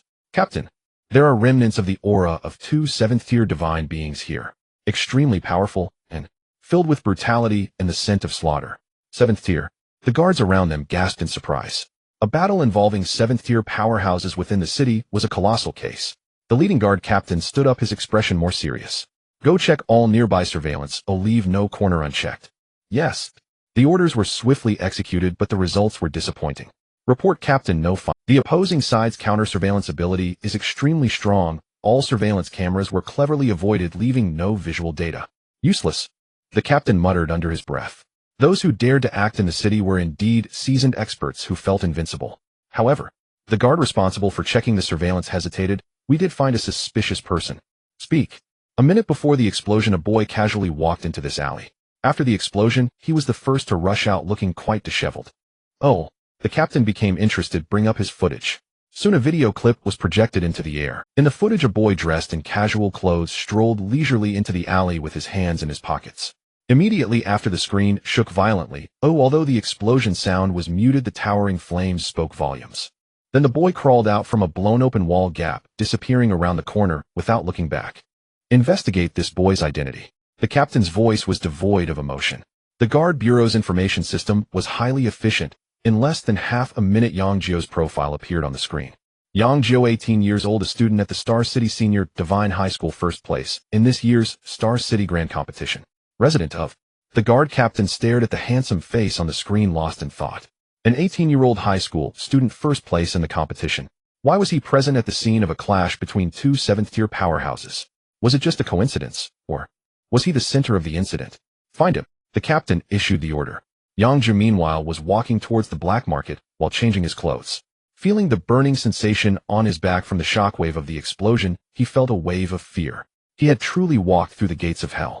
As for those two assassins, they were at least 50 or possibly even 6th-tier powerhouses. His survival this time was purely a stroke of luck. Who would have thought that the divine punishment core accidentally created by the mechanical old man would possess such terrifying power? But this trump card could only be used once. Next time when the enemy is on guard, they won't give him such an opportunity again. He must quickly enhance his strength both in terms of his own tier and the combat power of his followers. He casually tossed his old clothes into a nearby trash bin and walked out of the alley as if nothing had happened. He did not return home or go to a hospital, but headed straight to the largest underground trading market in Star City, the black market. He needed to procure a batch of materials to replenish the resources for the military factory in the Divine Realm, and he also had to prepare for the upcoming provincial competition. Navigating through the chaotic black market with ease, Yang Jiu purchased everything he needed and stored it all in the Divine Realm space before turning to leave. However, just as he stepped out of the street where the black market was located, his pace slightly faltered. At the nearby intersection, two individuals in guard bureau uniforms stood there seemingly waiting for him. Yang Jiu's heart sank, but his face showed no change. He did not stop or choose to take a detour. Instead, he maintained his original pace and continued walking forward. Simultaneously, he discreetly pulled out his personal terminal and quickly tapped a few times on the screen, sending a message to Su Qingyu. "I've been taken away by the guards." Just then the two guards also noticed him and approached him directly. "Hello." One of the guards spoke, his tone serious and formal. "We are from the Star City Guard Bureau, and we are legally summoning you to cooperate with our investigation of a case." Saying this, both men revealed their identification. One had the badge number 369 and the other 147. Yang Jiu nodded calmly, saying nothing and making no unnecessary movements. He knew that any form of explanation or resistance would be the most foolish action at this moment. As Yang Jiu sat in the hovering vehicle emblazoned with the Guard Bureau's emblem, two black-robed figures who had just changed into ordinary clothing but still exuded a faintly unstable aura exchanged glances from a nondescript shadow at the street corner. They watched their target being taken away by the guards. This was troublesome. Now that the kid had entered the Guard Bureau, it would be nearly impossible for them to make a move. Moreover, with the Guard Bureau already involved, it indicated that their operation last night had been exposed, and it was unwise to linger here. They must leave Star City immediately, otherwise once traces were discovered, even their backers would not be able to protect them. Inside the hovering police car, the ride was so smooth that he could hardly feel any bumps. Yang Jiu leaned against the window, watching the rapidly retreating street scenery with no trace of tension from being summoned on his face. All of this was actually within his calculations. The moment he threw the divine punishment core in the alley, he had already planned all the subsequent steps. Should he run straight home? Or go to Su Qingyu's place? No, too far. The strength of those two men in black robes was unfathomable. Once they caught up with him, there would be no chance of survival. Hence he chose the nearest and safest place, the black market. The black market was a mixed bag, but there was an unwritten rule that everyone had to follow. No one is allowed to engage in combat within the black market. It is rumored that the big boss behind the black market is a true divine-level powerhouse, whose strength is immeasurable. He was certain that the two assassins would not dare to follow him into the black market. The gap between divine beings and demigods was like a chasm that could not be bridged by numbers or cunning. Thus, entering the black market was not only to replenish his supplies, but also to seek refuge. He also knew that the surveillance at the alley's entrance must have captured his panicked escape. The people from the police bureau would definitely come looking for him. This was also part of his plan. Now the safest places in the entire Star City aside from the black market were the police bureau. He leisurely finished purchasing supplies in the black market, then walked out at a slow pace. Sure enough, as soon as he stepped outside, he saw the police guards. Everything was unfolding just as he had anticipated. The glass of the car window reflected his calm face, yet his thoughts were racing. Who exactly sent those two men in black? Joey. That guy, though his intentions were not pure, didn't seem like the type to act so ruthlessly so quickly. His style leaned more towards careful planning rather than such crude assassination. Chinemo. That dark horse who lost to him in the semifinals seemed displeased with him, but it was unlikely he would go so far as to hire a hitman. He didn't have the guts or the financial means for that. The most likely culprit was Song Wonzhou. In front of so many people, he had made him turn over 1,000,000 belief points. Despite pretending to be indifferent and wealthy at that time, he probably already wished he could devour Yang Jiu. 1,000,000 belief points was also a sum that could cause him significant financial strain. The killing intent born from humiliation and resentment was completely justifiable. Next was Bai Jingxing. Would the Su family's refusal to marry provoke him to take revenge on himself? It was possible, but the likelihood was low. Big families tend to value their reputation, but that was just his impression of big families, and it was hard to say if that was the case. Soon the hovering car arrived at the police bureau. Yang Jiu was taken into an interrogation room. The room was small and simply furnished with only a metal table and 2 chairs. The one in charge of the interrogation was the middle-aged police captain who had directed the scene at the explosion site. Name: Yang Jiu. Age: 18. The police captain recorded the answers while looking up to scrutinize the young man before him. He looked refined and composed, completely unlike a high school student who had just escaped the brink of death. Around 10 o'clock this morning you were in the alley on East 3rd Street, correct? Yes. The police captain's fingers lightly drummed on the table as he adopted a more gentle demeanor. No need to be nervous, classmate Yang Jiu. We are just conducting a routine inquiry. You are the champion of this Star City competition, and we all know you are an outstanding student. His words carried a soothing tone. From their perspective, Yang Jiu was likely just an unfortunate bystander. After all, the lingering aura at the scene belonged to 2 7th-tier divine beings. And Yang Jiu's information clearly showed that he was merely a student who had just broken through to the 2nd tier. If those 2 7th-tier powerhouses were targeting him, he would never have survived, not even a single hair would remain. Of course, nothing is absolute. This kid had won the championship, and with the generous rewards he surely possessed quite a few belief points. Buying some powerful defensive divine cards or life-saving tools would be completely normal. However, deep down, they still preferred to believe their initial judgment.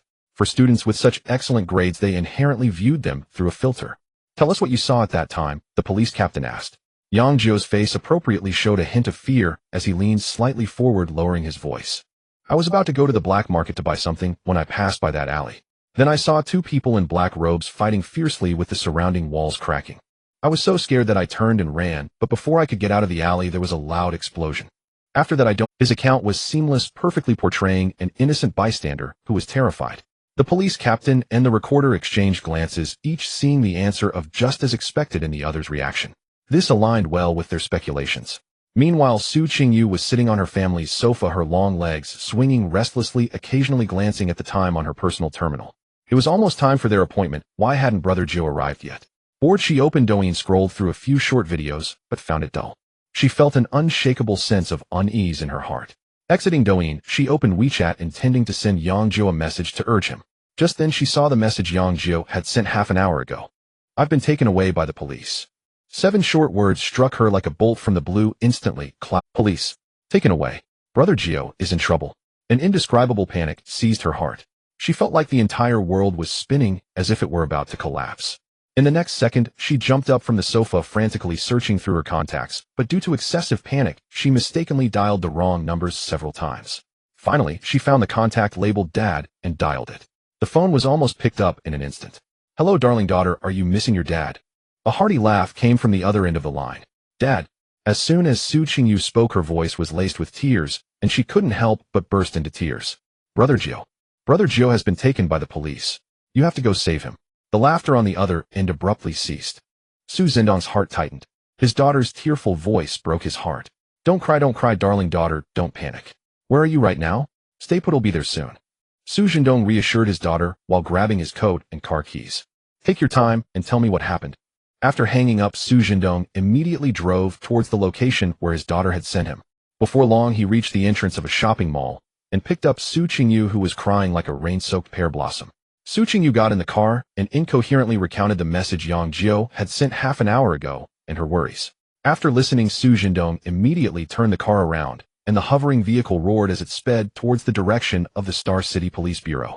The car raced forward, and Su Qingyu sat in the passenger seat, tightly wringing her hands together, constantly praying in her heart. Brother Jiu, you mustn't be in trouble. Finally, the solemn and imposing police bureau building appeared in view.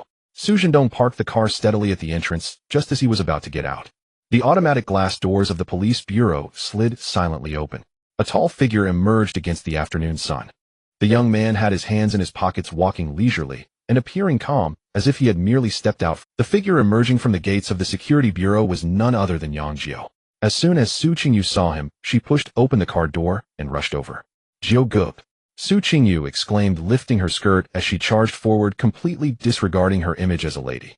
She grabbed Yang Jiu's arm, her big watery eyes anxiously scanning him up and down, while her small hands fumbled over him, as if checking for any missing limbs. "Are you okay? Did they do anything to you? Did they hit you?" A string of questions burst from her lips, tinged with a heavy nasal tone and a hint of sobbing. "I'm fine. What could possibly happen to me?" He smiled and shook his head. "I just cooperated with the investigation and answered a few questions that had nothing to do with me at all." "I'm fine. What could possibly happen to me?" He smiled and shook his head. "I just cooperated with the investigation and answered a few questions that had nothing to do with me at all." Seeing that Yang Jiu was truly unharmed, Su Qingyu finally relaxed her tensed nerves, her entire demeanor softening, as she leaned her head on Yang Jiu's shoulder, quietly sobbing.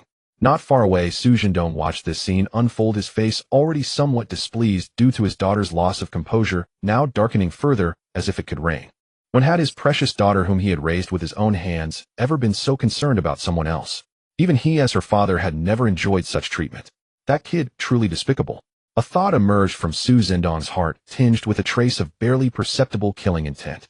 But then he recalled his wife Lu Qingda's earlier suggestion, to have him marry into the family.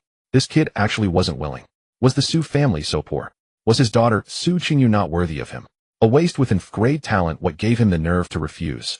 The more he thought about it, the angrier he became, and the more displeased he felt toward Yang Jiu. The killing intent that had just arisen was soon replaced by a stronger feeling of suffocation and irritation.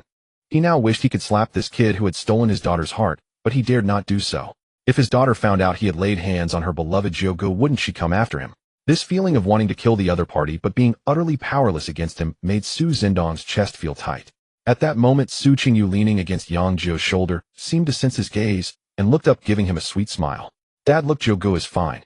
Su Qingyu's smile immediately melted the icy barrier around Su Zhendong's heart. His dark expression swiftly transformed into one of warmth and affection as he nodded at his daughter.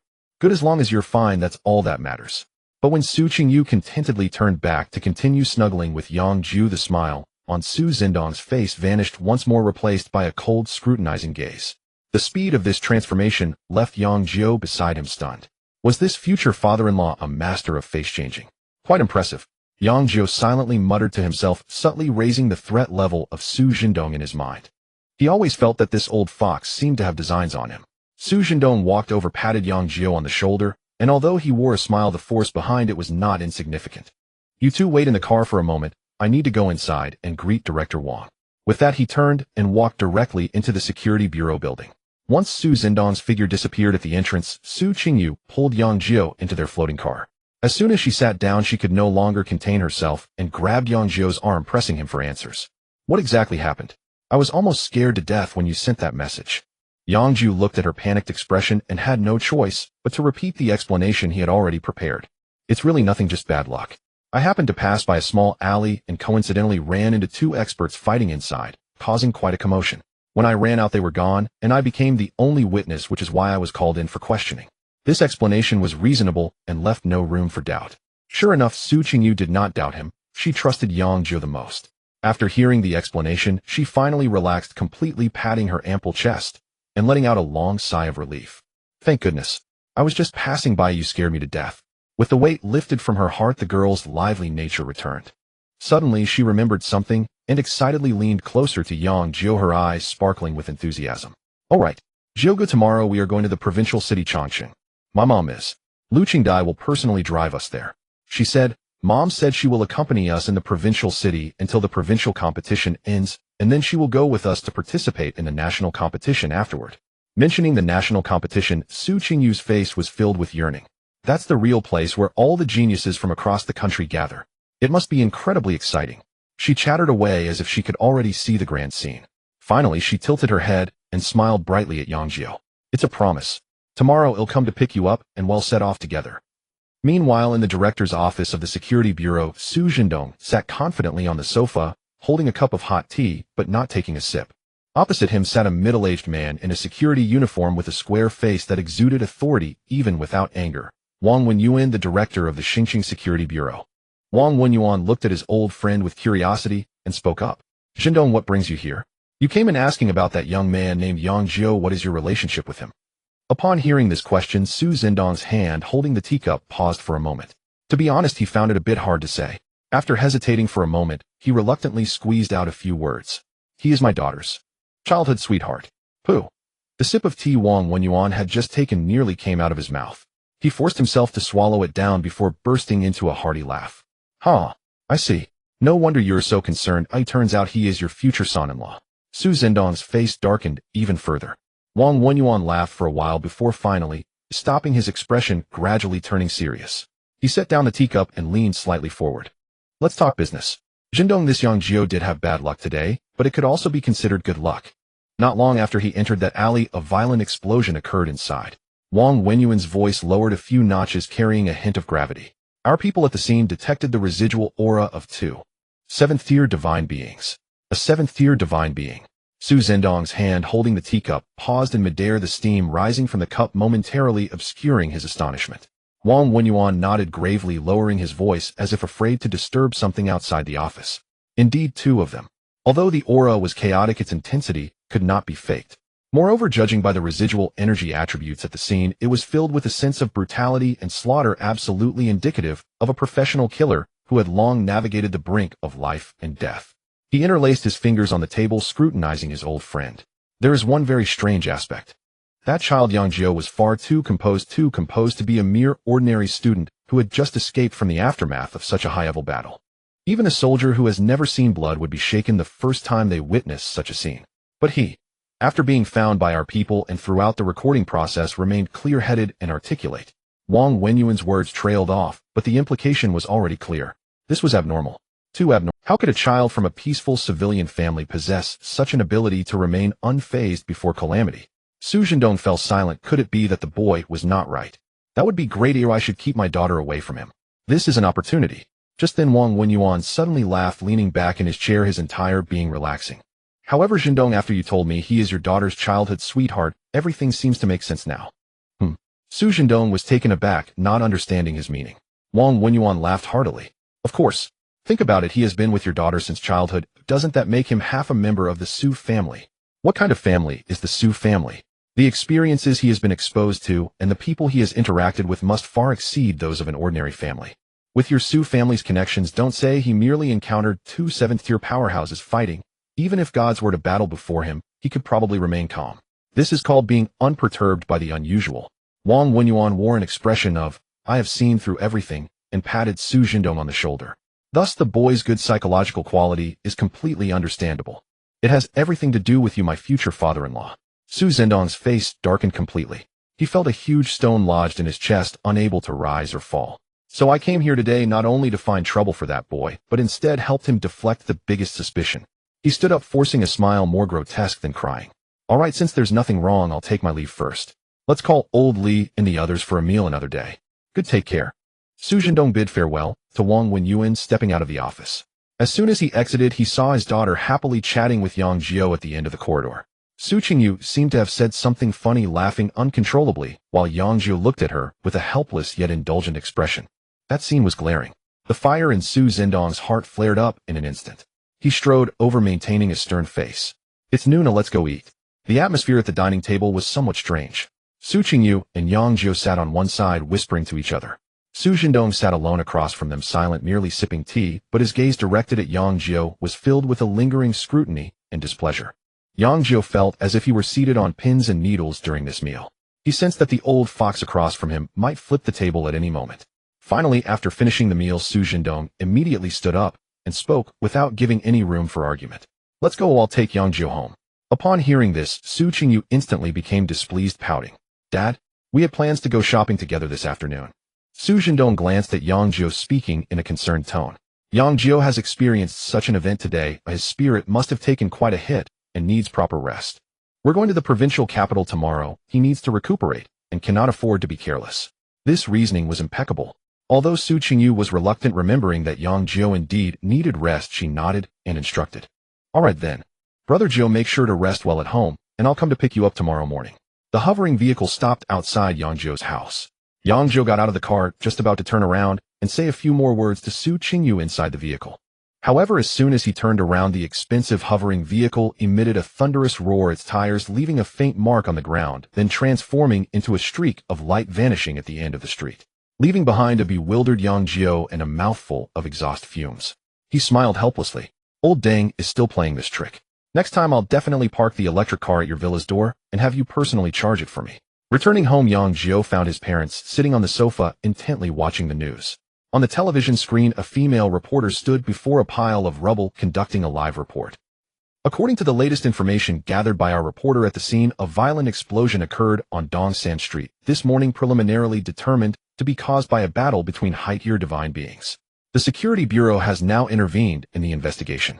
Wei Shufang saw her son return and immediately stood up from the sofa, anxiously pulling him over. Xiaojiu, you're back. Look at this news. It's so chaotic outside. The city center just erupted into violence, and buildings have collapsed. You're not going anywhere this afternoon. Oh, just stay at home. She spoke while chattering incessantly. I've already spoken with Aunt Lu on the phone. Oh, she will personally come to pick you up tomorrow morning to go to the provincial capital with Qingyu. With her around, we can rest easy. Yang Guoyang also pointed at the television, sharing his views. Tisk, the power of that explosion is quite substantial. However, the news mentioned that there were still a few people inside the collapsed buildings. Fortunately, they were all fifth-tier powerhouses, so nothing major happened, just some minor injuries. Yang Jiu listened to his father's words, feeling a wave of unease. The most reckless person seems to be me. Those few fifth-tier powerhouses, surely they weren't injured by my explosion. He felt a sense of dread in his heart, of course, not daring to voice these thoughts, merely nodding repeatedly, putting on a well-behaved and obedient facade. Got it, Mom, I definitely won't go out. I'll just stay in my room to study. After saying that, he hurriedly slipped back to his room, closed the door, and let out a long sigh of relief. Leaning against the door, calming his somewhat disordered heartbeat, his mind slowly sank into the divine realm. His consciousness passed through an invisible barrier, arriving in his own world.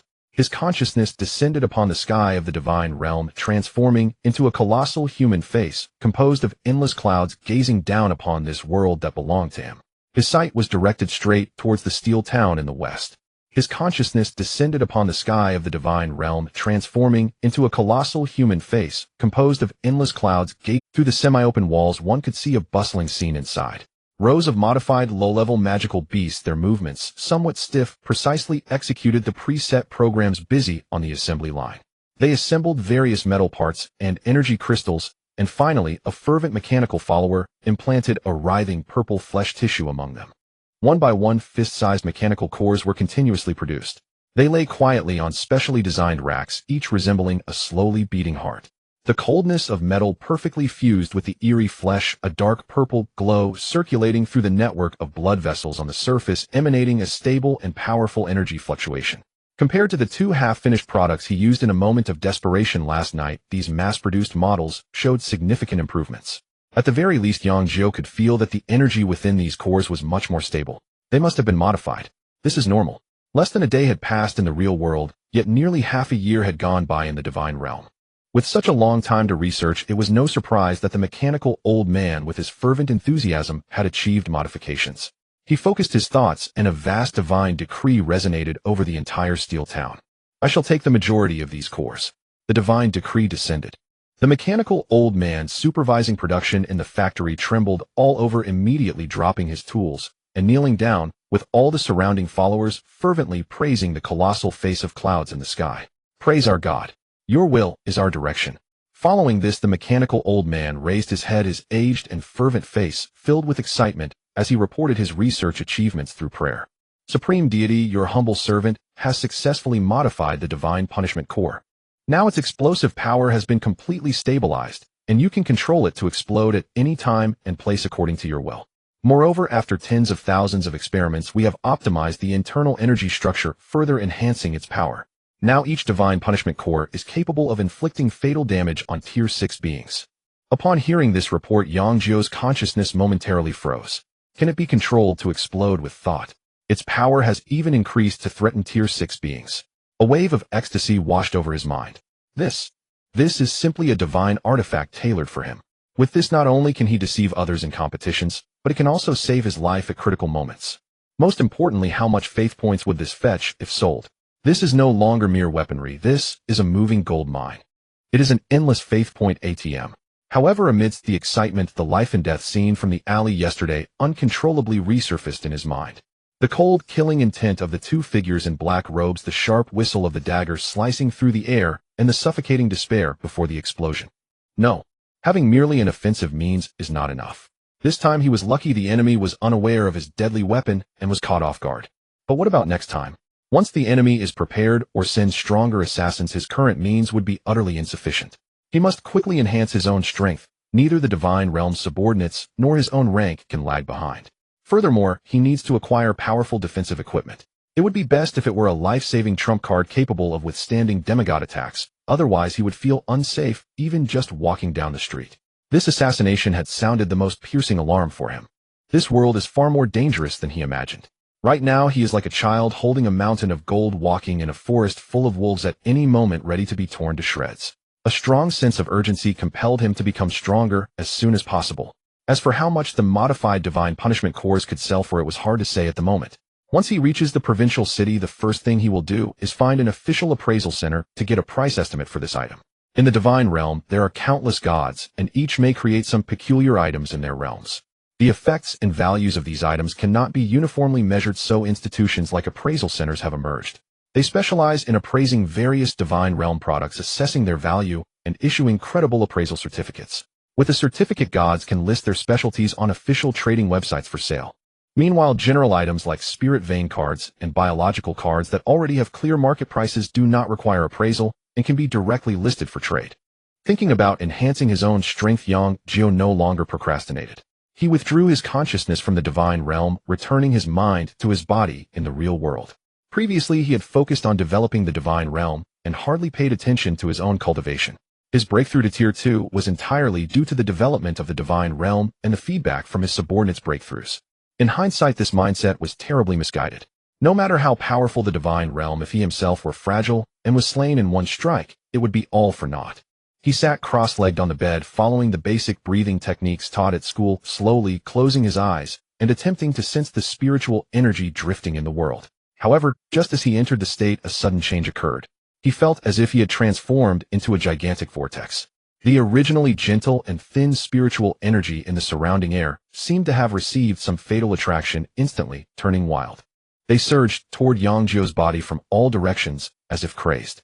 The windows trembled slightly, and the pages of books in the room rustled in an invisible wind. The massive spiritual energy almost formed a visible light blue vortex pouring into his body. He didn't even need to actively absorb or refine it. The spiritual energy rushed through his meridians, expanding his chi.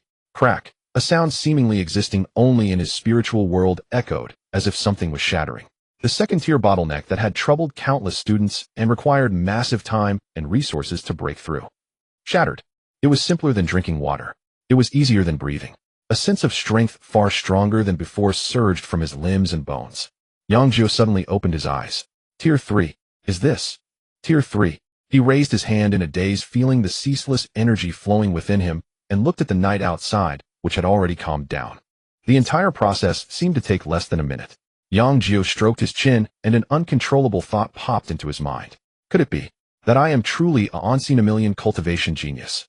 Early the next morning, the door was knocked with a thud, thud, thud. Xiao Jiu, get up for breakfast. Qing Yu and her mother will be here soon, don't keep them waiting. Outside, his mother Wei Shufang's urging voice echoed. Yang Jiu sat up in bed, feeling the energy flowing abundantly within him. He had broken through from the second stage to the third stage overnight. If this were to be revealed, no one would believe it. He quickly washed up and walked out of his room. On the dining table, breakfast was already prepared: simple soy milk and fried dough sticks. Wei Shufang handed him chopsticks while beginning her daily routine of reminders. Once you reach the provincial capital, it's not like our Xinjiang where the sky is high and the waters vast. There are many talents there, so you must remain low-key and avoid conflicts at all costs. Listen more to Aunt Lu, she is knowledgeable and won't harm you. Yang Jiu munched on a fried dough stick, responding indistinctly. Got it. Yang Jiu's father, Yang Guoyang, put down the newspaper in his hand, adjusted his glasses, and spoke leisurely. Listen to your mother, that's correct. But let me add something: if you really provoke someone you can't afford to offend, don't push your luck. Don't come running home, understand? Yang Jiu was taken aback and looked up at his father. Yang Guoyang chuckled and winked. Just go to the Su family and say you want to marry in your mother, and I will definitely support you. Then our whole family can enjoy the benefits with you. Yang Jiu nearly choked on a mouthful of soy milk. Here we go again. Why is even his father thinking of him becoming a son-in-law? He felt a bit speechless. After all, he was the first in the grand competition of Xingqiang and ranked among the top 10 nationally. Why did his parents see him as someone who could only rely on others for a living? But he was too lazy to explain. The more he explained, the more troublesome it became. Just then the doorbell rang. Wei Shufeng hurriedly got up to open the door. It must be Qingyu. Yang Jiu finished the last bites of his breakfast and stood up. When the door opened, sure enough, it was Su Qing's bright and charming smile. Good morning, uncle and aunt. She greeted sweetly, then leaned in halfway, waving at Yang Jiu. Brother Jiu, ready. Yang Jiu picked up the backpack he had already packed. Be careful on the road. Stay safe. Under his parents' concerned reminders, Yang Jiu and Su Qingyu walked out of the house together. As they descended the stairs, Yang Jiu instinctively turned back to take a look. By the window of their home, two familiar figures were standing there, waving vigorously at him. Wei Shufeng's eyes were slightly red, as if she was still wiping away tears. A mother worries for her child, traveling thousands of miles. Yang Jiu felt a pang in his heart and lifted his hand, waving back to the second floor, before resolutely turning away and walking out of the old community he had lived in for 18 years. At the entrance of the community, a low-key, yet luxurious black hovering car was parked. The window rolled down, revealing Lu Qing's well-maintained, gentle face. Hello, Aunt Lu. Yang Jiu greeted politely. Get in quickly, we've been waiting for you. Lu Qing's smile remained warm. The driver was a middle-aged woman in a neat uniform, presumably the designated driver of the Su family. Lu Qingdai sat in the passenger seat. Yang Jiu and Su Qingyu naturally took their seats in the back. The car started smoothly and quickly merged into the city's traffic.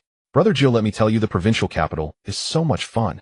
The last time I went, I ate at a place called Bai Wei Gu, and their roasted pigeon was crispy on the outside and tender on the inside. One bite was bursting with flavor, so delicious. And there's also Tiangong Fong, which sells all sorts of little gadgets produced by the mechanical divine domain. It's particularly interesting. As soon as Su Qingyu got in the car, she transformed into a chirpy little sparrow, excitedly sharing her knowledge about the provincial capital. She had been there many times and was quite familiar with it. Yang Jiu listened quietly, occasionally nodding and chiming in. However, his thoughts had already drifted outside the window. The Xingqiang of this world was both similar and foreign to the modern city in his memories. Between the towering buildings, there were occasionally some uniquely styled structures. For instance, the distant building resembling a massive ancient tree of life must be a product of the elven divine domain. On the street side, some shops had signs shimmering with runes, and two steel-structured welcoming robots stood at the entrance, evidently a creation of the mechanical divine domain. This world, due to the existence of deities, had become fantastical and bizarre.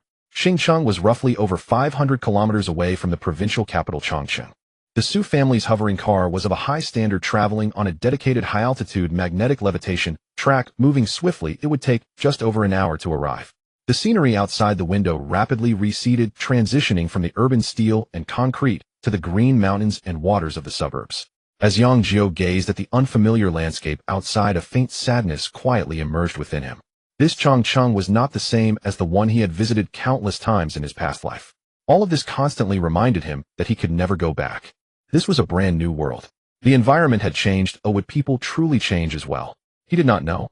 However, there seemed to always be exceptions. Suddenly, he felt a weight on his shoulder, and a unique fragrance belonging to a girl wafted into his nostrils. He turned his head to see Su Qingyu having fallen asleep against his shoulder without him noticing. Her long eyelashes cast a faint shadow beneath her eyelids, breathing evenly, her sleeping face serene. Yang Jiu's movements paused for a moment before he slowly relaxed and adjusted to a position that allowed her to rest more comfortably. Looking at her tranquil, sleeping face, the hint of sadness in his heart quietly dissipated, replaced by a sense of softness and determination. Meeting her was the fortune of both his lives. In his previous life, he was too self-deprecating, failing to cherish her, ultimately watching her fall into someone else's arms amidst endless regret. This life, that would not happen. He would not let go again. In the passenger seat, Lu Qingdai glanced through the rearview mirror, capturing the warm scene in the back seat. A smile of maternal satisfaction involuntarily appeared on her face. What a perfect pair of youngsters. But alas, just thinking about how Yang Jiu had previously, with a gentle yet firm demeanor, declined the proposal to marry into the Su family, filled Lu Qingdai's heart with helplessness. This child has spirit, talent, and a maturity and temperament far beyond his peers. Given time, he could soar to great heights. But what kind of family is the Su family? And what kind of personality does Su Zhendong have? They would never let their only precious daughter marry out. Previously, she thought Yang Jiu was unworthy of her daughter, but now it seemed this young man was brimming with potential and a promising future. Otherwise, she would not have brought up the idea of marrying and to test him. Unfortunately, he refused. He turned down the towering tree that could elevate him to greatness and the endless resources easily within reach. Should she say he is ambitious, or should she say he is too naive? Lu Qingdai sighed softly in her heart. Well, let the children have their own fortune. Her only hope was for her daughter to find happiness. The hovering car passed through a range of mountains, and on the horizon ahead a colossal city finally revealed a glimpse of its magnificent grandeur. At that moment, a light blue barrier appeared in front of the hovering car. The driver slowed down, and the vehicle smoothly passed through the barrier. The next second, Yang Jiu felt as though the world had opened up before him. They were now traveling on a sky road suspended in midair. Below them, the tops of skyscrapers brushed past them. Further away, several islands floated in the air like celestial mountains shrouded in mist, with pavilions and towers faintly visible. A colossal beam of light pierced through the heavens, and the earth shooting up from the center of the city and disappearing into the depths of the clouds, as if it supported the entire world. Is this the provincial capital, Changchun? The hovering car glided smoothly through the clouds, gradually descending. Soon it came to a stop in front of a standalone villa located halfway up a mountain, complete with a vast garden. The slight jolt of the car coming to a stop finally stirred the girl sleeping against Yang Jiu's shoulder. Su Qingyu's long eyelashes fluttered as she groggily opened her eyes and glanced outside, still a bit dazed. Are we there? She rubbed her eyes and stifled a small yawn. Yes, we have arrived, Yang Jiu replied. Only then did Su Qingyu realize she had been resting her head on the other person's shoulder. Her pretty face instantly flushed red as she quickly sat up straight, pretending to be nonchalant while adjusting her skirt. Once they got out of the car, she immediately regained her energy, grabbing Yang Jiu's hand and excitedly pointing at the luxurious villa in front of them. Brother Jiu, look. This is our villa in Chongqing.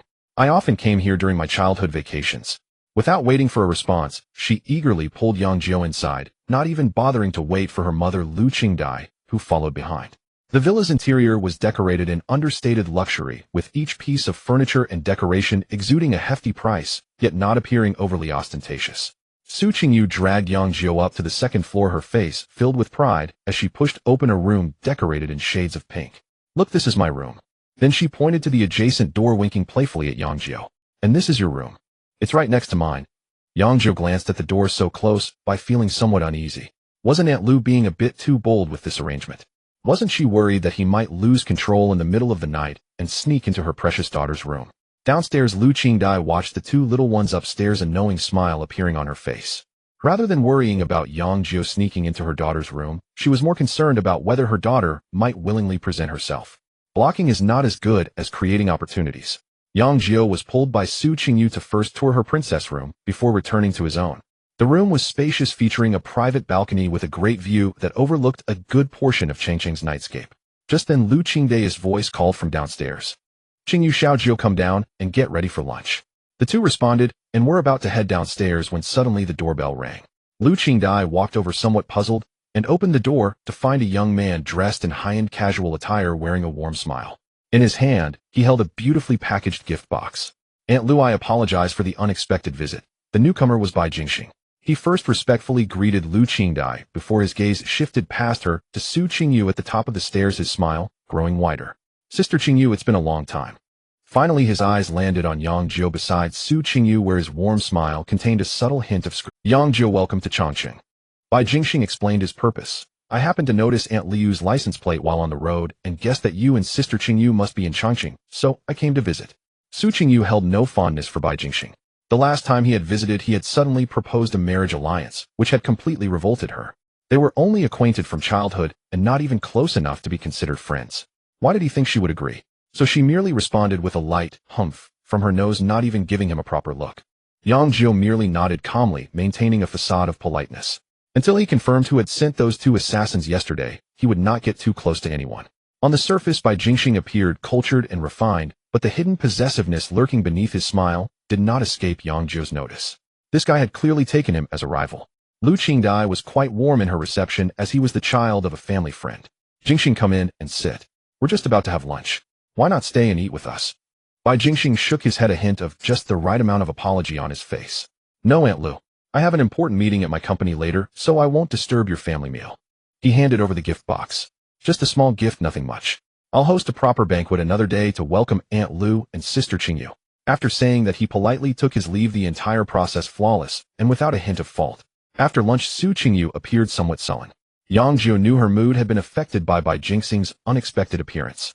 Come on, didn't you say you wanted to show me around Chongqing? Upon hearing this, Su Qingyu immediately pushed Bai Jingxing out of her mind, her eyes lighting up. Right? Brother Joe, I'll take you to the largest global shopping center in Chongqing. The good stuff there is way more than in Xingqing. The two bid farewell to Lu Qingdai and headed out. The global shopping center in Chongqing was less of a mall and more like a small city. It consisted of dozens of skyscrapers interconnected by transparent, suspended walkways, with various small hover vehicles darting between them. As soon as they stepped inside, Yang Jiu felt overwhelmed by what he saw. Countless products from various realms were categorized and displayed in dazzling arrays. At one stall, several palm-sized elemental spirits engulfed in flames danced and played inside a specially crafted glass dome, attracting many onlookers. In a nearby store, a cool-looking half-human, half-machine spider was using its agile mechanical arms to polish a customer's shoes, executing the task with even more precision than a professional. Further away, there were stores selling all sorts of exotic plants, minerals, and even low-tier magical beast cubs, countless in number. Once Su Qingyu entered, it was as if a fish had returned to the water as she eagerly pulled Yang Jiu around to explore. She picked out several beautiful dresses, and each time she tried one on, she would run out to spin around in front of Yang Jiu for his opinion. Then she began to focus on Yang Jiu.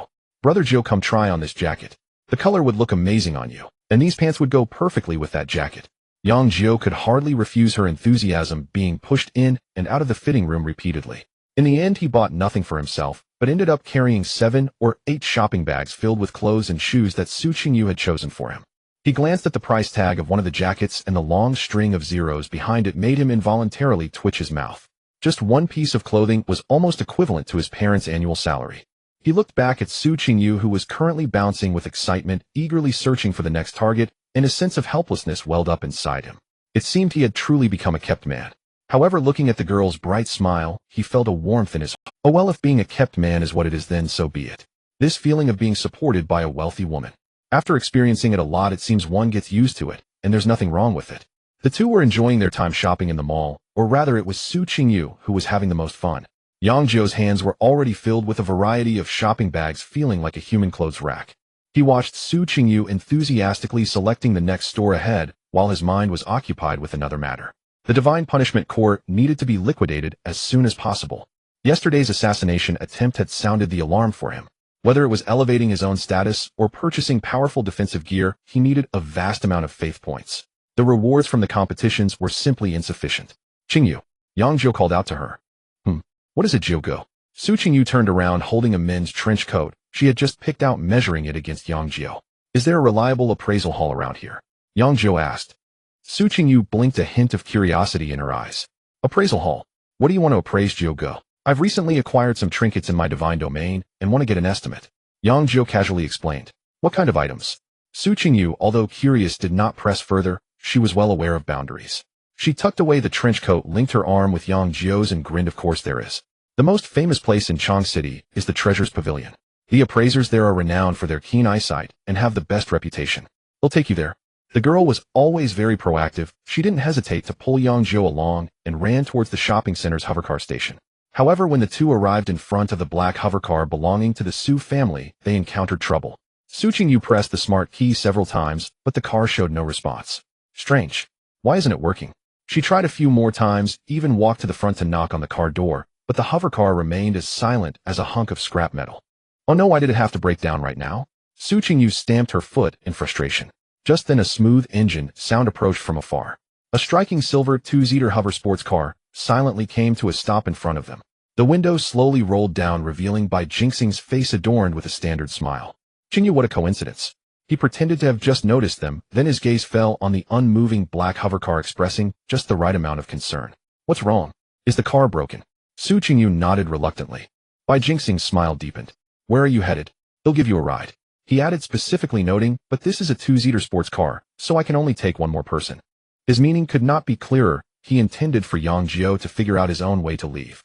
Upon hearing this, Su Qingyu's previously gloomy face, due to the car's breakdown, instantly turned cold. Without a second thought, she directly replied, then you take Yang Jiu. I can just take a taxi. Bai Jingxing's smile instantly froze. He probably never expected that Su Qingyu would give such an answer. This scene inexplicably reminded Yang Jiu of a chubby friend from his past life. That chubby guy was just starting in his career and was temporarily supported by his girlfriend. At one point when his career was struggling, he relied on his girlfriend. Once a rich second generation who had pursued the chubby guy's girlfriend for a long time drove his newly bought sports car and invited her out for dinner. Not wanting to go alone, she brought the chubby guy along. After dinner, the rich second generation suggested going to the mountaintop to stargaze and experience the performance of his sports car, warmly inviting the chubby guy's girlfriend. She was tempted. After all, it was a sports car. Thus a classic scene unfolded. The girlfriend sped ahead in the rich second generation sports car, while the chubby guy followed on his little electric scooter, puffing and panting. Later, the chubby guy got drunk and recounted this to Yang Jiu, laughing and crying, saying that while watching the taillights of the car grow further and further away, he felt like a fool chasing the sun. Unexpectedly, he found himself in a similar situation today. However, he was not that chubby guy, and his girl would not be that woman. Thinking of the chubby guy chasing after the sports car, he couldn't help but laugh. Bai Jingxing's expression stiffened and a hint of strangeness flashed in his eyes. However, he quickly adjusted his demeanor, forcing a smile, trying to salvage the situation. Qingyu, if I leave you behind, my parents would definitely break my legs. He brought up his elders, trying to pressure Su Qingyu, and unfortunately his strategy backfired. Su Qingyu was completely unfazed. She directly linked her arm with Yang Jiu's and leaned against him. Then you go ahead, I want to go with Jiu Go. This time she showed no respect whatsoever. Bai Jingxing's face changed colors, alternating between green and white, which was quite a sight. He looked deeply at Yang Jiu, and beneath his cultured facade a hint of coldness finally emerged. All right, let's gather another day. He almost squeezed these words out through gritted teeth, then abruptly rolled up the car window. The hover sports car emitted a piercing roar, transforming into a silver flash and instantly disappearing into the flow of traffic. Watching the sports car vanish into the distance, Yang Jiu and Su Qingyu exchanged glances and simultaneously burst into laughter. I can't stop laughing. His expression just now was like he had eaten a fly. Su Qingyu laughed so hard she leaned back. Yang Jiu also felt much lighter in spirit. The two ultimately took a public hover taxi to the treasure's pavilion. On the way, Su Qingyu still muttered indignantly, my car could have broken down at any other time, but it just had to break down when he showed up. It must be Bai Jingxing's doing. No way, how could he have done that? Yang Jiu responded, a bit amused. Why not? Su Qingyu retorted confidently, out of love comes hatred. That's how it's written in the novels I read. If you can't have the female lead, you have to destroy everything around her. Yang Jiu was left speechless. What kind of domineering CEO novels is she reading? Has her brain turned to mush? Soon the taxi stopped in front of a grand, atmospheric ancient building. The plaque prominently displayed the three characters, Treasure's Pavilion. As they entered, a well-dressed attendant approached them immediately. Welcome, how may I assist you? We are here for item appraisal. The attendant led them to the front desk, where a sweet-looking receptionist handed them an electronic form.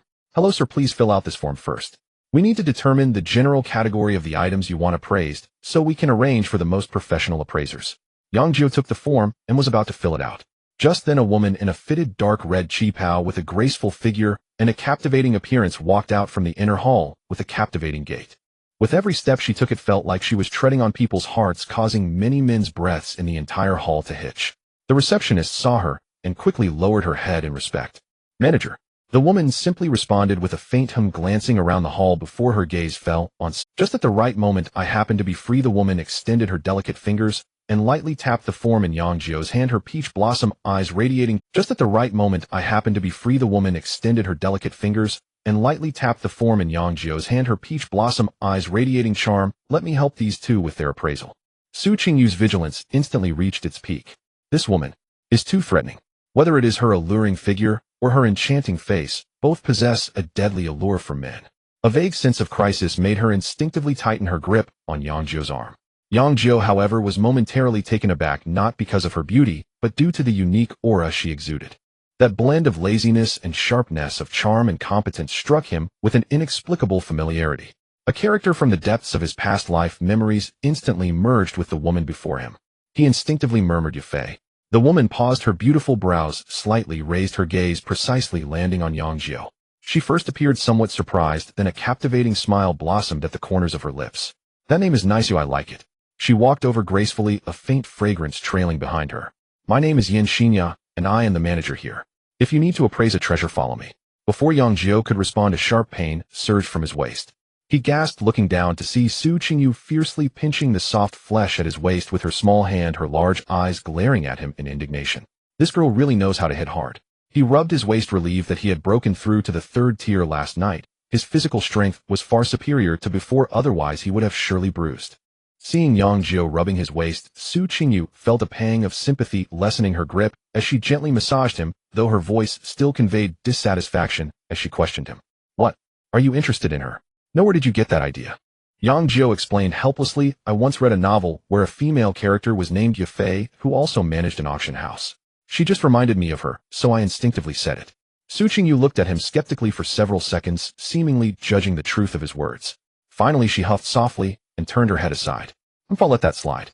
Yan Xinyao watched the little couple flirt with great interest. The curvature of her lips. She did not rush them, merely gestured for them to follow, then turned to lead the way. She guided them through the bustling hall into a quiet corridor, stopping in front of a heavy metal door. Yan Xinyao placed her palm on the door's identifier, and the metal door silently slid open. This is a room specifically for appraising offensive or destructive items. It is very safe. She stepped aside, allowing the two to enter first. The room itself was vast, with walls and floors made of a dark-colored special metal covered in densely packed runes that emitted a faint energy fluctuation.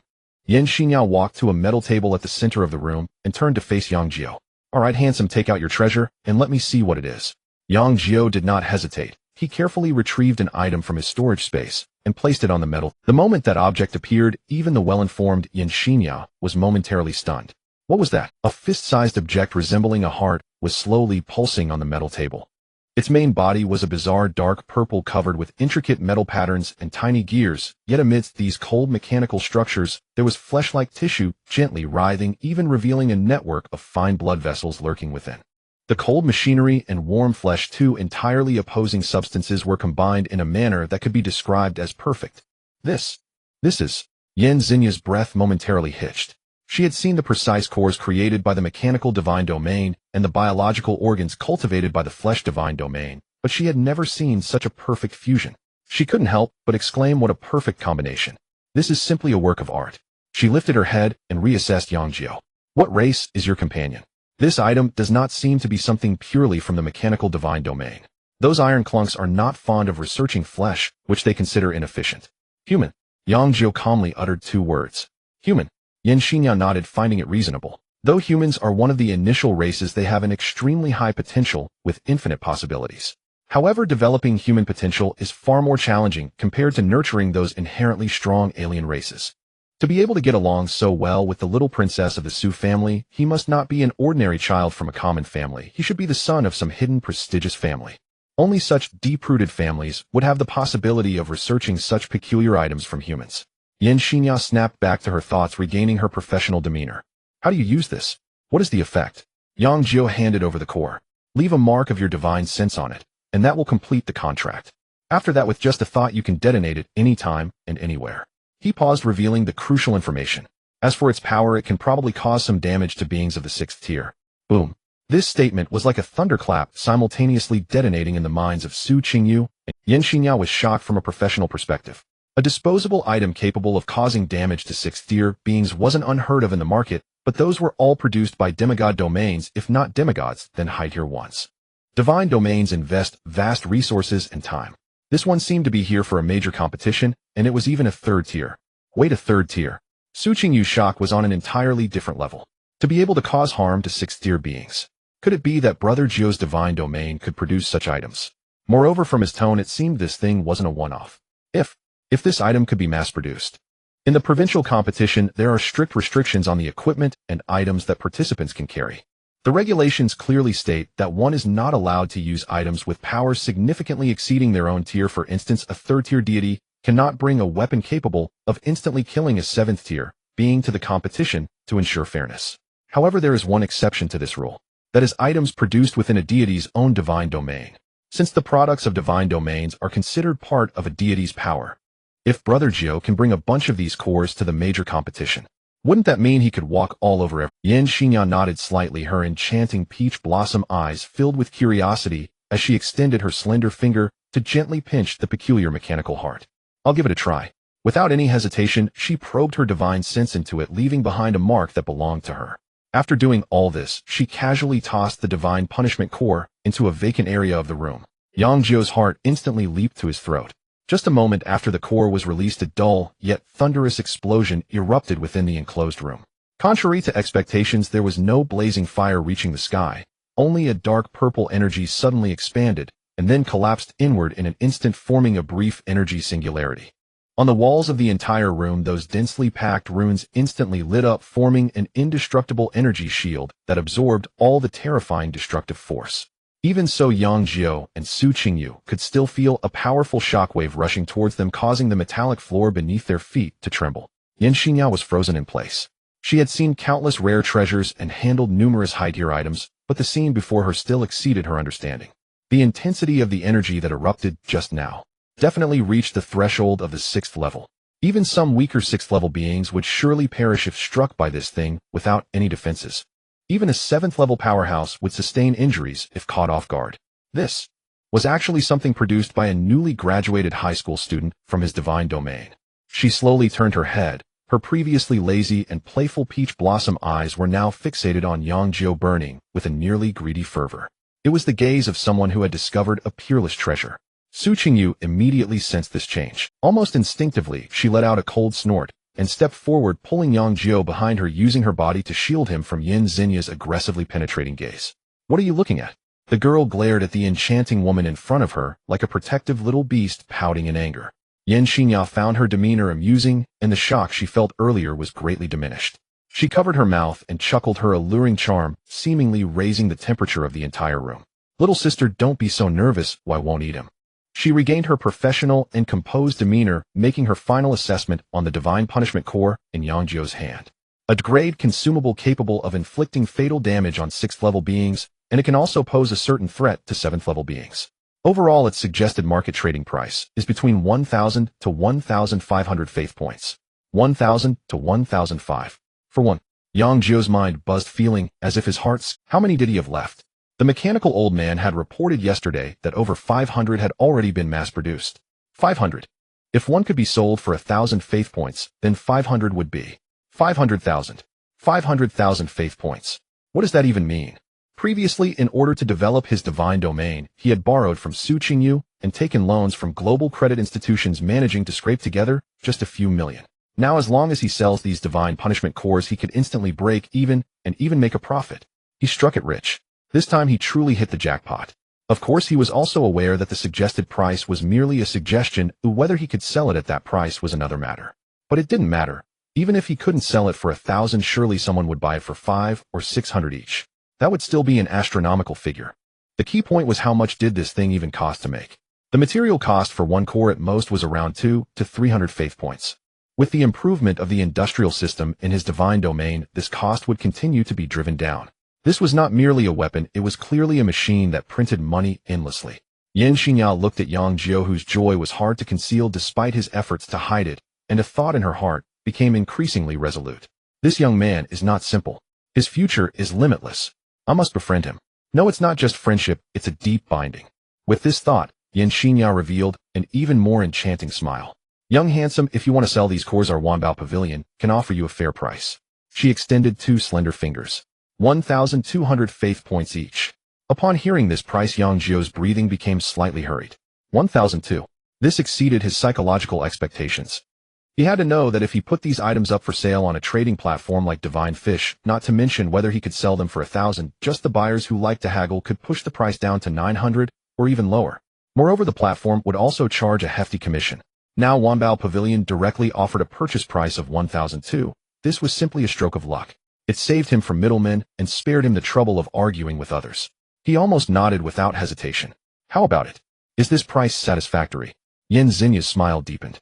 "Very satisfactory." Yang Jiu forcibly suppressed the joy in his heart. "But I might have a bit too many on hand." "Oh." Yan Xingyao waved her hand dismissively, her confidence and grandeur as the manager of Wanbao Pavilion fully displayed. "Don't worry, as long as the goods are good enough, our Wanbao Pavilion can handle as much as you have." In her view, consumables of this level must be extremely complicated to produce, requiring much time and effort. As a student, if Yang Jiu could produce a dozen or 20, that would already be impressive. That would only amount to 2,000 or 3,000 faith points, a mere drop in the bucket for Wanbao Pavilion. Looking at her nonchalant demeanor, Yang Jiu hesitated for a moment before extending 5 fingers. "I have 500. The air instantly froze. Yin Xinya's smile seemed to have been paused, perfectly frozen at that moment. Her alluring peach blossom eyes slowly widened, filled with disbelief. How many?" Her voice even carried a barely perceptible tremor. Yang Jiu cleared his throat and repeated deliberately, 500. Hiss, Yan Xinya gasped, 500. Her mind went blank. This was no longer just a bit much. It was enough to arm a small elite. If all 500 cores were used on the battlefield, it would definitely spell disaster. She suddenly looked up, staring intently at Yang Jiu. Her tone changed. How long did it take you to produce these 500? Yang Jiu pondered for a moment. In the real world, from the emergence of the mechanical ascension talent to now, it had only been 2.5 days at most. Converted into the time flow of the divine domain, it was roughly 2.5 years. He raised his head and provided what he considered a very conservative answer. About 2.5 days. These 3 words struck Yan Xinya's heart like 3 heavy hammers.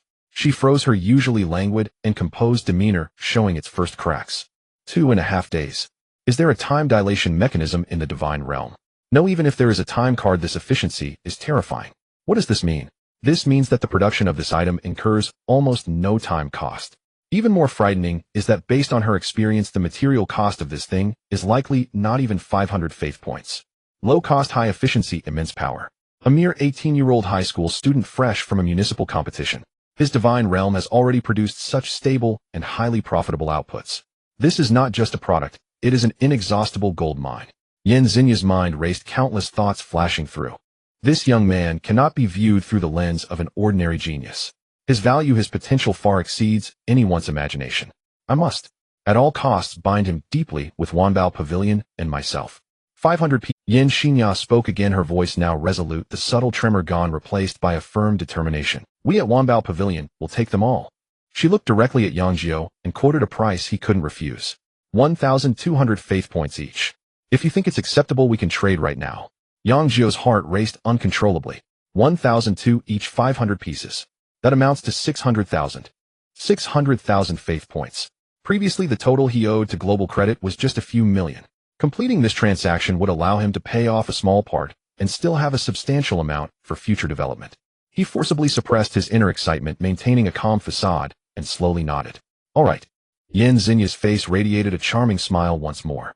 She turned and operated something on the metallic platform, causing a light screen to pop up. Give me your divine mark account, and I will transfer the faith points to you right now. Yang Jiu recited a string of numbers. Soon he received a notification that the faith points had been credited. Looking at the newly added 600,000 faith points in his account, Yang Jiu felt as though he was breathing fire. The speed of making money was faster than robbing a bank.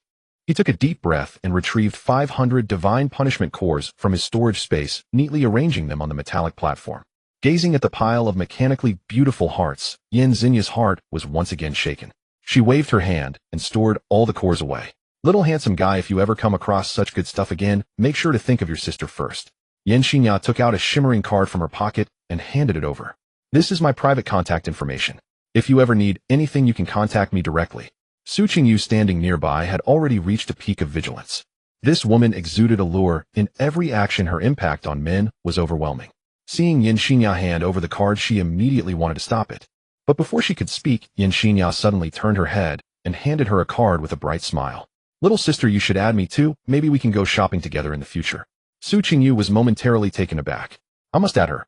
Only by adding her can I monitor their dynamics at all times, preventing them from secretly liking each other's posts behind my back. Su Qingyu quickly made up her mind, took the card, and pulled out her own contact information. All right, Sister Yan. With the transaction complete, the three exited the appraisal room. As soon as they stepped out of the Wanbao Pavilion's door and breathed in the fresh air outside, Su Qingyu immediately grabbed Yang Jiu, starting the 3 rules. Listen, you are not allowed to initiate a conversation with her in the future. If she initiates a conversation with you, you can only say MMO or okay. Yang Jiu looked at her adorably pouting face, feeling a mix of amusement and exasperation. Su Qingyu thought for a moment and added, Unless it's about selling something, then you can talk a bit more. All right, I will listen to you. Yang Jiu hurriedly nodded, wearing an obedient expression of, I'll do whatever you say. Su Qingyu then satisfiedly huffed, linking her arm with his, ready to hail a taxi home. At that moment, Yang Jiu suddenly stopped in his tracks. He lifted his head, looking into the distance. Among the towering skyscrapers of Chong City, a particular building stood out as distinctly unique.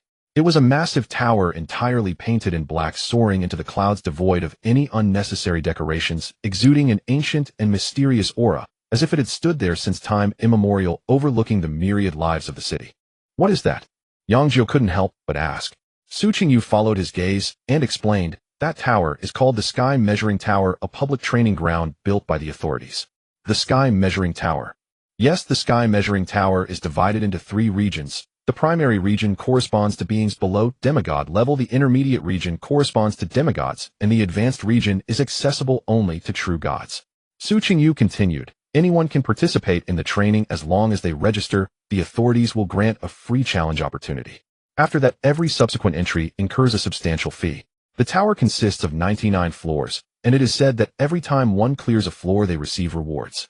If you can break into the top 10 floors, the rewards will be even more generous.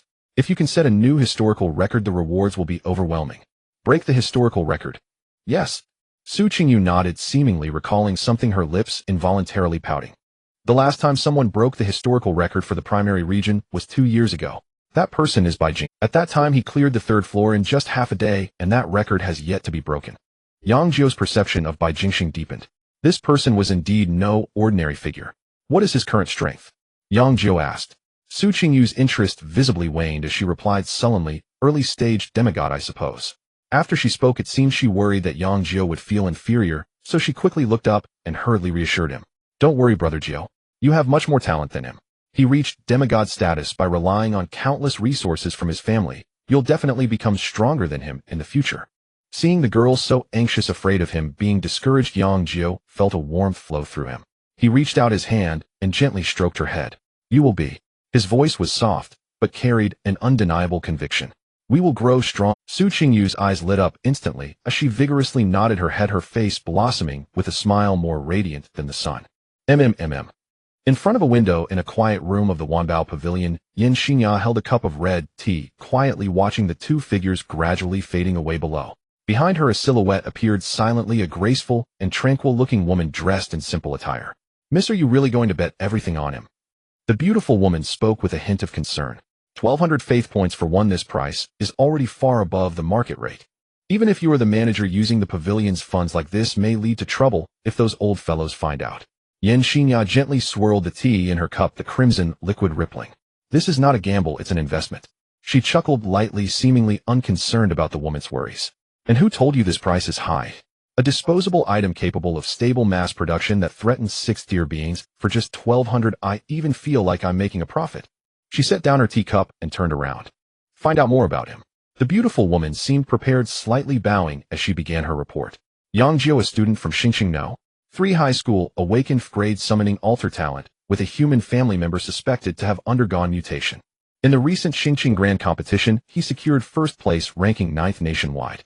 According to our intelligence, he has a close relationship with Su Qingyu, the only daughter of the Su family, and received 3 million faith points in sponsorship from her. Additionally, he has applied for a loan of 5 million from the Global Credit. Moreover, he has had a bet with classmate Song Wenzhou, winning 100,000 faith points from him.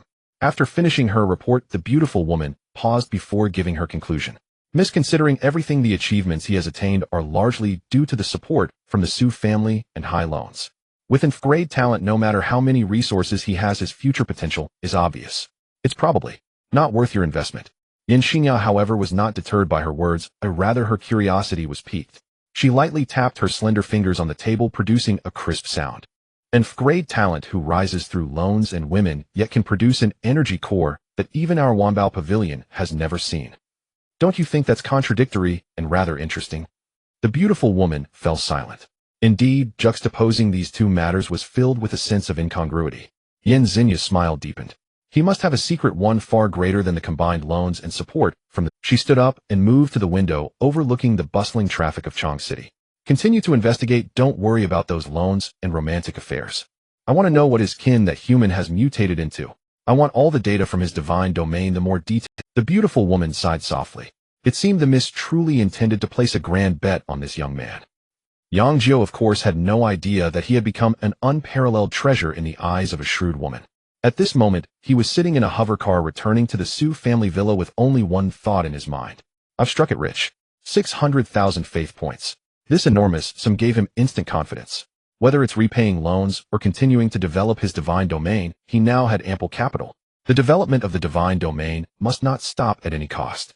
Especially during this provincial competition where strong opponents surround him and crises lurk, a moment's delay could mean falling behind. He closed his eyes, his mind sinking into the divine domain. In the mechanical tribe, the scene was still bustling with activity. Countless energy-driven mechanical arms were working rapidly on the assembly line. Yang Jiu's will directly descended to the deepest part of the mechanical workshop. The mechanical elder immediately sensed his arrival, quickly setting down his tools, prostrating himself in fervent worship. Praise you, my supreme lord. Your glory illuminates our path forward. However, Yang Jiu's attention was drawn to a new batch of cores placed on the workstation. These cores seemed to have undergone some changes in appearance. Core, have there been any improvements? His divine decree resonated directly in the elder's mind. The mechanical elder trembled with excitement, detailing his latest research findings. Great Master, under your endless wisdom's guidance, the divine punishment core has been further optimized. Its base explosive power remains unchanged, but we have successfully added a timed detonation feature. The delay can be set for up to 10 minutes. Not only that, we have developed 2 entirely new types. The elder picked up a core with a faint green pattern on its surface. This is the plague core. Its explosive damage has decreased, capable of inflicting lethal harm only to 5th-tier beings. However, after detonation, it releases a potent neurotoxin capable of paralyzing 6th-tier beings' movement for a short time. He then picked up another core covered in icy blue runes. This is the frost core. It also weakens explosive damage, but at the moment of detonation, it creates an extreme cold energy storm capable of freezing enemies over a wide area, creating opportunities for our charge. Yang Jiu was stunned. Timed poisonous freezing. This was not merely an improvement, it was a tactical revolution. The previous divine punishment core was, to put it bluntly, just a high-powered grenade, simple and crude.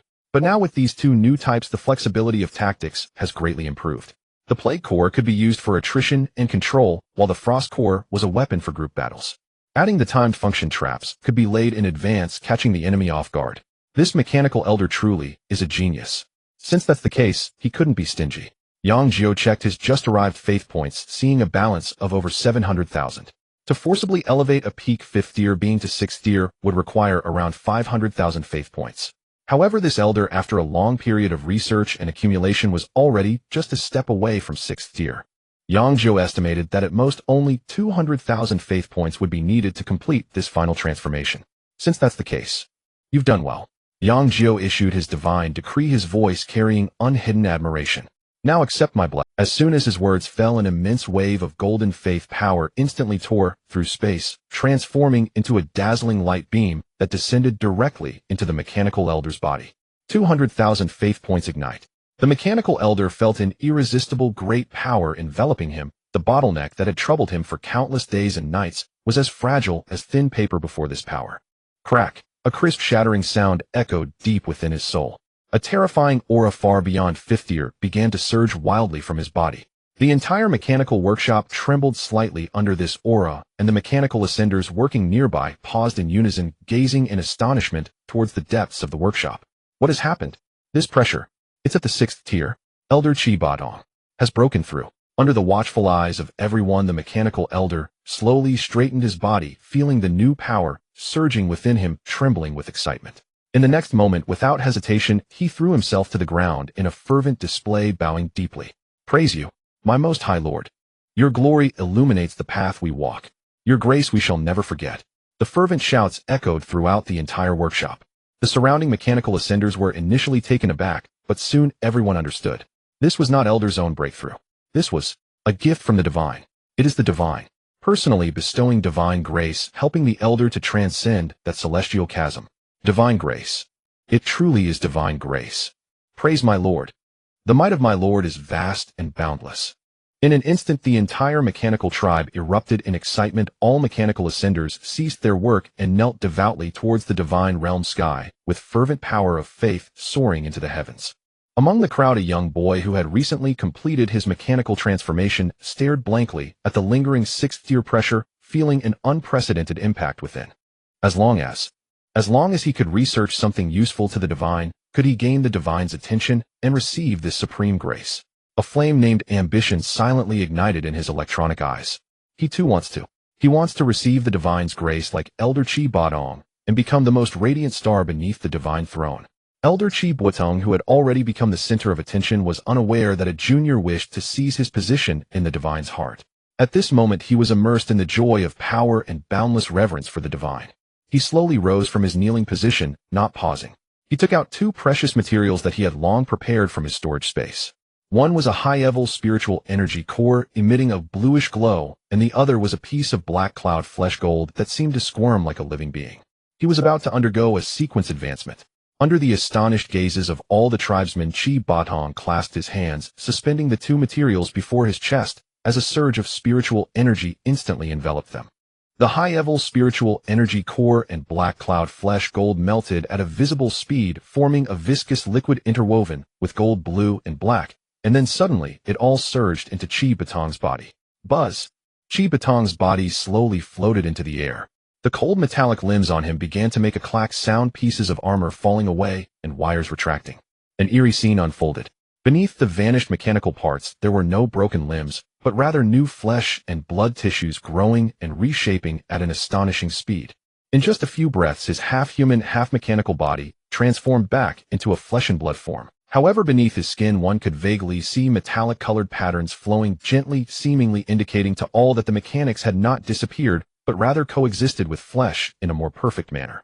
Yang Jiu's divine sense clearly saw the mechanical elder's information panel undergo a tremendous transformation. Name Chi Batong. Race human mechanical ascender. Tier 6 tier being. Sequence 8 spiritual energy sentinel. Sequence advancement successful. In midair, Chi Batong slowly opened his eyes, and a flash of brilliance flickered and vanished. He felt the energy within him that was both familiar and strange, a new power that perfectly melded spiritual energy and flesh strength, incredibly marvelous. He murmured softly, his voice carrying an indescribable fervor. Flesh is weak. Mechanical ascension. As soon as he finished speaking, he raised his hand and gently pointed at an experimental beast confined in a cage nearby. A beam of bluish energy shot out, instantly penetrating the beast's body. In the next moment, the originally struggling beast suddenly stiffened. Its flesh began to roll, and sharp bone spikes, shimmering with metallic luster, burst forth from its spine. Its eyes, replaced by two scarlet electronic orbs, and numerous intricate mechanical structures, emerged from its flesh. The entire process required no surgical modifications. It was merely Chi Batong's energy infusion. This beast had completely transformed into a half-mechanical, half-flesh monster fully under his control. In the divine realm, Yang Jiu witnessed this scene, and his heart surged with tumultuous waves. What a windfall! The capability of this spiritual energy sentinel is practically a manufacturing machine for an army. Truly a path evolved from SS class talent, this potential is unfathomable. The explosive news about the mechanical tribe receiving divine grace, Elder Chi Batong breaking through to the 6th tier and successfully completing the sequence advancement spread like wings, reaching every corner of the divine realm. In Holy Altar Town, Giantwood Town, and Blackstone Town, these three tribes led by the Venom warriors found the atmosphere somewhat delicate. The leaders of the three tribes urgently convened a meeting.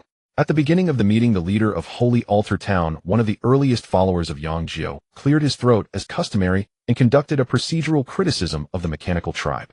Those iron lumps, all they do is tinker with those cold gadgets, abandoning the perfect flesh bestowed upon us by the divine, are simply heretics. The leader of Giantwood Town chimed in. Exactly. A group of people who do not understand the vastness of divine grace. However, even as they spoke, they felt their own arguments lacked conviction. The meeting room fell into an awkward silence. Finally, the youngest leader of Blackstone Town could not help but break the tranquility. But the heretics have received the grace of the divine. These words instantly darkened the faces of the other two leaders.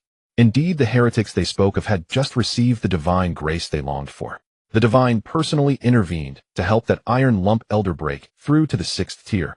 The leader of Holy Altar Town was somewhat embarrassed, slamming the table in frustration. Why? We are the most devout followers of the divine. We are the divine's direct lineage. We fight and sacrifice for the divine. Why should the divine bestow grace upon those heretics? His words were filled with unwillingness and grievance. Brother, we shouldn't speak like that. The leader of Blackstone Town sighed and said softly, thunder and rain all are divine grace. It is the divine's freedom to reward whomever he wishes. What we can do is not to complain, but to reflect on why we have not received rewards. Those iron lumps can create powerful divine punishment cores for the divine and earn massive amounts of belief points. What about us? Aside from fighting, what else can we do for the divine? This remark silenced the other two leaders. Indeed, aside from their fighting prowess, they seemed to have no other usefulness. But now those iron lumps could fight too, and they could even create powerful weapons. If this continues, won't they, the so-called orthodox, be completely abandoned by the divine? A strong sense of crisis enveloped the hearts of the three leaders. We must also make a change. The leader of Holy Altar Town suddenly stood up, his eyes filled with unwavering determination. We too must achieve sequence advancement. We must also create greater value for the divine. Exactly. We cannot be outdone by those iron lumps. We must also let the divine see our worth. The three leaders quickly reached a consensus. After the meeting, an order swiftly spread across the three major tribes. The awakening blood pool will be fully opened. All warriors who have reached the second tier, as long as they submit an application and pass the review, can enter the awakening blood pool to seek opportunities for evolution. As soon as the news broke, the three major tribes erupted. Countless Venom warriors ignited with fierce flames in their eyes. They too want to evolve. They too want to become stronger. They want to prove to the divine with their strength who is the sharpest blade of the divine. On the other side of the divine realm, in a marshy forest perpetually shrouded in mist, a gigantic slime far larger than its kin lay quietly lurking beneath the murky waters. Its body exhibited a bizarre dark purple hue, bubbling softly as it released gas. Just moments ago, a vast force of divine grace pierced the skies, followed closely by a terrifying pressure belonging to a sixth tier being sweeping in from the direction of the mechanical tribe. It felt it. It also heard the frenzied praises of those mechanical ascenders. Divine grace. Only powerful races, only those vassals who can create value for the gods are worthy of such blessings. It twisted its massive body, gazing at its kin still mindlessly swallowing and regurgitating the marsh mud. Bubbling. Weakness is the original sin. The divine breeding scheme was something it alone truly understood in its cruel essence. Devour, evolve, become the strongest, and then gain the gaze of the gods. A simple yet pure thought took shape within its chaotic consciousness. Gurgling. It emitted a low, deep howl incomprehensible to other races. Devour my kin. In the next moment, the tranquil marsh erupted in chaos. A slime lunged at the nearest companion, opening its mouth made of slime to swallow it whole. The devoured slime didn't even have time to resist, as it was rapidly digested within, transforming into the purest form of energy. The slaughter began. At that moment, the entire slime community transformed into the most frenzied beasts, attacking and devouring each other, paving their path of evolution with the flesh and blood of their kin. Yang Jiu's consciousness detached from the divine realm, slowly opening his eyes. He sensed everything happening in the marsh, but chose not to intervene. This was what he desired, a benign, or perhaps malignant competition. Only through constant competition and elimination can the strongest warriors emerge. He glanced at the over 500 faith points remaining in his account. While it seemed substantial, it was still a drop in the bucket for the upcoming developments. Both the evolutionary sequence of the venomous warriors and the technological advancements of the mechanical tribe required massive resource investment. He needed to quickly monetize the newly researched core. He opened his personal terminal and found the contact information left by that alluring woman, Yan Xinya. Thinking of Su Qingyu's fuming 3 rules before she left, Yang Jiu felt a bit helpless. But there was no choice, business was business. He edited a message and sent it out. Good evening, Manager Yan. On the other side, in a luxurious bathroom of a high-rise apartment in Chongqing, steam filled the air. Yan Xinya, dressed in a thin bathrobe, leaned against a massive hot tub, her long fair legs casually resting on the edge, holding a glass of crimson wine, gently swirling it. The terminal's notification sound rang out, and she casually opened it. Upon seeing the sender's name, her enchanting peach blossom eyes slightly brightened. This interesting little guy contacted her so quickly. Her fingertips lightly tapped the screen, replying to the, "Call me sister." "What is it, little brother?" Yang Jiu's hand trembled as he saw this reply, almost dropping the terminal. "Sister. This woman truly exudes charm at all times." A flash of Su Qingyu's furious transformation into a little dragon rushing over to tear this woman apart crossed his mind. No, given Su Qingyu's personality, it was more likely she would first choke him half to death with red eyes before confronting this woman. He decided to ignore the teasing and get straight to the point. "The divine punishment core in my possession has undergone some new optimizations. I wanted to ask if Yan sister is still interested." He sent his thoughts as a text. In the bathtub, Yan Xinya chuckled lightly upon reading the message. Optimization. She had seen this situation many times before. Many deities, after selling their specialties, would make some trivial improvements and try to use this to inflate the price. It was usually just a slight increase in power or a more refined appearance. She decided to wait and see what Yang Jiu had to say. If he asked for too much, she wouldn't mind giving this handsome young man a lesson in business. Yang Jiu was unaware of her thoughts. He directly detailed the data of the 3 new cores into text and sent it. Based on the original version, a time detonation feature has been added with a maximum delay of 10 minutes. Additionally, 2 new models have been differentiated. Plague core, explosive power weakened, but can release a large area of neurotoxins capable of paralyzing 6th tier beings. Frost core explosive power weakened, but can generate extreme cold storms causing widespread slow and freezing effects. A series of messages popped up. Yang Jiu's originally languid demeanor vanished upon seeing the first line about timed detonation. When she finished reading the last message, she could no longer maintain her composure, suddenly sitting up in the bathtub. Splash! Water splashed everywhere. The expensive glass of red wine in her hand slipped from her grasp due to the abrupt motion, crashing onto the luxurious carpet with a thud, blooming into a dazzling red. The smooth bathrobe clung tightly to her body due to the water accentuating her breathtaking curves, large swathes of spring light flickering in the mist, but she could no longer care about that. Timed. Deadly poison. Freezing. This was hardly a minor optimization. This was a simple high-power bomb, and a weapon library capable of executing various tactical combinations are of completely different value. What terrified her the most was how long had it been. From the time she acquired the first batch of cores until now, it had been barely a day. What kind of monster was this youth's divine realm? Her chest heaved violently, forcibly suppressing the turmoil within, and she quickly replied to the message. How many are there? Yang Jiu looked at the 4 simple words on the screen and knew the fish had taken the bait. He replied leisurely. Adding up all 3 models, there are about 500. In the apartment, upon seeing this number, Yang Jiu felt her breath momentarily halt. Her mind went blank. 500. In just one day, he managed to improve and mass-produce 500. Was his divine realm a money-printing machine? No, even a money-printing machine wasn't this absurd. She abruptly stood up, not even having time to dry off, and hurried out of the bathroom, pacing back and forth in the room. This young man could not be gauged by common sense. An overwhelming thought surged within Yang Jiu's heart. He might just be the person she had been searching for. The one who could help her break free from family shackles and truly take control of her destiny. She forcibly suppressed the tumult within, replying swiftly in an irresistible tone. Bring the items tomorrow, same place. If the appraisal is fine, I'll take them all. After sending the message, Yang Jiu paced back and forth in the room, her chest heaving with excitement. She walked to the large floor-to-ceiling window, gazing at the dazzling cityscape outside. In her enchanting peach blossom eyes burned an unprecedented glow. Perhaps he is the person I have been looking for. The next day, at the entrance of the Linen Province competition arena, a low-key yet luxurious hovercar came to a slow stop, and as the door opened, Yang Jiu and Su Qingyu stepped out one after the other. In an instant, the previously noisy crowd at the entrance of the arena fell into an eerie silence. Countless gazes turned towards them in unison. The young man was handsome and tall, while the young woman was stunningly beautiful. Together they resembled a living painting. Some female contestants who had arrived together whispered among themselves as they gazed at Su Qingyu, their words filled with barely concealed envy. Oh my, that girl is just too beautiful. Which aristocratic family does she belong to? Her boyfriend is also so handsome. They make such a perfect pair. Meanwhile, the male contestants nearby regarded Yang Jiu with a mixture of jealousy and envy. Who the hell is that guy? His luck must be incredible to be dating a goddess of that caliber. Look at that girl's aura, she must be either rich or noble. This guy is probably a top-tier second-generation heir. The window rolled down, and Lu Qingdai gently advised Qingyu Xiao, Jiu, do well in the competition, stay safe, and I'll come to pick you up in the afternoon. Both nodded and headed towards the entrance of the arena. Several long lines of contestants were waiting at the entrance to register their information. Su Qingyu was at the front of the line and quickly reached her turn.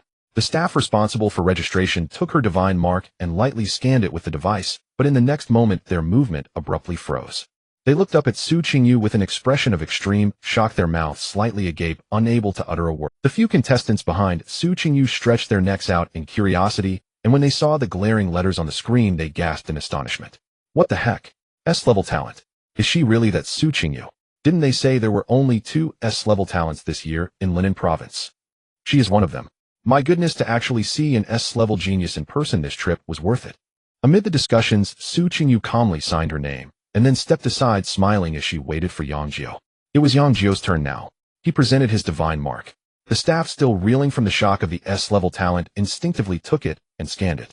When they saw the lonely F on the screen, they froze for a moment, and then a strange disdain appeared on their face. Level talent. Human race dependent. How could someone like this even participate in the provincial competition? The contestants behind him also caught sight of Yang Jiu's information and burst into unabashed laughter. Level. Am I seeing this wrong? Can someone with level talent really attend the provincial competition these days? Look at his region, Star City. Tisk, has Star City fallen so low that they can't even pick out a decent contestant? However, just as the mockery reached its peak, someone noticed another line of even more shocking data on the screen. Region ranking 1st in Star District, national ranking 9th. The entire registration area fell into a dead silence once again. Everyone's expressions froze on their faces. The contestant who had just mocked Yang Jiu rubbed his eyes vigorously, thinking he had misread. Level talent. First in Star City. Ninth in the nation. What kind of international joke is this? The impact of these lines of text combined was even more terrifying than seeing the S-level talent earlier. A thought uncontrollably surfaced in everyone's mind. This must have been bought with money, right? Absolutely. How many faith points would it take to push in level talent into the national top 10? Would 100 million be enough? In the world of the wealthy, we really don't understand. Under the complex gazes of the crowd, Yang Jiu signed his name, without changing his expression, and walked over to Su Qingyu. Su Qingyu had naturally heard the discussions as well, and she looked at Yang Jiu with some concern. Brother Jiu, don't mind them. It's fine, I'm used to it. Yang Jiu shrugged indifferently. The competition arenas they were in were not together. After entering the arena, Su Qingyu stood on her tiptoes and gently adjusted Yang Jiu's collar. Brother Jiu, good luck. You too. Yang Jiu smiled as he ruffled her hair. After encouraging each other, they both headed towards their respective competition areas. Yang Jiu was in Zone B. As soon as he found his spot, someone gently tapped him on the shoulder. He turned around to see Zhou Yi's face adorned with a warm smile. Brother Yang Jiu, what a coincidence that we are in the same zone. Zhou Yi's demeanor was very humble, and his smile appeared particularly sincere. If we happen to meet in the arena later, you must go easy on me. This time he didn't mention anything about recruiting me as a subordinate, as if the previous unpleasantness had never happened. But the more he acted this way, the more vigilant Yang Jiu became. This guy definitely has ulterior motives. Brother Zhou is joking. My advancement is purely due to luck. I might be eliminated in the first round. Yang Jiu chuckled, intending to brush him off. He didn't want to get entangled with this smiling tiger. Scanning the crowd, he quickly spotted a familiar figure. I see a friend, I'll go greet them first. Without waiting for Zhou Yi to respond, Yang Jiu walked straight towards Zhou Yi. Maintained his smile, quietly watching Yang Jiu's back until he disappeared into the crowd, at which point his gentle smile slowly faded and a hint of cold light flashed in his gaze. I hope you really get eliminated in the first round. I will always welcome a desperate genius. Meanwhile, Lin Xinyan had also noticed Yang Jiu approaching and took the initiative to greet him. What a coincidence you are here too. She glanced at the direction Yang Jiu had just left and lowered her voice slightly. That Zhou Yi seems a bit off. What do you think? Perhaps. He is also one of Su Qingyu's admirers, Yang Jiu joked casually. However, Lin Xinyan shook her head, seriously denying this guess. It doesn't feel like that. Oh, I can't quite put it into words. Just be careful. Got it, Yang Jiu nodded. By the way, Lin Xinyan suddenly straightened up, resuming her cool and proud demeanor. I won't hold back in this competition anymore. Yang Jiu smiled. He'll be waiting for you. Soon the time for the competition to start arrived, and all contestants returned to their positions. In the arena, the judge's authoritative announcement resonated throughout the venue, declaring the competition rules. The rules were similar to the elimination rounds of the Star City competition, except that instead of invading each other's divine realms, all match contestants would enter the same virtual battlefield to compete. The victors would advance, while the losers would enter the loser group, awaiting the chance for revival. With the judge's command, beams of light descended from the sky, enveloping all participating contestants. Yang Jiu felt a flash before his eyes, and in the next moment, he found himself standing on a vast wasteland. In front of him, a light screen slowly appeared, displaying the opponent's information. Opponent Li Mu, talent, a level dwarf, king bloodline, dependent dwarf clan. Meanwhile, at the other end of the battlefield, a burly young man with a full beard also saw Yang Jiu's information. He was momentarily taken aback, but then an unmistakable disdain appeared on his face. Level talent. Human race dependent. Does Star City have no one better to send to the provincial competition? He was about to command his dwarf army to charge and crush this ignorant fool. But at that moment his gaze fell upon Yang Jiu.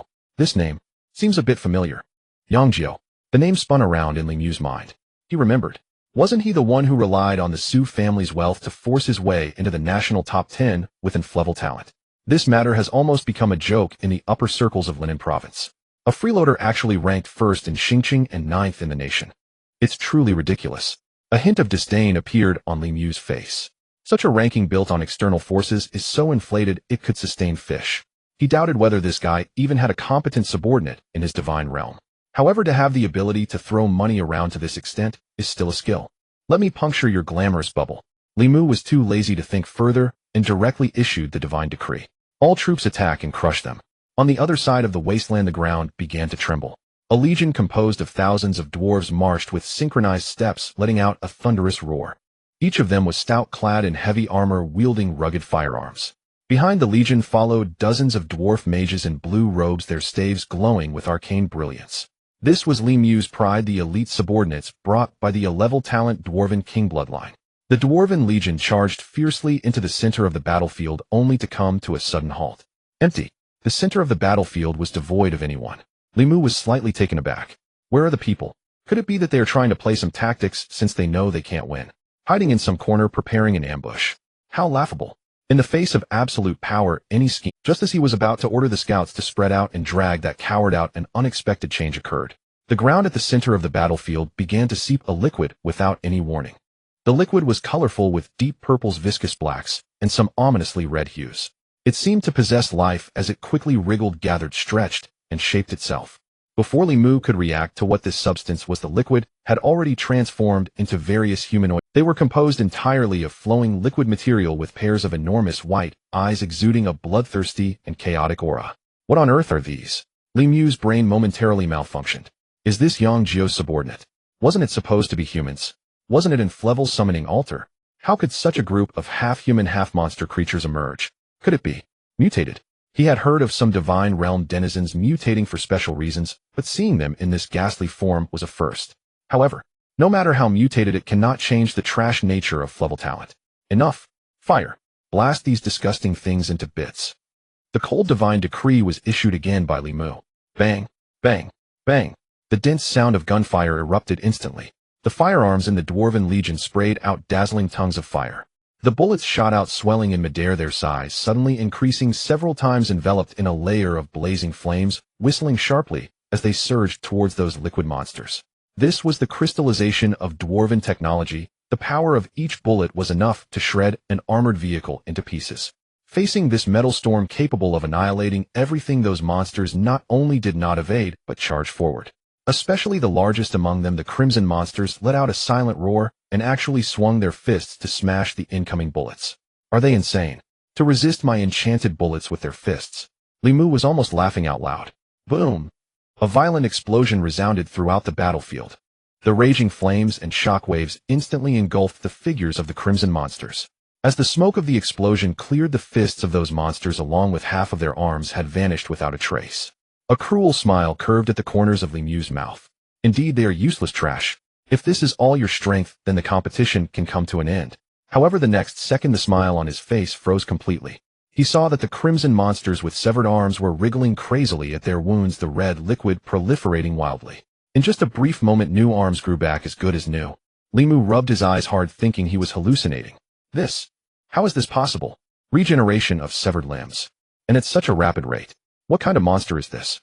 Just as he was in shock, a freshly grown Crimson slaughterer slowly raised its head, opened a gnashing mouth, and extended a long tongue to lick its fist. A cold and cruel thought was directly transmitted to Li Mu's mind. It's our turn now. Before the words fell, all the Venom warriors and Crimson slaughterers transformed into black lightning, charging towards the Dwarven Legion. Their speed was beyond imagination. The dwarves didn't even have time to adjust their aim before they were upon them. A one-sided massacre began. The heavy armor that the dwarves took pride in appeared as fragile as paper in front of the Venom warriors' clawed hands, which could morph at will. The strength the dwarves were proud of seemed laughable under the Crimson slaughterers' furious fists. What was most terrifying was that no matter how the dwarves counterattacked, shooting with firearms or hacking with battle axes, they could not inflict fatal damage on these monsters. Any wound would heal in the next moment. They were immortal. The screams rose and fell. In just a few seconds, Li Mu's carefully cultivated Dwarven vanguard troops were scattered and suffered heavy casualties. Damn it! Li Mu trembled with anger, his eyes bloodshot, as he let out a furious roar. Form up. Use the meteor array for me. Crush them all into meat paste. The Dwarven mages who received the divine decree immediately sprang into action. They quickly formed an intricate magic array, raised their staves, and began chanting ancient spells. The sky above the battlefield changed color. A gigantic magic array slowly emerged in the clouds, the sky darkening at an observable rate, and a suffocating sense of oppression enveloped the entire land. Countless massive meteors burning with flames screamed down from the dark firmament. This apocalyptic scene made even the Venom warriors engaged in battle feel the lethal threat. At this critical moment, several of the most robust Venom warriors suddenly broke away from the fray. Their bodies rapidly expanded, and in an instant they transformed into gigantic meatballs over 10 meters tall. Whoosh, whoosh, whoosh. They turned themselves into cannonballs, leaping towards the meteor shower in the sky, charging fearlessly. One of the Venom warriors hugged two falling meteors with its massive body in midair.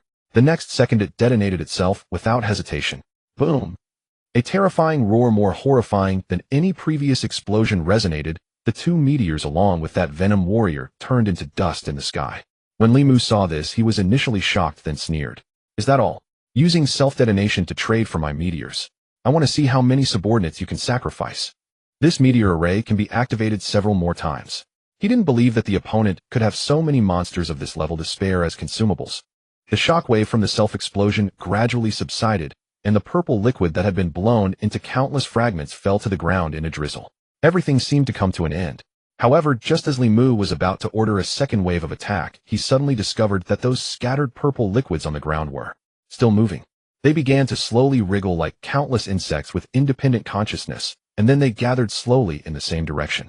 Yang Jiu merely smiled faintly. You truly know nothing about the Venom family. The strongest Venom warriors possess immense strength, self-healing abilities, and the power to transform their bodies, making them versatile fighters on the battlefield. The Crimson Slaughter takes the ability to transform to its extreme. Their bodies can reconstitute into various weapons, bone spikes, razor blades, tentacles, and they can even project their own flesh as long-range weapons, functioning as pure killing machines. As for the Poison Warriors, they possess the strongest self-healing capabilities, their strength amplifying infinitely with anger. More terrifyingly, each fragment of their flesh has independent mobility and reconnaissance abilities. Thus, the so-called self-detonation into fragments is hardly a concern for the Poison Warriors. Under the intense gaze of Limu, the scattered purple liquid fragments on the battlefield seemed to receive an invisible command writhing from all directions. They gathered, fused, and reshaped. In one breath, two breaths. In just a few breaths, a Poison Warrior intact, and with its aura completely undiminished, reappeared at its original position. It twisted its neck, producing a cracking sound, and its massive white eyes once again locked onto the completely stunned dwarf army. Limu's mind went blank. How is this possible? How can this be? It self-detonated, yet it can reassemble. Not even the slightest energy loss. How can we fight this? Who the hell can compete against this? This is simply invincible. A profound sense of helplessness instantly engulfed him.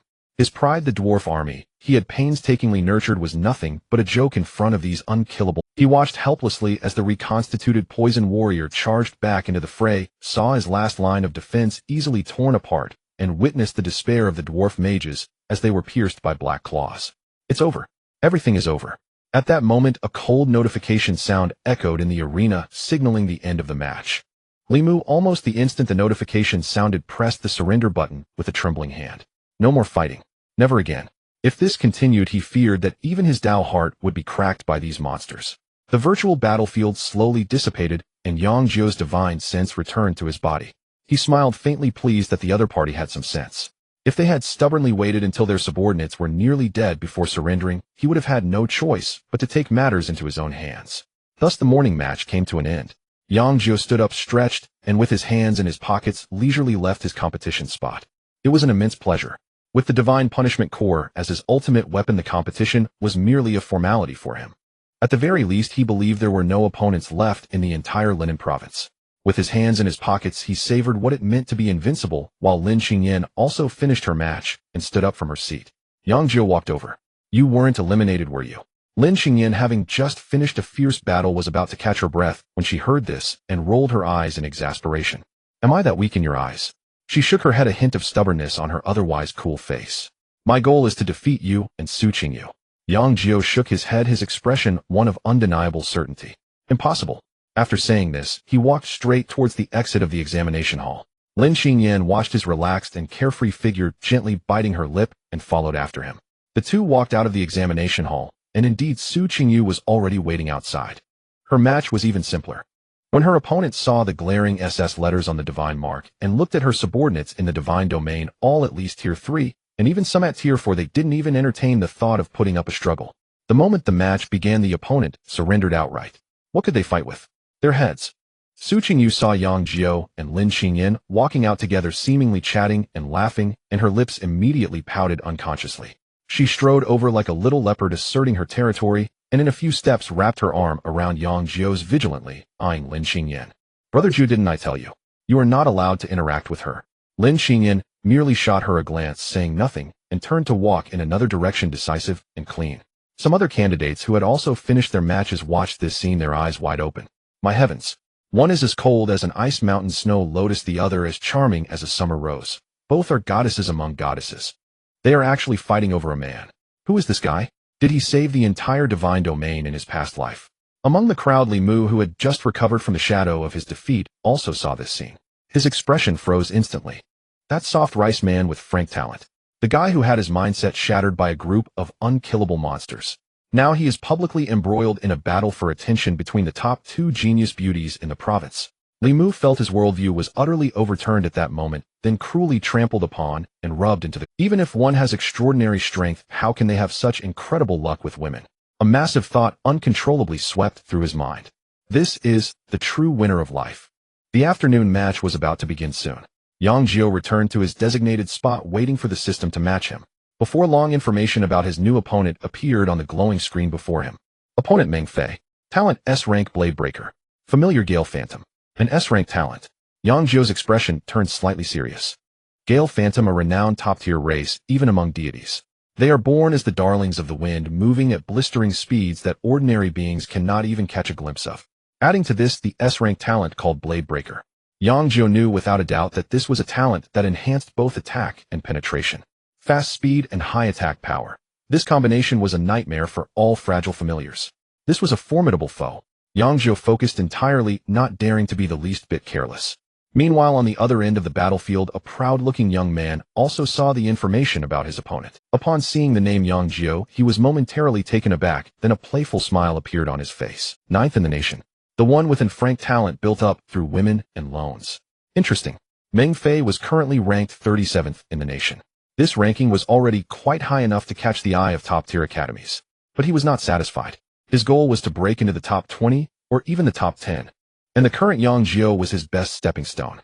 He was well aware of the competition's rules. Defeating an opponent ranked more than 10 places higher would grant him a massive bonus score. If he could defeat the nationally ranked 9th Yang Jiu here, his score would likely soar, propelling him into the top. This was practically a piece of cake delivered to his lips. What luck! Meng Fei murmured to himself, already imagining the commotion that would ensue after stepping over this soft rice boy. Soon the countdown in the virtual battlefield came to an end. The match officially began. Meng Fei unhesitatingly issued his command. End it quickly. No sooner had he spoken, the space behind him twisted. Hundreds of translucent figures, seemingly composed of wind elements, silently appeared on the battlefield. They had no fixed form, like swirling air, leaving only a faint azure afterimage behind when moving. This was the Gale Phantom. After their appearance, they did not pause at all, instantly transforming into hundreds of streaks of light, dispersing into every corner of the battlefield, subtly forming a vast and loose encirclement that enveloped the entire arena. This was a formation capable of launching deadly surprise attacks from any angle at any time. Meanwhile, Yang Jiu's familiar also began to appear. It was once again that familiar scene that made all opponents feel their scalp tingle. Large patches of viscous liquid in various colors began to ooze from the ground. Black, purple, crimson. They writhed, converged, exuding a chaotic and bloodthirsty aura, slowly surrounding the center of the battlefield from all directions. Meng Fei frowned slightly as he saw this scene through the battlefield screen. Was this the mutated form of the human race's familiar? Truly disgusting. However, he hesitated not. Regardless of its mutated appearance, in the face of absolute speed and sharpness, it was destined to be cut into pieces. Attack. The cold command was given. Instantly, the hundreds of azure afterimages spread across the battlefield, moved simultaneously. Fast.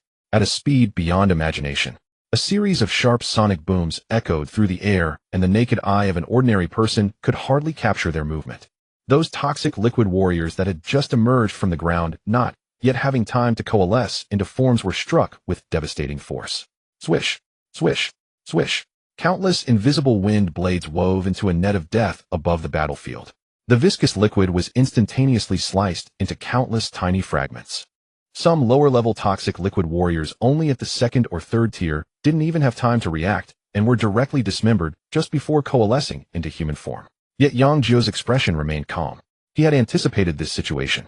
Sending ordinary familiars against such an opponent with extreme speed was merely sending them to their doom. Thus, this time he dispatched only those who had undergone several evolutions, most at the peak of the third tier, and even some elite fourth-tier warriors. Among them were a significant number of Crimson Slaughter and Toxic warriors. On the battlefield, the liquid that was cut into pieces did not, as Meng Fei had expected, lose its vitality. In the next moment, a bizarre scene unfolded. The shredded crimson and purple liquids began to writhe madly, then reassembled in a manner that defied logic. In just a breath's time, the monsters that had been dismembered stood up intact once again. The higher tier 4th level toxic liquid warriors, after enduring the cuts from Gale Phantom, only bore deep gashes visible to the bone, yet these wounds were healing at a speed visible to the naked eye. Meng Fei's confident smile froze for the first time. What was he seeing? They could be cut into pieces and still instantly reassemble. What kind of recovery ability was this? His S-rank Blade Breaker talent allowed his familiars to inflict an effect that ignored most physical defenses and continuously caused wound tearing during attacks. Let alone 3rd tier, even the sturdy 4th tier defensive familiars would be severely injured and lose their combat capability after being cut by his Gale Phantom. Yet this group of monsters, they had actually relied on their own recovery ability to negate his Blade Breaker effect. Were they still human? Meng Fei's mind was filled with questions. Were human familiars not supposed to rely on cultivation methods or technological advancement? When did such immortal monsters emerge? Continue the attack. I don't believe they can recover infinitely. Meng Fei shouted angrily, issuing a new command. He believed that this perverse recovery ability must have its limits and the consumption would be immense. As long as he kept attacking relentlessly, he would eventually wear them down. Hundreds of Gale Phantoms transformed into afterimages, again unleashing a bloodbath among the toxic liquid warriors. Countless liquids were sliced and splattered. Then they reassembled and healed. The entire battlefield turned into a bizarre tug-of-war. The Gale Phantoms, with their unparalleled speed, could attack the toxic liquid warriors at will while remaining unharmed. On the other hand, although the toxic liquid warriors could not die immediately, they found themselves in a passive position, unable to reach their opponents. The Gale Phantoms were far too fast. They couldn't even touch their shadows, only swinging their claws in vain, attacking empty air. Yang Jiu watched this scene, helplessly forcing a smile. This was troublesome. He had encountered a nemesis. If this continued, while he might not lose once the time was up, the system would likely declare a tie, resulting in both of them being sent to the loser's bracket. This was unacceptable to him. It seemed he would have to resort to that. Yang Jiu's consciousness sank into the divine realm, issuing a command to the mechanical tribe. In the next moment, on the battlefield, a crimson slaughter that was being surrounded and sliced by several Gale Phantoms suddenly stopped all movements. One of its arms began to rapidly transform, reassembling into a structure resembling a launcher. Soon after, a diamond-shaped core radiating icy blue light was extracted from its body and slowly inserted into the launcher. Yang Jiu watched that frost core with his heart bleeding. This thing could sell for over 1,000 belief points. He had originally hoped to get rich from it, pay off his loans, and reach the pinnacle of life. He never expected that even in the second match of the preliminary round, he would have to use dozens of them. What a loss. All that money. But for victory, for a higher rank and greater rewards, this investment had to be made. Yang Jiu's gaze suddenly turned resolute. Detonate. Since the opponent's speed is fast, then let's reduce their speed. Yang Jiu directly lowered the divine decree. In the battlefield, those blood-soaked poison warriors, upon receiving the divine decree momentarily, found their movements slightly sluggish. Using things researched by those heretics, a wave of instinctive repulsion surged from the depths of their heart. They are the purest creations of the divine, the pinnacle of flesh and evolution, while those mechanical constructs are cold, lifeless, and a betrayal of the divine gift of flesh. Damn it, needing the help of heretics. But the will of the divine is above all. They unleashed their pent-up rage upon those elusive wind spirits in an instant. Several crimson slaughterers roared, their arms instantly transforming as they pulled out ice-blue divine punishment cores from within, then, with all their might, hurled them in all directions on the battlefield. On the other end of the virtual battlefield, Meng Fei coldly observed everything. He saw those monsters throw out dozens of shiny objects. It was a futile struggle. A smirk hung on his face. Although he admitted that these indestructible monsters were indeed quite a headache for him. The opponent couldn't do anything to him, but he also couldn't do anything to the opponent. If this dragged on, it would likely end in a draw, which was completely different from his initial expectation of easily crushing them and stepping on their rise.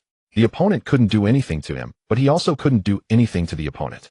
If this dragged on, it would likely end in a draw, which was completely different from his initial expectation of easily crushing them. What a joke. With the speed of the wind spirits, those bombs wouldn't even touch their shadows. What use would they have? But in the next moment, the situation on the battlefield caused the smirk on his face to freeze completely. The ice blue cores that were thrown out did not chase after the wind spirits, but detonated simultaneously in midair. There was no earth-shattering roar, nor any violent shockwave. Only patches of ice blue radiance silently spread out. Crack, crack. The temperature across the entire wasteland plummeted to freezing point in an instant. Moisture in the air condensed into ice crystals. A thick layer of white frost coated the ground, and even the flowing wind seemed to freeze, becoming viscous and sluggish. The entire space was enveloped by an invisible domain of cold ice. Those wind spirits, once moving so fast they were mere afterimages, now appeared clear for the first time. Their speed was greatly restricted. Although they were still quite fast, it was already sufficient for the poison warrior. Their movements could now be captured. Roar. A toxin warrior just recently shredded and then reformed let out a thunderous roar. It finally locked onto an enemy that was constantly circling around it. Its massive fist swung out, bringing with it a tearing wind, and smashed down hard onto that wind spirit. The wind spirit tried to dodge, but its body did not obey, moving a moment too slowly. Bang! A dull sound echoed. The semi-transparent wind spirit was struck and sent flying, tracing a parabolic arc in the air, before crashing heavily to the ground in the distance. Meng Fei's heart skipped a beat, but soon he sighed in relief. The wind spirit that was struck only became slightly ethereal, suffering no fatal injuries. The wind spirit race inherently possesses a high resistance to pure physical damage. It seems that their speed was merely restricted, and it was not enough to be fatal. Yang Jiu observed this scene and pondered slightly. Physical damage reduction, huh? Then he could only resort to poison. He once again lowered the divine decree. On the battlefield, those poison warriors who had just been excited from hitting enemies began to act once more. They opened their mouths wide, spewing out vast clouds of dark green poison mist. At the same time, they pulled out new divine punishment cores from within. This time the cores were no longer ice blue, but a sickly green, exuding an ominous aura. Plague core. Meng Fei glanced and thought more. Just as he wanted to mock the opponent for running out of tricks, he suddenly stiffened. No, this time it's different. That green mist is poison. They're actually using poison. The moment this thought arose, Meng Fei's face went pale. He suddenly realized a fatal issue. The greatest advantage of the wind spirits is their speed. When they move rapidly, they stir up violent air currents. And now the battlefield is filled with poison mist. The stirred air currents will accurately deliver all the toxins right onto themselves.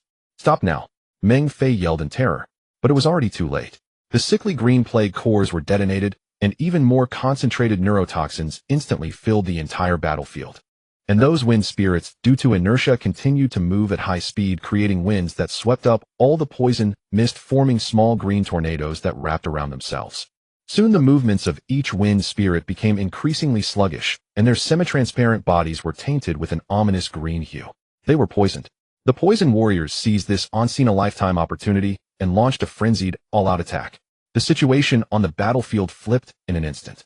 Those wind spirits, once high and mighty, cutting down enemies at will, had now turned into lambs awaiting slaughter. Frozen and paralyzed. Under the double negative status, their once proud speed and agility had become a joke. A crimson slaughterer caught up to a fleeing wind spirit. Countless crimson tendrils erupted from its body, binding the opponent tightly, and then under Meng Fei's bloodshot gaze it forcefully tore the spirit into pieces. The slaughter had completely begun. Meng Fei's wind spirits were driven back under the siege of the poison warriors, their numbers rapidly dwindling. At that moment, a cold system notification sounded in Meng Fei's ear. Detected that your subordinates are dying in large numbers. Surrender conditions met. Do you choose to surrender? Meng Fei's eyes turned crimson, staring fiercely at the battlefield. Surrender.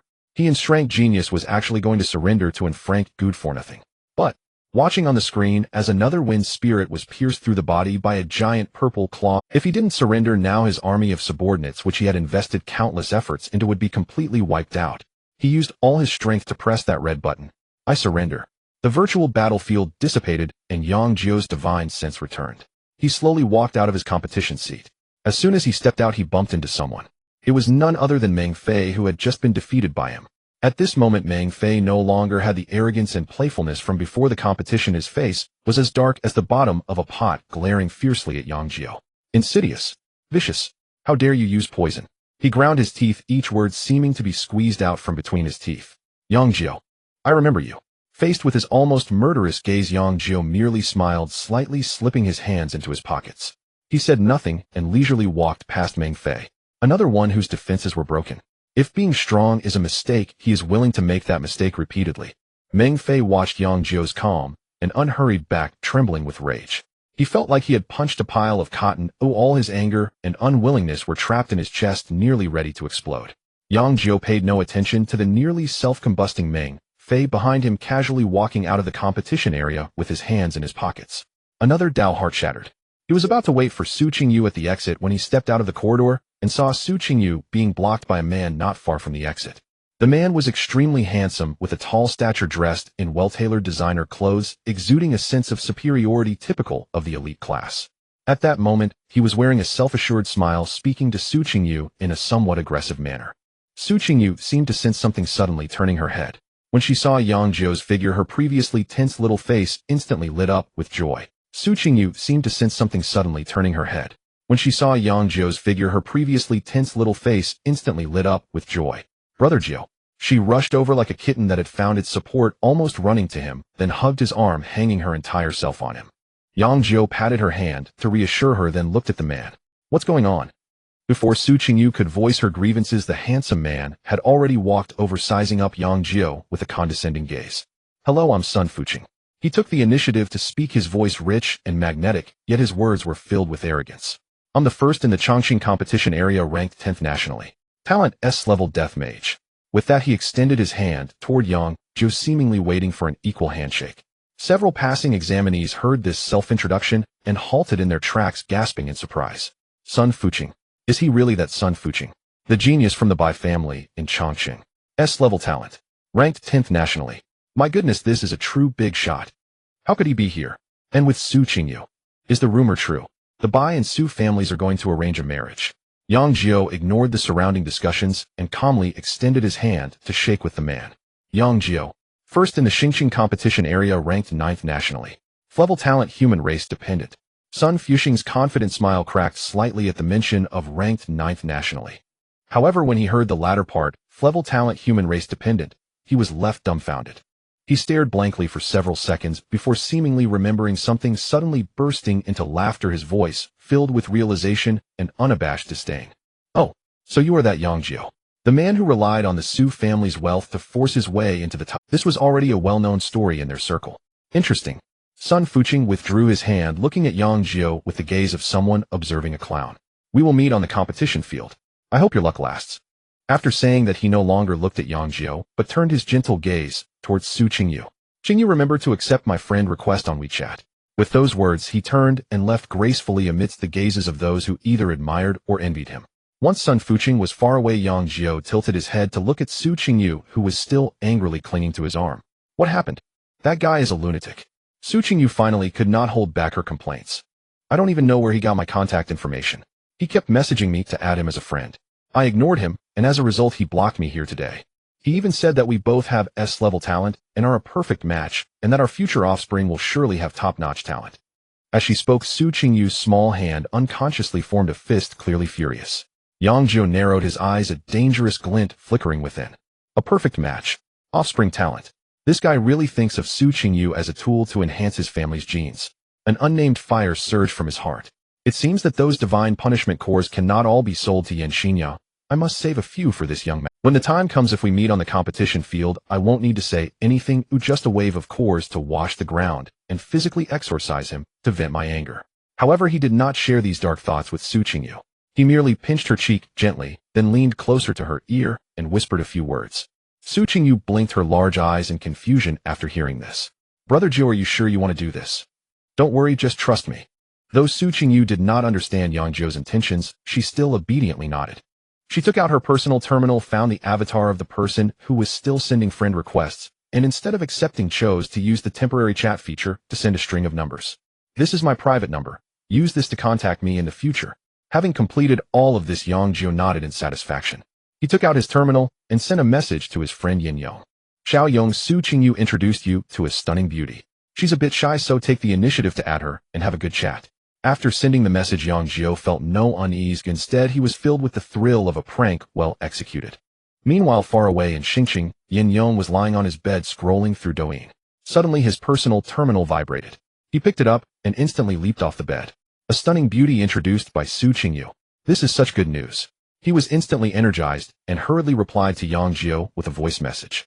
The voice was deliberately lowered by 8 degrees, filled with magnetism, and carried a hint of bubbly sound. Brother Jiu, don't worry. You'll see how I conquer her with my charming voice. Yang Jiu listened to that greasy voice message, nearly retching up last night's meal. He suppressed his discomfort and quickly typed a reply. Make sure to avoid voice and video early on. Maintain an air of mystery. Yin Yong, upon seeing this, deeply agreed. There's truth in that. In a battle of experts, it's all about the... Just as he was preparing to study some chatting techniques, he noticed a friend request pop up on his WeChat interface. Looking at the beautiful yet aloof anime lowly avatar, Yin Yong's heart inexplicably raced. Here it comes. My love has arrived. Su Qingyu leaned in quietly and gently tugged at Yang Jiu's shirt corner. Brother Jiu, Yin Yong is your best friend. Is it really okay to deceive him like this? Yang Jiu answered with confidence. It's precisely because he is my brother that I must treat him this way. Just give him a little more faith later, and you'll see how happy he is. Yang Jiu understood that fat Yin Yong all too well. He was the type who would be easily swayed by money. As long as the payment was right, he wouldn't mind chatting with a man, let alone a pig. Su Qingyu smiled faintly, her eyes crescent-shaped. Having a brother like you is truly Yin Yong's fortune. After saying this, she shifted her tone, narrowing her eyes in caution as she scrutinized Yang Jiu from head to toe. You won't use this trick on me in the future, will you? Am I that kind of person? Yang Jiu retorted sternly. Su Qingyu nodded earnestly. Very much so. Yang Jiu laughed heartily, reaching out to ruffle her hair. Just as he was about to say something, his peripheral vision caught sight of a familiar hover car. Aunt Lu is here. The car smoothly parked by the roadside with the same capable female driver at the wheel, while Lu Qingdai sat in the passenger seat. As the window lowered, Lu Qingdai's gentle smile came into view. Little Jiu Qingyu, hurry and get in the car.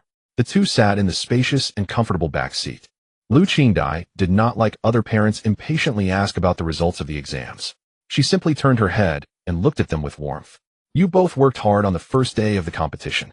I had the kitchen prepare your favorite dishes for dinner. Eat more when you get home to replenish your energy.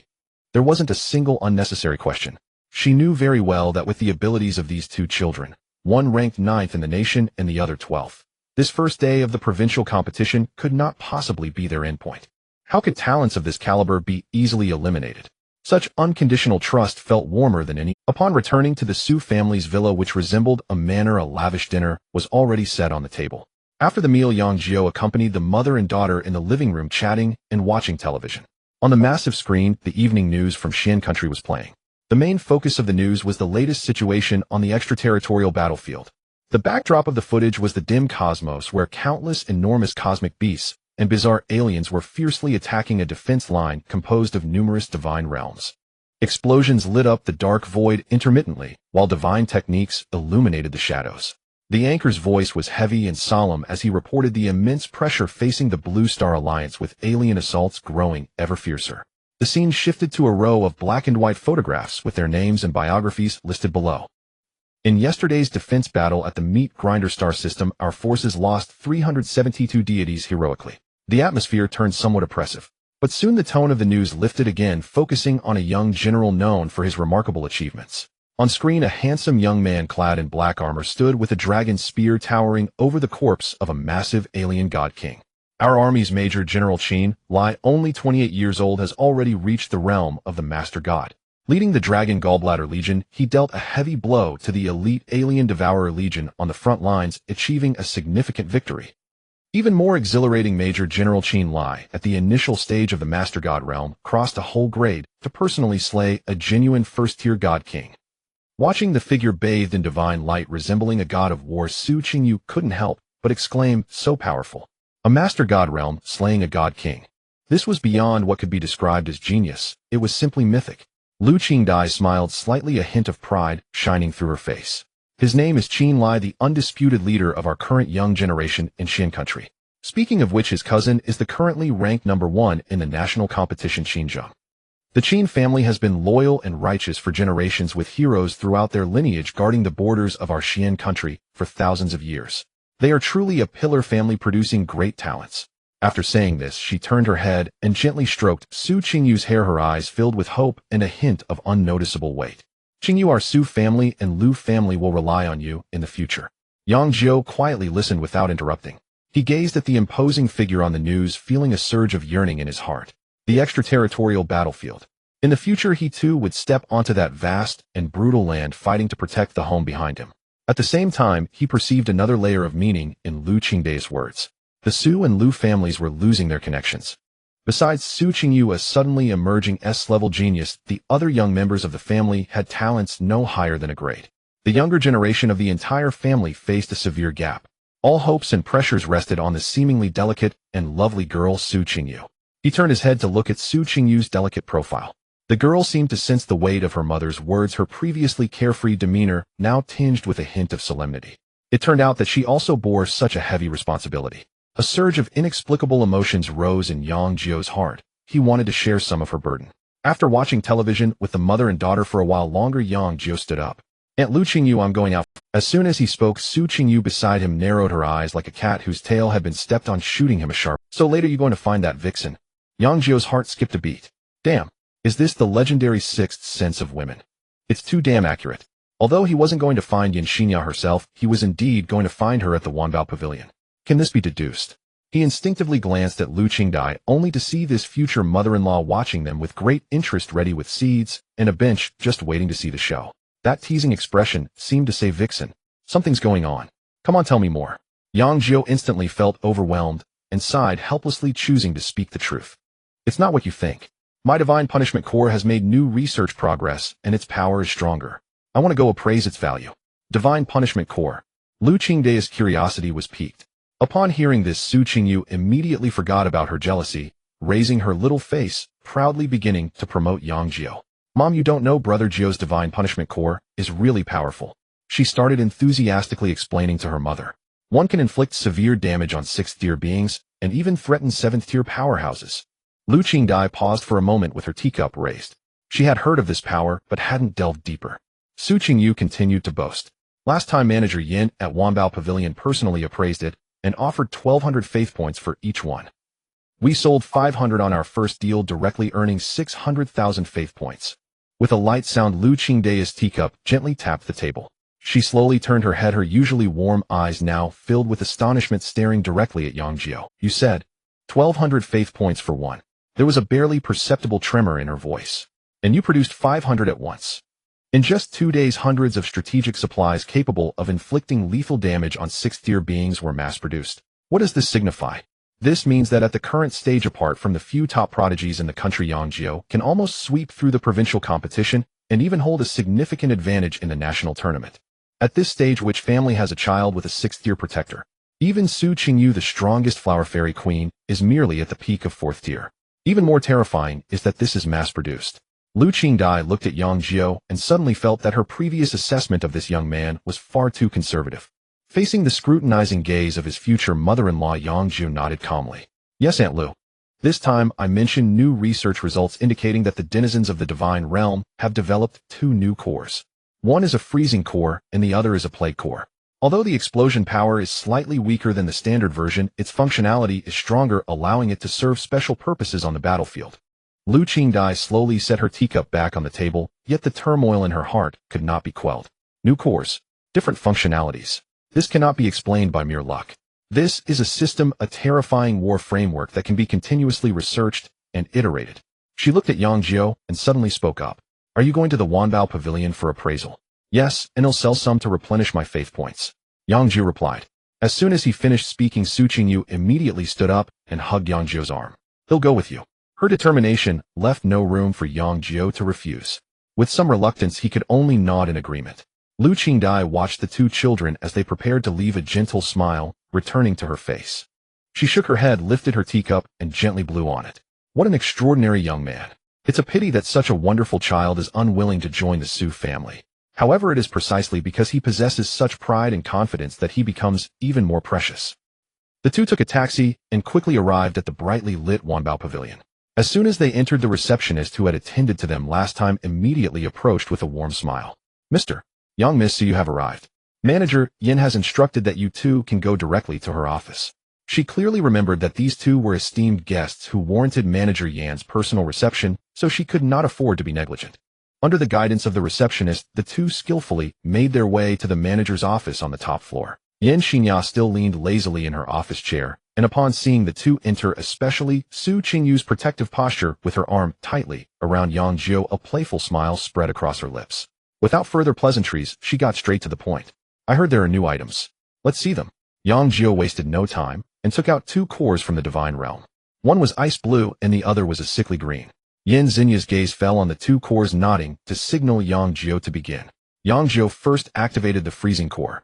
The moment the core was activated, an ice blue aura spread out, causing the temperature in the room to plummet as a layer of frost quickly spread across the floor and walls. However, as soon as this cold air appeared, it was completely absorbed by the array runes that emerged from the corner of the room, causing no damage. Yan Jiu felt the burst of cold energy and quickly made her judgment. Not bad. The energy that instantaneously erupts is enough to inflict lethal frostbite on 5th tier beings, and those below 5th tier will be severely restricted in speed. It's an excellent crowd control weapon. Next, Yang Jiu activated the plague core. A large cloud of dark green poisonous mist erupted, carrying an ominous aura, which was also quickly absorbed and purified by the array. Yan Jiu nodded again, a satisfied expression appearing on her face. Neurotoxin combined with corrosive effects rated the same as the freezing core. These two cores possess strong functionality and hold greater value on specific battlefields than ordinary explosive cores. They'll give you a comprehensive price of 1,300 faith points per core. How many do you have? Yang Jiu's consciousness sank into the divine realm, glancing at the bustling production line of the mechanical tribe, and had a rough idea. Together, the 3 types of cores had actually produced nearly 1,000. However, he did not intend to sell them all, as he needed to keep enough trump cards in his hand. Currently, I have 500 cores in total. Upon hearing this number, even though Yan Jiu had mentally prepared herself, she was still taken aback. Hasn't it been less than 2 days? Another 500 cores. Does this guy have a military factory hidden in his divine realm? She did not hesitate and immediately made a decision. He'll take them all. Yang Jiu waved his hand, and 500 cores of various colors instantly filled the corners of the room, radiating a dangerous yet alluring glow. Yan Jiu did not hesitate either, and immediately began operating on her personal terminal. Soon Yang Jiu's terminal received a message. Your divine bank account has received a transfer 65000 faith points. 65,000 faith points. Looking at this number, Yang Jiu felt the loan pressure he had previously borne vanish in an instant. After the transaction was completed, Yan Jiu glanced at the time and suddenly smiled, extending an invitation to Yang Jiu. It's getting late. Would you like to grab a late-night snack together? As soon as she finished speaking, she felt an almost tangible sharp gaze. Su Qingyu was staring at her with wide eyes, glaring fiercely, resembling a little beast protecting its food. Yan Jiu smiled, finding this little girl quite amusing. She said nothing further, merely watching with interest as Su Qingyu pulled Yang Jiu's hand, storming out. We're not eating. We're going home. Yang Jiu, being dragged along, could only helplessly wave goodbye to. On the floating car back home, Su Qingyu still puffed out her cheeks, looking as if she was still upset. She turned her head seriously, issuing an ultimatum to Yang Jiu. From now on, besides buying and selling things, you are not allowed to have any contact with that woman. Yang Jiu couldn't help but laugh at her little guardian demeanor. He leaned in deliberately and whispered, "What? Are you already starting to manage me?" Warm breath brushed against her ear, and Su Qingyu's face flushed instantly, turning her ears hot. She quickly turned her head away from Yang Jiu. I'm just worried that you'll be deceived by that vixen." Yang Jiu looked at the girl, whose face was flushed with embarrassment, and couldn't help but chuckle. He did not continue to tease her. Instead, he pulled her a little closer. Inside the hovering vehicle, a moment of silence fell, with only the dazzling city nightscape rushing by outside the window. Soon the vehicle came to a smooth stop at the entrance of the Su family villa. Lu Qingdai had been waiting in the hall. Seeing the two return, she smiled and urged them to rest early. Yang Jiu and Su Qingyu bid goodnight, and each returned to their rooms. After closing the door, Yang Jiu did not rest immediately. He glanced at the time on his personal terminal. It was 11:37. In just over 20 minutes, it would be midnight. A week's time had arrived. His second SS level talent, Mirage, was about to welcome a new round of Yang Jiu felt little attachment to the sequence talent that had already brought him great benefits. The greatest characteristic of the Mirage talent was that its effects would not vanish with the disappearance of the talent. The sequence talent had already opened a clear evolutionary path for his divine realm subjects. This foundation was solid and would not change. Now he was more curious about what the next talent would be. Meanwhile, in a luxurious villa area on the other side of Chong City, Meng Fei lay on the soft bed with a sullen face. The room was unlit, and only the moonlight streaming in from the window illuminated his handsome, yet contorted face. He lost. He actually lost. And to that nationally renowned level freeloader. What a disgrace. As soon as he closed his eyes, the battlefield shrouded in frost, and poisonous mist flashed in his mind. His wind phantom, his pride and speed, became a complete joke in front of those bizarre bombs. Technological items. Meng Fei gritted his teeth and sat up from the bed. He hadn't thought of the violation regarding those cores at first. After all, there were plenty of human deities developing technological routes, and creating some consumable technological items was perfectly normal. He was just filled with hatred. Hatred for not having the chance to unleash his ultimate combination formation, only to be drained by the opponent's underhanded tactics. No, he couldn't just let it go. The matches in the loser's bracket were even more brutal. With only one chance, he had to arm his subjects. The rules of the competition allowed the use of consumable items within specified levels. For example, a level and level items had basically no restrictions. For level consumable items, as long as their damage and defense effects did not exceed the rank range of the subjects, they could also be used in small quantities. With this in mind, Meng Fei opened his personal terminal and logged into the Wanbao Pavilion's official website. He wanted to see if there were any suitable auxiliary items for Wind Phantom. He sifted through the dazzling array of products, his gaze flying over them. Most of them were level items that enhanced attack or provided temporary shields, which were of little use to him. He frowned and continued to scroll down. Suddenly his finger stopped. In the latest listings section of the webpage, a product caught his attention. Divine Punishment Core Explosive Type, rating level consumable item effect, can inflict lethal damage to 6th tier beings upon detonation and poses a threat to 7th tier beings. Price, 1,300 faith points each. Meng Fei's breath hitched for a moment. Level items, capable of inflicting lethal damage to 6th tier beings. This was completely beyond the scope of items allowed in the competition. The rules stated that the power of level items could at most pose a lethal threat to 4th tier beings. This item was essentially a strategic weapon. How could it be allowed in a competition for high school students? Was Wanbao Pavilion out of their minds, daring to openly sell such contraband? And the price was only 1,300. So cheap. An uncontrollable thought surged from the depths of his heart. The appearance of this Divine Punishment Core. Doesn't it look somewhat like the self-destruct items used by Yang Jiu subjects today? No, it must just be a coincidence. He shook his head, trying to dismiss this absurd idea. Just then the webpage seemed to sense his thoughts and refreshed automatically. 2 new products appeared next to the Divine Punishment Core. Divine Punishment Core Freezing Type, Divine Punishment Core Plague Type. Upon seeing these 2 familiar names and the ice blue and sickly green product images, Meng Fei sprang up from the bed. His eyes widened, fixated on the light screen. Freezing. Plague. This is it. It must be the 2 items used by Yang Jiu on the battlefield. He trembled as he clicked on the detailed descriptions of the 2 items. Freezing Core level. The instant burst of cold energy is enough to inflict lethal frostbite on 5th tier beings and significantly restrict their movements.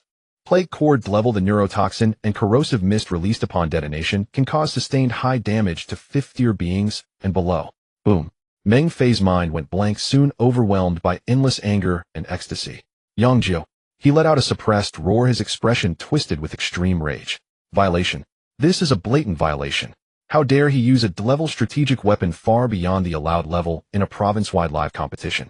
No wonder his Wind Phantom lost. This was not a fair duel at all. After the anger, a cold smile slowly crept onto his face. Yang Jiu, oh Yang Jiu, you truly are one who shuns the paths of heaven and crashes into the gates of hell. Just wait and see if I report you or not. He could almost imagine the scene after he submitted this evidence to the organizing committee. That freeloader Yang Jiu would be disgraced, stripped of all scores and rewards, and kicked out of the arena like a dead dog. As for why Yang Jiu's Divine Realm subjects at most 4th tier could use level items, Meng Fei didn't consider that at all. In his view, this had to be the Su family pulling strings behind the scenes, using some secret method to force those monstrous subjects to use them. The evidence was irrefutable. He coldly smiled, taking screenshots of all 3 core product pages, and then directly opening the reporting channel of the competition's official site. Yang Jiu naturally had no idea of Meng Fei's intentions. Even if he did, he wouldn't care. Items produced within the Divine Realm were part of the Divine Realm's power, let alone inflicting lethal damage on 6th tier beings. Even inflicting damage on divine beings fully complied with the rules. That was his own power, not something purchased externally. At this moment, all his thoughts were focused on the approach. The time on the terminal finally ticked to 0000. In an instant, a mysterious feeling surged in his heart. In his divine kingdom, that ethereal, mirroring myriad images, the mirage flickered slightly. A line of information quietly surfaced in his consciousness. SS level talent Mirage has refreshed. Original talent sequence effect permanently solidified. New talent generating. The radiance flowed. Congratulations, you have acquired level talent Hero Tavern. Hero Tavern. You can build a special building Hero Tavern within the Divine Realm. By sacrificing high-value items to the tavern, you can randomly summon a hero unit to fight for you. The higher the value of the sacrificed items, the stronger the summoned hero's initial attributes, potential, and skills. As the information appeared, a building card emitting a faint golden light materialized out of thin air above Yang Jiu's Divine Realm. Grade talent. Yang Jiu was taken aback. Accustomed to the relentless barrage of SS grade talents, he found it quite challenging to adapt to INS grade 1. However, he quickly adjusted his mindset. INS grade talent is already an exceptional existence, and in any school it could be regarded as a prized possession. Moreover, the effect of this talent. Hero's Tavern. Yang Jiu carefully read the talent's description, his heartbeat involuntarily quickening. Heroic unit. This is entirely different from ordinary followers. The growth of followers is limited by their racial potential and the resources of the divine realm. Heroes, on the other hand, often possess an independent growth system and stronger personal talents with a higher potential ceiling. The most crucial point is that heroes are among the few who can freely enter and exit the divine realm before the gods break through to the realm of the main god. According to the rules of the divine world, only when a god breaks through to the main god level can they summon their followers from the divine realm to the real world for battle. Lower-level gods wishing to utilize the power of their followers can only rely on divine realm docking or specific summoning formations. Those inferior formations may even severely restrict the strength of the followers. But heroes are different. They are almost equivalent to the avatars of gods in the real world, able to be summoned at any time and possess 100% combat power. For Yang Jiu at this stage, this was like finding a lifeline. The recent assassination attempts had sounded alarm bells for him. No matter how powerful the divine realm, lacking personal strength means being a fragile being that could be crushed at any moment in the real world. Having a hero is like acquiring a formidable protective talisman. As for the high-value items for sacrifice, Yang Jiu speculated it probably referred to items with a high energy content. He opened his personal terminal and glanced at the 65,000 belief points that had just arrived in his account, immediately formulating a plan. He had to test the effects. His divine sense sank into the divine realm. With a thought, the card, emanating a faint golden light, slowly floated down from the air. He chose the tavern's location near the 3 major tribal towns by the seaside. As the card landed, the ground trembled slightly, and a massive structure rose from the ground. This was not some roadside tavern, but a grand building occupying a vast area almost comparable to a large hotel, with a rugged and bold style, filled with exotic charm. After completing the building, Yang Jiu returned his divine sense, and immediately placed an order on the Wanbao Pavilion website. Crade small spirit vein price, 300,000 belief points. Without batting an eye, he made the payment. The feeling of financial freedom was so simple and unadorned. Wanbao Pavilion was highly efficient, and within minutes his personal terminal received a notification that the delivery was on its way. Yang Jiu got up to go downstairs to collect his item. Just as he twisted the doorknob, he hadn't even stepped outside when the door next door also clicked open simultaneously. Su Qingyu stood at the door in a pink cartoon pajamas, her beautiful big eyes staring straight at him. What are you planning to do? Yang Jiu was startled by this sudden synchronized action. What was going on? Why did it feel like Su Qingyu had been monitoring his every move? This girl, could she have installed a camera in her room? The moment this thought crossed his mind, Yang Jiu felt a chill run down his back. Isn't this control a bit too strong? If it continues to develop, wouldn't she be on a path toward becoming a Yander? He mentally complained, but maintained a calm facade, explaining helplessly, I bought something, and am going downstairs to pick it up. Only then did Su Qingyu nod, but she immediately seemed to remember something and squinted her eyes, suspiciously, speaking in an examining tone. You can't go looking for that vixen, okay? Huh. Yang Jiu was momentarily taken aback. You mean the manager of Wanbao Pavilion? Su Qingyu puffed her cheeks. Tonight she invited you for a midnight snack. Are you still thinking about her? Yang Jiu was utterly speechless. I don't even know her well. Why would I look for her? He sighed, trying to reason with her. People like her with that kind of status, when they say to have a midnight snack, it's likely just a casual invitation. You shouldn't be so sensitive. You say I'm sensitive? Su Qingyu's eyes widened as if she had suffered a great injustice. But in the next second, she suddenly smiled and leaned over, hugging Yang Jiu's arm and shaking it. Sensitive or not, I must keep a close eye on you to prevent you from being deceived by those bad women outside. Looking at her cute appearance, Yang Jiu had nothing left to say. He could only surrender. All right, you're right about everything. He led this little tale downstairs and took a sealed metal box from the intelligent delivery cabinet at the entrance. To prove his innocence, he even shook it in front of Su Qingyu. See, I'm really just picking up a delivery. Su Qingyu chuckled and muttered softly, I'm doing this for your own good. What she really wanted was to control. Yang Jiu silently added in his heart, all right, I got the item. Let's hurry back and sleep. We have a competition tomorrow. Good night. Good night, Brother Jiu. The two returned to their rooms. Yang Jiu closed the door, but still felt somewhat uneasy and inexplicably checked the room inside and out. Under the bed, on top of the cabinet, in the ventilation ducts, even in the lampshade. After confirming there were no pinhole cameras or anything like that, he finally let out a long sigh of relief. Thank goodness, thank goodness. There's still hope it hasn't developed into a Yandere situation. He placed the metal box on the table, then lay down on the bed and closed his eyes. His divine sense once again entered the divine realm. He floated above the massive Heroes Tavern, communicating with the newly born structure. Sacrifice using Crade's small spirit vein. With the command given, the metal box in his hand instantly vanished, appearing inside the tavern. In the next moment, the box automatically opened and a small spirit vein that emitted a shimmering white light resembling an intricately carved jade flew out.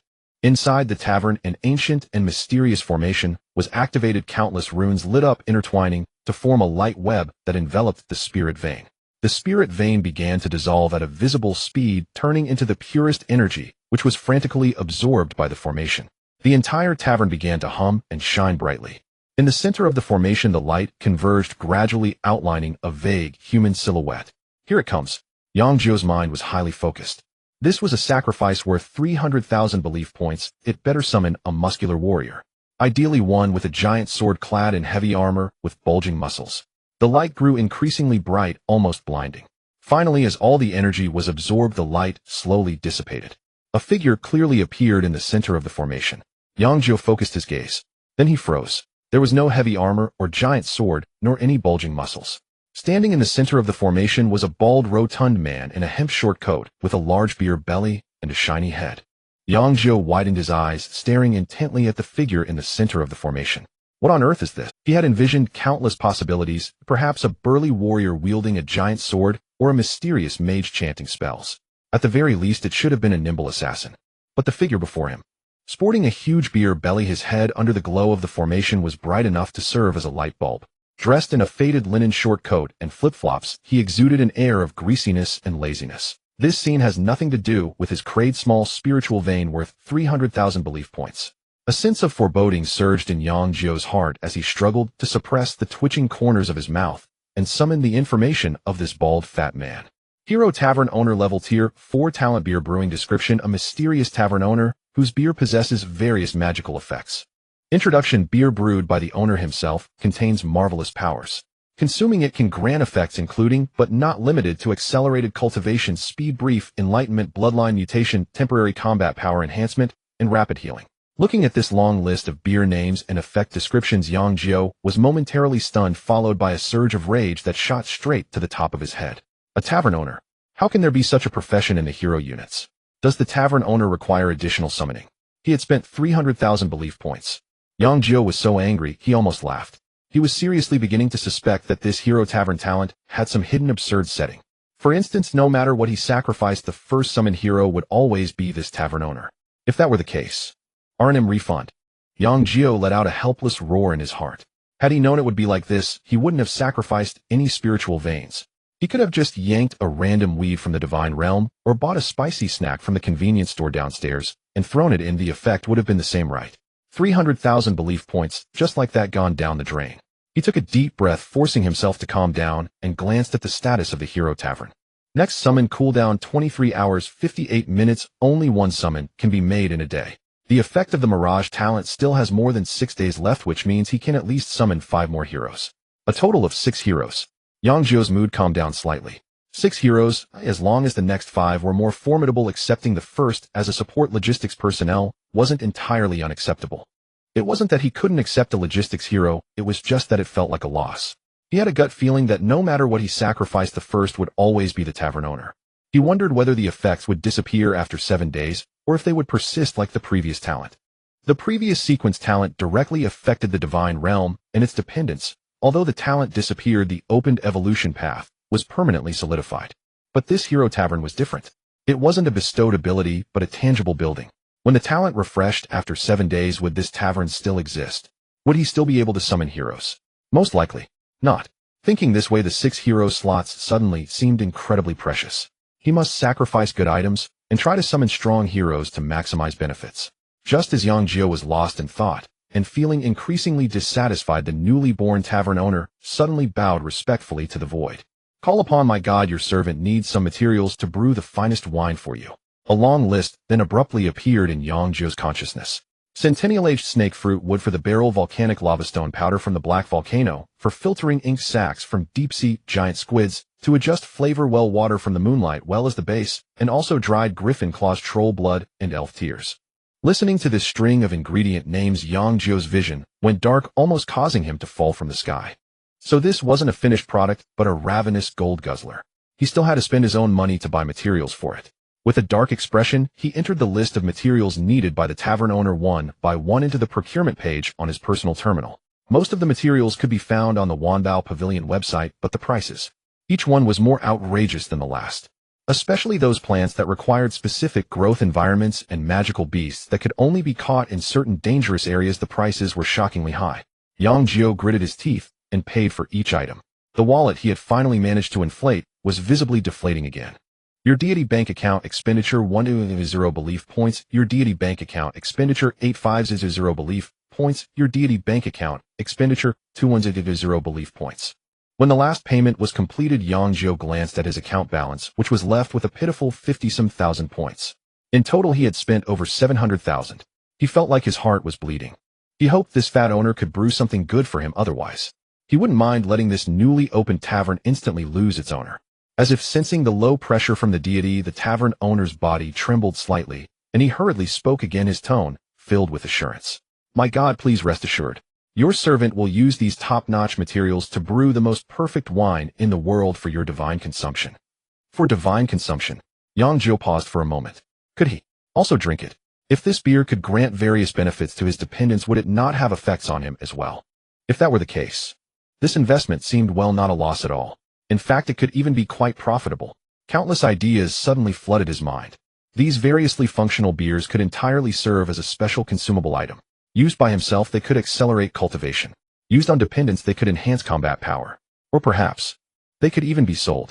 He could take them to Wanbao Pavilion and have that woman Yan Xinya appraise them. They would surely fetch a good price. Or directly list them on the Divine Fish Trading Network for sale to all deities nationwide. With this thought, Yang Jiu's mood instantly shifted from cloudy to sunny. All the gloom and dissatisfaction vanished in an instant. He looked at the bald fat man and suddenly found him much more agreeable. This was not an oily tavern owner at all. He was clearly a money tree, a treasure that could lay golden eggs. Satisfied, he retracted his divine sense and stopped thinking about those vexing matters. After all, the money had already been spent and the items had been bought, and now it was just a matter of waiting to see the results. He turned over, burying himself in the soft quilt, the corners of his mouth involuntarily curling into a smile. With beautiful visions of the future, he slowly drifted into slumber.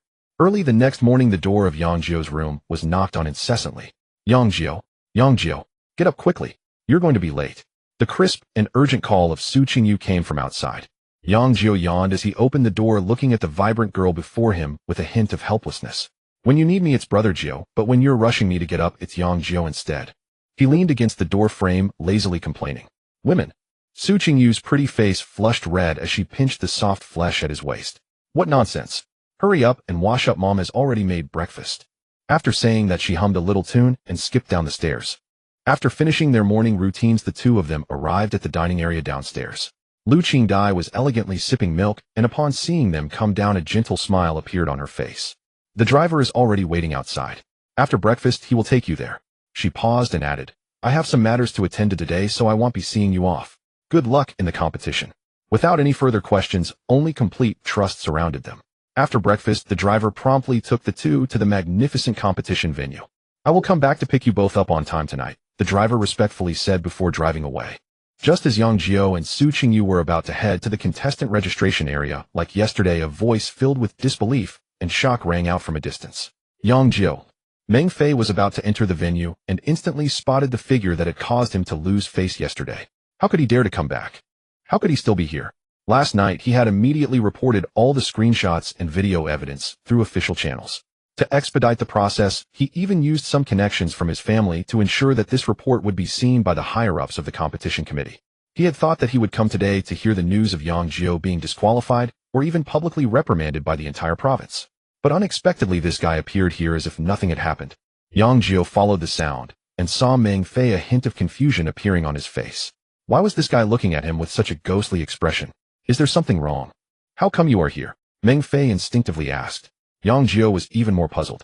If I'm not here, where should I be? Yesterday you were the one who lost, not me. Meng Fei instantly realized. It must be that the staff's efficiency was too low and they hadn't processed his report, or perhaps the Su family used their connections to suppress this matter. Thinking of this, an unnamed anger ignited within Meng Fei. No, this cheating scoundrel must not be allowed to get away with it.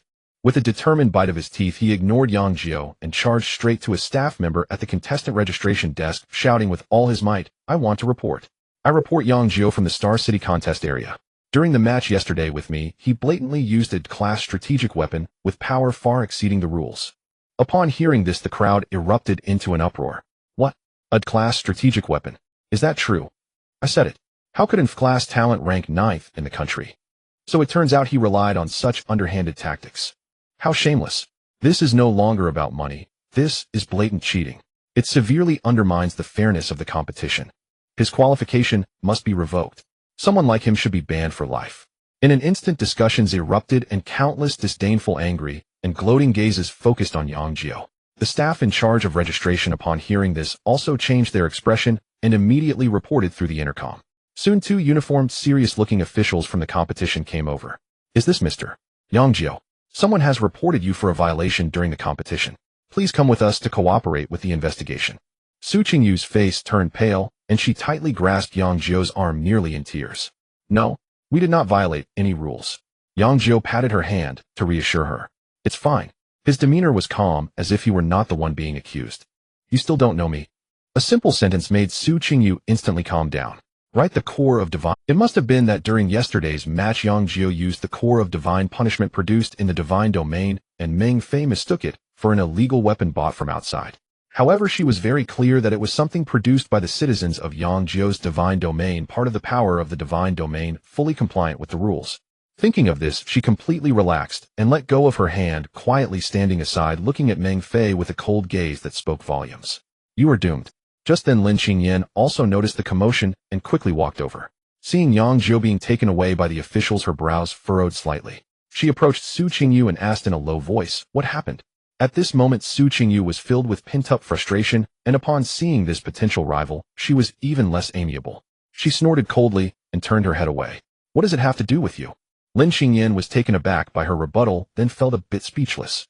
I'm friends with Yang Jiu, can I show some concern? She truly couldn't understand this woman's mindset. Is your possessiveness so strong that you need to control who he makes friends with? This remark seemed to have stepped on a cat's tail, and Su Qingyu instantly exploded. You are the one who's possessive. She glared at Lin Qingyan and said irritably, anyway, he is fine and will be back soon. If he wants to talk to you, you can ask him yourself. I won't tell you anything. After saying this, she huffed angrily and walked to the side, ignoring everyone else. Lin Qingyan looked at her demeanor, shook her head helplessly, and turned to leave. Meanwhile, Yang Jiu was taken to a secluded room on the top floor of the venue. The room was large, decorated with a strong sense of technology. In the center of the room was a massive screen, and in front of the screen sat a row of serious-looking middle-aged individuals. Yang Jiu recognized at a glance that these people were all examiners for this provincial competition, and several of them were directors of admissions from top academies in the Xian Kingdom. Seated at the main position was the principal examiner, who had spoken at the opening ceremony and exuded a powerful aura. At this moment, the atmosphere in the room was somewhat heavy. All the examiners were focused on the massive screen. The screen was repeatedly playing a segment of high definition. It was the scene from yesterday when Yang Jiu fought Meng Fei, where his venomous warrior detonated the freezing core and plagued core freezing and poisoning a large number of Gale Spectres. The principal examiner glanced at Yang Jiu when he was brought in without immediately asking questions, only turning his head to look at him calmly. You're here. The chief examiner instructed Yang Jiu to take a seat, then gestured for him to look at the enormous screen before him. Do you know why you were called here? He asked, indicating the large display. On the screen, footage was playing in a loop showing the Venom warrior triggering the core, with countless Gale Phantoms being frozen and poisoned. Each major competition was recorded by a special array, allowing the examiners to call up and review the footage at any time. Yang Jiu remained calm. I know I was reported. The chief examiner nodded and continued, then please explain these things. They were produced in my divine domain. Yang Jiu's response was simple and direct. As soon as he finished speaking, an elderly examiner with graying hair could no longer contain himself. He slammed his hand on the table, making a dull thud. Impossible. His reaction was intense as he pointed at the screen and then at Yang Jiu. These are clearly goods publicly sold by the Wanbao Pavilion. You claim they were produced in your divine domain. Young man, even lying has its limits. He continued, the divine punishment core, a class D strategic weapon, is powerful enough to deal fatal damage to 6th tier beings and can even threaten 7th tier ones. You say this was produced in your divine domain. The old examiner's face flushed with anger, his gaze towards Yang Jiu filled with disdain and fury. You're just a 3rd tier deity with the lowest class talent, and your followers are of the human race. How could you possibly produce this? Do you plan to produce it with your head? His agitation grew and he nearly spat as he spoke. Moreover, on the Wanbao Pavilion's official website, over 100 of these cores have already been sold. Your divine domain can produce over 100 strategic weapons of this level. What a joke. The old examiner's questioning was thunderous, each word striking at the hearts of everyone present. Indeed, this was too absurd. Furthermore, your human followers have undergone mutations, which adds to the impossibility. A follower race that follows a path of self-cultivation should invest all resources into enhancing individual strength. How could there be any surplus to develop and research such unrelated technological products? You think you can grab both sides? Who do you think you are? The Eternal Supreme. The old examiner's words drew a chorus of agreement from the other examiners. Elder Wang is right, this is completely illogical. Cultivation and technology are two entirely different developmental paths. Balancing both requires enormous resources and effort. Not even many well-known deities can achieve this, let alone a mere high school student. This boy has problems, there is definitely something wrong. In an instant the room was filled with doubts about Yang Jiu. The chief examiner remained silent, merely watching Yang Jiu quietly, as if waiting for him to continue explaining. Seeing that Yang Jiu was silent, he slowly began to speak. You need to provide evidence to prove that these items are indeed products of your divine domain. Otherwise, according to regulations, we have the right to contact the Security Bureau to conduct a forced search of your divine domain for evidence. Once these words were spoken, the atmosphere instantly dropped to a freezing point. A forced search of a divine domain is the most severe measure for any deity, equivalent to exposing their greatest secrets completely to others. Yet Yang Jiu remained calm. He had long anticipated such a situation. He had no unnecessary words. Under the scrutinizing gazes of everyone, he extended his hand and waved over the table before him. Buzz! A flash of light appeared, and 3 cores of different colors quietly appeared on the table. One was pitch black, one was ice blue, and the last was a sickly green.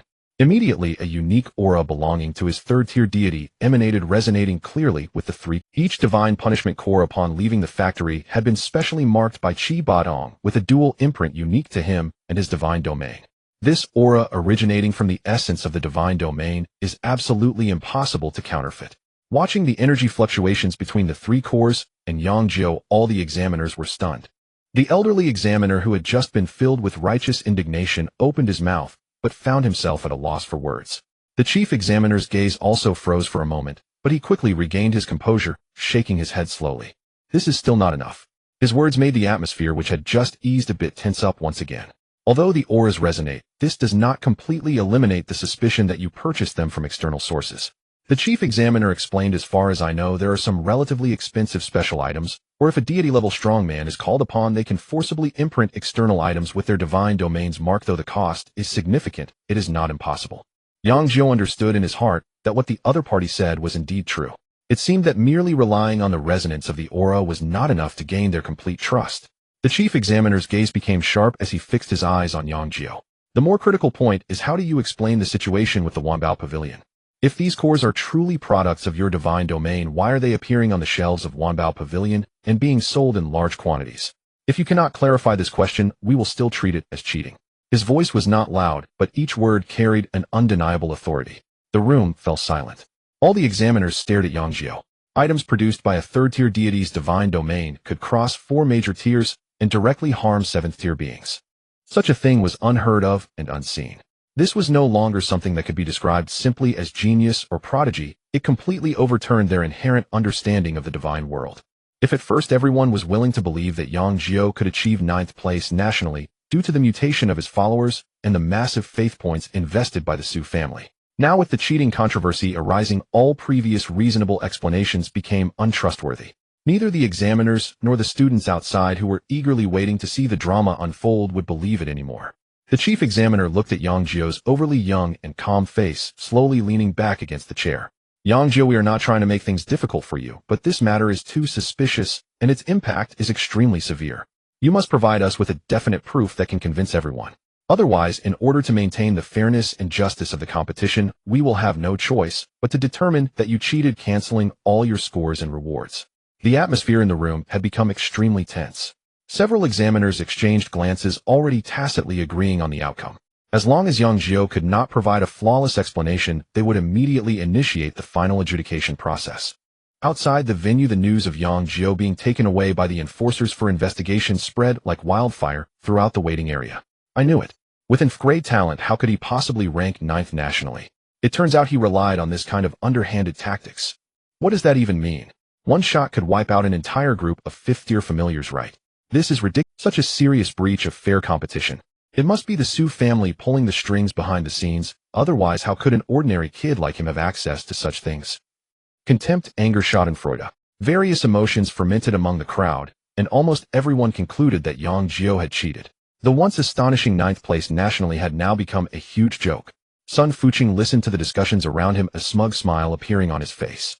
He adjusted his expensive collar and walked confidently towards Su Qingyu, who was anxiously waiting. Qingyu, I've heard everything. Sun Fuqing's voice was magnetic, but carried an uncomfortable sense of superiority. I said before, a man who rises through a woman's influence must have character issues. Now it seems indeed he will do anything for a ranking, even resorting to cheating. He stepped forward, attempting to close the distance with Su Qingyu. A cheating man is not worthy of you. Only I am the most suitable for you. Our Sun family and your Su family are both prestigious families in Chongqing. This is a perfect match. Moreover, we both have S-grade talents, who our union will create the strongest descendants in Xinghua. Su Qingyu was already flustered by Yang Jiu's departure, her mind a blank, filled with worry. Sun Fuqing's self-righteous words stabbed at her most irritable spot, like a sharp knife. She suddenly looked up, her beautiful apricot eyes now filled with icy anger. Get lost. A single word, crisp and decisive, without a hint of hesitation.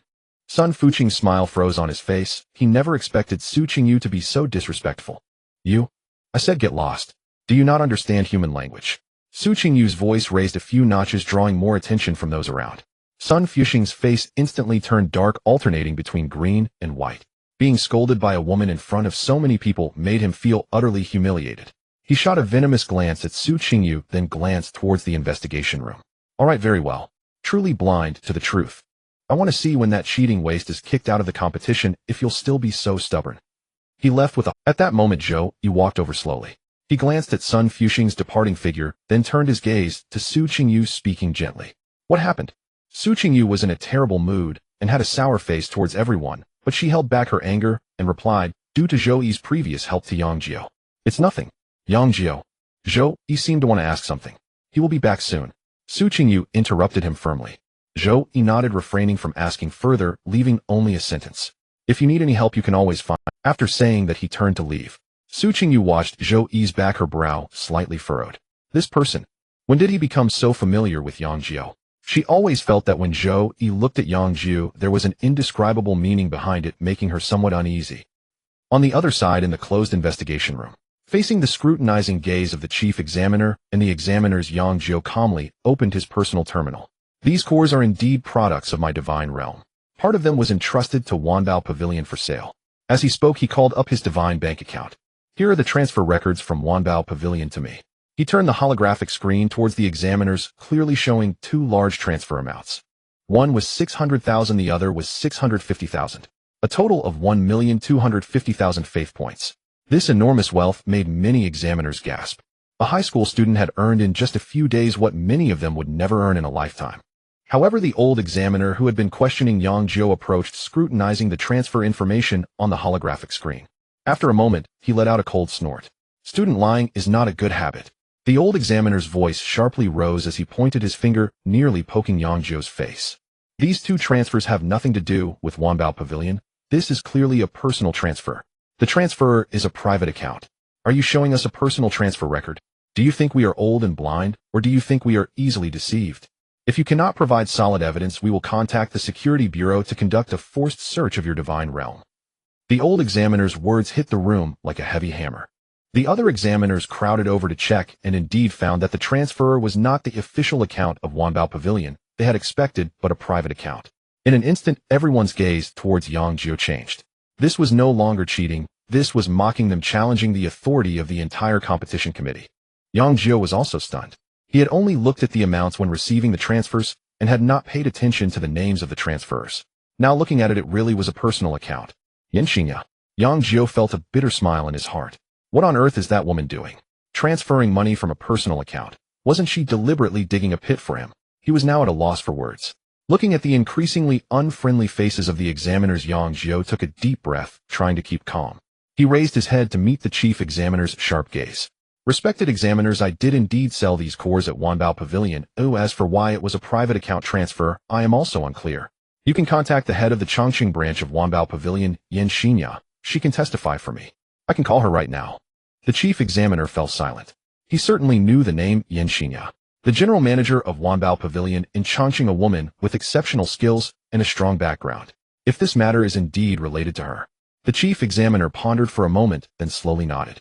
He fixed his gaze on Yang Jiu and spoke each word deliberately.